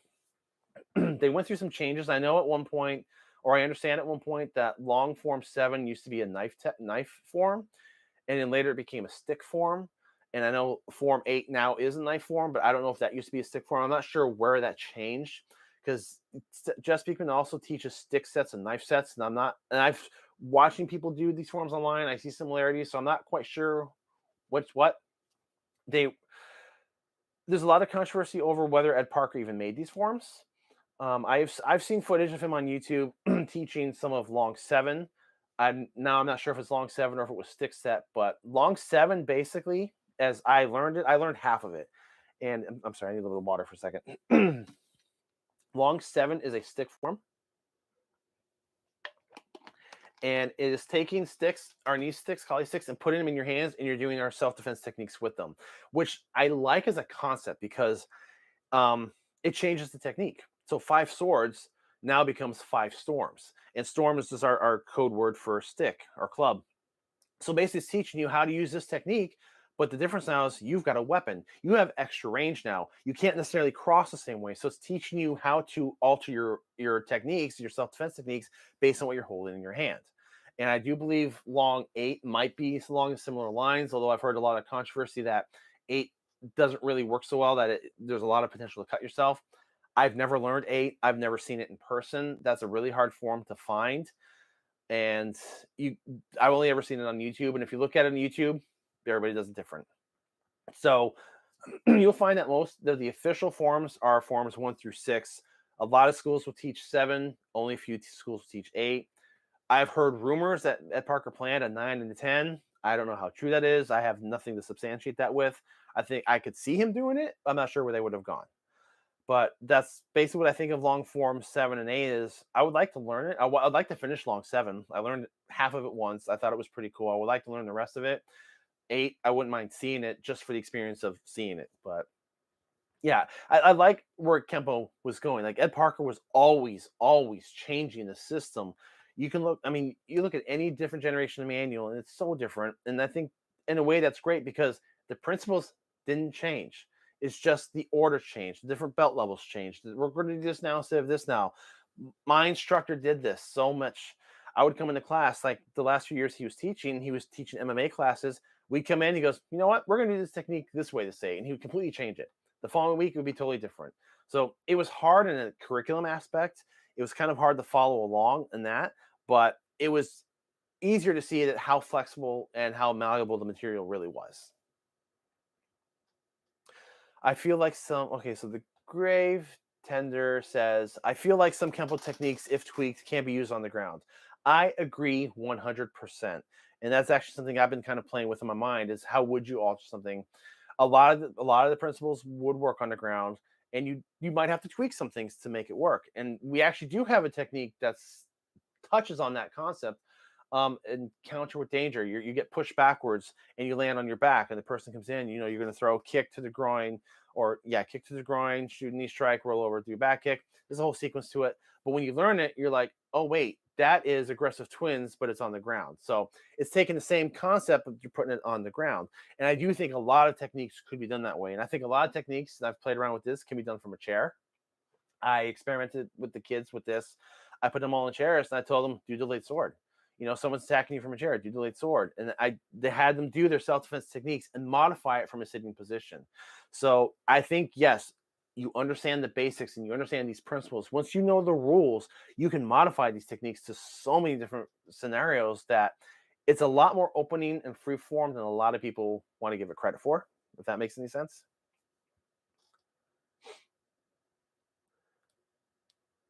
Does Kempo have shoulder strikes like Kung Fu has shoulder strikes?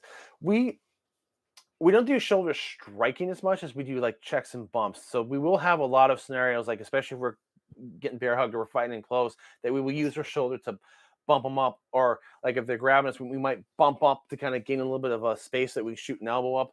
It's more for gaining space and opening up windows.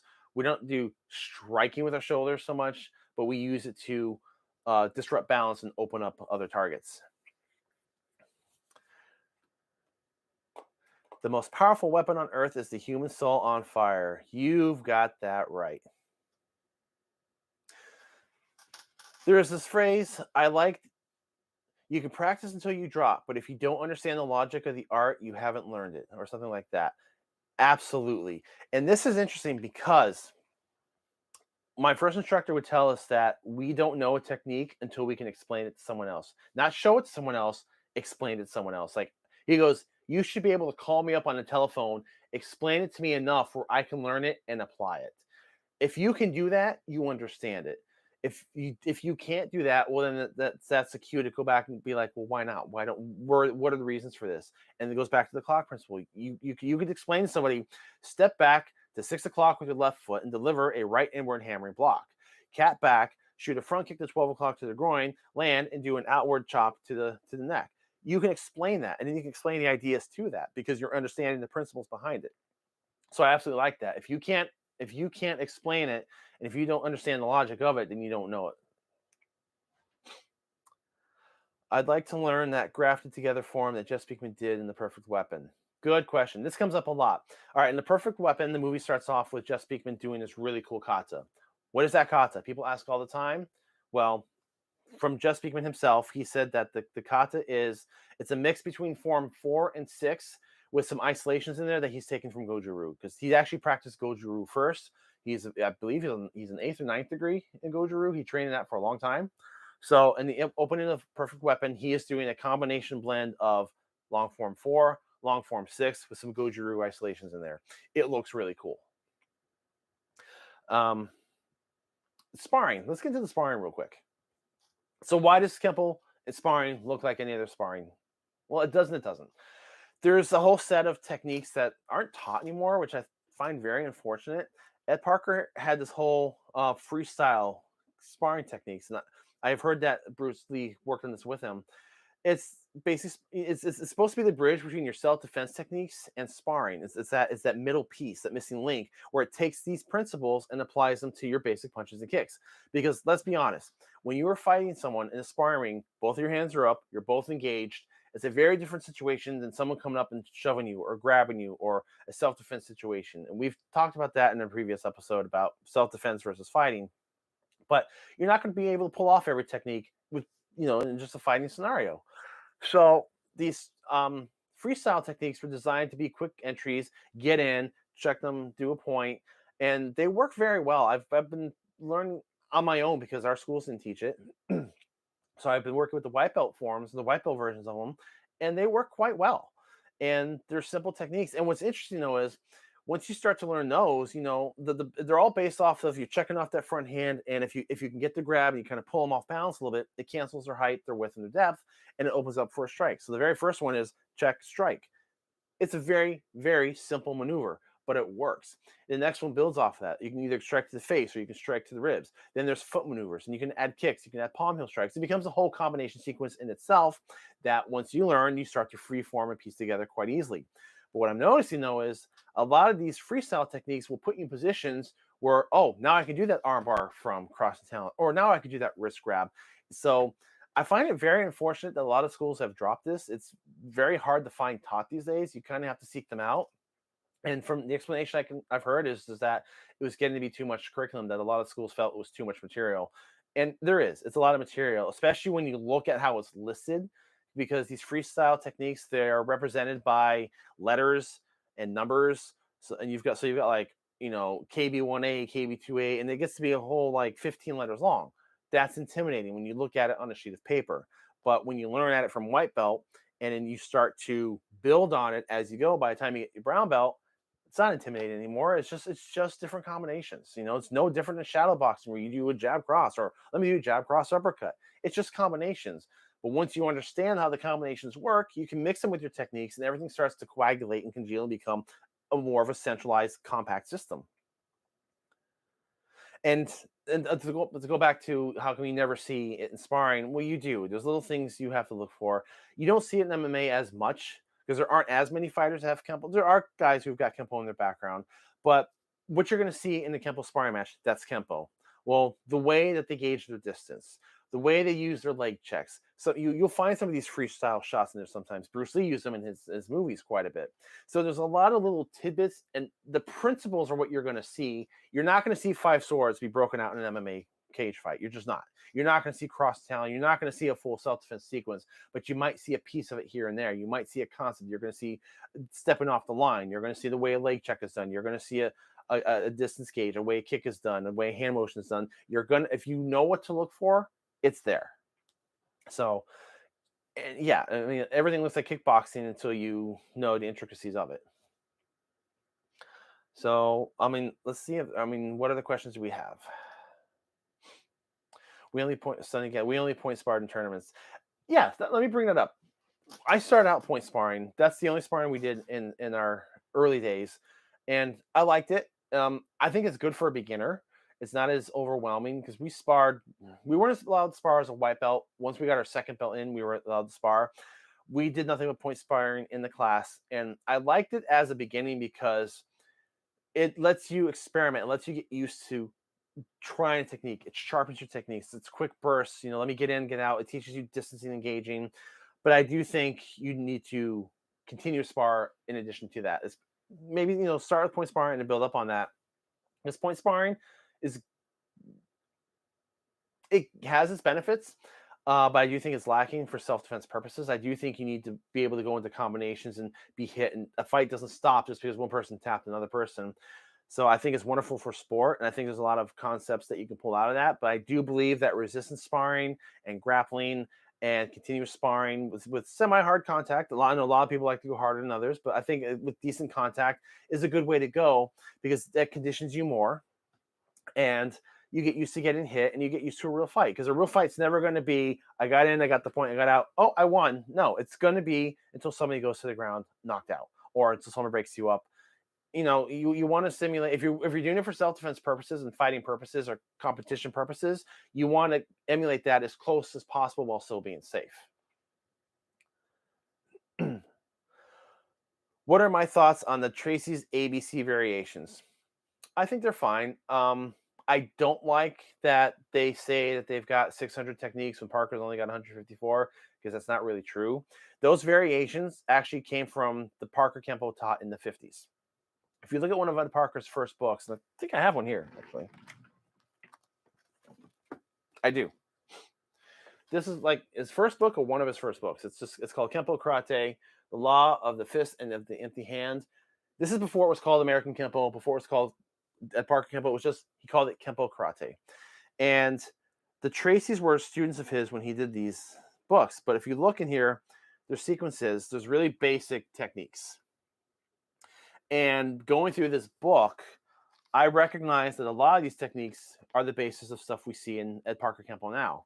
So in the 60s, he wanted to update his system. He really kind of wanted to start from scratch and kind of rebuild it.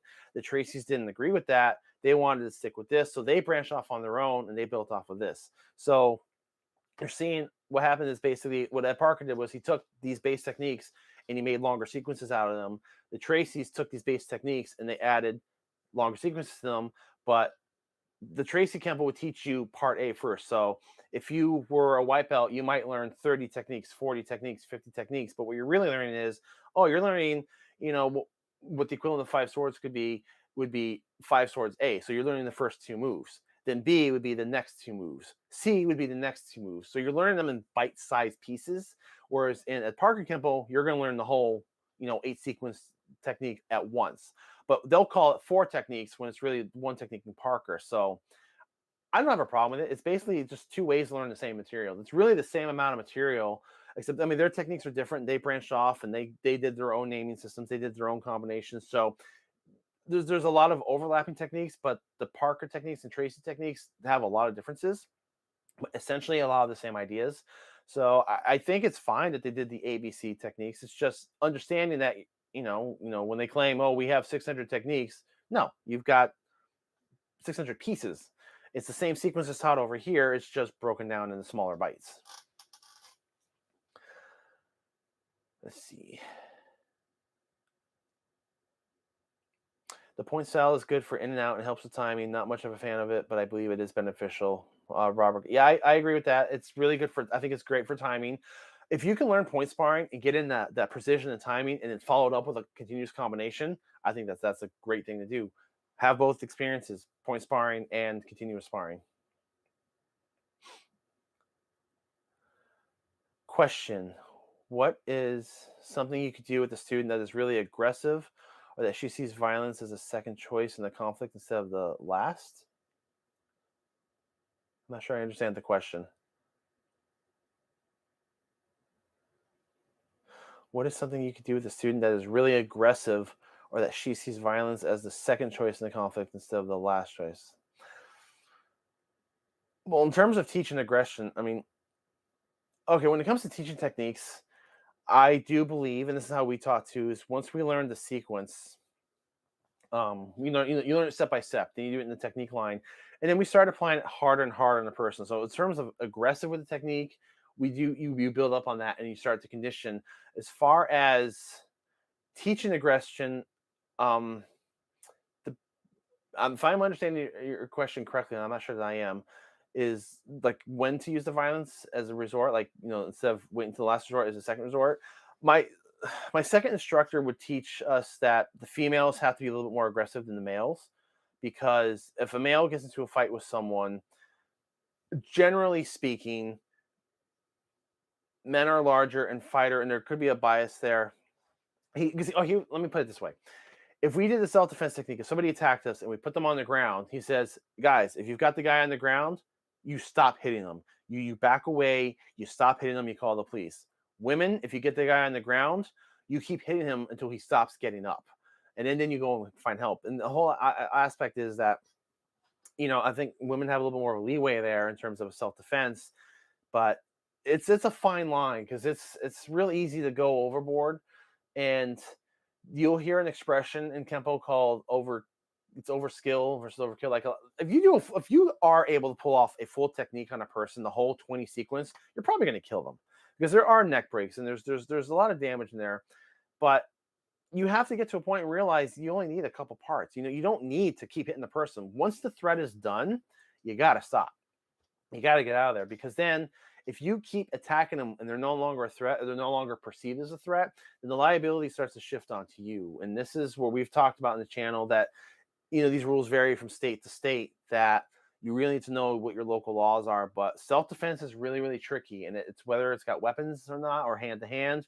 If a person tries to attack you and hurt you, you have to do what you have to do. But there's a very, very razor edge line as to what's too much or what can be considered too much. So my recommendation is you do what you have to do to stop the threat and save yourself. Get out and go seek help. Call the authorities. Do not keep pummeling the person if they're on the ground. There's so many fight footage. You see this online all the time. Not on YouTube so much, but like on Reddit. There's a lot of fight clips. And I cannot tell you how many fights end with the person down on the ground, knocked out, and the person standing starts kicking him in the head, starts beating him. No, you can't do that. You do that, you're the aggressor. You're the one who's going to go to jail because you're probably going to kill that person or handicap them. You have to know when to stop. And I had a viewer one time ask me on the channel, why is Kempo the most violent martial art in the world? It's not. Come on. Martial arts, they were designed to kill. They were designed to defend yourself. They were designed for fighting. They have other aspects, but ultimately it is to defend yourself against someone trying to hurt you. You have to know judgment. You have to know when to stop. You have to know when to keep going. Every scenario is different. Every person's going to be different. Every law is going to be different. And I think that judgment is something that goes across the board in all martial arts, not just Kempo, not just Krav Maga or weapons techniques, is that judgment is part of what you have to learn with your mental skills, knowing what's appropriate and what's not. And it's not always such a clear-cut answer. Have I ever met a delusional martial artist? All the time. They're out there, every art. There's people who think that what they learn is just the perfect thing and that they're untouchable. And it unfortunately happens all the time. We had guys in class. Back when I was a teenager, we had a guy in class. He told me that he knew how to fight against 5 different guys because all he had to do was duck when they punched. They would all knock each other out. Okay, try that. Tell me how that works out. That's the movie logic right there. But yes, there's delusional martial artists everywhere, and honestly, I think a lot of it comes from being taught properly. People get taught certain things, and they latch onto an idea, and then they interweave it into their own identity, and that's where a lot of the politics come from. Excuse me. Is people find something, they infuse their identity with what they're learning, especially in martial art where you have to put so much of yourself into it that it's hard to admit that something might not work. It's really hard to admit that there might be something better or that it's not complete and that there's other options. And it's so easy to pigeonhole yourself in this one mindset. And sometimes people have a hard time breaking out of that. All the time. So yeah, I've met so many people. I've met Kempo people who just think they're the best fighters in the world, and you're just like, okay. But again, it's across all martial arts. I've seen BJJ guys. We had a kid come into our school years ago. He was learning Brazilian Jiu-Jitsu, and he wanted to spar. So he put his pads on all that. We'd get into sparring position, and he would just drop right on his back onto the ground. He goes, "Come on, get in my guard." And I'm like, "What are you doing? Get up." He's like, "Get in my guard." And I'm like, "If you want me in your guard, put me in it. Earn it. Get me there. Because you do that on the street, that might not work out so well." So yes, unfortunately, there are people out there, and again, that's where I think a lot of the politics stem from. Let's see what else. Yeah, I mean, the reason I'm doing this topic too is I'm seeing a lot of questions. I've been seeing a lot of questions on Kempo lately, and there's so much to talk about. Especially now, I'm still, like I said, I'm trying to rediscover it myself and get deeper into the material. And I've been working I'm very fortunate to have some very wonderful people to work with. I have a good network around here. My instructor moved away and left in 2015, but we've got a couple local schools. Sensei Alex is a really good friend. He's welcomed me into his school. You know, Mr. Sean Kelly has welcomed me into his school. So there's a lot of people who have embraced me and welcomed me in, and I feel so fortunate. And these are people who know this material and they've spent their lives into the Kempo, and they're also exploring other arts. And it's just reinforcing the whole thing of, you know, there doesn't have to be this level of politics. We don't have to say mine's better and yours better. We get together, we share ideas, we explore with it, we experiment, we take it apart, we put new ideas in. That's what martial arts, I think, should be. Learn it the way it's taught, but then play with it. Always add the what ifs. Well, what if I did it this way? Or what if this happened? And then start to freestyle with it. I just think that's the healthiest way to approach a martial art. Any martial art is just to learn it, take it apart, and put it back together again, and then see how different ways you can put it together. And I've been doing a lot of ideas, and I've got a lot more Kempo topics coming up, and I'm going to be doing some seminars. I'm kind of drafting out some Kempo DVD seminars or on-demand seminars that I wanted to work on, and I definitely kind of wanted to see what you guys thought. What were some of your questions were? So I'll go back. So I'm sorry if I wasn't clear. I meant in a conflict, I taught always to try to de-escalate conflict, walk away with your guard up, but she's more like, well, I tried punching it. Yes, I am a firm believer in that. If you can de-escalate a conflict, do it. And it's hard because there's been many times that I've walked away from a fight, but I really wanted to hit that person. Or, you know, it's also a part, you know, it's natural too to be like, I want to see if my stuff works. You know, I've heard that from so many people. Well, I want to see if my martial art works. That urge is there, but you have to prevail, and you have to realize that once you cross that line into violence, somebody is likely going to get hurt, and if they're hurt seriously, there's going to be legal aftermath. It's not worth the fallout. I mean, if you can de-escalate it, and I don't care what martial art you're in, how good of a fighter you are, I think de-escalation is the best form of self-defense that you can do, because that way everybody walks home safe. Sensei Emmett says, I believe that too many put too much on the style these days and fail to take responsibility for their own training to a certain degree. I agree with that. It's become a club, and you see this a lot. You see this a lot with MMA guys. You see this a lot with traditional guys too, that they feel that they are in this one clique, the perfect club, and they think everything else is garbage. And it's just not the case. You can't think it's, and again, that's where things get political. People get into this one mindset. They learn something, they integrate, and I think the problem is when you put your identity too much into something, when you put so much investment into something, it's hard to realize that maybe it doesn't work, or maybe it's not perfect. And I don't want to say it doesn't work. Maybe it's not always perfect, or maybe there's something else that could work too. That's hard for a lot of people. And it's hard for me because there's so many times people show me something, and I want to be like, well, that's not how I do it. But then I got something like, well, let me see how this works, because maybe it's some ideas that I can implement too. It's just a natural thing to want to be part of something special, be part of something that's not a secret knowledge, but you want to be included into a concept, a club, a brotherhood, an idea, an ideal, whatever. And sometimes it's very hard to peel yourself away from that. And we see it a lot in Kempo. There's a lot of guys. I mean, I want to apologize. I said a lot of MMA guys are like that. So are a lot of Kempo guys. A lot of traditional guys are all like, well, I've tried to explain to Kempo people too that you need to learn some grappling because, you know, the BJJ is popular, and a lot of people grapple these days. Oh, well, you know, we're a complete system. We know, we can deal with that. No, if you have not experienced it and don't understand it, you're not going to deal with it, or you're going to be on the ground. If you don't get your first shots in to a Brazilian Jiu-Jitsu guy who knows how to take you down, you better land that first shot, because otherwise, if you don't understand his grappling, he's going to take you down. But the reverse is true. There's so many grapplers I've talked to who think that the ground game is 100% everything. It's like, well, no, because if you're up against a striker, you try taking down a boxer, you might be able to do it, but how many punches are you going to eat doing that? So you got to break yourself away from this, my way, this way is the right way, the only way. There's just so many ideas. Martial arts have been around thousands of years. There's a reason there's thousands of different styles. They all help somebody at some point in time. Do they all translate to every situation? No. but that doesn't mean you can't pull ideas from one or another and start mixing them together.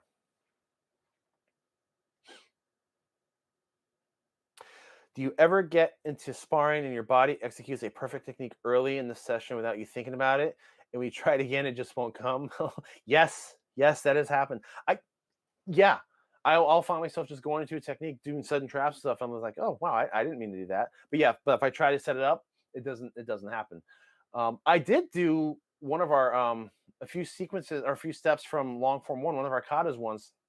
I had this guy at work that liked to sneak up behind me and try to get cheap shots. And one day I was walking down the hallway, and out of the corner of my eye, I just saw him coming up behind me. He was coming to tag me in the kidney, and I didn't even think about it. But from long form one, I stepped off the line of attack. I turned with an elbow, dropped it, deflected it, and I instead of doing an upper block, I held out my back fist right to his nose. I didn't even think about it. It was just a complete reaction. And he was like, whoa. And even I was like, whoa, that was kind of cool. I never stopped to think, oh, short form or long form one teaches us this motion. Let me get off the line of attack. I'd done it so many times in the kata, it just came out. And yes, that happens in sparring all the time too. Sometimes techniques just come out. And I think that's great, because when that happens, I think that's when you've reached that level of you're already understanding how things work and you're recognizing it, and you can start to freestyle on the fly. I think that's when the martial art really starts to work for you. Ray Webb says, I find there are fewer schools that teach the Kempo extensions. What are your thoughts? My thoughts on this are mixed. Because what the extensions are typically taught are when you reach your first degree black belt, and it depends on what curriculum you're learning. Originally, in the 32 technique system, you learned everything by black belt, by first degree black belt, if I'm not mistaken. Then when they went to the 24 technique system, you started to learn, you had your curriculum done by somewhere in the brown belt level, and then you had to learn your extensions to get to your black belt. And then by the time you got to your third degree black belt, you had all your extensions. And then later, it's now fifth degree with the 16 technique system.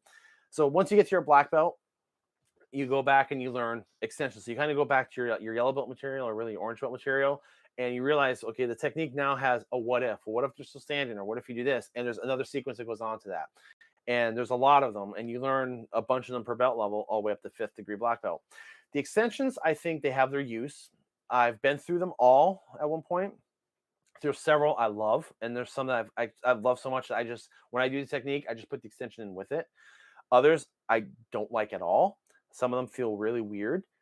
This is part of my exploration now. I learned them a long time ago, so I want to go back and review them. I know a lot of schools don't teach them because they find them extraneous. Where I am now is, having been through the extensions for several years now, my gut feeling is I like some of them. So for my own personal training, I'm going to keep some of them. What I'm finding, that works really well for extensions is the jiu-jitsu. There are so many Kempo techniques now. When I do the technique, I'm like, oh my God, I can do a Ippon Seinagi from here, or I can do the Kotegash, or I can do an arm lock, I can do a takedown. I'm finding that the jiu-jitsu complements so well that I've been using them as extensions to techniques. So what are my feelings on extensions are? I feel they're worth learning. I don't feel that they need the same emphasis on it as the other techniques. Some of them will complete, like I said, everything in Kempo, every move, every concept, every principle has an opposite and reverse somewhere else. It might be in a form, it might be in an extension. So I do think it's worth going through it once and seeing them and keeping what you like and implementing what you like. But I don't think they're as critical as the other techniques in the katas are. I will admit, once you get to those levels, it starts to feel extraneous, and in a way it kind of is, but it's still good information. But me personally speaking, haven't been through it once before. I like them, but I am preferring using the grappling as an extension. So if you got a BJJ background, oh yeah, do the first couple strikes of Kempo and go right into a takedown. You'll be fine. Those are your extensions right there. And that's what just Speakman does a lot. Kempo 5.0, and I can, if you guys would like, I could talk a little bit about it just based on what my experience was. But with Kempo 5.0, a lot of the techniques, the extensions were taking them to a ground. The problem I had, though, was a lot of techniques try to choreograph the ground stuff, and that's a lot harder to choreograph. But going back to the same idea is, it's not intended for you to pull the same 10 move sequence off on the ground. It's showing you, well, you can now do this lock, you do this choke, you do this submission. It's showing you pieces that you can mix and match. And I have used them in Randorian sparring and other arts that some of the stuff I learned in Kempo 5.0 grappling, I've used against BJJ guys, and it's worked. And I don't have enough experience. Like if I go up against the BJJ guy now, I'm getting turned into a pretzel. I'm not gonna deny that. I don't have that background, but when we did train with it, we did do the BJJ stuff in class. We did do the 5.0 stuff in class, and it does work. 5.0 is interesting because I like it a lot, because what Jeff Speakman did was, and I do believe, and there's going to be mixed opinion, I believe where 5.0 went is where Ed Parker would have taken it. Ed Parker was always changing his system. There's always additions, always rearranging, always adapting. And I do believe 5.0 is ultimately, if he was still around today, where he would have wanted it to go. Because it updates it. It updates a lot of the ideas. A lot of the original Kempo techniques, were based off a step through punch. You don't see that much these days. It might have been more common, back in the 50s, but, jab crosses are a lot more common in a real fight. So Jeff Speakman altered a lot of techniques to be based off jab crosses. But what changes about that? Well, now, if you do a technique, an Ed Parker technique that started off, okay, guys doing a step through with a right punch, okay, well, that means his right leg is going to be forward. Well, if you're doing a technique now, that same technique based off a jab cross, well, they're not stepping forward anymore. You're in a completely different position. So what he did was he altered the technique to modify that. Sometimes it still worked. Sometimes you had to change it. We have one technique, shield and mace. Ed Parker, you slip the punch, you do an outward block, you strike the kidney, and there's a whole sequence you do on the outside of the body. Well, in the Kempo 5.0 version, you're on the inside. You're still within the center line. So it's the same technique, but now it's modified to work on the inside of the body, which I think is amazing, because now it's like, okay, that just opened my mind. It's the same thing, same ideas, but you can apply it to different situations, hot or cold side of their body. And he did a lot of adaptations like that. He grouped things together, because with Kempo, you have what's called the family-related techniques. There are certain techniques where they are all built off the same concept. Sleeper, Thundering Hammers, and Dance to Death are they're related in one faction, is that all three techniques start as you're doing a block, but your rear hand is down low. Okay, well, one technique shoots a ridge hand to the groin. Next technique shoots a forearm to the body. Next technique does that brachial stun. Well, guess what? It's the same technique, but it's done low, middle, high zones. So that's a family grouping. And a lot of techniques are family grouped like that. With Jeff Speakman, he did that, and what he did is he taught a lot of them together, because in a lot of the Parker curriculums, they're spread apart. You'll learn one in this belt level, then you'll learn one in this belt level later, and then you have to go back, oh, this is just like this technique.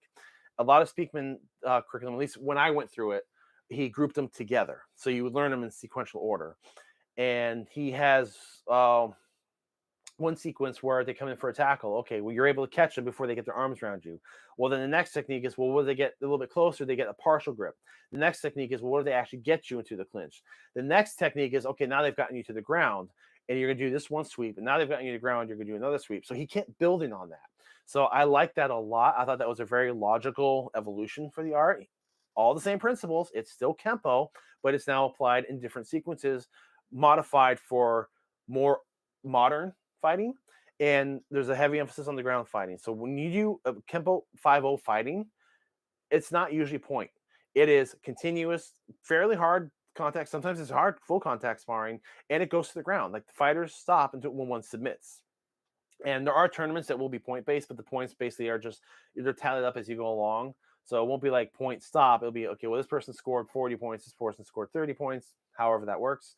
But no, I think Kempo 5.0 is a wonderful system. And it's funny because I've got a really good friend. He's one of our viewers too. He is training in California right now at a 5.0 school. I trained in 5.0 13 years ago, 14 years ago. And it's so different now. Like, we will talk about techniques, and what he's learning now is completely different from what I learned. And he jokes, he says sometimes they call it 5.1. But Jeff Speakman's doing the same thing. He's always adapting. He's always updating it. And I think that is the natural path of Kempo. Kempo should not be static. A lot of art shouldn't be static. And Ed Parker even said to his son one day, he goes, if 10 years from now people are training Kempo the same way, they've not done my art justice. It's always about growth and adaptation. Robert Kane says politics destroy a lot of things. That's the worst thing about the martial arts, is the politics will destroy everything, and it prevents productivity. It stops people from working out together. There's a lot of Kempo seminars that have had guests that would have taught together, but they won't because they don't want to validate each other's existence. And I think that's really unfortunate. I think there's a lot of barriers with that, and that's kind of one thing we're trying to do with the channel is break those barriers down. It's okay to have your system. I think you should love what you do. You should be dedicated to what you do, but just open up the mind and realize that there's so many ways to do things. And when people come on the channel, and it happens a lot, when they go, Kempo sucks, Kempo doesn't work, this would never happen. You know, that's their experience. I have talked to guys who've been in Kempo 20, 30 years that hate the system. They said it never works. You know, fair enough. There's a lot of reasons why an art's not going to work for you. Doesn't mean it's not going to work for me or work for someone else. I've had people tell me, oh, it never worked for you. It's like, well, you don't know my experience. I'm not making assumptions on your experience. And I think that politics gets really, really toxic. And especially when you have an art that branches off into different factions, it makes it worse. So I hope that this at least addressed some concerns with Kempo. I hope this at least answers some questions. And because I get these questions all the time, and I just wanted to take a moment to clarify anything that Kempo is a robust system. It is heavy. I am not going to lie. It is probably one of the more denser curriculums out there. And there's a lot of academic stuff that you're not going to apply in fighting, but I think it's worth learning because that just helps you with your free form a little bit. But it's a lifetime to learn. And a lot of times people look at it and say, that's too much. That's stupid. Why not just learn these combinations? And those could be valid arguments for certain things, but there is value there. So I'm thinking about, I might do a seminar about, you know, breaking this in different pieces, actually how to learn Kempo, and, you know, doing a whole series on, you know, if you're going to join the Kempo system, how to learn how to get the most out of it, because it really is such a rich system once you understand it. If you got the right teacher, if you're just memorizing sequences, it's not going to work, or might not work as well. It's not just about memorization. It's you first you learn the steps, learn the grammar, learn the vocabulary, learn how they work together. Then you can start to form your own conversations. It's just like a language. If you're just going to go to Spain and you're going to memorize a whole bunch of sentences from a book, are you going to converse very well? No. If you can understand what the words are and understand how they work grammatically, and you can piece them together in your own conversation, it's going to work so much better. And I think that's the perfect analogy for martial arts, is you have to understand how the parts work together. Sensei Emmett asks, have you a favorite throw or a takedown? Yes, I love the wrist, like the Kotegash wrist turns. I love those. I love the armbar takedown that you see in Crossing Talon. And jiu-jitsu, we do something very similar where you can come with an arm break and you can go into the wrist throw takedown. Those are probably my two favorite. I'm learning to like the shoulder throws a lot more. I didn't at first. Like I said, it took me a while to get used to them. But now that I'm finally starting to understand the mechanics, it's becoming second nature now. I'm seeing a lot more areas where I could use it, and I am liking it. And it's actually funny. My last instructor actually changed one of our techniques. He talked about the extensions. We have a technique called Calm Wind Storm. Person comes in swinging a club. You're going to step in. You're going to block the arm, punch in the face at the same time. Open the shoulder, come in with a vertical punch to the chest, and then back fist. But the ending position is the perfect position to get them into an Ippon Seoinage. And I had a hard time learning it at the time because, again, the throws weren't natural, but now I see the value in it. So I'm starting to get more love for the shoulder throws. But yeah, I love the wrist and elbow takedowns are my favorites.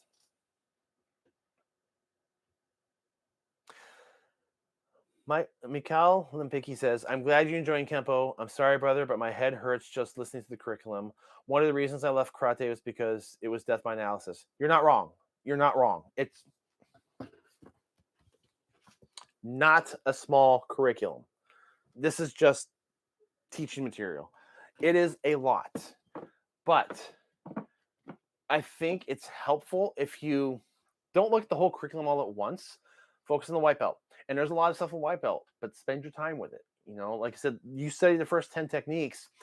If you can look at those first 10 techniques and graph them together and realize, oh, I could take this piece and mix it together. If you start that early and you learn the principles as you go, because each belt level will teach you a set level of techniques, a set level of basics, and you'll have principles being taught in those, and you'll learn them in bite size. So you're not given this giant binder in your first day and saying, go home and study this. You get it in smaller pieces.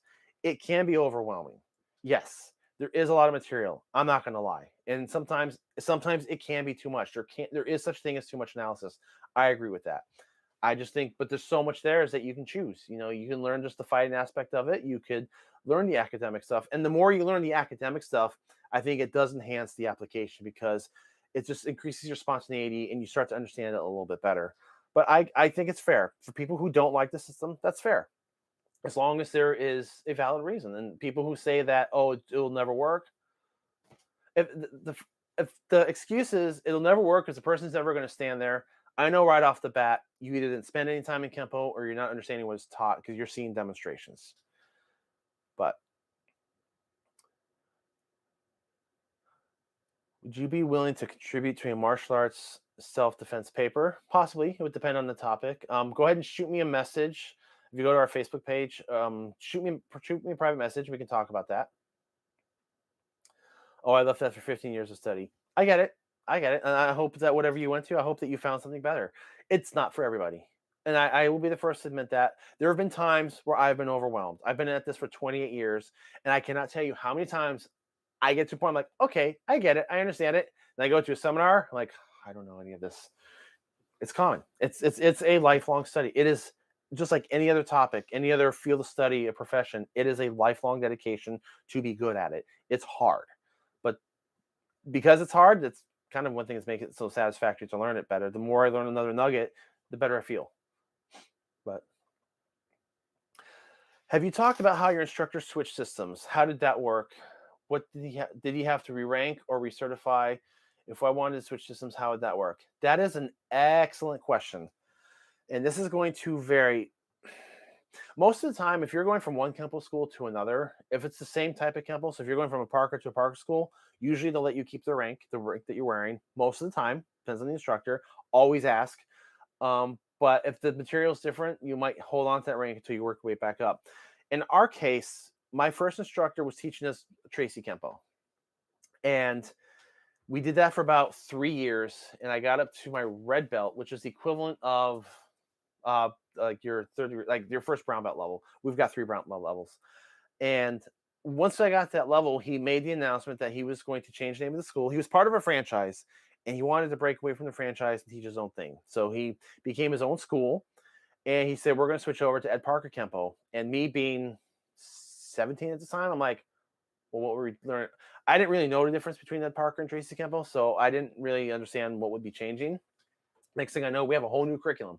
You know, we got new forms, we got new techniques. Some of the techniques were familiar with different names, but it was a lot of new material, and we were frozen at our belt levels. In our particular case, we got frozen there for about a year, and we were learning the new stuff. And then he decided, you know what? For those of us who were close to black belt, he let us continue finishing up the Tracy curriculum that he had while we learned the Parker curriculum. So after about another year or 2 years of that, we got to test for our first degree black belt. So technically my first degree black belt was in his version of Tracy Kempo with a heavy mix of Parker into it. And then we just went on Parker from there. And then when he left, he sold the school to a previous assistant instructor. He came in with it was actually, at that time, it was just Speakman Kempo 4.0. It was very, very similar, but had some adjustments and rearrangements. So I just started over from the beginning because, like I said, this is where I was training long 4. So I just started over and then was working my way up. And then he left to go to the Army, and the school closed for 2 years. That threw me for a loop. So then I got frozen at that level. So I continued with that. I found all this material on my own, and then I just trained in my garage for 2 years. And I went through the material all the way from white all the way back up to black belt. When I got up to the black belt material, my instructor came back, and I said I wanted to train with him again. But now he came back with Kempo 5.0. So I started over from white belt again. And we did that for a couple years until he finally tested me for my second degree black belt, which at that point in time, I had been through the 5.0 curriculum all the way through once. I had been through a trimmed version of a Tracy system, and I had been through the Parker system at that point in time. And then we did that. But then he broke away from a Speakman school. He became his own school. So he started teaching his own hybrid. So at this point in time, I continued training the hybrid stuff that he taught. I could continue training in Parker Kempo. And as I learned the Parker stuff, he would rank me up that way. So I had to start and stop quite a few times. If you're going to go to another Kempo school, the best thing to do is talk to the instructor. If it's the same type of Kempo, there's a good chance to let you wear your rank. But if they don't, then just start over, because sometimes starting over can be valuable. Right now, 28 years later, I am going back to my first form, my white belt forms. I am learning new things about it. I'm reading books. I'm finding threads of ideas that were there that I never realized before. I'm starting to see where they connect later. So if you have to start over, it's not the end of the world. It's just going to make you better in the long run. So, but if you're going to go to a new school, just talk to them. If they make you start over, that's their policy. They might let you hold the rank. It's going to be up to school. So I hope that answered that question. Any martial arts YouTuber that I like and respect? Yeah, all so far. I mean, all the ones we've talked to. Yusuke Nagano is amazing. Jesse Enkamp is amazing. Sensei Seth, Dewey Ramsey, Icy Mike. These guys are great. They're doing some wonderful things with the channels, and there's so many more. I actually like when we started this channel. I think Jesse was one of the bigger ones, and since then, in the past few years, we've seen a massive growth, and I'm actually really happy to see that martial arts YouTube channels have blown up. There's a lot of them now. They're getting quite large, which says that the community is there. The material is there, and there's so much to talk about. Oh my God. The hardest part of us doing this channel is actually deciding what topics to do, because there's so many good ideas, but we want to do them right. So as far as YouTubers I respect out there, I love them. I love them all, and I hope to keep talking. I love working with Sensei Nagano. I think he's doing wonderful things with his channel. There's a lot of them I would love to work with, but I have a high level of respect for anyone who's doing these martial arts YouTube channels, because it's benefiting and building a really strong community and connecting the roots of martial arts. And it's not just one art, we're seeing people. I see a lot of my audience on these other channels too, which means there's a good spread. There's so many ideas, and that these arts can interconnect. We don't have to politicize everything. Let's learn it all. That's why we are what we are. That's why we're the art of one dojo. We're one dojo, one global dojo verse. We're all students of the same thing. We have the same body mechanics. There's just different ways to apply them, and that's basically, in a nutshell, our mission statement. I realize that for the rest of us, martial arts is kind of elementary compared to how he tests his training on a daily basis. Who are you talking to? Oh, our school held a seminar last week where we had a special ops officer demonstrate techniques from the Koga police training system. He uses techniques daily. His life depends on them. Yeah. That's very respectful too, is when you have someone who does use this stuff on a daily basis. I know a few police officers who have done it as well. It's a very different thing. We go to the training or dojo a couple times a week, maybe train at home a little bit. That's one thing, but for someone who has to, their profession depends on defending their life, that's a whole other level altogether. So, all right. You guys have given some great questions. I hope that this has provided some insight. I know I threw a lot out there. I know there's probably a lot of people watching going, this is too much. It's a ridiculous system. Fair enough. Like I said, I wanted to kind of spitball here and answer some questions and explain and break down why Kempo is the way it is, and some ways to look at it, and what ways that could maybe help make it easier to train in.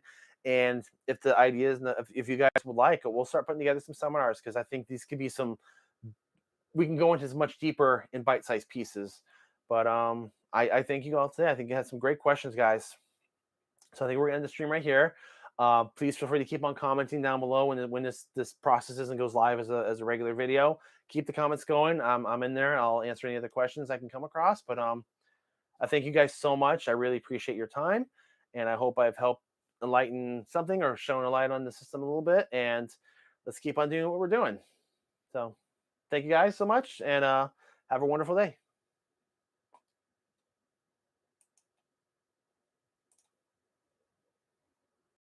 I recently attended a 3-day weekend Kempo seminar called the Zen of Kenpo, hosted by good friend Master Sean Kelly. Now, I wanted to cover this in today's episode because it isn't your typical Kempo seminar. And in fact, I feel that it is an important message not just for Kempoists, but also one that applies to any martial artist, especially those of us who might not be in our prime or in our youth anymore. Today, we're going to hear from some special guests and explore how you can get the most out of your martial arts at any age.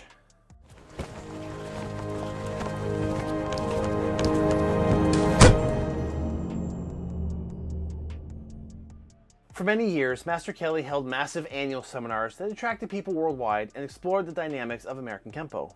In recent years, Mr. Kelly has scaled back the seminar to focus on deeper themes. Themes that offered more than just the traditional busting and bruising practice Kempoists are known for. Kempo is represented by both the tiger and the dragon. The tiger for raw earthly strength and the dragon for higher wisdom and peace. So how does this seminar marry the two together? What is the Zen of Kenpo?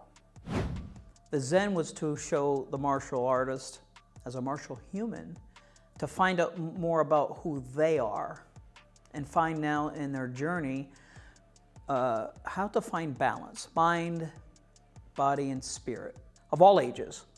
And regardless of where they come from, but a majority of our group this particular weekend were above 50. Most of them are experts. They're above black. Some are above even 5th degree, which means they're still willing to learn. And so they have the injuries. Let it be through sports, let it be just anything, from a bruised knee to a knee surgery and shoulders, all the things that happen in almost any sport activity. We want them to learn how to use their martial arts as part of their therapy of better life and to go back to it and slow down a little bit. And my platform was to also give new instructors the ability to step outside their normal comfort zone and give them a broader audience of working with black belts who are seasoned black belts. And so you get the grandmasters like the Bill Superfoot Wallaces. Here's a guy who is known worldwide, who has a degree in kinesiology and physiology, talking about the science of how to stretch. He talked about at 77 years old, after 4 hip replacements and operation on his one knee, he's still doing it.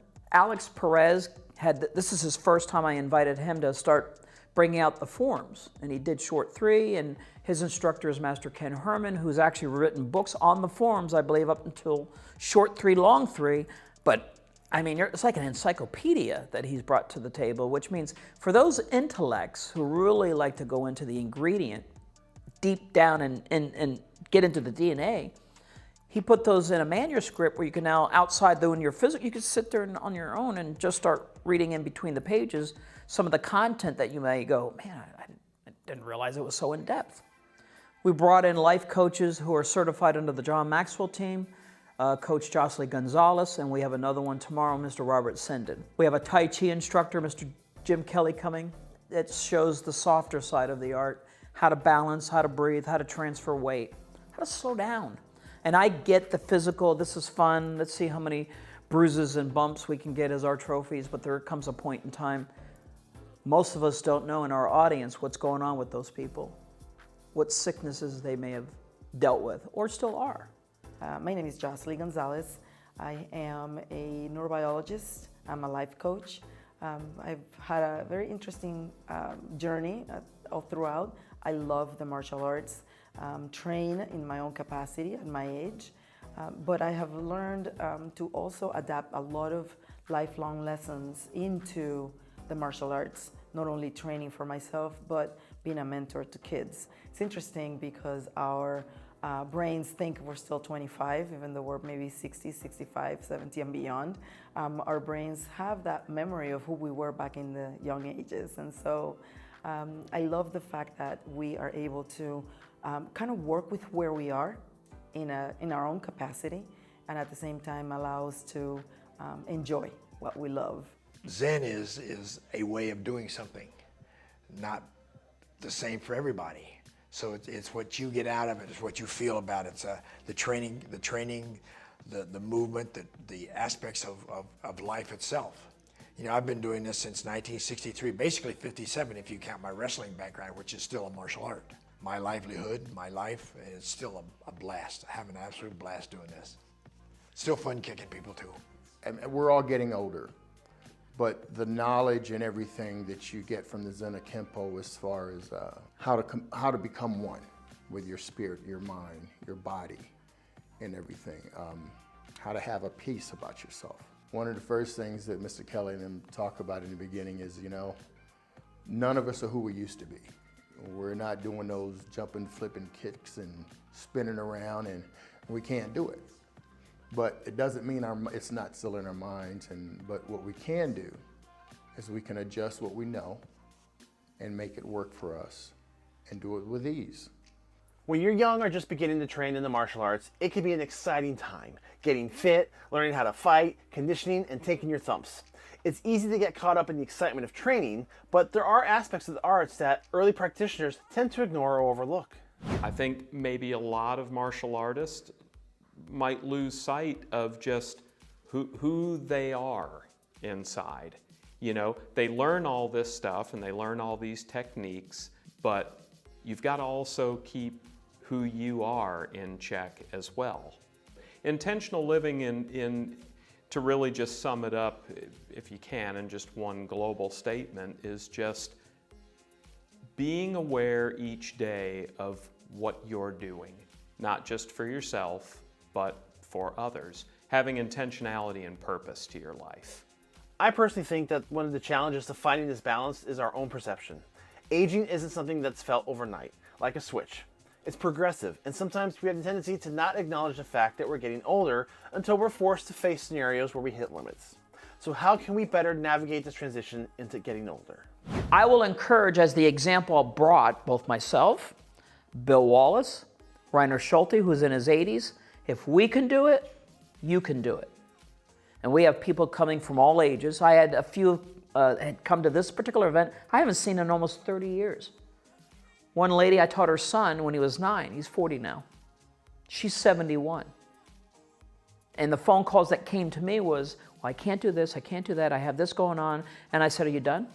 Now that you've told me what's wrong with you, I would rather look and see what's right with you, and let's validate your strengths. Retire doesn't mean stop, especially with work. It really means to live longer, live graciously, okay? But now be more concerned about your health, because you can't afford what it's going to cost you, okay, if you don't do that. It is very interesting to see that even when you're struggling with aches and pains, arthritis, maybe some gait issues, you go into your 40s, your aging processes kind of kick in as early as 35, although we start aging at 25 years old. When we get to about 35 years old, our processes kind of begin to change, and then at 40, more so, you go into your 50s and it's like a switch. All of those aging stages are beginning to be challenging for the body. So when you start training when you're young, you know, the body's very agile and you can do this, you can do that, you can move in so many different directions, go on the floor, you know, all kinds of different things. And then as you're aging, you can no longer do this. Many people think they can no longer continue to train in the capacity that they trained before. And that's where that mindful set change has to happen, so that you can see that, all right, well, yeah, I may not be able to kick as high as I did. Perhaps if I go into something as simple as stretching can help me kick maybe better than I think I can, and work from there.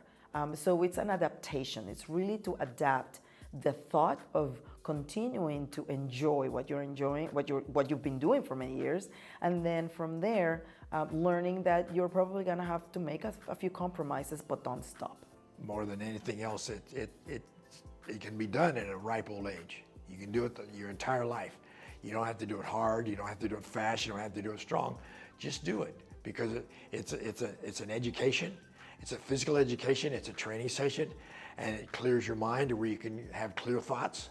It's something you can do forever. I've done it now for 60 years. Never too late. It's never too late to start. Some people, you know, I've had 70-year-old people, 12-year-old kids, 6-year-old kids. The older the better, because see, the good thing about older people is they don't have the strength to make it wrong. So they have to do it right. They're still human. That they're still human and are not invincible. That's it.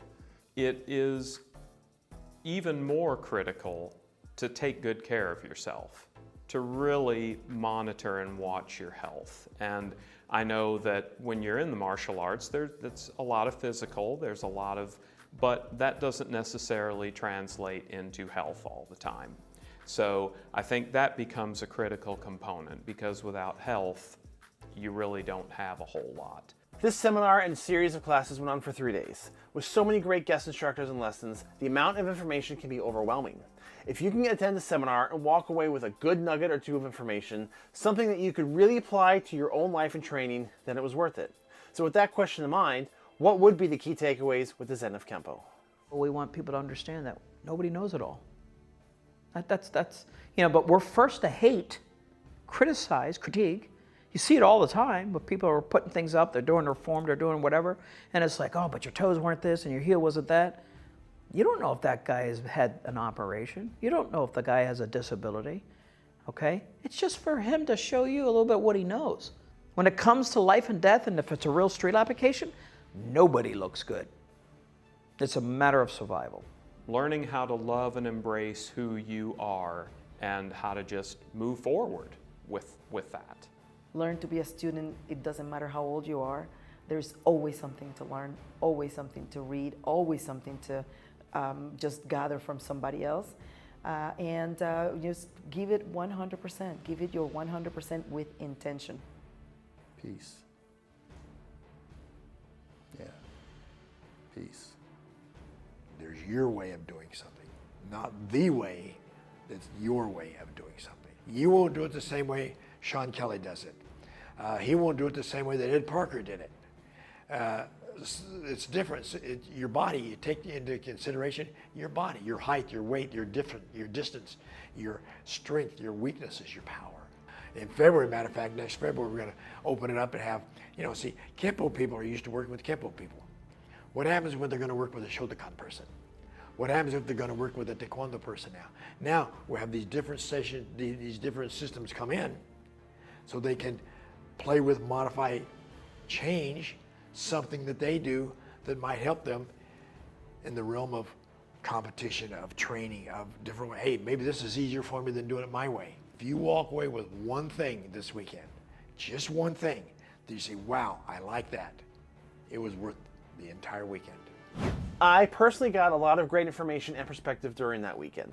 Everyone there had such a great attitude, and no matter the rank, an open willingness to learn.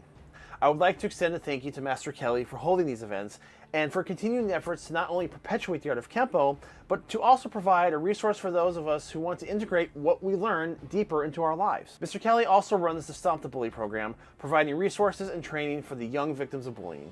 We covered it in a previous episode if you'd like to learn more about that. The link is in the description.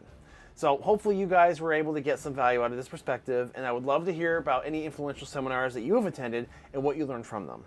Now, I was lucky enough to be asked to teach a class from Mr. Kelly's Zen of Kenpo seminar in 2020, and it was a fantastic experience. The complete video of that class is available for our Patreon and YouTube Black Belt members, so you can find that there in its entirety. Thank you so much for watching, and we'll see you next week.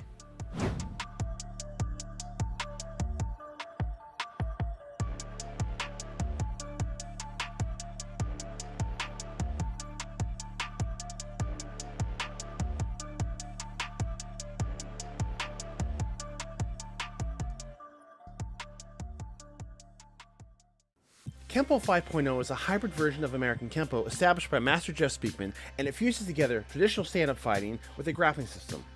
Master Speakman rose to fame with the martial arts classic film The Perfect Weapon, and he has continued forward as a prominent figure, teaching seminars and growing his system of Kempo. Now, we caught up with Mr. Speakman at one of his seminar tours here in South Florida to talk more about what Kempo 5.0 is and what it's like teaching in the current martial landscape.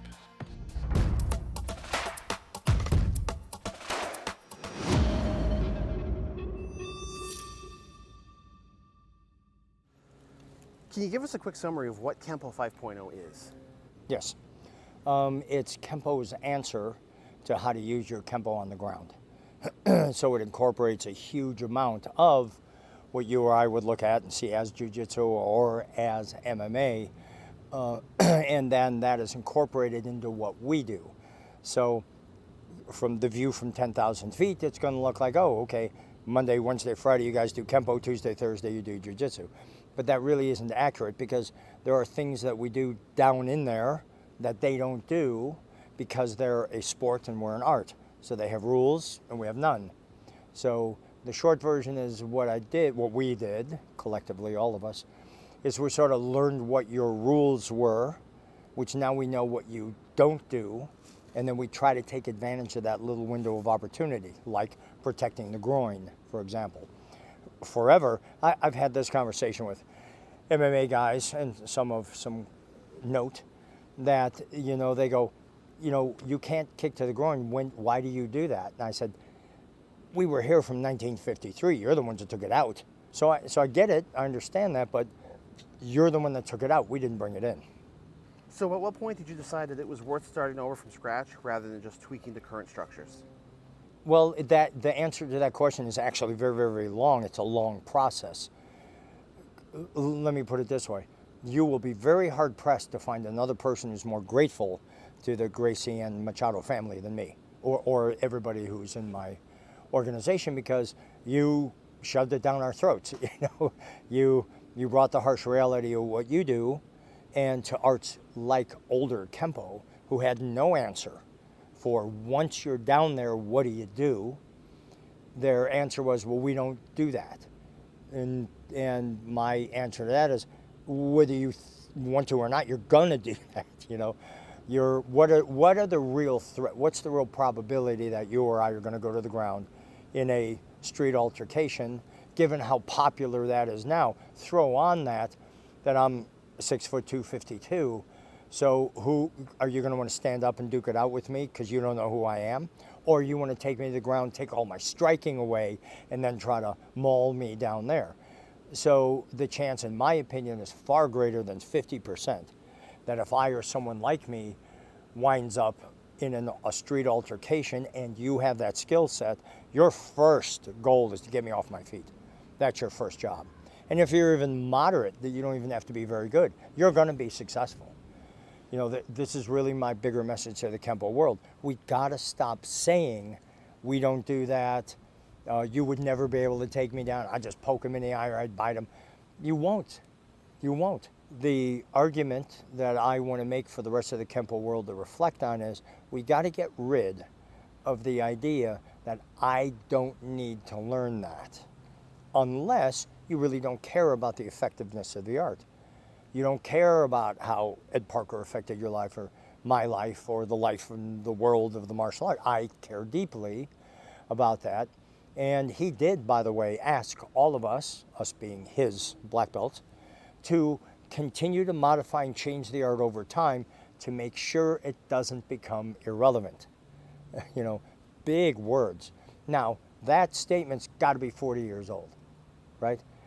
So you think about that. 40 years ago, he saw this coming, you know, and everyone that I know that knew him, they all, in one way or another, say the same thing, which is, if he were alive today, he would have addressed, absolutely, he would have addressed the issue. Now, would it look exactly like what we do, sort of kind of like we do, nothing like what we do? Who knows? But I believe completely that, because I knew him very well, I refer to Ed Parker as the Einstein of martial arts. I really do think he was that brilliant. And the thing that made Einstein and people like him so amazing, if you read about their life, is they're able to look at the same thing everybody else is looking at and see something completely different. And that's what made them amazing in their world. And that is the definition of who Ed Parker was and what he did. He was able to look at this and bring the science and the physics. He Americanized it by bringing the science into these ancient Chinese fighting techniques. Now, we took that, and yes, we took it further. We brought in the application of Newtonian physics and the mass and acceleration through time and space and action react. But he was already doing all that. We just took it down here on the ground. So we, like you, a Kempo guy, you talk about checking a line of entry with a strike or a positional check or whatever. Well, we do the same thing laying on the ground.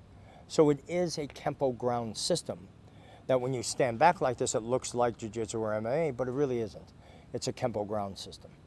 Okay, so now that you've got Kempo 5.0 and you tell yourself it's ready, how did you go about releasing it into the wild? Wow. It was if you use the term grassroots. Now I had a seminar here where I was able to share and ask and exchange these ideas with people. Many of them knew me. I knew them from many, many years ago, but most of them have never had a 5.0 seminar with me. When they had seminars with me, it was pre-5.0. So now I was able to talk to them and say, this is what is needed, this is how we think, and this is what took us from here to there. And then they can in turn ask me questions, and then they can think about it. But I'm not trying to get you to leave that guy or girl and come with me. It isn't my game. I don't need to do that. But I am very much involved in the game of evolving Kempo and getting the message out, which is we are doing exactly what Ed Parker asked us to do. And the fact that you're not may make you angry or may make you not like me or whatever, but I'm good with that. What is it like teaching to people who have never seen Kempo before versus Kempo veterans? Yeah, boy, big difference there. It is so much easier teaching people who never did Kempo before. There's a natural and understandable resistance from that because you do have a connection to whether it's your system or your instructor or your fellow students or black belts or what have you. And certainly, of course, I understand that. But the necessity to change is very clear. When you started teaching seminars, did you get a lot of pushback from the Kempo community? Yes and no. That's very much an individual personality kind of assessment. If we go back to the first days when it first came out of what I was doing, keeping in mind that on every step of every way, I went to the Kempo senior person that I attached myself to after Mr. Parker died, who was Steve Labounty. He's now transitioned to the other side as well. But I went to Steve Labounty with every single thing. When I did my first videos on this, he was the first one to see them. And he's a very, very disciplined, old school, very much. And I got nothing but praise and encouragement from him on every step. Whenever I wanted to test for another degree in black belt, I went to Lou Angel, who taught me first, and I went to Steve Labounty in Kempo. What is some advice you can offer for anyone looking for a Kempo instructor? You will learn a lot about that instructor by looking at the students, not the instructor. That's what I encourage everybody to do, because you could be wowed by the talents and speed of somebody who's really amazing at what they do. But I'm not impressed by you, I'm impressed by what you can do to help other people. And that is the difference, if I may, between martial fighting and martial art, right? Martial fighting is I must cause someone to fall for myself to advance. Very important, we need that, we do it. We have our own system of competition called 5-0 Fighter, so it's not like I'm not in that game, I'm in that game, but I have it in perspective. Because the important thing is not who you can hurt, but who you can help. So if you want to be a martial artist, you would actually sacrifice something of yourself to help someone else rise above, as opposed to you causing them to fall so you can rise above. And if we use that as a template of how to be in the world, of how to choose to be a martial artist over a martial fighter, that it's not about let me put it this way, the lowest common denominator that we share as martial artists is that we can beat somebody up. Is it necessary? Absolutely. So yes, the application, the street application of the arts is absolutely imperative, but it is not the end game. The end game is to enlighten yourself and to raise your own personal vibration so you can help to raise the vibration of other people around you. What's the value of that? Because then when you die, and you're going to, you have actually made a difference. You've made the world a better place because you were here, and that is what makes you special or makes you a jerk. So people are always asking me where they can find a Kempo 5.0 school because they don't always have one located near them. Can you tell us about your online Kempo 5.0 program? You bet. Big deal. That has been a game changer. And that is we took our entire system, put in agonizing detail, teaching every one of the 145 techniques, putting every set and every kata, clearly, slowly explain everything on video. That video is on the website, jeffspeakman.com. You and any of the plus 5,000 students around the world have access to that 24/7 anywhere in the world on any device. So you can be having lunch in Italy, pull up your cell phone and go to jeffspeakman.com and pull up the technique you can't quite remember, and you can just sit there and watch it. Then I wrote all of them, which you can print the written version and have an accumulative journal if you wish. And though that's also right now available to you in Spanish, also being translated into French, Flemish, and German. But because of that, we created a thing called the online university, which you just brought up. Anybody can, out of anywhere in the world now, can go to jeffspeakman.com, click on the online university, and be directly connected with Jenny Kuiper, who runs that part of the world.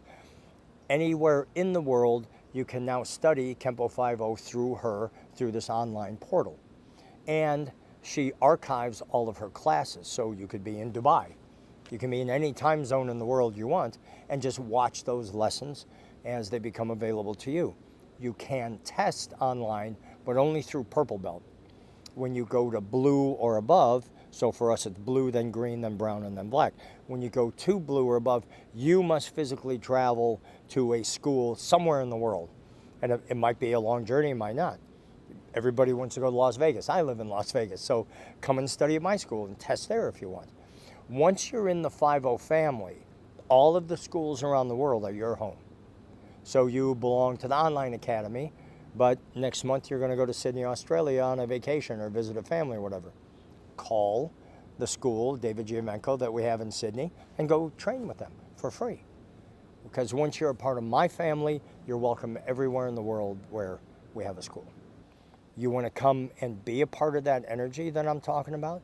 Then come, join us, become a part of the 5.0 solution, and you will be welcomed and we can have a wonderful life together. If you don't want to play by that game, if you're here for rank, if you have jumped rank, this is a real big problem. So much of the Kempo world are using black belt diplomas as a currency. You come into my association and you're a third, I'll give you a fourth. Who are you to get? You can't do that, except it's happening everywhere, and it gets worse. There are people that jump rank. I personally know people who were 5th degree black belt, they went to this other association. That day, they got an 8th degree black belt. What happened to 6 and 7? And if you follow Mr. Parker's direction, there's a 5-year minimum between each belt from 5th and above. So you just jumped 10 or 15 years. Now, do you have the right to do that? Yes. But here's the other question. How do you think that makes me and all of my black belts around the world feel? Nobody gets a free pass on my home. Nobody. For one reason, I didn't take it. This is a 10th that I just got after 45 years. And my 8th, 9th, 10th, 7th, all the way down the line, that was a test. I got out in line with my students in front of a board of 12 to 15 of the senior black belts from every different style all the way around the world. And there was only one person that I would accept a 10th degree black belt from, and that was from Benny Urquidez. So I was so thrilled when he immediately said, yes, it would be an honor, I would love to do that. And we were chatting about this, and he said, not only are you the first 10th degree black belt I've ever promoted, which I had no idea, he said, you will be the last. And I was really rocked by that. And once again, what an honor to have that. And I understand it. I get how important it is. And I respect it and I love it. I just love it. Now I will spend the rest of my life in martial arts trying to live up to the great honor that he gave me.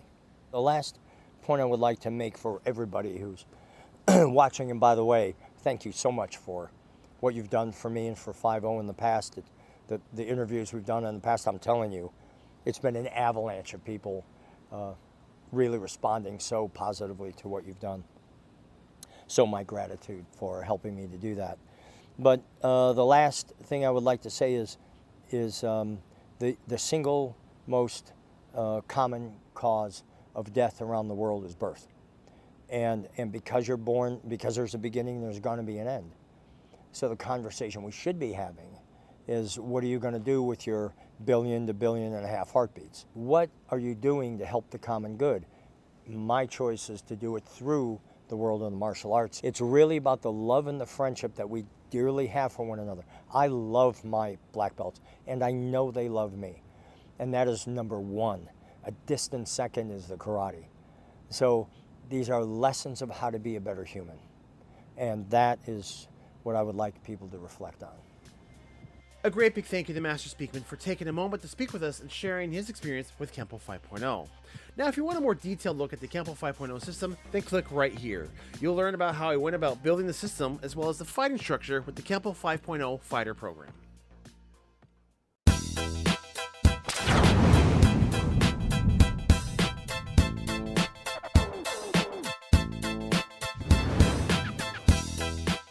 We did a video series on the origin of American Kempo Karate a little while back, and we got a tremendous response.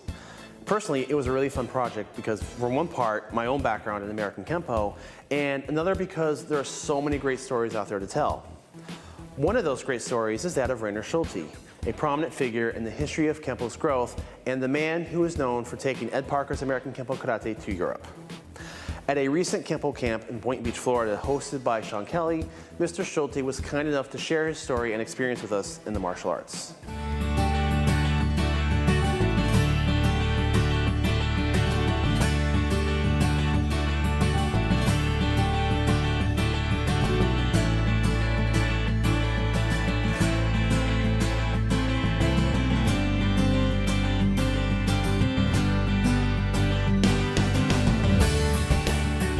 It was when, back in the 60s, in a pub where I saw an altercation between two guys, one maybe 150 pounds, the other one about 200 pounds. So it ended up on this parking lot like normal. Back then it was more, fights were more honest than they are now. So, hey, let's go outside. Okay. So this big guy was on the ground before he knew it. And I said, oh, what did you do? He said, it's martial arts, it's karate. I said, I gotta learn this. Because I have been in the Merchant Marine, and in the Merchant Marine, when you are around different countries, you learn how to fight. But that was not something that I had learned. So I wanted to learn it. I went to different, I saw in West Los Angeles, different karate studios. The first one I went to was a Taekwondo studio. And I said, okay, what do you guys do here? So this guy, he was tremendous. He jumped up, did about 10 kicks in a second. He almost jumped to the ceiling. And I said, I can never learn this. Thank you. Then I went to another one, to a Japanese studio. And I said, what do you do here? Can you show me something? And he showed me punches and kicks, straightforward and rigid. And I said, that's not for me. Then I went to a Kempo studio, and I said, what do you do here? He said, it was Danny Nasundo at that day. He said, we teach self-defense. I said, can you show me? He showed me something very simple, and I said, this is what I want to learn. Been with it ever since.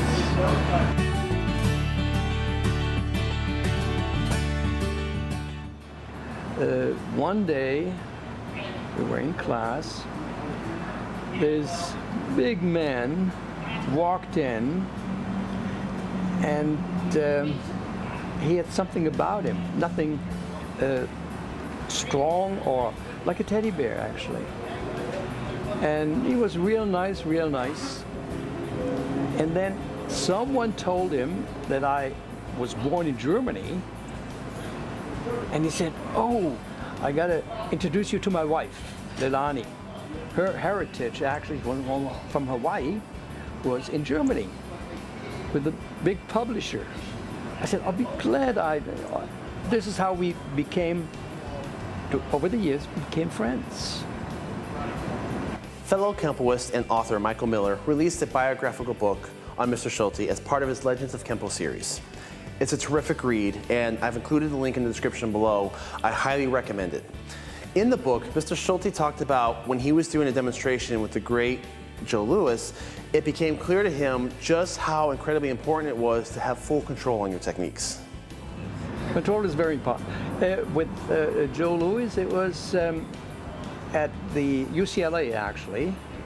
So he said, Rainer, would you stand at this wall, and I'm going to punch at that wall.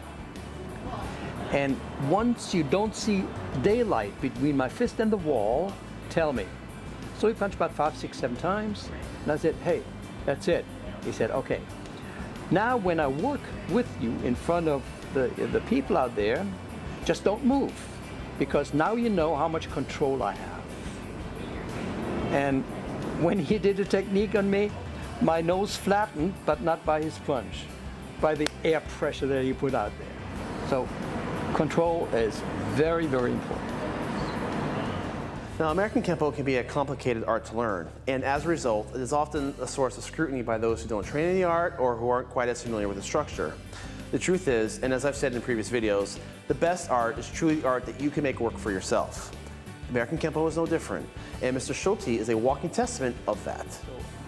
I wanted to learn the basics, the ABC, because if you only have 15 syllables, you cannot write a letter.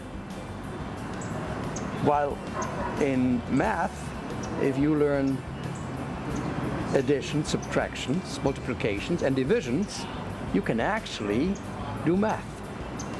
And this is what I wanted to learn. I signed up for the United States Armed Forces in 1963. So I had some training and some encounters with them.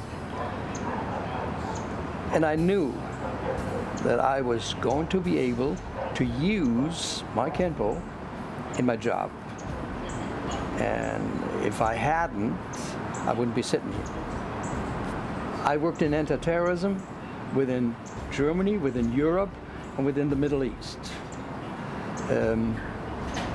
Then when I thought I became too old for that kind of work, sleeping in the desert at ice cold, you know, in the desert, it gets cold at night, and like 110, 115 in the daytime, then I switched over to diplomatic security, and that was interesting, that was good.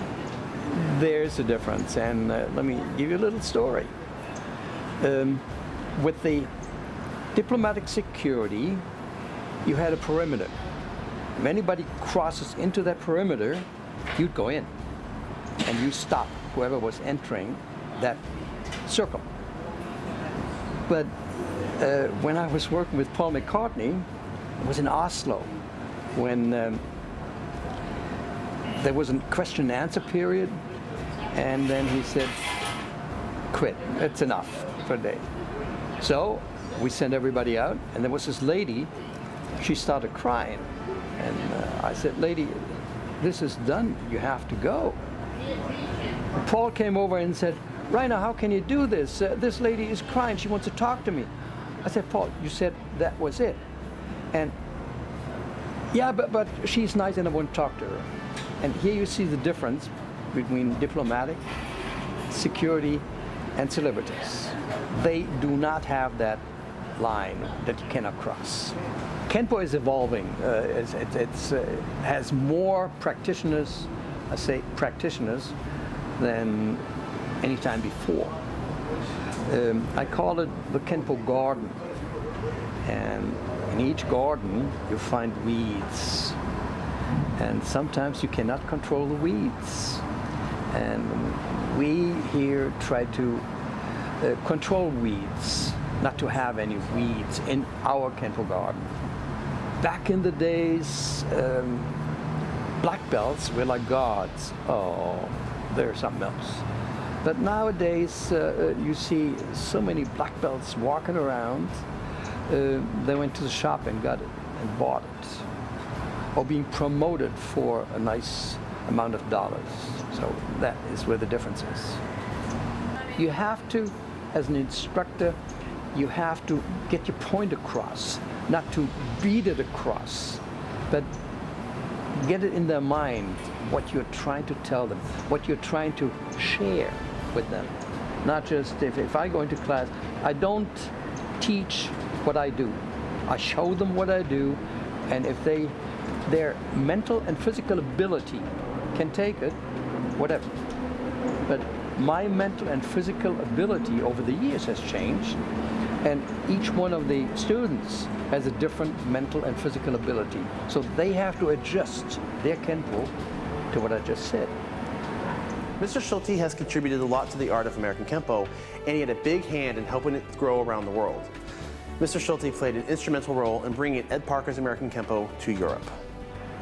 I was asked to go to Germany to take a job for the US State Department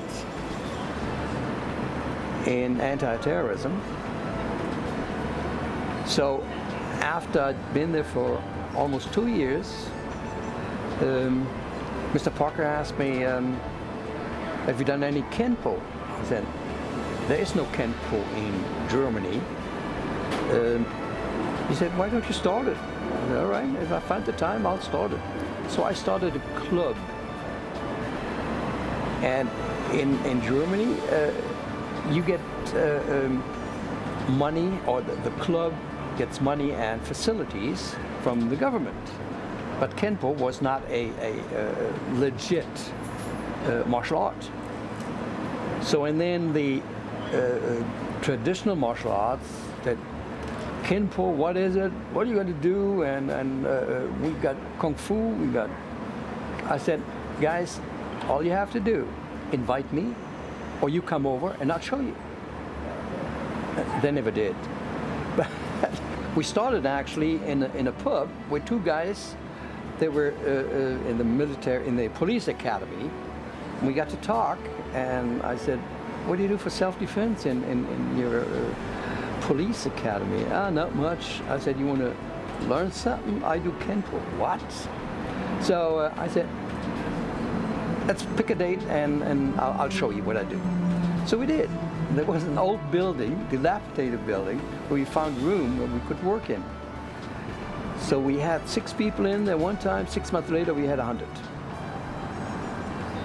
And it was just, it became one of the premier martial arts in Germany.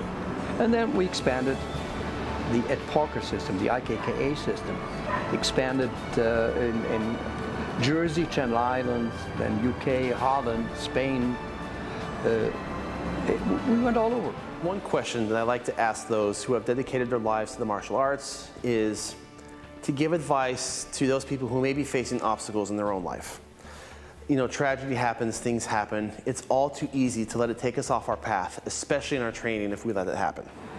When I started this Kenpo journey in Germany, a young man came in, 16 years old.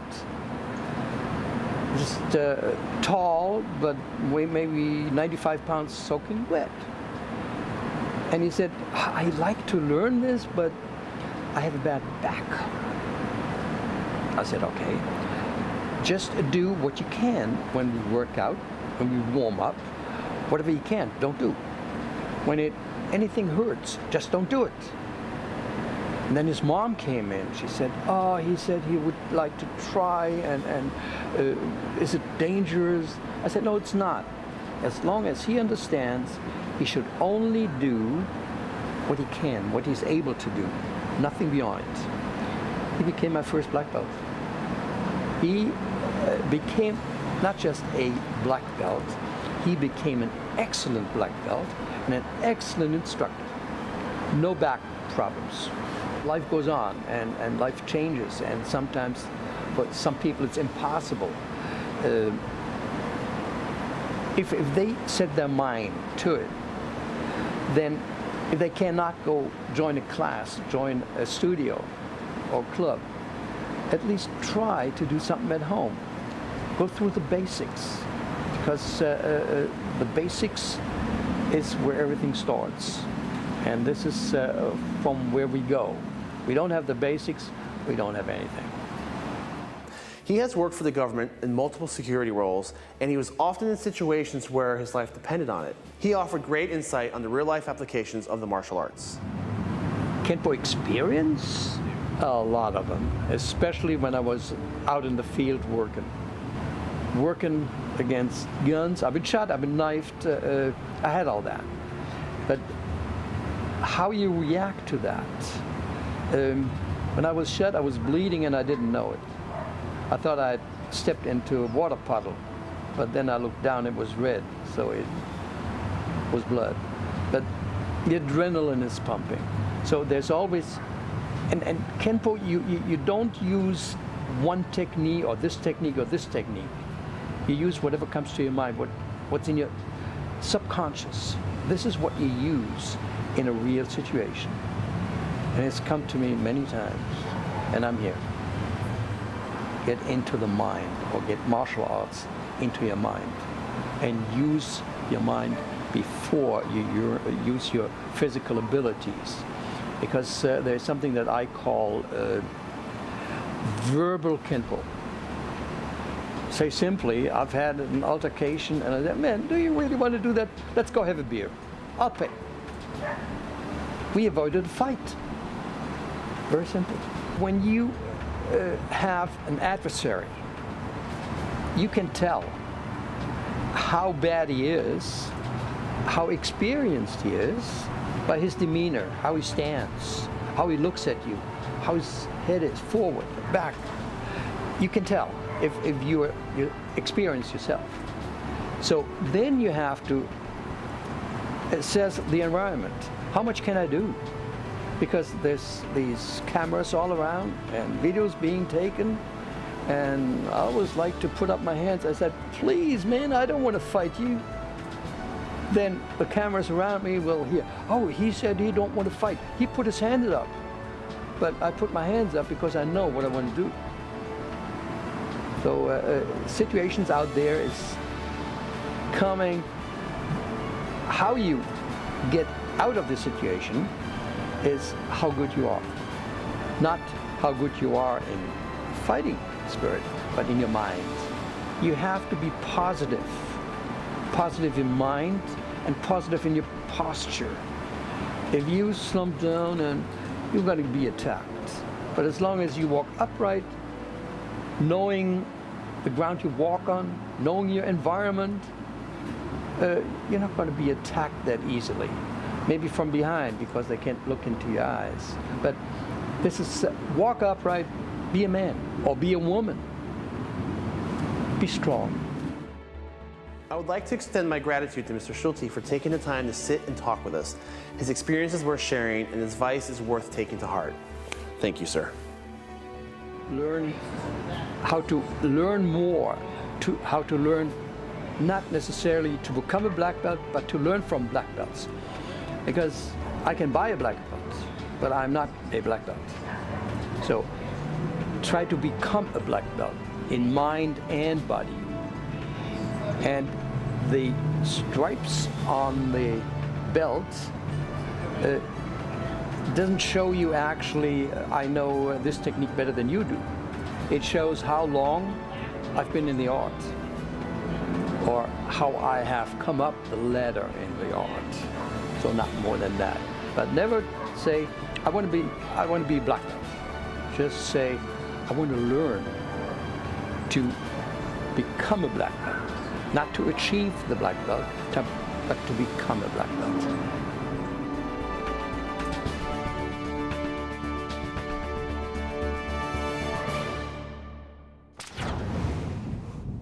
Please subscribe and be sure to click on that bell icon so that you can be notified when we get more interviews to share. Thank you so much for watching.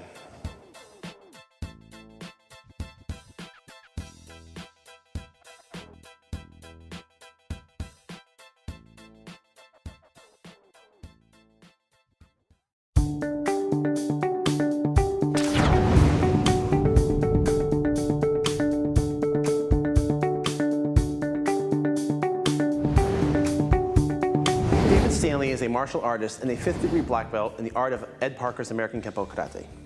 He also has a unique background of being the stepbrother to the late Elvis Presley. Now, with his fascinating background in Graceland and the martial arts, he also works hard today running his own production company as well as his own philanthropic efforts. Mr. Stanley was kind enough to spend some time with us and share his story.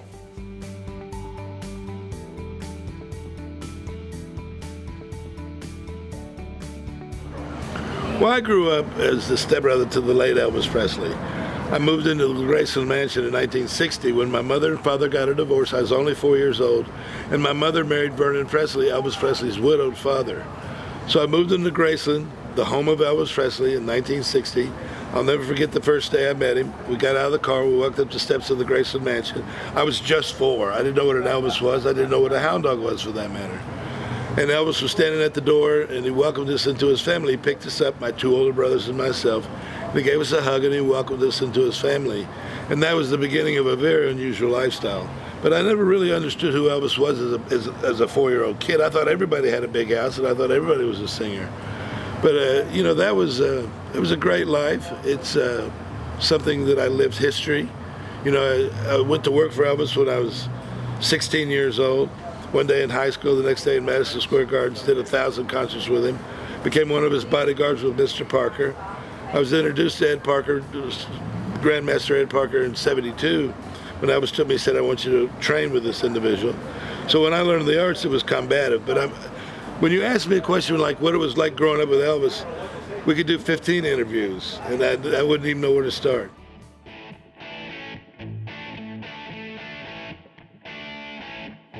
Now, with Elvis having such a close relationship with Grandmaster Ed Parker, an exposure to the world of Kempo was inevitable.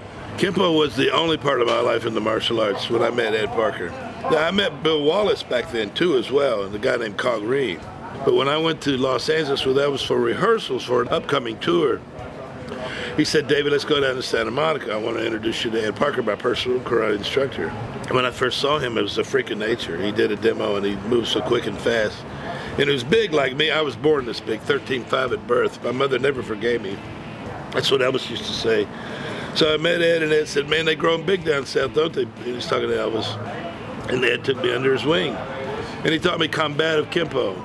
In other words, application, because we were bodyguards for Elvis. There was always somebody smarting off, or somebody pulled a gun on him once, another person pulled a knife, and we were there to disarm it.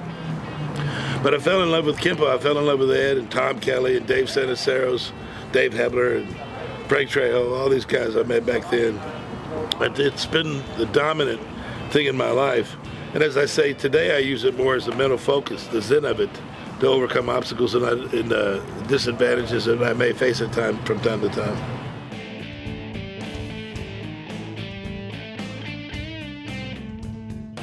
This is an event that Sean Kelly puts on. Mr. Kelly is a dear friend of mine and my personal karate instructor. He's put this on for many, many years. For lack of a better term, there's some old dogs here. I'm not putting anybody down. I'm 63 years old. And, you know, our combative years are behind us. And so we're embracing the Zen of Kenpo from the structure of mental capacity. You know, it's like thinking through a technique. It's like visualizing a technique. If you can take that visualization within the structure of a technique and turn it into a practical application of one's day, that's the Zen of Kenpo. I just know that as I used it, as I got older, it helped me in my life to deal with other things. Like I've been diagnosed with Parkinson's, for example. I use the Zen of Kenpo, the faith, the meditation, the prayer, whatever you want to call it, to better myself, to not concentrate on the negative, but focus on the good. I think if you set your mind to something, if you use what you've been taught for many, many years, or if you're a freshman or new, so to say, to the art, start adapting that meditation concept, that visualization concept. I'm a motivational speaker. When I speak all over the country, and the question that I ask people is very simple. What do you want to be when you grow up? And what's stopping you from being it? And most of it's mental. Sure, we have challenges with our bodies. Like I said, I have Parkinson's now, so I'm not moving like I used to in the art. But I still move, and I still get up, put my shoes on, and go after it. You know, the bottom line is, what do you want to be when you grow up, and how are you going to get there, and what's stopping you? When you answer that question to what's stopping you from getting it, you're going to go mental.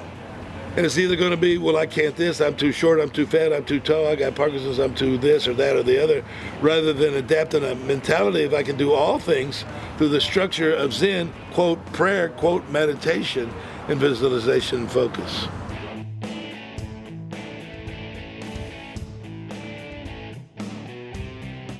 Now, most people have seen the iconic photo of Elvis Presley and the Kempo crest in his guitar, but most don't know the story of how it got there. The Kempo crest on Elvis's guitar. I had been at class one day, and the stickers were on the desk at Parker School in Santa Monica, behind the glass or whatever. I picked up a couple, drove back to the house on Montevideo, and this is in Beverly Hills, beautiful home.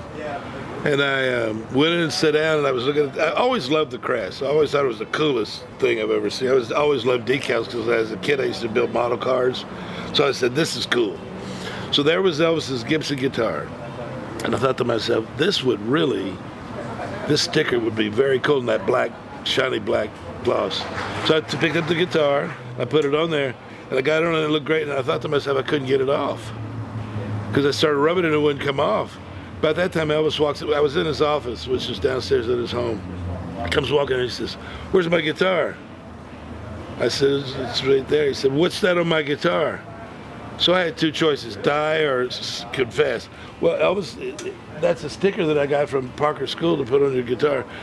I love it. I think it's awesome. He said, "I think it's great." It went from there to when we did Aloha from Hawaii. 1.5 billion people watched that show live. And when I watch it, I'm the guy that puts the sticker on the guitar. In addition to his Kempo karate life, Mr. Stanley also works as a motivational speaker, and he runs his own production company, Impello Entertainment.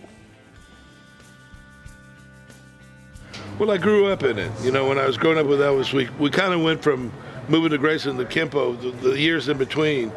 You know, I grew up on the back lots of the studios and the recording studios and MGM and RCA Records and Paramount and Fox and Universal. Because in the summertime when I was not in school, Elvis was making movies. So I grew up in the entertainment business, growing up on the back lots of the studios in Los Angeles while Elvis was making movies. And so I got the bug very young. After Elvis died, I became a speaker, a motivational speaker. And again, I'd share my story. What do you want to be when you grow up? Well, in 2001, I was at a function speaking and had an assistant working with me. And she said to me, she said, "David, let me ask you a question." I said, "What's that, Gail?" She said, "What do you want to be when you grow up?" You're not supposed to ask me that. I'm supposed to ask you that. Well, she asked me. I said, "I want to be a filmmaker." She said, "Well, how come you're not doing it? That's what you tell your audience." And I said, "I don't have a story." "Okay, you don't have a story. You're Elvis's stepbrother. You was a bodyguard at 16. You protected him from everything but himself, and you don't have a story." Wrote the script, raised the money, shot my first film in 2007 called Protecting the King, and the rest is history. When you think of Elvis Presley, you think of glamour, glitz, wholesome. You know, Protecting the King was a hard look at a 16-year-old kid who was brought into Elvis's life without choice. Fate put me there, not bloodlines. And I thought, being a bodyguard for Elvis at 16, what a great story. And so when I told the story, I said, well, tell it honestly, because I knew it'd last forever. You know, the film did okay, but it will sustain forever. What it was really like to be 16 and 17 years old, you know, working with Ed Parker's bodyguards and training, and Elvis as your mentor, doing 1,000 shows, protecting him from everything but himself. Unfortunately, Elvis's Kempo wasn't enough to sustain his life. He had other bad habits and medications, prescription medications, that cost him his life. So I made the film not only to show what it was like to grow up in that environment, but what can happen to an individual, even Elvis, if they found themselves in a situation of abuse of drugs. So I was very candid. Got a lot of criticism. But you know, the real world got it, understood it. I get a lot of mail saying that really helped me to see what happened. Others who love Elvis, how could you say that about Elvis Presley? They forget he's a person. After that experience of making that first movie, I had the bug to start Impello Entertainment, and we're making other films. What I do is I take an idea, and we get writers and script writers to develop the idea, and we sell it to motion picture companies, or we do private funding ourselves with the film. But I still do motivational speaking, and I'm always going to be asking people what do they want to be when they grow up. But again, under that theme, there's that line of what can happen to anybody. See, as a motivational speaker, again, I talk to people about their addictions or their adversities. Elvis died at 42 years old. You're going to see the abuses that he did, the greatness that he was, but always that reminder of watch where you're going, what you're thinking, and how you do it, because it can take your life.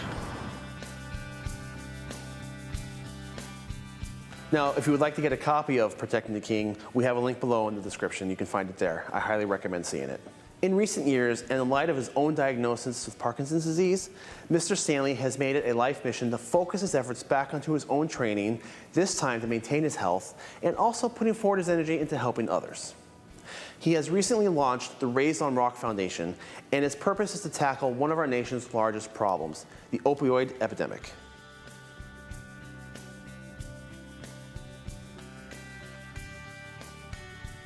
Yes, Raised on Rock Foundation is a foundation designed to combat the battle against opioid abuse or prescription drug abuses in America today. The world for that matter, but we're starting in our backyard. We're doing it through presentations as a speaker, I'll share my personal story. I'll bring in other bands raised on rock bands, and we have concerts, and I'll be speaking, and we raise money to distribute to already established environments that are fighting that battle of drug abuse in America, whether it be a halfway house, whether it be a hospital, whether it be educational materials. When I found Elvis dead in 1977 on his bathroom floor from a drug overdose, that changed my life. And that's my motivation for everything that I do within the structure of the charitable scenario that I put together and Raised on Rock. I'm not a celebrity, but I grew up with, I was almost famous. But I use whatever celebrity status I have as a semi-celebrity or whatever to communicate the dangers of what can happen to you if you abuse prescription or any drug medication for that matter. It happened to Elvis, it could happen to anybody. So the foundation just is launching as we're speaking. We'll be doing functions down here and all over the country soon, but it's something very close to my heart because Elvis was 42 and I watched it kill him. I see these kids today who are suffering from it. I see adults who go to the dentist to get a tooth fix and they get their medication and they run out and the dentist don't give it to them without finding somewhere else. I mean, it's at epic proportions. 72,000 people died in 2018. 72,000 dead of drug abuse, mostly prescription drug opioid abuse. So I'm using whatever talent I have left as a communicator, coupled with my celebrity status, and a lot of help from my friends to build a foundation to fight back. Raised on Rock Foundation.org. For if you want to learn more about us, that's where you can learn all about us. And we do take donations and they're tax deductible. Help us reach these people, help us save a life. Life presents so many challenges, and it's all too easy to fall out of a rhythm and let your health and training go in the back burner. Everyone has setbacks, and it's really important to find a way to push past them. Well, I've been there myself. You know, I was diagnosed with Parkinson's 3 years ago, and I said, it's over. You know, I'm shaking, I can't walk like I used to. How in the world can I do martial art? Well, Mr. Kelly said one thing to me that I'll never forget. He said, David, you've heard this all your life. You've got to keep moving. You just got to keep moving. So when you get discouraged and adversities are beating you up, go to the martial art that you love so much in the first place. Use the Zen of it, the mental part of it, to mentally get yourself in shape to go and do it. Sometimes I don't want to get off the couch. Zen, I'm getting off the couch. Mentally seeing myself, visualizing what I can do and where I'll be if I do it, rather than focusing on the down part of it, the crippleization. So I got back into the art, and you know, I'm not the badass I was when I was 20 years old, although I can still hold my own. But my point is, really, that mentally I got back into the art, and we walked the system like a Tai Chi type, going through the art. And now I'm picking my speed back up, and my mental focus is getting me back on it. So rather than focusing on the negative and the destructiveness of a disease or an adversity, you know, focus on the good part. Focus on what you can do.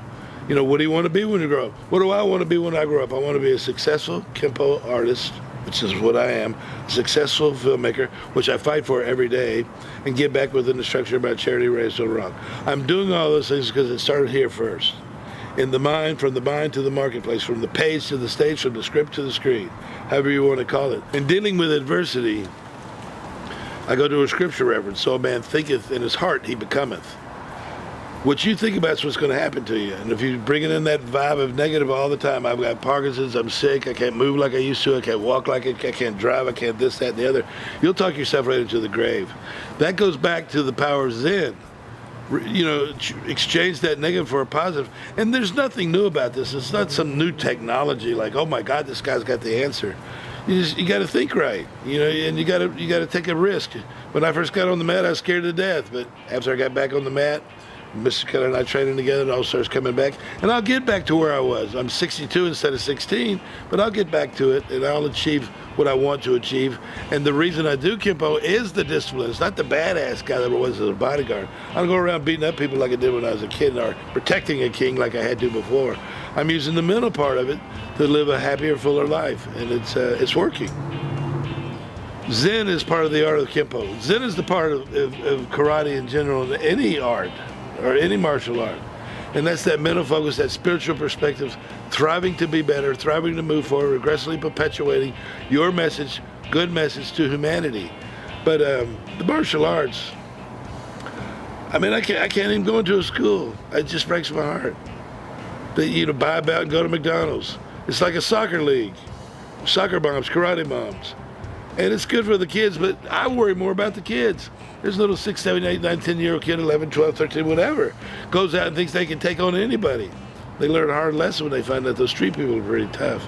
So that's not instilling the art. That's just buying about, no bullying. But don't teach them enough to get their ass kicked. Teach them the mental discipline of it and the respect that they should have for it. On a fun note, I was fortunate enough to meet Mr. Stanley almost 20 years ago at a karate seminar. While he was there, he gave us an inspirational speech on never giving up and always keep our engines running, an expression he referred to as warm up the bus. Now, at the seminar, we all got these bumper stickers with this message on it, and it left such an impact on me that I actually held on to it after all these years. Oh my God! Warm up the bus. Warm up the bus. When I met Sean Kelly in 1997, we were at a seminar in Kentucky. Gil Hibbins was having it, the guy that made the Kempo knives. Still a great knife maker. I walked in a room and there was a bunch of black belts. I walked in and somebody said, "This is Sean Kelly." I said, "Sean, warm up the bus, buddy. Warm up the bus." Warm up the bus means getting after it. Those that really, you know, when we do our techniques and we practice on each other, just pounding. But warm up the bus was just a thing that I had between me and Sean and my black belt buddies. That warm up the bus means get after it. That means it was time to turn up the tunes. That's great. I love that.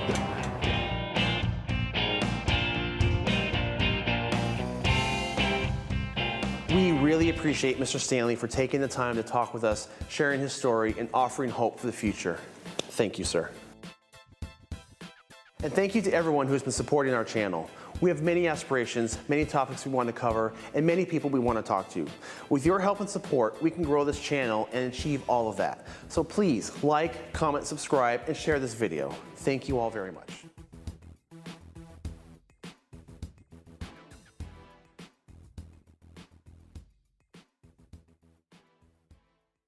So on today's episode, I want to kind of do something a little bit fun, a little bit different.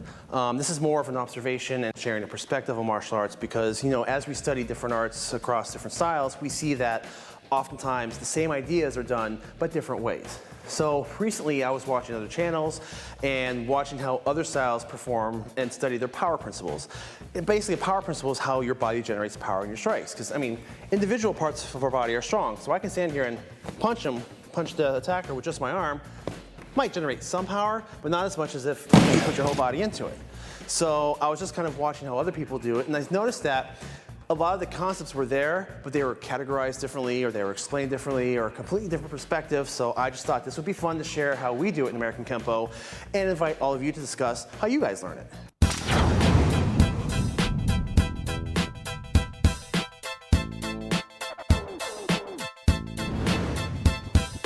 So in American Kempo, we have 3 basic power principles, and they are backup mass, gravity or gravitational marriage, and torque.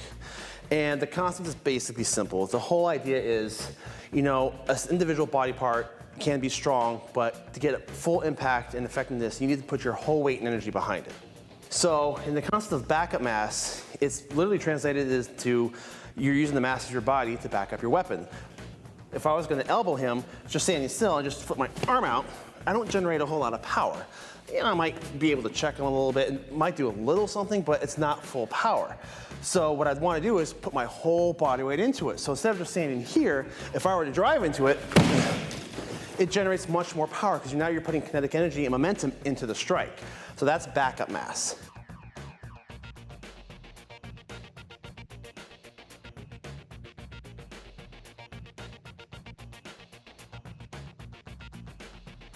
Torque is basically twisting, rotational energy.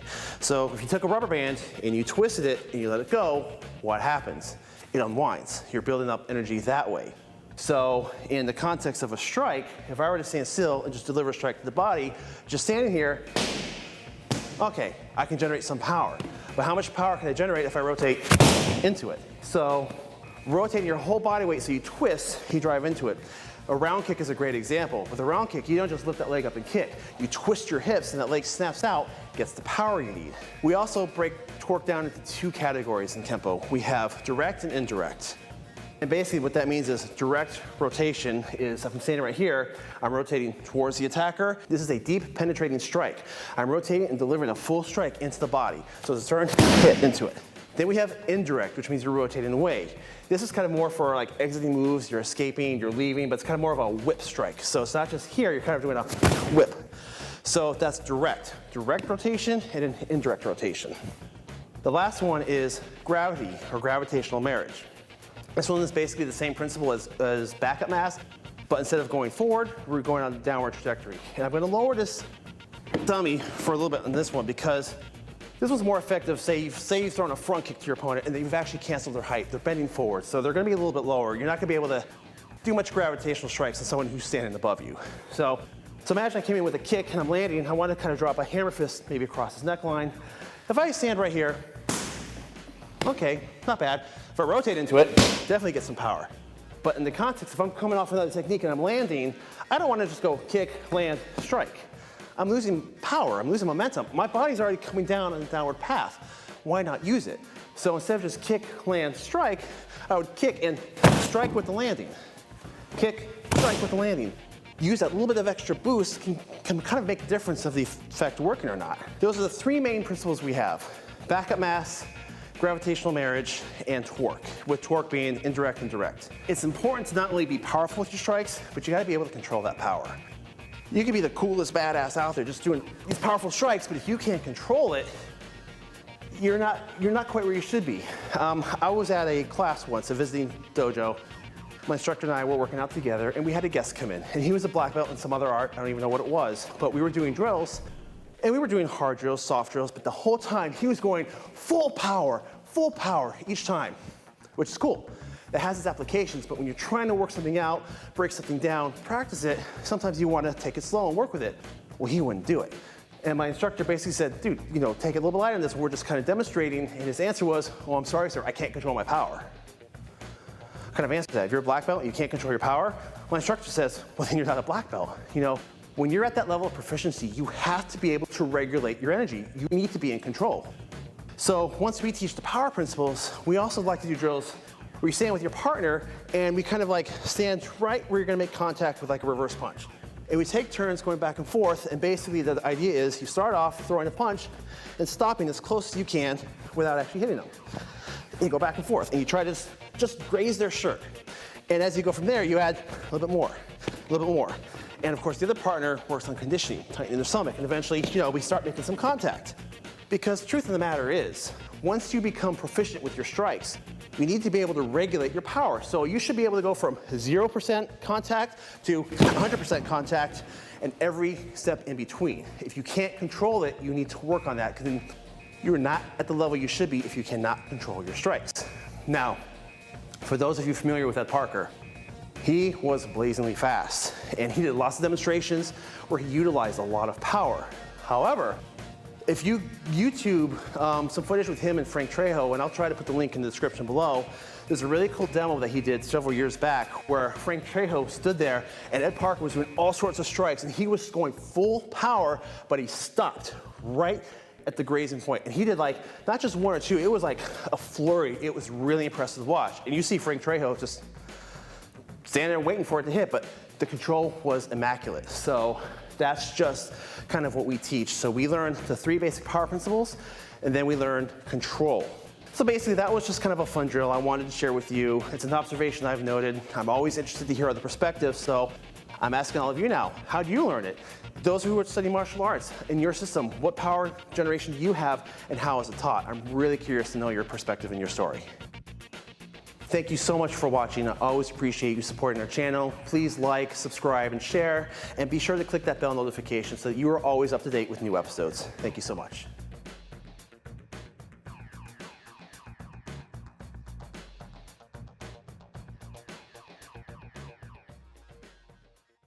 When training hard in the martial arts, busting yourself and your partners up is all part of the trade and helps us become better martial artists. However, sometimes it's necessary to turn the volume down, especially as we enter advanced ages or tending to injuries. Now, the martial arts aren't just for fighting, but they are a way of life, a balance of body and mind, and sometimes we forget that. Now, I recently attended the 2023 Kempo seminar camp, the Zen of Kenpo, hosted by Master Sean Kelly, and he's with us today to talk about what makes this weekend of classes unique, how he chooses his guests, and the message that we should all take away from training.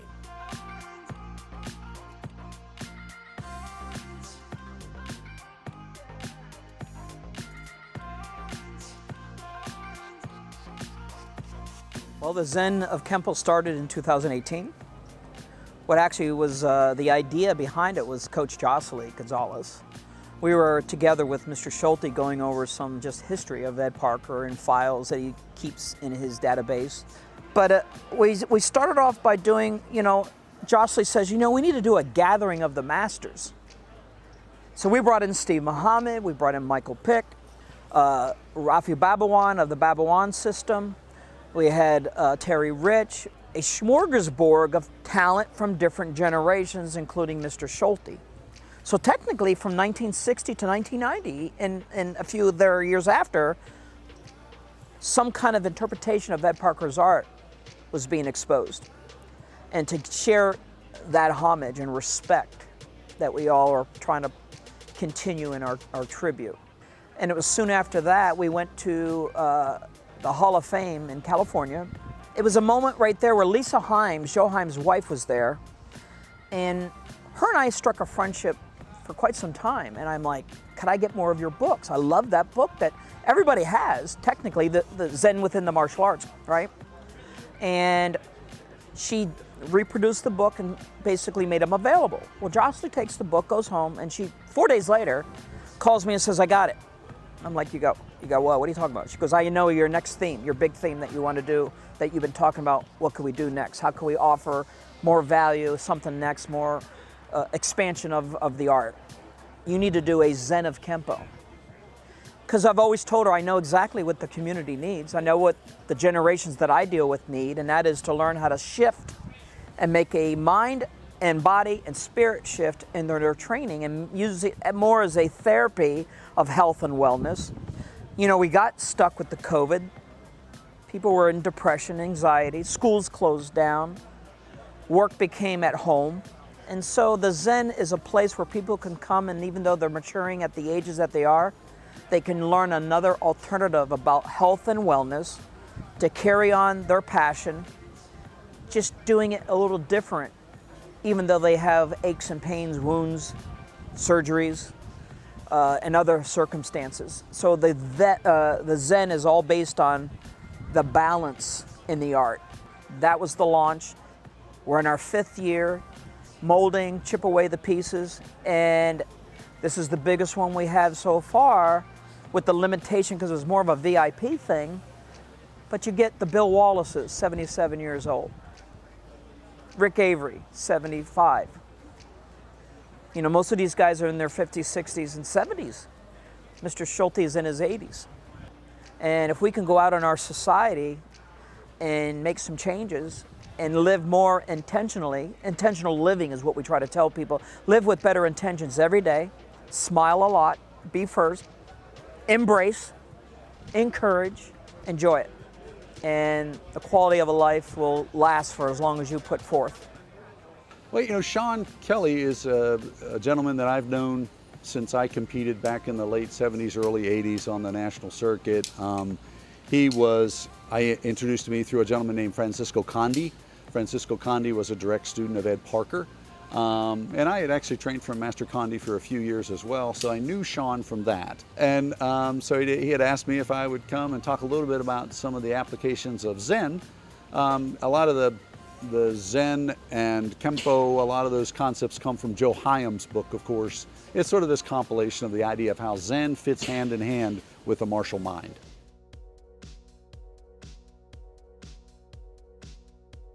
Because what I have found through my experience that the people who attend these are people who are hungry for more insight. They want to better cross their T's and dot their I's. They're the 1%ers. They're the ones who will go the extra mile. Successfully enough, at this particular event, we've had people that I haven't personally seen probably in 15, 20 years. And they came from Kansas. They came from Canada. They came from South America. They came from all over the globe for the same reasons probably that I was hoping it would make them go back with, and that is to replug in, reboost that fire that was flickering to go out, and give them that inspiring feeling again to go home with. It's more not even about what's being taught, it's the camaraderie, the breaking bread. I'm already listening going, man, I was so looking forward to seeing you. I haven't seen you in over 3 years in some cases or more. So it's a place of unity. I love that Sean asks me to come and teach at these things, to give these guys maybe a little bit of a different perspective on some joint locking arts. And I just, I love the fellowship. It was great.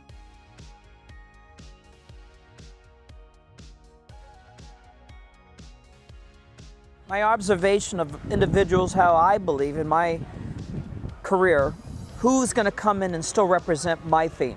And the people who I select are the people who, not only do I trust them, I know their skill sets, I know their teaching communication skills, and I know what I went away with by being in their company.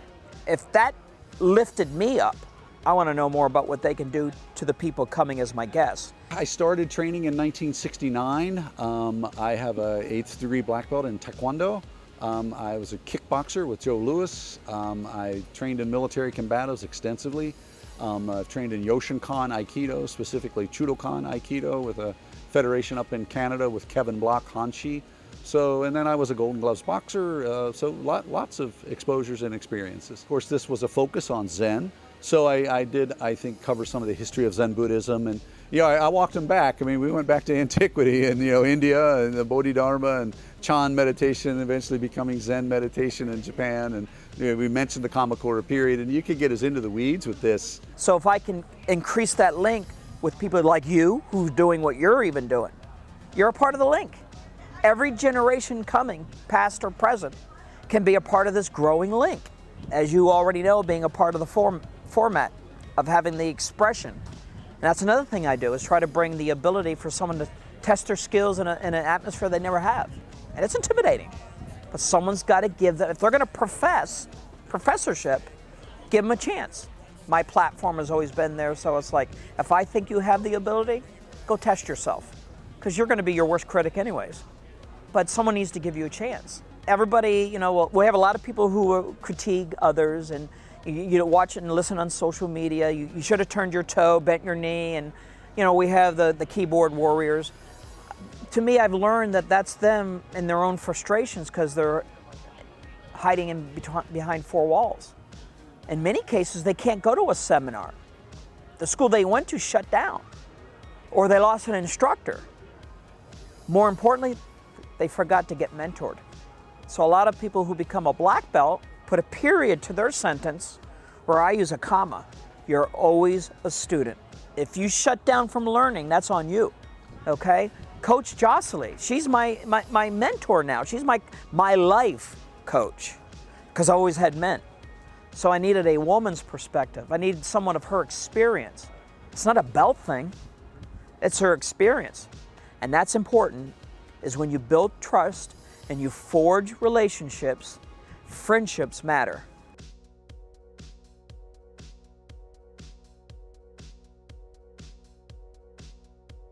Hopefully we have an influence.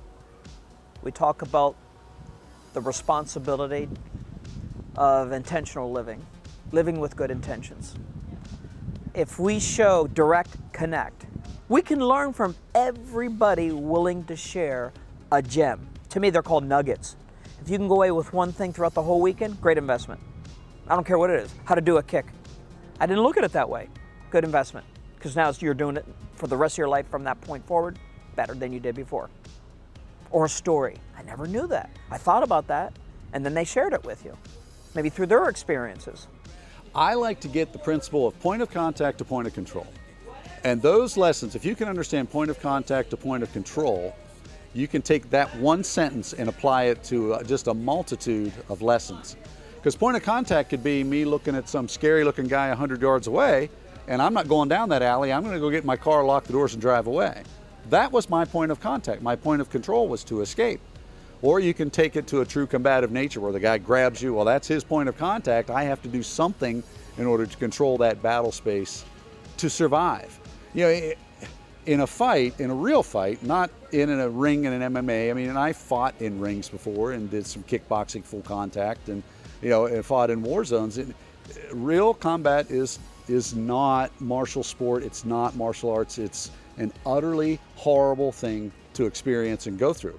But it is through living those experiences that we develop as human beings, and we have a greater understanding of how good we can really be and how horrible we can really be. Again, the duality of nature, both our yin, yang, our good and bad intentions can be expressed in one act. Hence, point of contact, point of control.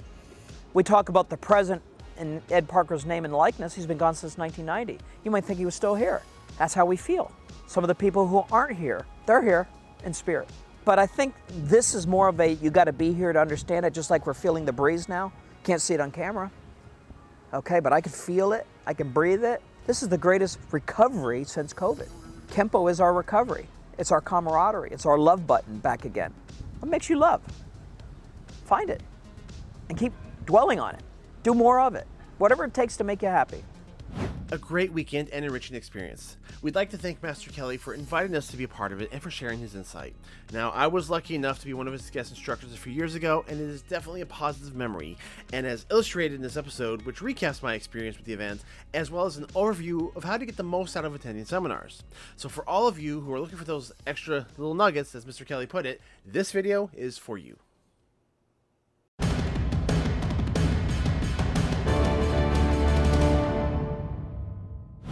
Hi everyone. Today we're going to deviate from our normal scheduled programming and we're going to try show you something a little bit different. As we mentioned in the previous episode, we just passed the 1-year anniversary of Art of One Dojo on YouTube, and to commemorate this occasion, we're here with Sylvia Rosenberg from We Heart Cake, another YouTube channel. She makes fantastic cakes. You should definitely check it out. We have the link in the description below. And she made us a treat. She made us a Kempo karate cake, kind of molded to our logo and our branding to celebrate this 1-year anniversary. And she was kind enough to do this for us today, and we're here with her, and she's going to tell us just a little bit about the cake, kind of how she approached it, the process of making it, constructing it, and put it together, and just to kind of give you a glimpse of the hard work she puts into her cakes. This took you about, how long did it take this cake? 5 hours. About 5 hours. Without the baking part. Without the actual baking the cake part, just to decorate it and get it to this point. So we also will have a link in the description. If you want to check out the whole video and the whole process of what she did to make it, please be sure to check that out. So if you could just tell us a little bit about what went into making this cake. All right, so basically I started with 2 round cakes, and I started it like any other cake. I put some filling, I covered it up with buttercream, and then I started carving. So I printed out a big a printout of the exact shape that I wanted to my cake to be, and I carved all the sides. I frosted them, and I paid a lot of attention to making all the edges very, very neat, so that it would look right. And then I covered it in fondant, and then I made all these details. I actually hand cut all the letters, all the O's and the D's, because those are really hard to do.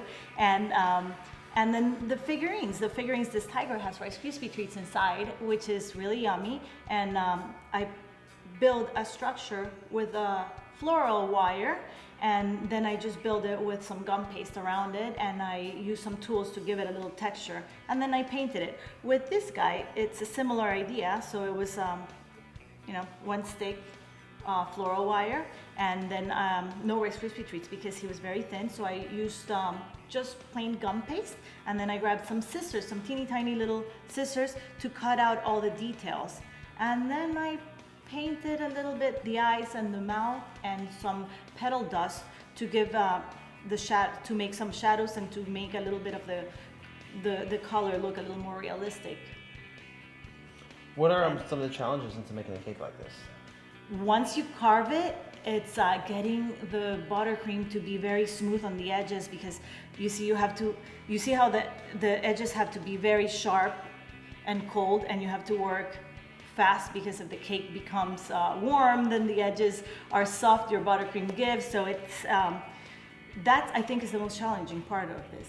And some people might think the characters, but I find those easy. The challenging for me was that part. Which is amazing because the characters they're so intricate. Like there's so much fine detail on there that you can look and actually see like the fur texturing, and I think it's a fantastic. It adds so much to the cake. Just these little details like that. It makes it more fun. Absolutely. So yeah, rather than just traditional flat images. Exactly, and it stands out, so the whole thing just pops that much more.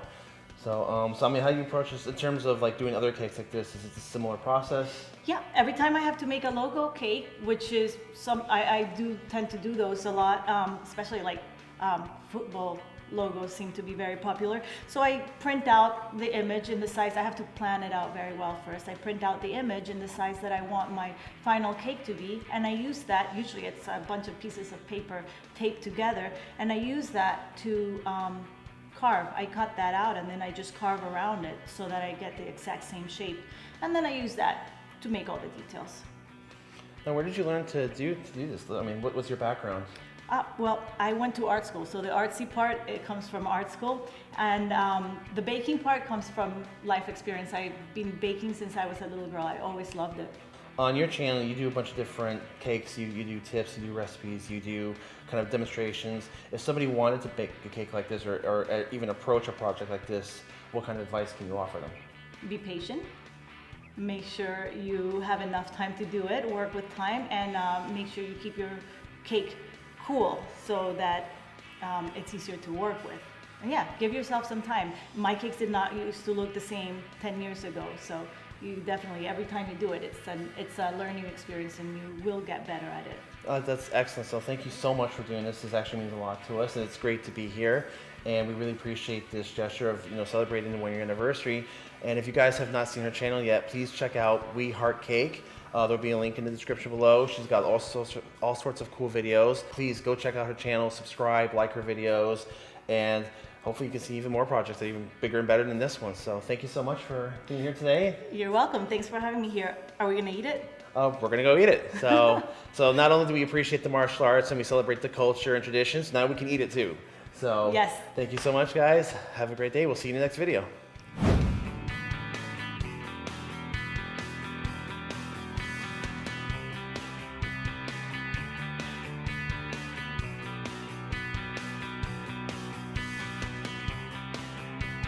Once upon a time in the 90s, little 14-year-old Mr. Dan embarked on his journey into the first karate school he came across. It had everything: patches, contracts, black belt clubs, tournament kata, and a robust roster of 300 plus students. Everything a great school needed. Or so I thought. I was in the Kempo McDojo, and I'm going to tell you why that was actually a good thing. Now, this episode was inspired by a viewer question. Pause Tape asks, how do you feel about franchise Kempo karate schools? Because there's pushback on some schools because of their short curriculum and the way they focus on children versus adults. I often hear from people doubting their own schools, and I hope that by the end of this video that you'll have a better feeling about the next choices you make going forward in your training. And for those of you who stick to the end, I will actually share some of the cringe of my early training, but please be gentle. To give a very quick answer, no, I don't think franchise schools are necessarily a bad thing. In fact, they can be a great benefit. But only if you embrace the 3 key pillars of analyzing your school. And if you're still not convinced, I'm going to give you a surefire way to find out if your school is actually McDojo or not, because it's how I found out. The first key component to play here, and this one is a pet peeve of mine, is that an art cannot be a McDojo. Y'all really need to stop making this statement. A McDojo is defined as an individual school whose sole focus is selling a fast food system of martial arts that favors profit over the quality of material. The term McDojo refers to an individual school and their individual practices. It does not apply across an entire art. And we're not only talking about Kempo here, it's all arts. I've seen BJJ McDojos too. It's not a pretty sight. The images, they still burn. The actual term you're looking for is bullshito. That refers to an art that you think is garbage. Now, I personally don't like using that term because even in the most controversial of arts, you can still usually find oasis schools that can actually offer something good. So a McDojo is just a school that tries to sell you something. And speaking of selling you something, let's talk about today's sponsor, which is us, because nobody actually asked us to sponsor this episode. Anyway, we have a subjectively awesome store with cool t-shirts and canvas prints featuring your favorite masters in martial arts. It's a great way to support the channel if you like us, and this way you also have something tangible to show for it. Besides, if you don't support our store, I'll be forced to resort to sponsors of like manscaping products or something, and none of you want to ever see anything like that. Now, there are 1,000 red flags that you can pick up on if you suspect the school is a McDojo, but there are some key clues right up front, especially when considering the school. First, ask about the instructor's background. Any teacher worth their weight in white belt tiers will be happy to share their lineage. If they are dodgy or dismissive and give hazy answers, well, survey says, that's a red flag. Related to this question, ask them about the style of the school. You should absolutely know what you're learning, even if it's a hybrid. And if they're generic and again, hazy about what the curriculum is, or just say karate without any other details. Now this one's a little touchy for me because my first instructor, while he was very clear about our style, never really explained how Kempo was different from other arts. So when I was about 15 and some guy walked by the dojo and asked me what the difference between Kempo and other styles were, I could only speak in crickets. Ask if there's a fast track program or a black belt club. Now, if they do have one, that's not necessarily a problem, but get details on what it includes. If it's material or benefits that you should probably be getting with your tuition anyway, yeah, it would be fair to question it. Now, these programs are often cash grabs designed to make students feel inclusive or elite. Do they make you sign a long-term contract? Now, this can sometimes be a trap. Most reputable schools will have different short and long-term options.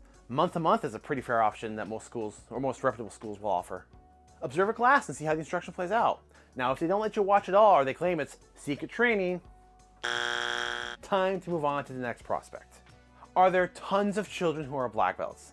Now, this one needs clarification. If there are, ask them directly if it's an adult black belt or a junior black belt. A lot of schools have abbreviated courses for kids so that they can see progress, and when they reach it, junior black belt level, they begin to train in the adult curriculum. Now, I'm actually okay with this as long as that distinction is made. If you like discussions about McDojos and black belts, we've addressed these topics in much deeper depth, so I invite you to check out our catalog and subscribe if you find any value in this content at all. So while many franchises can be composed of a chain of McDojos, that doesn't hold true to all of them. Many franchises are actually very positive and give you additional advantages. First is continuity and consistency. If you find a franchise school that you feel actually measures up, this gives you sister locations to possibly visit.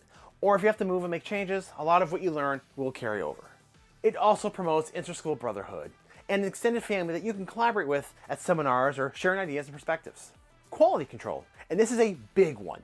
A good franchise school will have a system of quality control. Now, I would like to refer to Kempo 5.0 by Just Speakman, and I bring him up a lot because I have personal experience with it. Mr. Speakman is very adamant about keeping a level of proficiency among all of his students. He has tons of locations around the world, and he travels and he keeps strong tabs in each school to make sure that they are on par with his standards. He also has very skilled instructors running each location as well. All black belt tests go through his main school to make sure that he's aware of all black belts representing his system. We were a Speakman franchise school many years back, even before he released 5.0, and Mr. Speakman himself came to Florida personally many times to make sure that my new instructor was keeping the quality intact. I personally have hours and hours of home footage my instructor shared with me of them going over every single technique, form, and basic. It's something I treasure and protect, and it helped me a ton in my own personal study. So there can be some serious benefits to your training if you find a franchise with that kind of commitment. Now, as a disclaimer, I just want to articulate that there is no set specific rule for a McDojo. A school can still have some of these red flags and not necessarily be a bad school. So if you've gone through this list and you're still not quite sure if your school is what you want it to be and you've been there for a while, then there is one surefire final test. Work for them. Either join their staff or volunteer to teach. This is like an all-access backstage pass to the workings of the school. This is how I found out because I became a part-time instructor in high school. Mainly, pay attention to how the owners talk and behave off the mat once the class is left. Sometimes a shift in language and demeanor can lift the curtain a little bit. Now, my first instructor immediately started swearing and dropped the charming nice guy role model act that he had publicly. Listen to how they talk about recruitment, because sometimes your duties might be to conduct introductory classes or signing up new students, so see what they prioritize. How much work will they unload onto you? Now, when I started teaching, we were just a handful of us teenagers. We weren't even black belts yet, but we were supposed to just be assistants to him as he taught the school. After a couple of weeks, he disappeared into his office to play solitaire while we taught all the classes on our own. So I taught for my first instructor about 2 to 3 years, and it broke a lot of illusions I originally had. Now, I do want to give him credit that after a while, he broke away from the main franchise and became his own entity, and there was a substantial increase in quality after that. But I got my taste of what a McDojo was, and honestly, I'm happy for it. I now have that baseline to compare, and it's easier to draw that line between a school that values quality of what they teach over the one that's just out for a quick buck. So, as I promised, I will share some of my early days of training. Please be gentle in the comments. Now, there's a fair amount of cringe when I watch my own performance, but I want to be clear about something. I am not ashamed at all. I look back and I see the quality wasn't there, but I still worked my ass off to get through it, and I'm still proud of my own progress. But in this school, at this time, it was simply about memorizing sequences, just being able to repeat them so we could test. There was no pressure testing or deep study of why we were doing the moves we were doing, and you can see that in my movements. I have no urgency or application. I'm literally just walking through the steps. There was a lack of adaptation, no critical thinking, no spontaneous drills, no veering from the set combinations either. Our forms were simply tournament forms. I forget which one this was. I think it was called Universal 5 or 6, and this was for one of my tests. I spent months learning this, but there was zero bunkai to it. No rhyme or reason as to why we're doing these moves, just memorization of cool patterns. Not what a real kata is. These were tournament forms, and I actually found it hard to learn these and memorize them because they didn't have any of that meaning behind it. They were just moves. So honestly, I do value the experience I had. While my early training may not have been up to the value I found later, I really am fortunate to have been through it and gained this perspective. It has seriously helped me fine-tune my focus and my goals as I continued, and hopefully this helped provide you some insight as well. So to answer the question definitively, no, I do not feel that franchises are specifically a bad thing. Plenty of great ones out there. Gracie Jiu-Jitsu anyone? But the key is in determining that the individual school you're going to is the right path for your goal. Now hopefully after this episode you'll be more armed with information to decide that for yourself. And Kempo's an art that does get questioned, and sometimes while that might push a nerve deep down inside, I understand why it's questioned. So if all you Kempo haters want to find out why you're wrong, we stir that little pot right here. So go ahead and check it out and let us know what you think. But please be gentle. Or not, I can take it.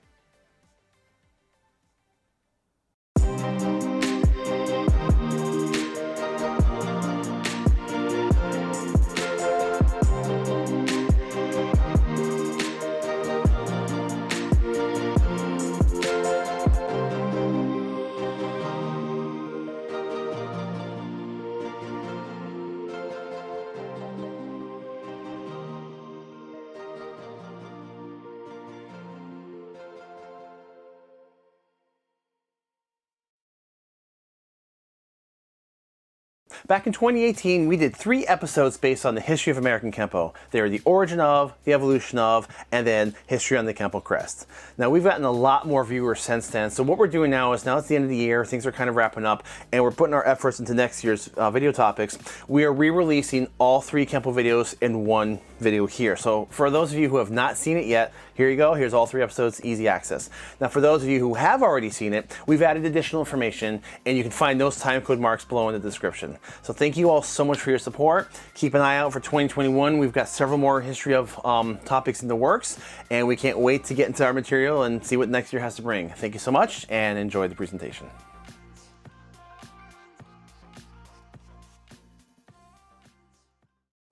The origin of American Kempo. This topic hits a little close to home for me because this is my art that I've trained in for 25 years. Now, there are many different styles of Kempo out there, each with their own unique characteristics. Established in the 1950s by senior Grandmaster Ed Parker, American Kempo is an amalgam of martial arts with roots going back to Japan and China, as well as elements that are custom tailored for American street fighting. In this video, we're going to take a look at where the seeds of inspiration began and how Mr. Parker went about crafting a system that became a science of motion.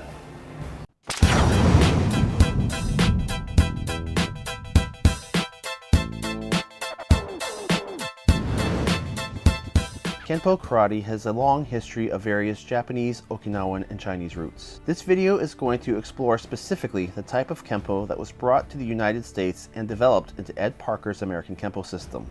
Ed Parker does touch upon some of Kenpo's historical development in his Infinite Insights book series, which can be found in the description below. This story begins with a man named James M. Matosi. James Matosi was born to Japanese parents in Kona, Hawaii in 1916. Just shy of age 4, Matosi was taken back to Japan to receive a formal education and upbringing. It was during this time growing up there that he studied and learned the family system of Chuan Fa, or Chinese Kempo. Matosi's ancestors had continually modified and grew the system to include a balance of religion and humanities along with a fighting art. This family Kempo system is sometimes referred to as Kosho Ryu, or Old Pine Tree style. Matosi's style featured strong kicks and linear techniques. In 1936, Matosi returned to Hawaii and began teaching his family Kempo, which he sometimes referred to as Kenpo Jiu-Jitsu. Ed Parker had once stated that he believed Matosi had modified the name so that the general public understood it was a fighting art, As the name Kempo was not familiar at the time, however, Jiu-Jitsu was. One of Matosi's most prominent students was a man named William K.S. Chow. Chow had various martial arts training growing up, including a background in boxing, jiu-jitsu, and karate. He trained under his Chinese-born father and eventually under James Matosi. This is where Ed Parker believed the seeds of the modern system of American Kempo were planted. James Matosi taught linear techniques and takedowns, while Chow's father had taught him many circular movements. Having grown up on the streets of Honolulu and in constant street fights, Chow saw value in merging the two ideals together and into a system designed for American street fighting. He began to modify and grow this art into what he ultimately called Ho Kempo. Now, before going any further, let's talk about the name. There is a lot of confusion regarding the difference between Kenpo and Kempo. Going back to the Chinese root word of Chuanfa, this translates into fist law. When Chuanfa is translated into Japanese, it becomes Kenpo. However, in the rules of kanji, when a character ends with N, it is pronounced with the N sound, except when followed by another character that starts with P. In that instance, the N will make an M sound. This would mean that Kenpo is technically spelled with an N, but should be pronounced with an M. Through romanization, it is sometimes spelled Kempo, but we are at the point where translation errors have created two ways to spell and pronounce the same word. Edmund K. Parker was born in Honolulu, Hawaii in 1931. He started his martial arts training at the age of 12 when he began to study judo, earning his black belt 6 years later. He also later trained in boxing and was even an amateur boxing champion. But it was at the age of 16 that his martial arts path took its first major turn. At a church function, Parker met a man named Frank Chow, who was telling everyone about a street fight he had just won against a local bully. Frank Chow had a small build, and Parker was doubtful of his claims until Chow demonstrated the techniques he had used to defend himself. Parker was impressed, and he became a student of Chow. Having been involved in multiple altercations himself growing up, he constantly asked Chow questions and showed a great desire to truly understand the system. One day, Frank Chow told Parker that he had taught him everything that he could and that he should seek out his brother William, who at this point was a top instructor in Honolulu. Parker sought out William Chow and knew immediately he was on the right path. Chow was quick and exhibited an extreme knowledge of human mechanics and motion. This is where Ed Parker began to develop a deep analysis and critical thinking in the martial arts. In 1949, Ed Parker moved to Provo, Utah to attend Brigham Young University. 2 years later, the Korean War broke out and Parker found himself drafted into the Coast Guard. Almost as if fate had planned it, he was stationed in Hawaii where he would be able to continue his training with Chow full time. When the war ended and Parker was to return to the university, he had made plans with Chow to open Kempo karate schools in the mainland USA upon his graduation. The two agreed, and Parker returned to Brigham Young University. While he was there, he established the Kempo Karate Club and began teaching. During this experience, Parker took every question, comment, and disagreement and began to rework the Kempo system, implementing key concepts of motion that Chow had taught him. This was the beginning of the living system that would become American Kempo Karate.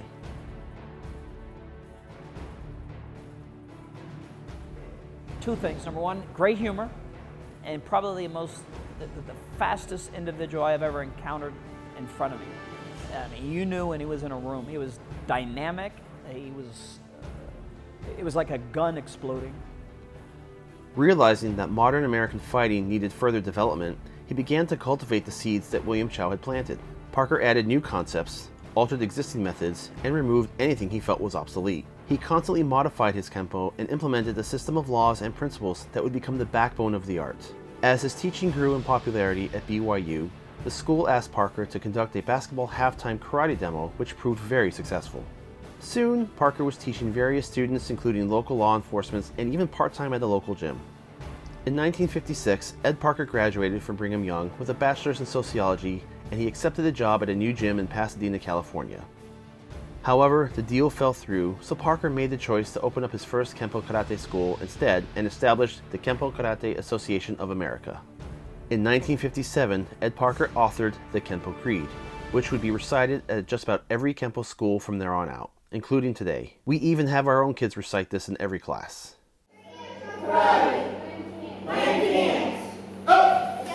Things were going as planned for Parker, and anxious to fulfill the promise he had made with William Chow, he flew back to Hawaii to bring him to California and continue with their plans to open more Kempo schools. Chow, however, no longer wished to leave Hawaii, and he gave Ed Parker his blessing and told him to go forth and build his new American Kempo. One of Ed Parker's first moves was to restructure the KKAA and reform it into the International Kempo Karate Association with the hopes of a global spread of the art. He reworked the emblem and developed what is today the most iconic image of the American Kempo Karate system, the IKKA Kempo Karate crest. This crest, worn over the heart of each practitioner, is infused with symbolism and tributes. However, we will take a closer look at this in the third part of this 3-episode Kempo series. Ed Parker drove a hard effort forward to spread the art, and it wasn't long until Kempo was becoming a name of its own. He became known among Hollywood talent and actors, teaching at different clubs and holding several demonstrations. It was at one of these demonstrations in 1960 that Ed Parker met a man by the name of Elvis Presley. Elvis had held an affinity for martial arts, and from that point on, the two of them developed a close friendship. Elvis became a prominent representative and brought even more awareness to Kempo. Throughout his professional career, Ed Parker instructed and worked with many of the Hollywood elite. In 1964, Ed Parker launched the first Long Beach International Karate Championships, a high-end tournament that still exists today. Throughout the 70s and 80s, Ed Parker toured and spread the art of Kempo across the United States and even branched out internationally. He released several publications and became one of the most notable martial artists in the country. Described as a living force, Ed Parker touched many lives and created the torch of an art that would be passed down from generation to generation. On December 15, 1990, Grandmaster Ed Parker suffered a massive heart attack at the Honolulu airport after returning home, and he passed away. He was 59 years old, and the Kempo community had lost a father. Throughout his life teaching Kempo, Ed Parker continued to modify and adapt his art.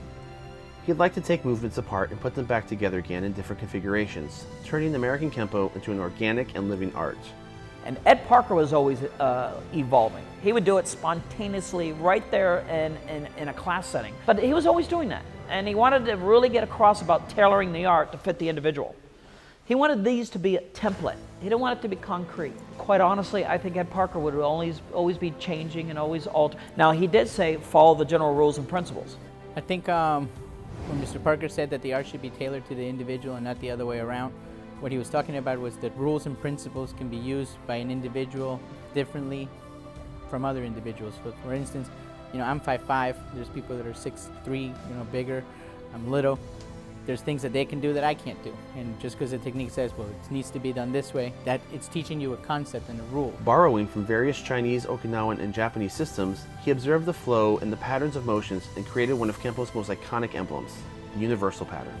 The universal pattern is a sophisticated study, as the circles and lines are all intertwined in a way to demonstrate the different paths and methods the human body can move.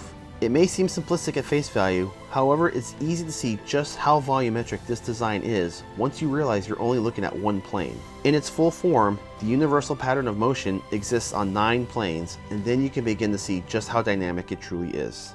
The universal pattern was just no more than to teach geometry movement, the body movement, like your body was a marking pen or pencil. And he would use the pattern, he would have it on the uniform, talk about the salutation all the way up where you want your hands like this and you come up like this. You can see the heart. Well, the upside down of that is form 6, right? So he would use that so you understood the movement that you're to illustrate, like a mime. And he did tell us that it was infinite. In other words, he himself never reached its potential. What makes American Kempo different from other styles of self-defense? The signature difference is the scientific method and academics applied to the art. American Kempo is often called the science of motion or the science of fighting. It analyzes all of the different ways the human body can move and react, and it applies a series of principles or laws of how those movements work and how they can be utilized. For example, one of the primary principles of Kempo is economy of motion. If I had to pick one principle, I would say economy of motion. Trying to be as efficient as possible to deliver the effect that you want without wasting energy. Other key principles are point of origin, or being able to execute strikes and movements from your current position without having to load or telegraph movements. There are also power principles that dictate the different ways the body can generate power, as well as the dimensional zone concept, which studies ways to manipulate a person's height, depth, and range, along with a zone of obscurity or paths of attack outside of an opponent's peripheral vision. Kenpo is very heavy on the academics, and it takes years to learn and understand it. Many people often criticize it for being bloated and extraneous. However, if you can dedicate the time to understanding the science behind the art, then you can mold the art in many different effective ways. In the words of Mr. Parker, understand the principles that are involved throughout. You understand principles, you now become a mechanic of motion. You become a mechanic of motion. You can dissect it, take it apart, put it together on your own. Okay? Then after a while, you're going to try to be an engineer of motion. Another heavily stressed aspect of American Kempo is the encouragement of students to ask questions. In many traditional forms of martial arts, it is considered disrespectful to question an instructor on their teaching, as if asking the question why is an insult. William Chow and Ed Parker firmly believe that in order to understand the how, it was important to know the why. Kempo students are encouraged to ask why a technique is done a certain way, or to compare it with an alternative method. A Kempo instructor should be able to answer these questions and give reasons, given they understand the principles that are put into place. I've done other arts, and I feel like Kempo is a science-based art. You know, you're studying motion. It's not just, hey, do this because I'm doing it. And you're actually allowed to question your instructor and go, well, why would I do that instead of this? Like, you know, I like the rules and principles behind it. Kempo also breaks away from other karate systems and drops the traditional Japanese words and commands and replaces them with new English terms. Ed Parker utilized these new terms as memorization tools for self-defense techniques. For example, mace is fist, kimono is shirt grab, talon is a wrist grab, wing is an elbow strike, and much, much more. These terms were often used to describe the essence of a technique. For example, crossing talon means a crossed wrist grab. Lone kimono is someone grabbing your shirt with one hand, where twin kimono is a technique based off a double hand grab. The Kempo syllabus is robust, containing much more curriculum than most other systems. For each belt level, students must learn a set of basics, a list of self-defense techniques, and a kata or form. Basics include strikes, blocks, stances, parries, and foot maneuvers. Katas are separated into two categories, forms and sets. Sets are individual katas that focus on an isolated concept, such as blocking or stances. Forms are much more dynamic in that they demonstrate many of Kempo's principles in motion, highlighting and teaching key concepts and showing how movement and ideas can flow smoothly from one technique to another. American Kempo's self-defense curriculum is one of the system's signature features, and yet also one that receives the most criticism. Each belt level has a series of pre-choreographed scenarios in which a partner comes in with a single attack and a defender executes a sequence of defensive moves and follows it with a series of rapid strikes to vital target areas. These strikes are designed to incapacitate the attacker so that the defender can escape. Many tournaments, demonstrations, and schools will hold a technique line drill in which students line up and take turns performing these techniques on each other. The line drill serves a couple of different purposes. First, it teaches the student how to apply the technique on a human body and understanding how the body will react to certain strikes. It also teaches spontaneous thinking when a person may not react exactly as expected, or a particular move didn't work so that the student has to adjust their strategy on the fly. Additionally, it's a major conditioning drill. Those who have trained at a serious Kempo school, especially from a Parker disciple, know that it is not light contact. By taking the hits as well as giving them, the Kempo student becomes conditioned and is less shocked later when actually hit. In the classes I studied in, our concept was we wanted to get hit harder in class than we would on the street, so that way it would take away the surprise element of getting hit. Now, this is where the controversy begins. The two most common criticisms are, you can't choreograph a fight, and no one is going to just stand there while you hit them 20 times. The answer to that is absolutely 100% correct. A fight will never go as choreographed, and no one is just going to stand there and let you tap dance all over them. However, the Kempo techniques are not actually meant to be performed exactly as they are written. I think when people say Kempo is choreographed, they don't realize or they don't understand that the techniques are not designed to be followed as a recipe, but they're designed as teaching tools to teach you the moves and basics and the rules and principles of Kempo. So yes, I agree, you're not going to be able to do a 7-move, technique on one person, but you definitely be able to do pieces of those moves in a circumstance when you need it. It's too choreographed. So is going to school learning how to write. Everything is systematic. Got to learn the alphabet. So Ed Parker did it in the martial arts. Got to learn the alphabet of motion. You know what's funny too is in boxing they do a thing called shadow boxing to warm up. Yes.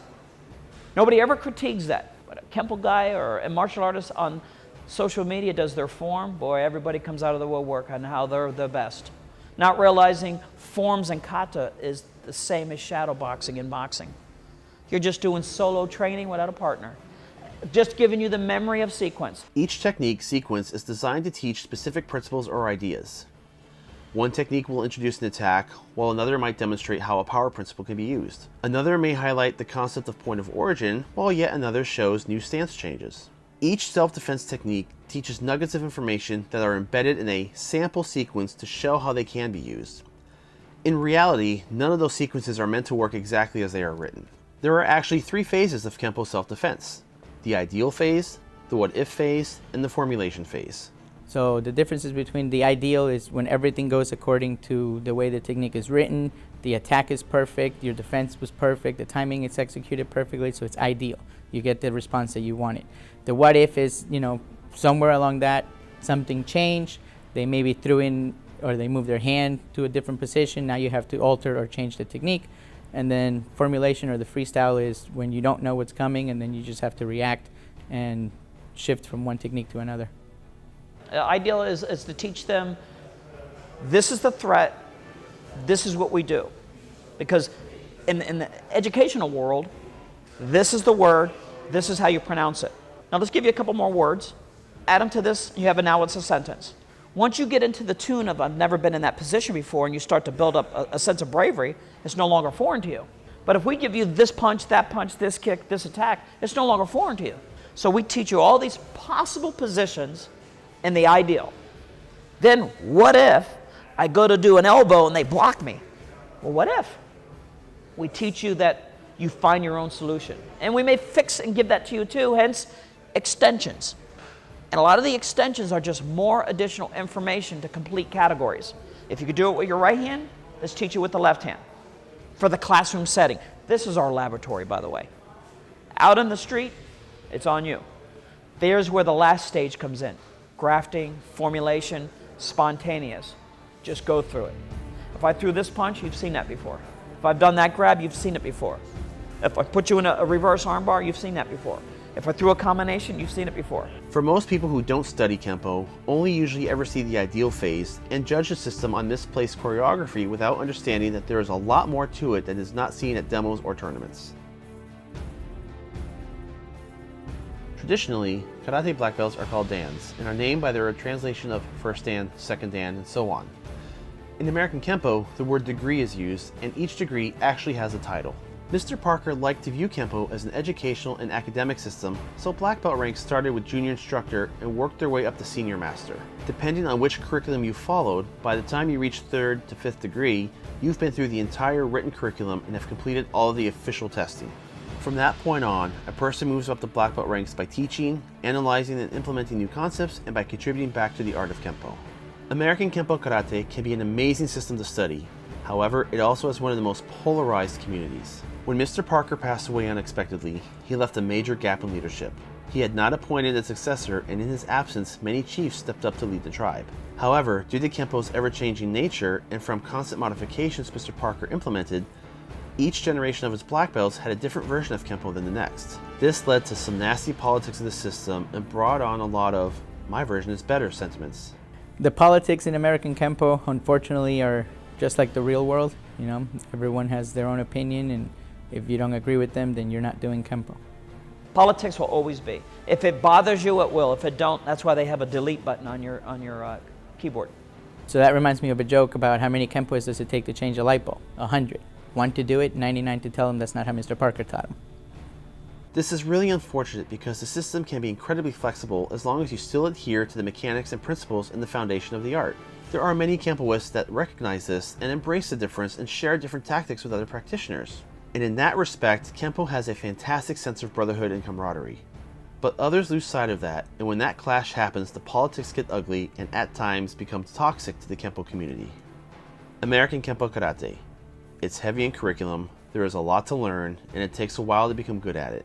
But if you find a school that can teach you the science and principles behind it along with critical thinking and application, then it can be a highly effective art.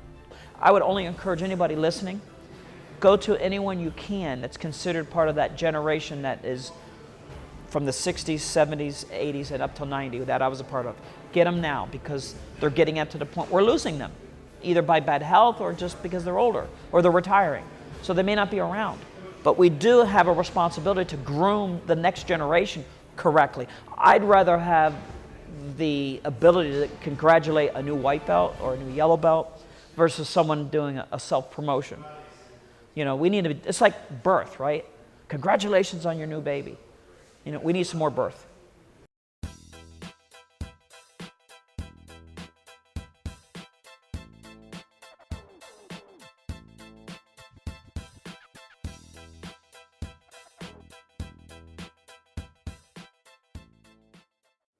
So speaking of the different parts of the Kempo curriculum, you know, we've got your forms, you've got your Kempo techniques, you got your sparring, you've got your basics. That's pretty standard. But there's also pieces of the curriculum that's missing and that you don't really see very often anymore, and those are the freestyle techniques. And while some schools still teach them, most seem to have abandoned it. And it's a pretty significant chunk of curriculum, big, you know, a lot of material in itself. So with freestyle techniques, you know, basically what they were is they were a sequence of combinations of our basics put into different combinations, and they were used offensively. You know, in contrast to our self-defense techniques, which are all defensive based, the freestyle techniques were meant to be used in sparring. So they're all advancing and they're all different combinations looking for different entries. And what they were meant for was they were meant to be a bridge between the self-defense techniques and sparring. Because one of the criticisms we always hear is, oh, you never see these self-defense techniques work in sparring. No, that's not what they were meant for. And the freestyle techniques were kind of a place to bridge ideas, because the Kempo techniques teach us principles and how the basics work together. Well, now you take those principles and you put them into an aggressive combat style, and then you take that practice and you try to see what you get to work in sparring. So it definitely had its place in the curriculum. Personally speaking, I only saw the first few combinations back in like 94, 93, 94. Our school had them for a little bit, so we maybe for the first year we trained a little bit in the first couple belt levels, but then my instructor dropped them. And honestly, I didn't give them a whole lot of thought until many, many years later, and I realized, oh yeah, I wonder what happened to the freestyle techniques. So that's something I'm doing a little bit more of a deep dive into. But they were an interesting part of the curriculum if you look at it at a certain perspective. So the way the sequences work is they're all they're combinations of letters and numbers, and each letter and number corresponds to a very specific basic move.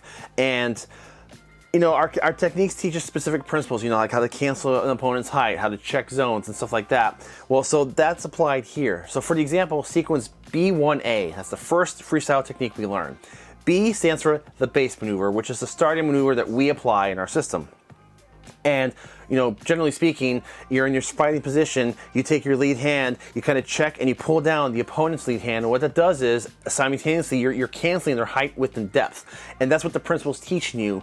And then from there, so that's what B stands for. That's the base maneuver, that hand check and pull down. So the techniques will build off of that. The 1 means in-place switch. So we're not stepping forward, we're not moving, we're an in-place switch stance. And then the A, the lowercase a, stands for a punch to the face. So B1A means we're doing that base maneuver, the pull down check, we're doing an in-place switch and doing a reverse punch to the face. That's the first one, B1A.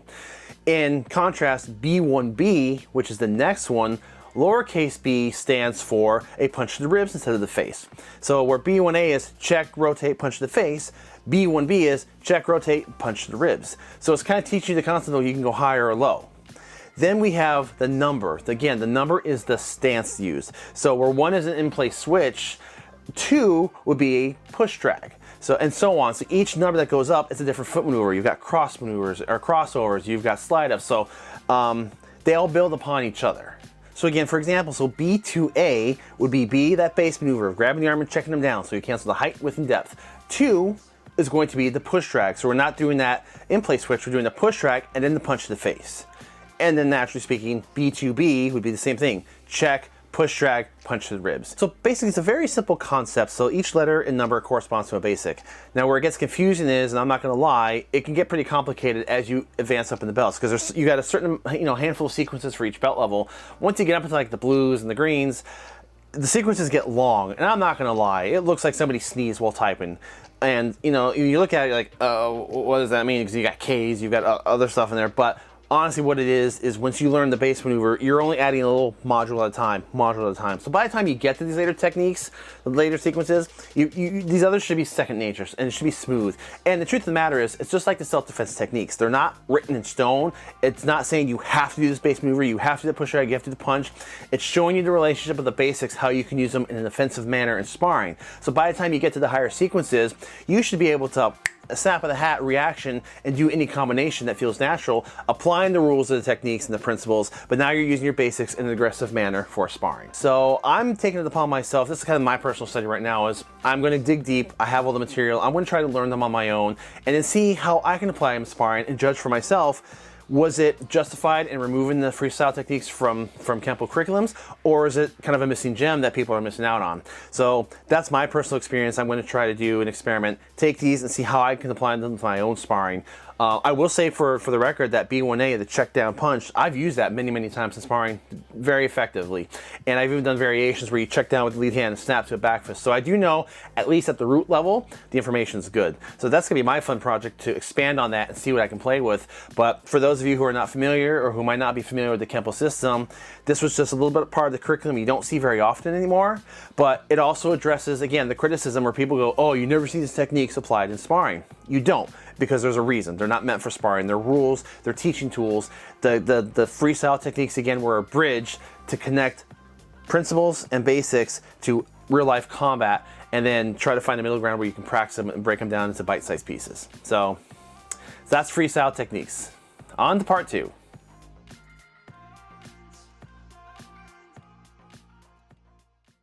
Last week, we took a look at the origin of American Kempo karate. That included the summary of how Senior Grandmaster Ed Parker took Chinese and Japanese influences, modified them heavily, and developed his own system of self-defense. So let's take a tour of some of the larger variations of the art and examine the evolution of American Kempo karate.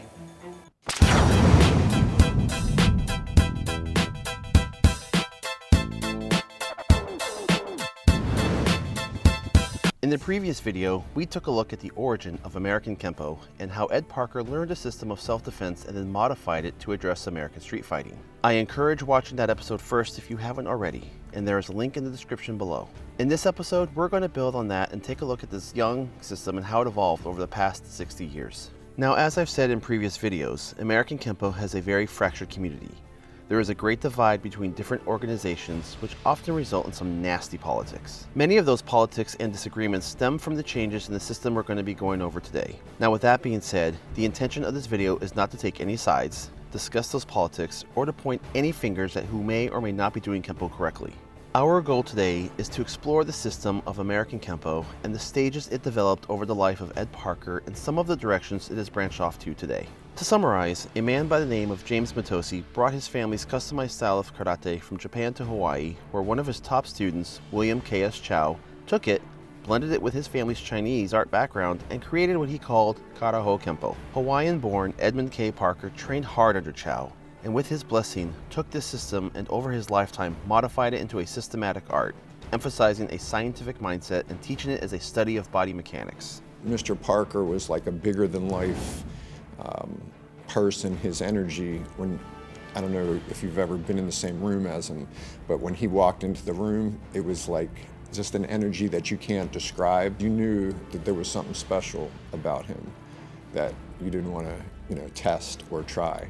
I actually have felt him do some stuff on me, and even up as he got into his later 50s and close to his passing, he was still moving pretty good. He still moves very fast, very powerful, very explosive.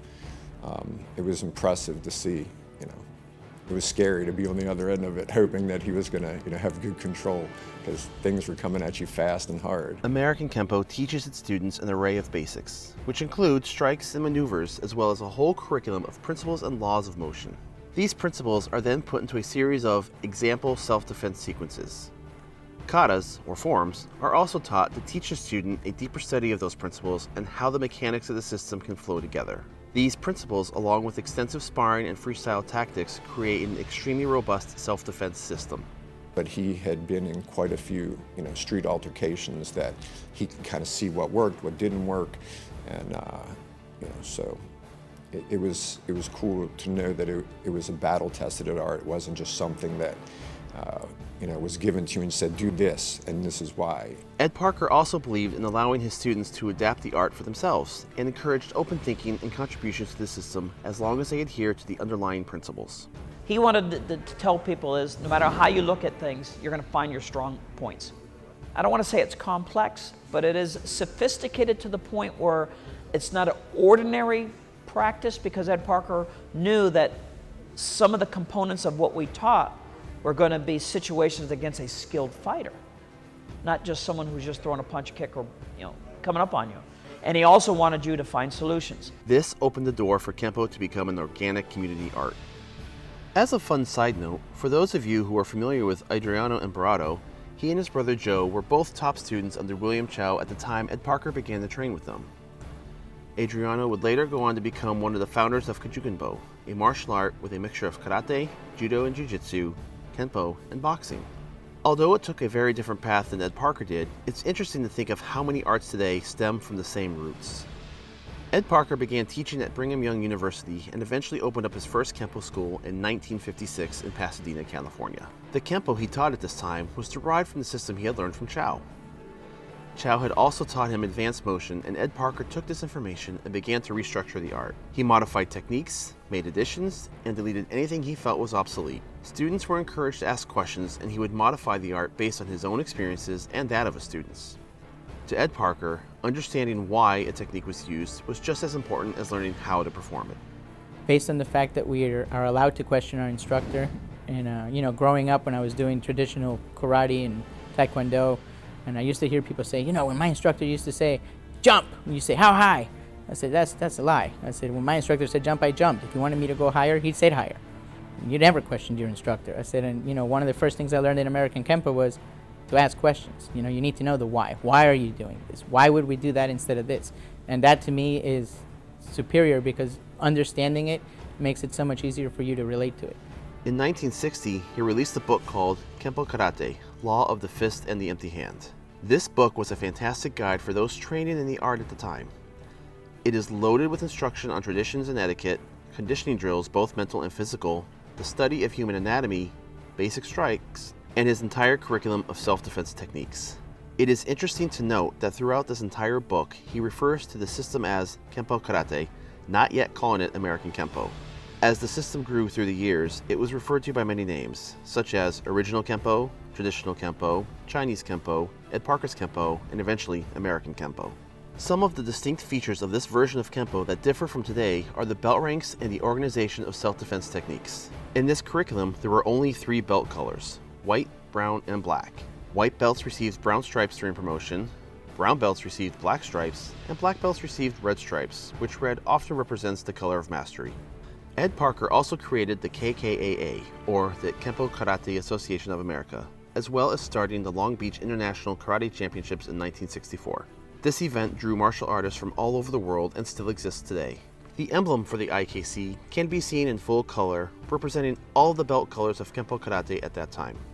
The self-defense portion was composed of 62 techniques, grouped together based on the attacks such as tackles, grabs, punches, weapon attacks, and so on. This would be the basis of what would become the web of knowledge, or the way techniques would be categorized based upon the way a person was attacked. Each technique was broken up into modular steps and were simply referred to as 32A, 32B, 32C, and so on. As Ed Parker's system of self-defense grew, he wanted to spread out and open more schools and introduce Kempo Karate to more of the American population. In doing so, however, he understood that the system would need to be modified, and he wanted to put together on paper a standard curriculum that would be taught at each Kempo school, keeping dojos unified and the quality of teaching consistent. Now, here is where the first major split of American Kempo occurred, and also the source of much of the bad blood and politics that still linger today. 2 of Mr. Parker's senior students were Al and Jim Tracy. Much of what occurred between them is subject for debate, with accusations on both sides, and stem into some of the ugliest Kempo politics that still remain. Regardless of what happened, the Tracy brothers did not want to go the same path as Ed Parker, and they parted ways. Al Tracy led the family in their own Kempo schools based heavily on the art they learned from Ed Parker. They kept many of the traditions and structure of the system as they grew, and opened a very successful chain of schools that can still be found across the country today. Ed Parker dropped the modular breakdown, eventually creating fuller and longer defense sequences, while the Tracys kept the shorter combinations. If I was teaching like 5 swords, I go, okay, this is called technique 1, block drop. Technique 2, technique 3. So you had A, B, C, D, all this alphabet breakdown, which we went into base technique and then the extension. So there wasn't more techniques, they just broke down more and named them with a letter attachment. The Tracy system of Kempo is one of the most widely known sister schools today, with a successful competitive history and widespread reach across America.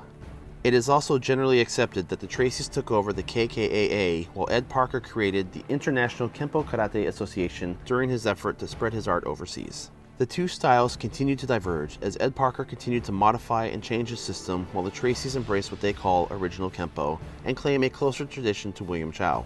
In any case, despite any he said, she said sentiments, it is unfortunate that the animosity remains today. On October 31st, 2017, Great Grandmaster Al Tracy passed away. Both families have lost a father, and perhaps one day the anger can be put aside and new allegiances formed.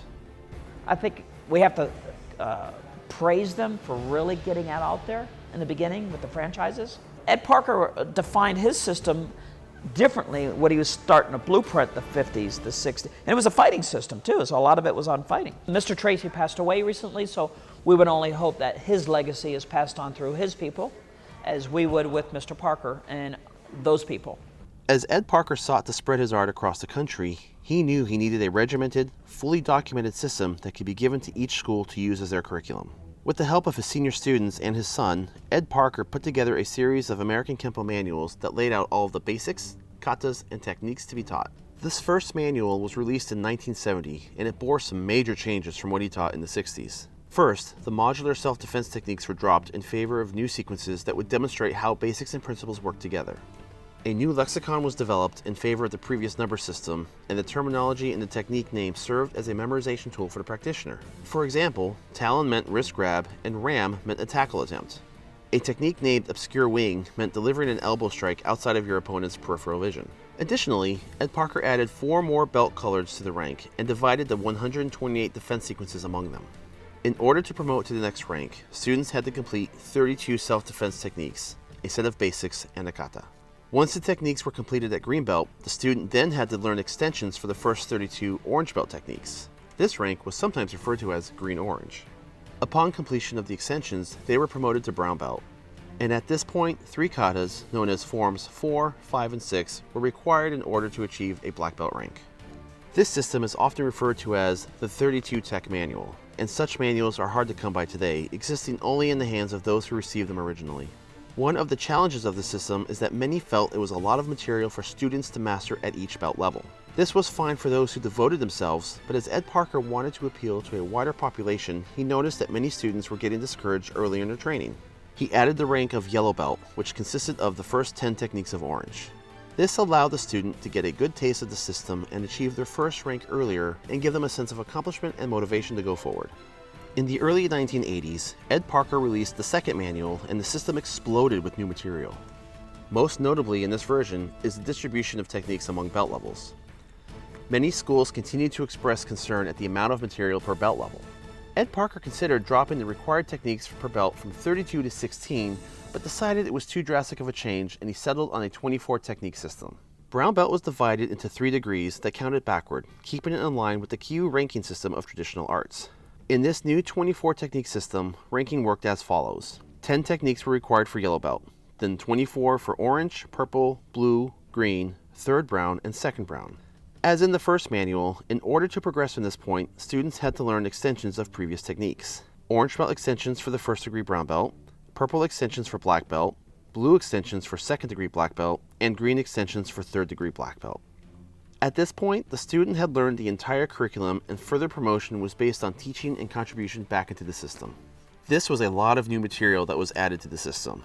As Ed Parker continued to craft the curriculum, many of his senior students created techniques and katas and brought them to him, and upon approval, Mr. Parker added them into the system. One of the things he wanted his black belts to do, like us, is always think on our own. Hence why he had some do thesis. He wanted to see how you thought. Some of the things even Ed Parker did, they weren't his. The kicking set wasn't Ed Parker's, that was Mr. Kelly's, that was Seabach Tom Kelly's. The staff set was Mr. Chuck Sullivan's. So he allowed his students to help him, for the best interests of all, to flourish. You know, the bottom line is you only have 2 hands and 2 feet. And it's going to be the same in 10 years, in 20 years. 2 hands and 2 feet. What's really going to change or evolve is your thought process. Ed Parker students all wore white gis, keeping with the traditional karate uniform. In this revision, Mr. Parker added the black gi to be awarded to students who had reached their brown belt status. This was to distinguish the instructors from the beginning and intermediate levels. Today, this black gi has become synonymously known with the American Kempo system. Some schools keep with the black and white tradition, while others make black uniforms their standard throughout all ranks. Belt knot placement was also to be placed on the left for males and on the right for females. This was a nod to the Chinese idea of qi, being stronger on the left for men and stronger on the right for women. Only instructors were allowed to wear their belt knot in the center, representing a balance of energy. This version of American Kempo became deeply rooted and is probably the most common curriculum the system had. In the late 1980s, a third and final Kempo manual emerged of Ed Parker's American Kempo system. This third manual featured the 16-technique system that Mr. Parker had considered earlier. This new manual was very similar to the previous 24 system, with the main difference lying in the distribution of techniques. In this curriculum, 10 techniques were required for yellow, then 16 for orange, purple, blue, and green, and then 20 techniques for the 3 levels of brown and first-degree black belt. This time, the previous required extensions were put into place for promotion to 2nd, 3rd, 4th, and 5th degree black belt, with further promotion coming with time and contribution into the system. Ed Parker passed away on December 15, 1990, right as his manual began distribution. Many schools adopted it, while others stuck with the previous manual. With Mr. Parker's passing, a major hole occurred in the American Kempo community. He had not appointed a successor, and a power vacuum occurred, with many senior belts stepping up to lead the system. It was kind of sad to me how when he passed away, the organization splintered off and created their own organizations, and everyone was kind of doing their own thing, and it really just created a void of any one person in leadership, and it created probably 6 or 7 or 8 different Kempo organizations that it's still kind of that way now. As Mr. Parker had continuously changed his system throughout his life, each generation of black belts had a different version than the others. Everyone feels like their way is the best way, and there's a lot of criticism of, well, I'm with so-and-so, he does it this way, that's how it should be done, not this way. So there's a lot of that, a lot of, well, you're doing it wrong, unfortunately. So it's still very fractured and splintered, in my opinion. Other schools took a more extreme turn, and with their experience with Mr. Parker, they put their own spin on it to take Kempo into their own generation and revolution. One of the commonly known offshoots is Kempo Sublevel 4, created by Dr. Ron Chappell. Dr. Chappell took his training with Ed Parker and created a system that focuses on the fine details of human anatomy. The name refers to one of the principles Ed Parker taught, in that there are 4 ranges in hand-to-hand combat: out of contact range, within contact range, contact penetration, and contact manipulation.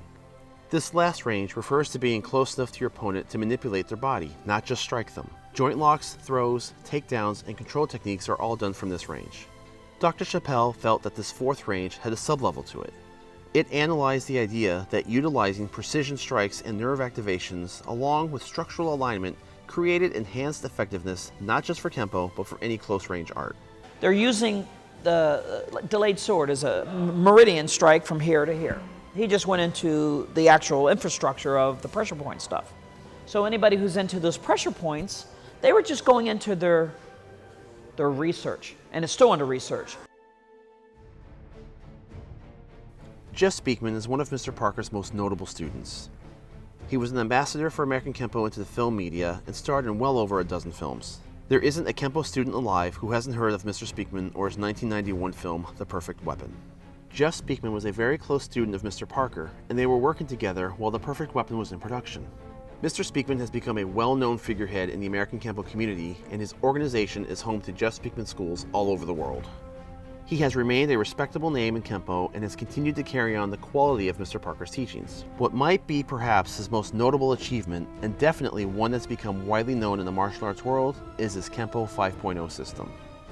Kempo 5.0 is a radical modification to Ed Parker's Kempo.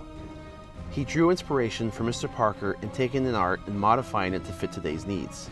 There is no secret that Brazilian Jiu-Jitsu has become widely popular in America and that MMA has taken a firm hold in the sporting world.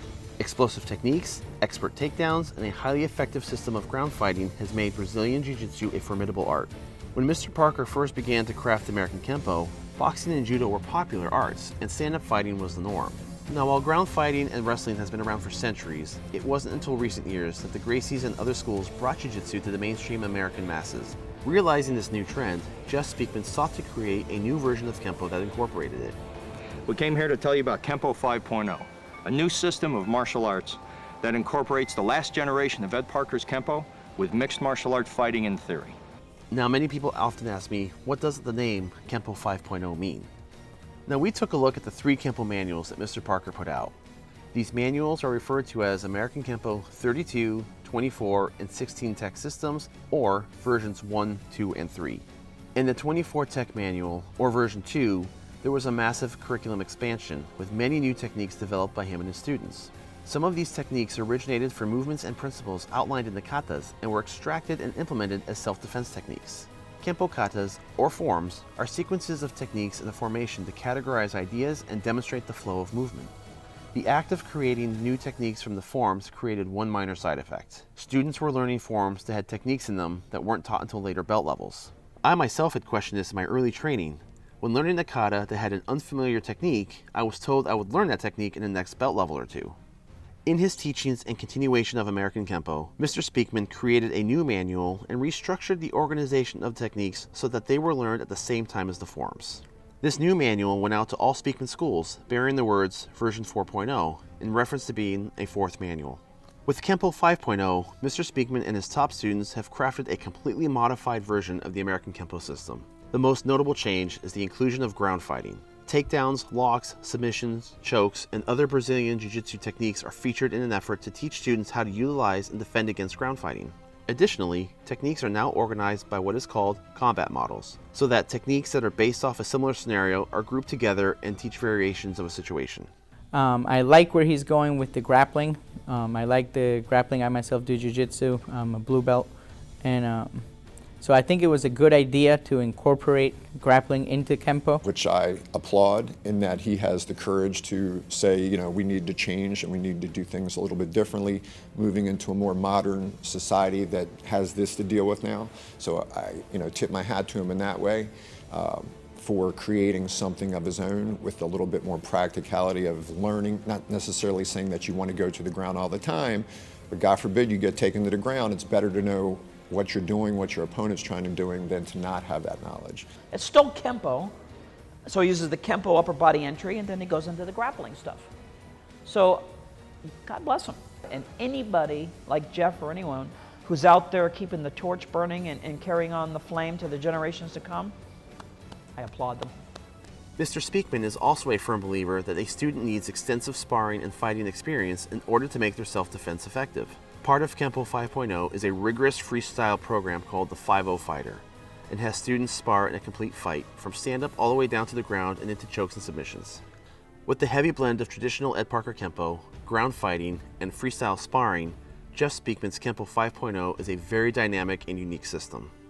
And he's not the only one making the change, as many schools across America are now teaching their own blend of Kempo and Brazilian Jiu-Jitsu.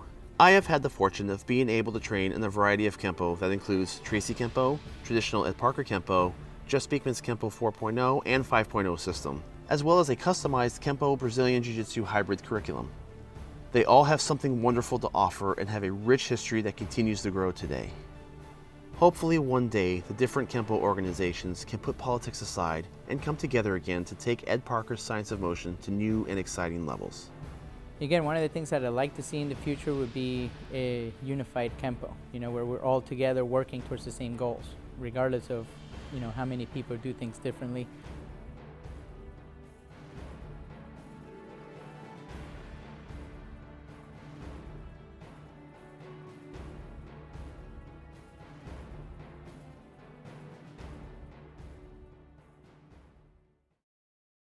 Okay, I just wanted to expand a little bit on the difference between the Tracy and the Parker system. And, you know, for the sake of the video, I was taking a very objective stance and trying, you know, to show a lot of comparisons, so it's abbreviated. Now, outside of this episode, I can kind of speak a little bit more freely about the observations that I have personally seen myself. And first and foremost, the differences I'm going to talk about, it definitely, there's not a clear line where there's a, you know, you're in this camp or this camp. There's a lot of overlap, there's a lot of blurred edges, so again, it's going to vary from school to school. These are just my personal observations. So when I first started, the first 4 years of our school was based in Tracy Kempo, and that fourth year we were also learning Parker Kempo, so we had an overlap. So I had the unique experience of actually learning both versions side by side. And the one thing I will say is we might have had a little bit of a watered down Tracy system because, as we mentioned in the episode, they've got like 300 plus techniques because they add on combinations. We didn't have that many, so I'm thinking my instructor might have taken those combinations and put them together as one technique, like a Parker system would be, or he left them out. I'm not really sure. So that's one thing right off the bat. We had a little bit of a streamlined curriculum. And honestly, too, the arts are more similar than they're different. I mean, they both share the same roots. It's just when you kind of get down to the smaller nuances and details, it's kind of just each system's kind of two different approaches to the kind of the same end goal, if that makes any sense. And I also noticed that the Tracy system tended to be a little bit looser on some of the principles than the Parker system did. And one example being, Generally speaking, of course, the situation as it's presented to you will dictate your response. But generally speaking, in Kempo, Parker Kempo, we don't hit the same target twice in a row. And this back to back, we do more of a, you get a shot, the body reacts, it opens up another shot, you kind of rebound, you move around the body, where Tracy sometimes will see multiple strikes to the same target. Again, so it's a little bit looser, not a big deal. Both ways can be right. It's different ways of looking at it from an academic standpoint. Now, what's interesting is when it comes to the self-defense techniques, both the Tracy Kempo side and the Parker Kempo side all have naming conventions for their techniques, which is interesting because when they share the roots back to the Kempo that Ed Parker taught back in the 50s and 60s when it was just called Kempo Karate, they didn't have names. Their techniques were just basically defense from a grab, defense from a tackle. It was just what it was. And you can really see some of those similarities in this book. So this is actually a very valuable book. It's old, it's from about 1960 publication. This is a reprint. But if you look in it, you can see techniques that are, you can see influences of both Parker and Tracy Kempo. You can kind of see where they started from because there's techniques in here that are like the beginning of a Parker technique, or there's a sequence in here that splits off. Like, you know, Tracy does it this way, Parker does it this way, but you see both influences in the book. So it's interesting to see little nuances like that. So both Parker and Tracy Kempo stemmed from this curriculum right here that you see in this book. This material is pretty much the original Ed Parker Kempo. And Tracy just decided to continue more along these lines and adapt this, where Ed Parker kind of restructured and went a whole different direction. So same roots, different branches. So as we demonstrated in the video, Ed Parker created a lexicon of words that basically corresponded to either a specific move or a strike or a type of the body. So for example, anything with the word wing, wing corresponds to an elbow. Mace is a fist. Sword is a sword hand, and so on. You know, and talon is a grab. All sorts of things like that. And so that way, when you hear the name of a technique, so, you know, crossing talon and delayed sword, it gives you a little bit of an inclination as to what the technique is going to involve. So if you hear something say twirling wings, okay, well then that's going to involve elbows. Tracy kind of went a little bit the other way. They have a lexicon too, but the names tend to be a little bit more descriptive and are not as regimented as the Parker lexicon is. For example, technique 22 in the original curriculum is the defense against a rear hammer lock. In Ed Parker Kempo, we call that technique locked wing because the arm is bent in the elbow formation and we're also striking immediately with an elbow strike. In the Tracy system, they call it locking arm. Both are correct, it's just you see a little bit where one's a little bit more descriptive, one is more towards the code word. Technique 55 is another good example. It's a defense against an overhead knife attack. In Ed Parker's system, we call that raining lance because lance is the word that we use for knife. So any technique with the word lance in it tells us that a knife is involved. In Tracy, the same technique is called whirling thorn. So with wings, we know that elbows are involved, but in Tracy, the technique names describe the action a little bit more than just sticking to the lexicon. Now remember how I just said at the beginning that the freestyle techniques were meant to be a bridge between the self-defense techniques and sparring? Look at technique 38. Put him in a neutral fighting stance and have him grab that front hand and we've got freestyle technique B1B. The roots are there if you dig enough. Now when it comes to the katas, you know, in Kempo we've got short form and long forms, and many Tracy schools retain that and teach the same forms, but I've also noticed that the Tracy system tends to also add what's called universal forms, which are a little bit different. Some Parker schools have it, but my experience, I've seen it mainly on the Tracy side. I've also heard people describe Tracy system as a little bit more linear, more driving action, kind of similar to Shotokan, where Parker's more, you know, more dynamic. To be honest, that wasn't my experience. You know, I found the techniques to be very similar to each other. I've seen both Tracy and Parker schools, ones that will spar, ones that don't. So I've also heard some, you know, people say that Tracy tends to produce more fighters, where Parker produces more academics. In some cases, yes, but in some cases, no. Like I said, it really comes down to the individual school. I know fantastic schools that teach academics, but they don't spar. But I also know Kempo schools that spar all the time and kind of even neglect the academics a little bit. So that's going to come down to the individual location. So bottom line, honestly, when it comes down to it, the Ed Parker American Kempo system and the Tracy Kempo system, they're very similar. Yes, they have their nuances and subtle differences, but they both stem from the same roots, and it really comes down to which flavor of Kempo you like. It's just two different paths getting to the same destination. And I'm really curious if any of you out there who have experience in either Parker or Tracy or both, what are differences that you've observed? I'm curious to know. Please leave them in the comments below.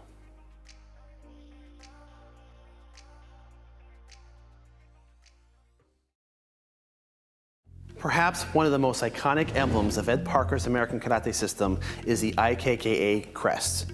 You've probably seen this everywhere. It's a very common symbol associated with American Kempo, but it also stands for a lot of different things, part of the brotherhood and the community, and it's got some really interesting history when we break it down. So today, we're going to take a quick look at the Kempo patch.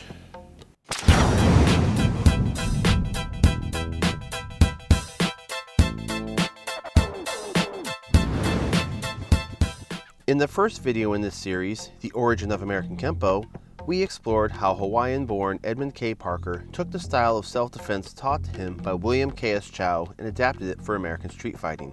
William Chow himself was a student of James Matosi, and Chow had mixed the hard, linear style of Matosi's fighting with the circular Chinese movements his father had taught him. As Chow passed the system down to Ed Parker, the two of them had discussed taking this new mix and adapting it even further and introducing it to America as a newly structured self-defense system. In the second video, The Evolution of American Kempo, we looked at how Mr. Parker continued to adapt this system over the years into a living, organic, and community art. After his passing, his students continued the legacy and took Kempo into their own directions and adaptations of self-defense. Despite all of the interpretations that Kempo has gone through, much of the symbolism still remains. The two most prominent icons in the American Kempo system have to be the tiger and the dragon. While Kempo is a modern art, Ed Parker did not want to forget its roots. The tiger and the dragon go back into deep Chinese mythology and often represent a balance of energy. The two are also often seen entwined in various yin-yang formations to highlight this concept. In American Kempo, their presence is no less significant. The tiger represents a grounded physical strength. It has raw power and is dangerous to be trifled with. As Mr. Parker describes it in his Infinite Insights book, the tiger represents earthly strength derived during the early stages of learning. This is the stage where the individual is more impressed with his own physical prowess. The dragon represents a spiritual strength and an achievement of wisdom. If the tiger is the power the student first learns in the training, then the dragon is the state of enlightenment that comes with experience and seasoning in the art. Also in Mr. Parker's words, the attitude of the dragon is the ultimate goal of Kempo. Armed with this attitude, an individual will not be afraid of the opponent, but of what he can do to the opponent. Thus, he turns his back and walks away from an unwarranted conflict, confident that he could have been the victor. One of the most important lessons that I try to impart on my students is, confidence. To have the ability to use martial arts doesn't mean that you need to go do it. You should have the confidence to walk away from a situation. I always tell them, the best fight is the one you can avoid. This duology is a major component of most Kempo systems, and their relationship together is included in Kempo's most iconic emblem, the Kempo crest. The Kempo crest is the image that Ed Parker and his brother David composed while forming the International Kempo Karate Association, or the IKKA. Previously, Mr. Parker had been running the KKAA, or Kempo Karate Association of America, and it was represented by a fist emblem with the art's name. For the IKKA, Parker wanted an emblem that embodied the philosophy and integrity of the art. It stood for a lot of things. It stood for, the tiger being physical strength, the dragon being spiritual strength. The shape of the crest was in a certain way that if you betrayed the art, they would cut you off with the axe at the bottom. Just the way it was shaped and things like that. There was a lot of meaning. Generally, if you look at the shape, it has the arch on the top, which meant anyone under the top of the roof is protected like family. We watch it. The arcs on the side is to give out evil and separate evil spirits. Okay? And there's the axe on the bottom, which means if you do something to deface or to wrongdoings, if you will, or something that's not in a loyal content or embarrass, humiliate, you could get yourself cut off. In other words, you were asked to leave. Now that we have the boundary set, let's take a look at the inner elements. Featured in the center of the crest is the circle and the line patterns. These represent several different ideas.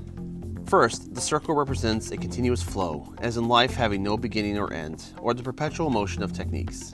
According to Mr. Parker, the circle also represents the concept that all moves evolve from a circle, and it represents the bond of continuous friendship, and also that the circle is the base of our alphabet. The lines overlaid onto the circle also represent a few different ideas. First, it was Mr. Parker's homage to the original 18 hand movements found in the old Chinese arts. Additionally, if you imagine yourself standing in the center of the circle, the straight and diagonal lines represent the entry lines of attack from an opponent, as well as the paths of movements a practitioner can step to. Kempo is also an art that mixes both linear and circular movements and techniques, and one of the principles of the system stem from the concept of how they can cancel each other out. Generally speaking, a linear attack can be countered by a circular motion, and a circular attack can be cut short by a linear action. Also residing in the crest are both the tiger and the dragon, still representing strength and wisdom. Their placement is as such. The tiger, stemming from earthly strength, is positioned at the bottom, with the dragon placed above, the essence of a higher learning.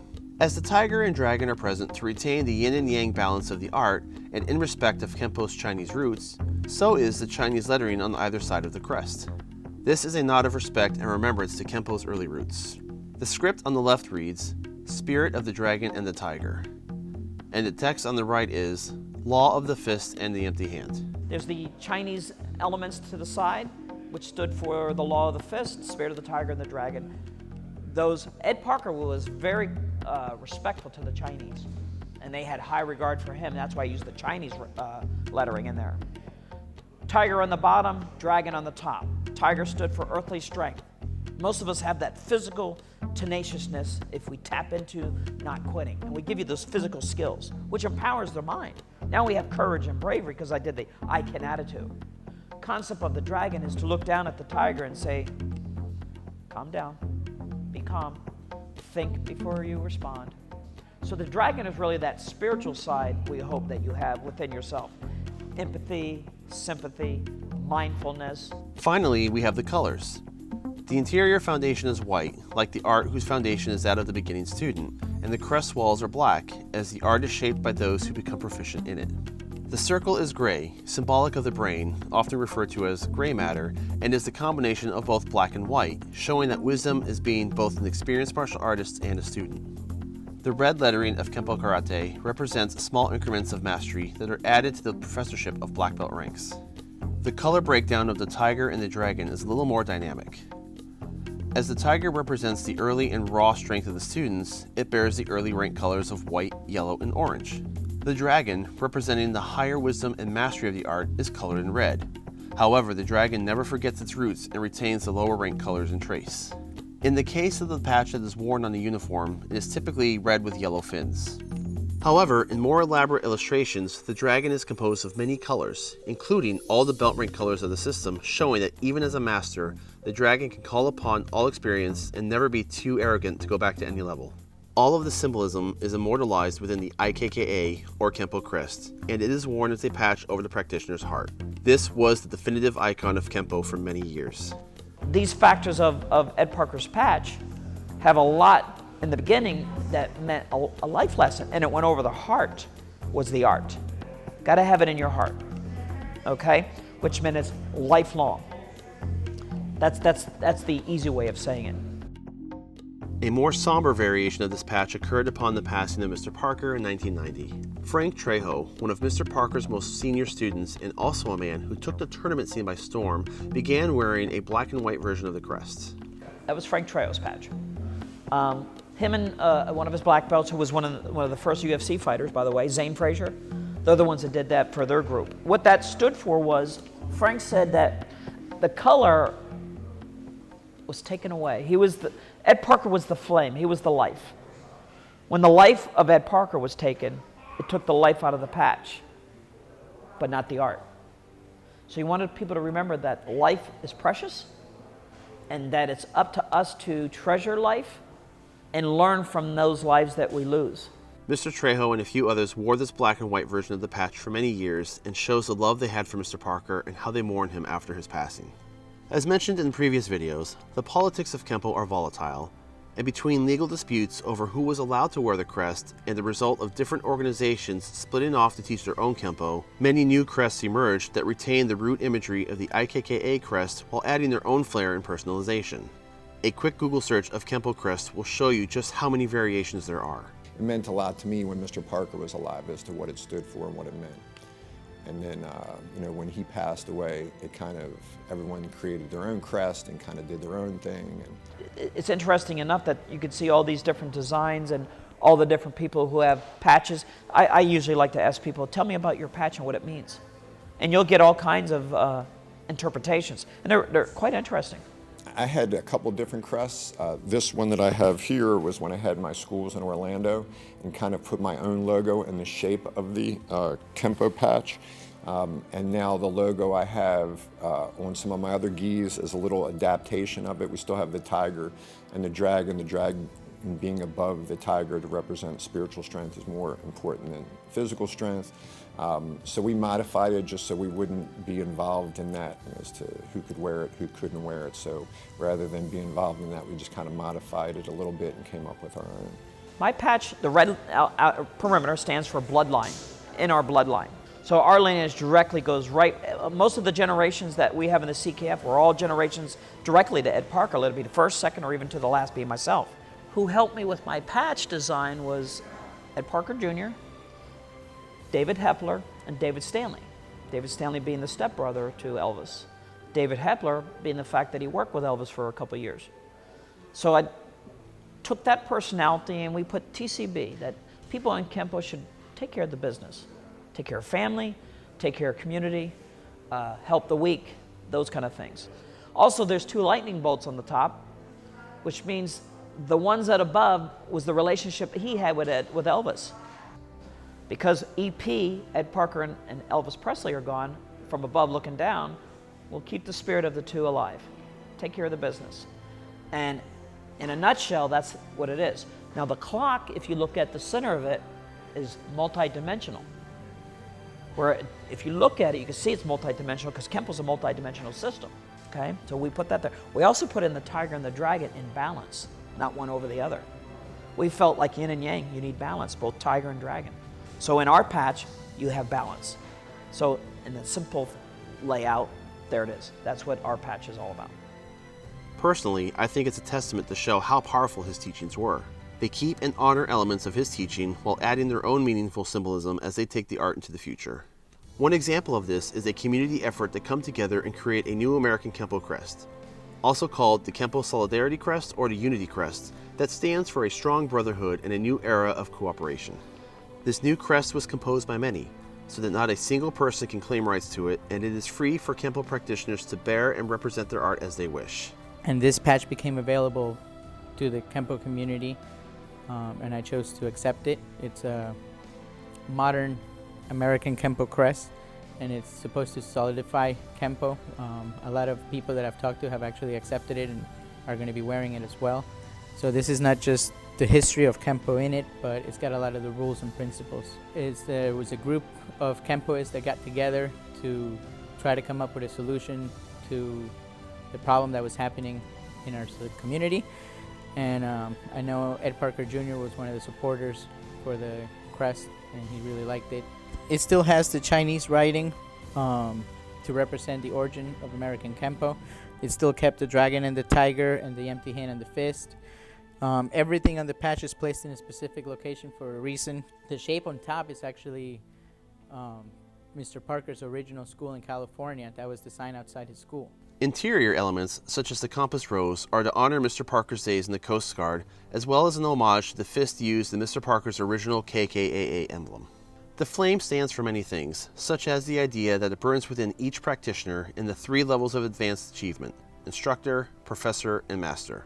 It is placed within the white background of the triangle to remind the practitioner of where they started, and while it touches the bottom of the triangle, it never reaches the top to show a strong foundation and an effort to reach mastery. It's a very dynamic and intricate design, and I definitely recommend taking a further look at it. The link for the website is in the description below. It goes into further breakdown of the crest, as well as the mission of the Brotherhood. Once again, the crest is free for use, and for any of you who wish to wear a physical patch, all you have to do is contact ePax and request one. And this concludes our 3-part Kempo series. If you have not yet seen the first 2 episodes and are interested in the art and how it began and evolved, those links are also in the description below. Mr. Parker has left an unmistakable mark on the development of martial arts in the United States that spread internationally. What started as an area of personal study exploded into a widespread culture of self-defense, education, and the science of motion. Mr. Parker brought martial arts to a new level in the mainstream American media. He taught American royalty, brought notable names into the spotlight, and left a legacy of disciples that are taking Kempo into new and exciting directions today. He was the powerful tiger that resided here as an earthly force until he descended above as the dragon, watching down on us with all of his wisdom. As martial artists, we strive to reach perfection while never forgetting our roots. Only when we achieve that can we too be the dragon.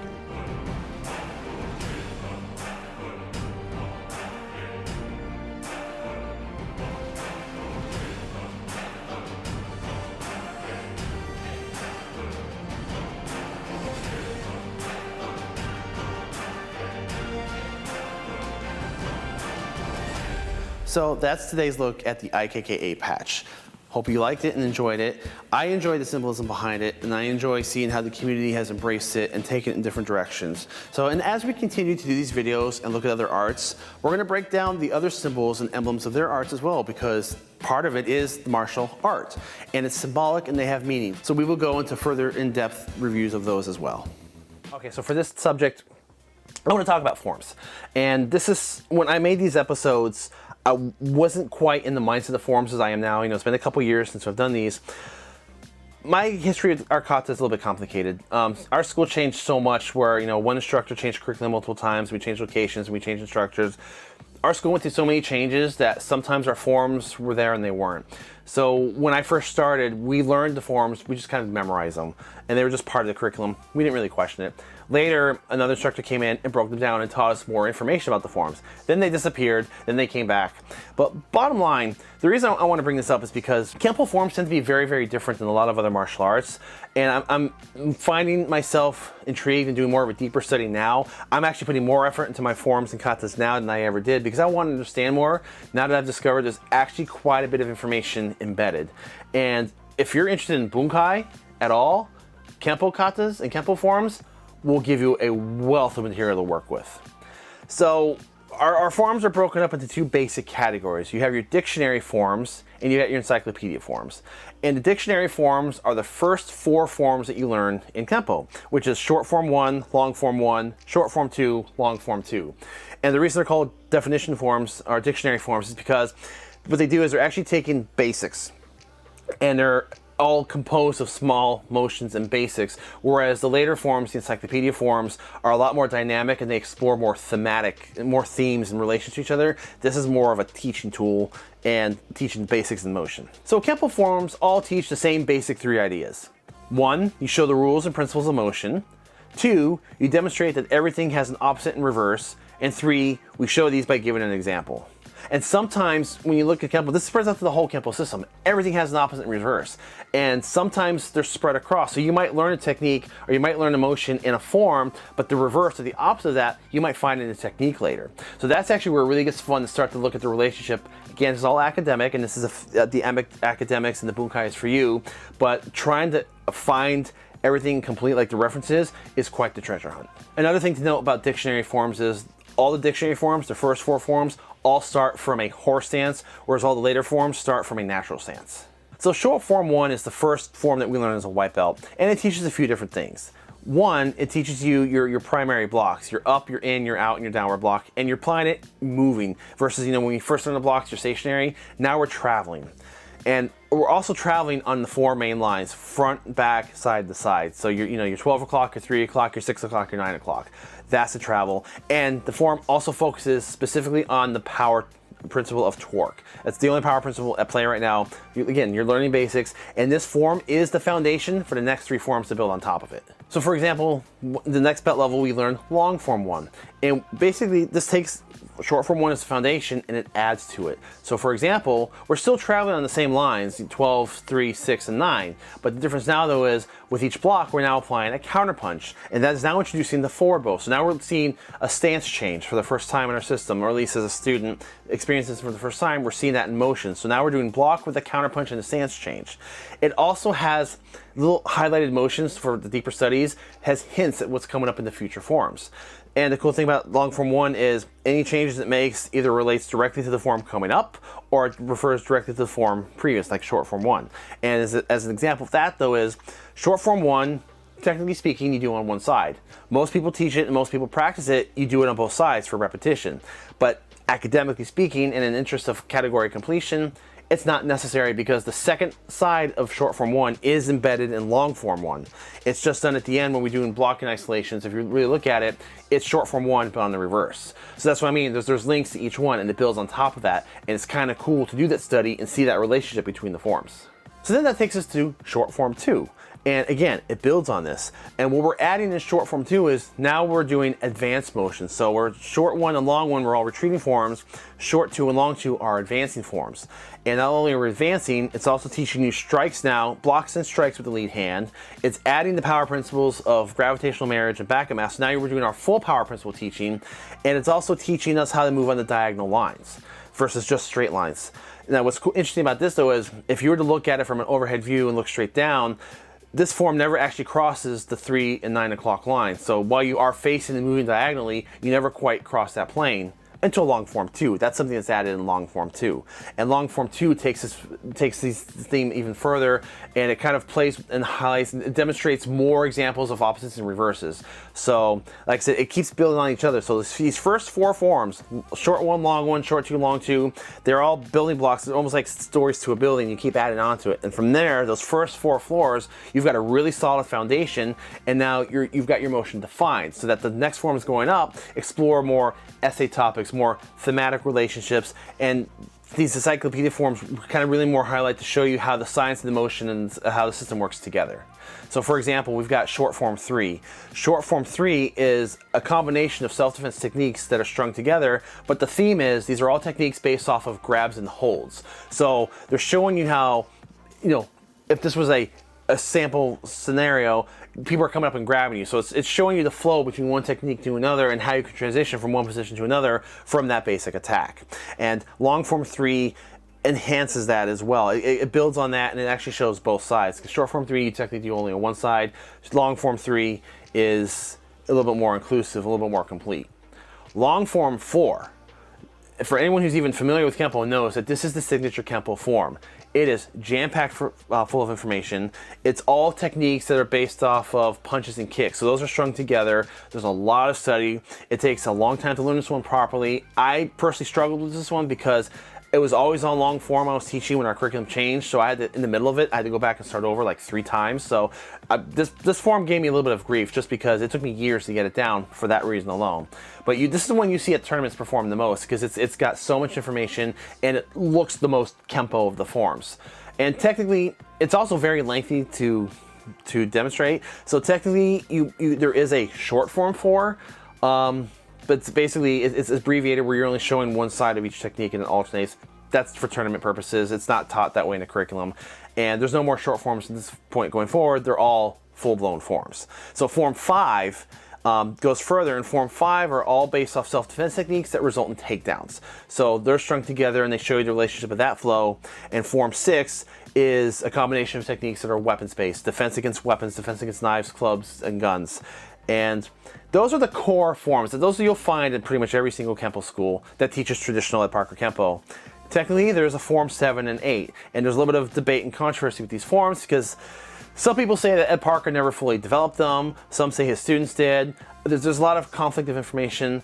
I've seen footage of Ed Parker teaching at least part of Long 7, so I know it's at least out there to some degree. So you have some schools that won't go past 6. Long 7 is a stick form, and what's interesting about that though is it basically teaches you techniques and how the dynamic changes when you have a weapon in your hand. So it's definitely, I think it's worth learning. My instructor started teaching me it a little bit. It was never part of our official curriculum. When I saw the first half of it, I thought it was really cool. I definitely want to go back and learn it some more. Form 8 is kind of the same thing, but it's with knives. And historically speaking, we're not going to get complicated here because historically forms change a little bit. Like if I remember correctly, knives might have originally been in 7. I don't really know for sure. I never really experienced it. You can find Form 8 on YouTube by looking, but sometimes there seem to be some variations, and there's definitely even more debate whether Ed Parker developed this form or not. So you're much more likely to find 7 out there. 8's a bit of a rare form, and if you come across it, I'm not sure what version you're going to come across, but it's out there, but in small amounts. And I've heard theories and I've heard rumors that Ed Parker was planning Form 9 and 10. Again, as far as I'm concerned, that's hearsay. I was never privy to that information. I don't know how valid that is. A lot of things are said. It could be possible. He passed away while he was still working on the form or working on the system. He was changing Kempo up to the day he died. So who's to say what he had planned and what he still had on the back burner. But I just thought this was a really cool study. So for anyone who's really interested in forms and bunkai study at all, you're going to find a wealth of information in the Kempo forms. They're not just sequences you memorize. They take years to break down. And even now, like 27 years into my training, I'm still going back to short form 1 and learning stuff I didn't know that was there before, and how it relates to other techniques. So there's an absolute wealth of knowledge. So if kata's your thing, if you're interested from an academic point of view of kata and what they teach, you'll have no shortage of information for the Kempo forms. So thank you guys so much for watching. We really appreciate all of your viewership and all of your support for the channel. We're going to be doing this also for Shotokan and Kyokushin, so look for those coming up in this week and next week. And like I said, coming up next year, we got a lot more history videos coming, and we can't wait to get started right away and dig into it. Thank you so much. Hope you guys have a great, safe, and happy New Year, and we will see you soon.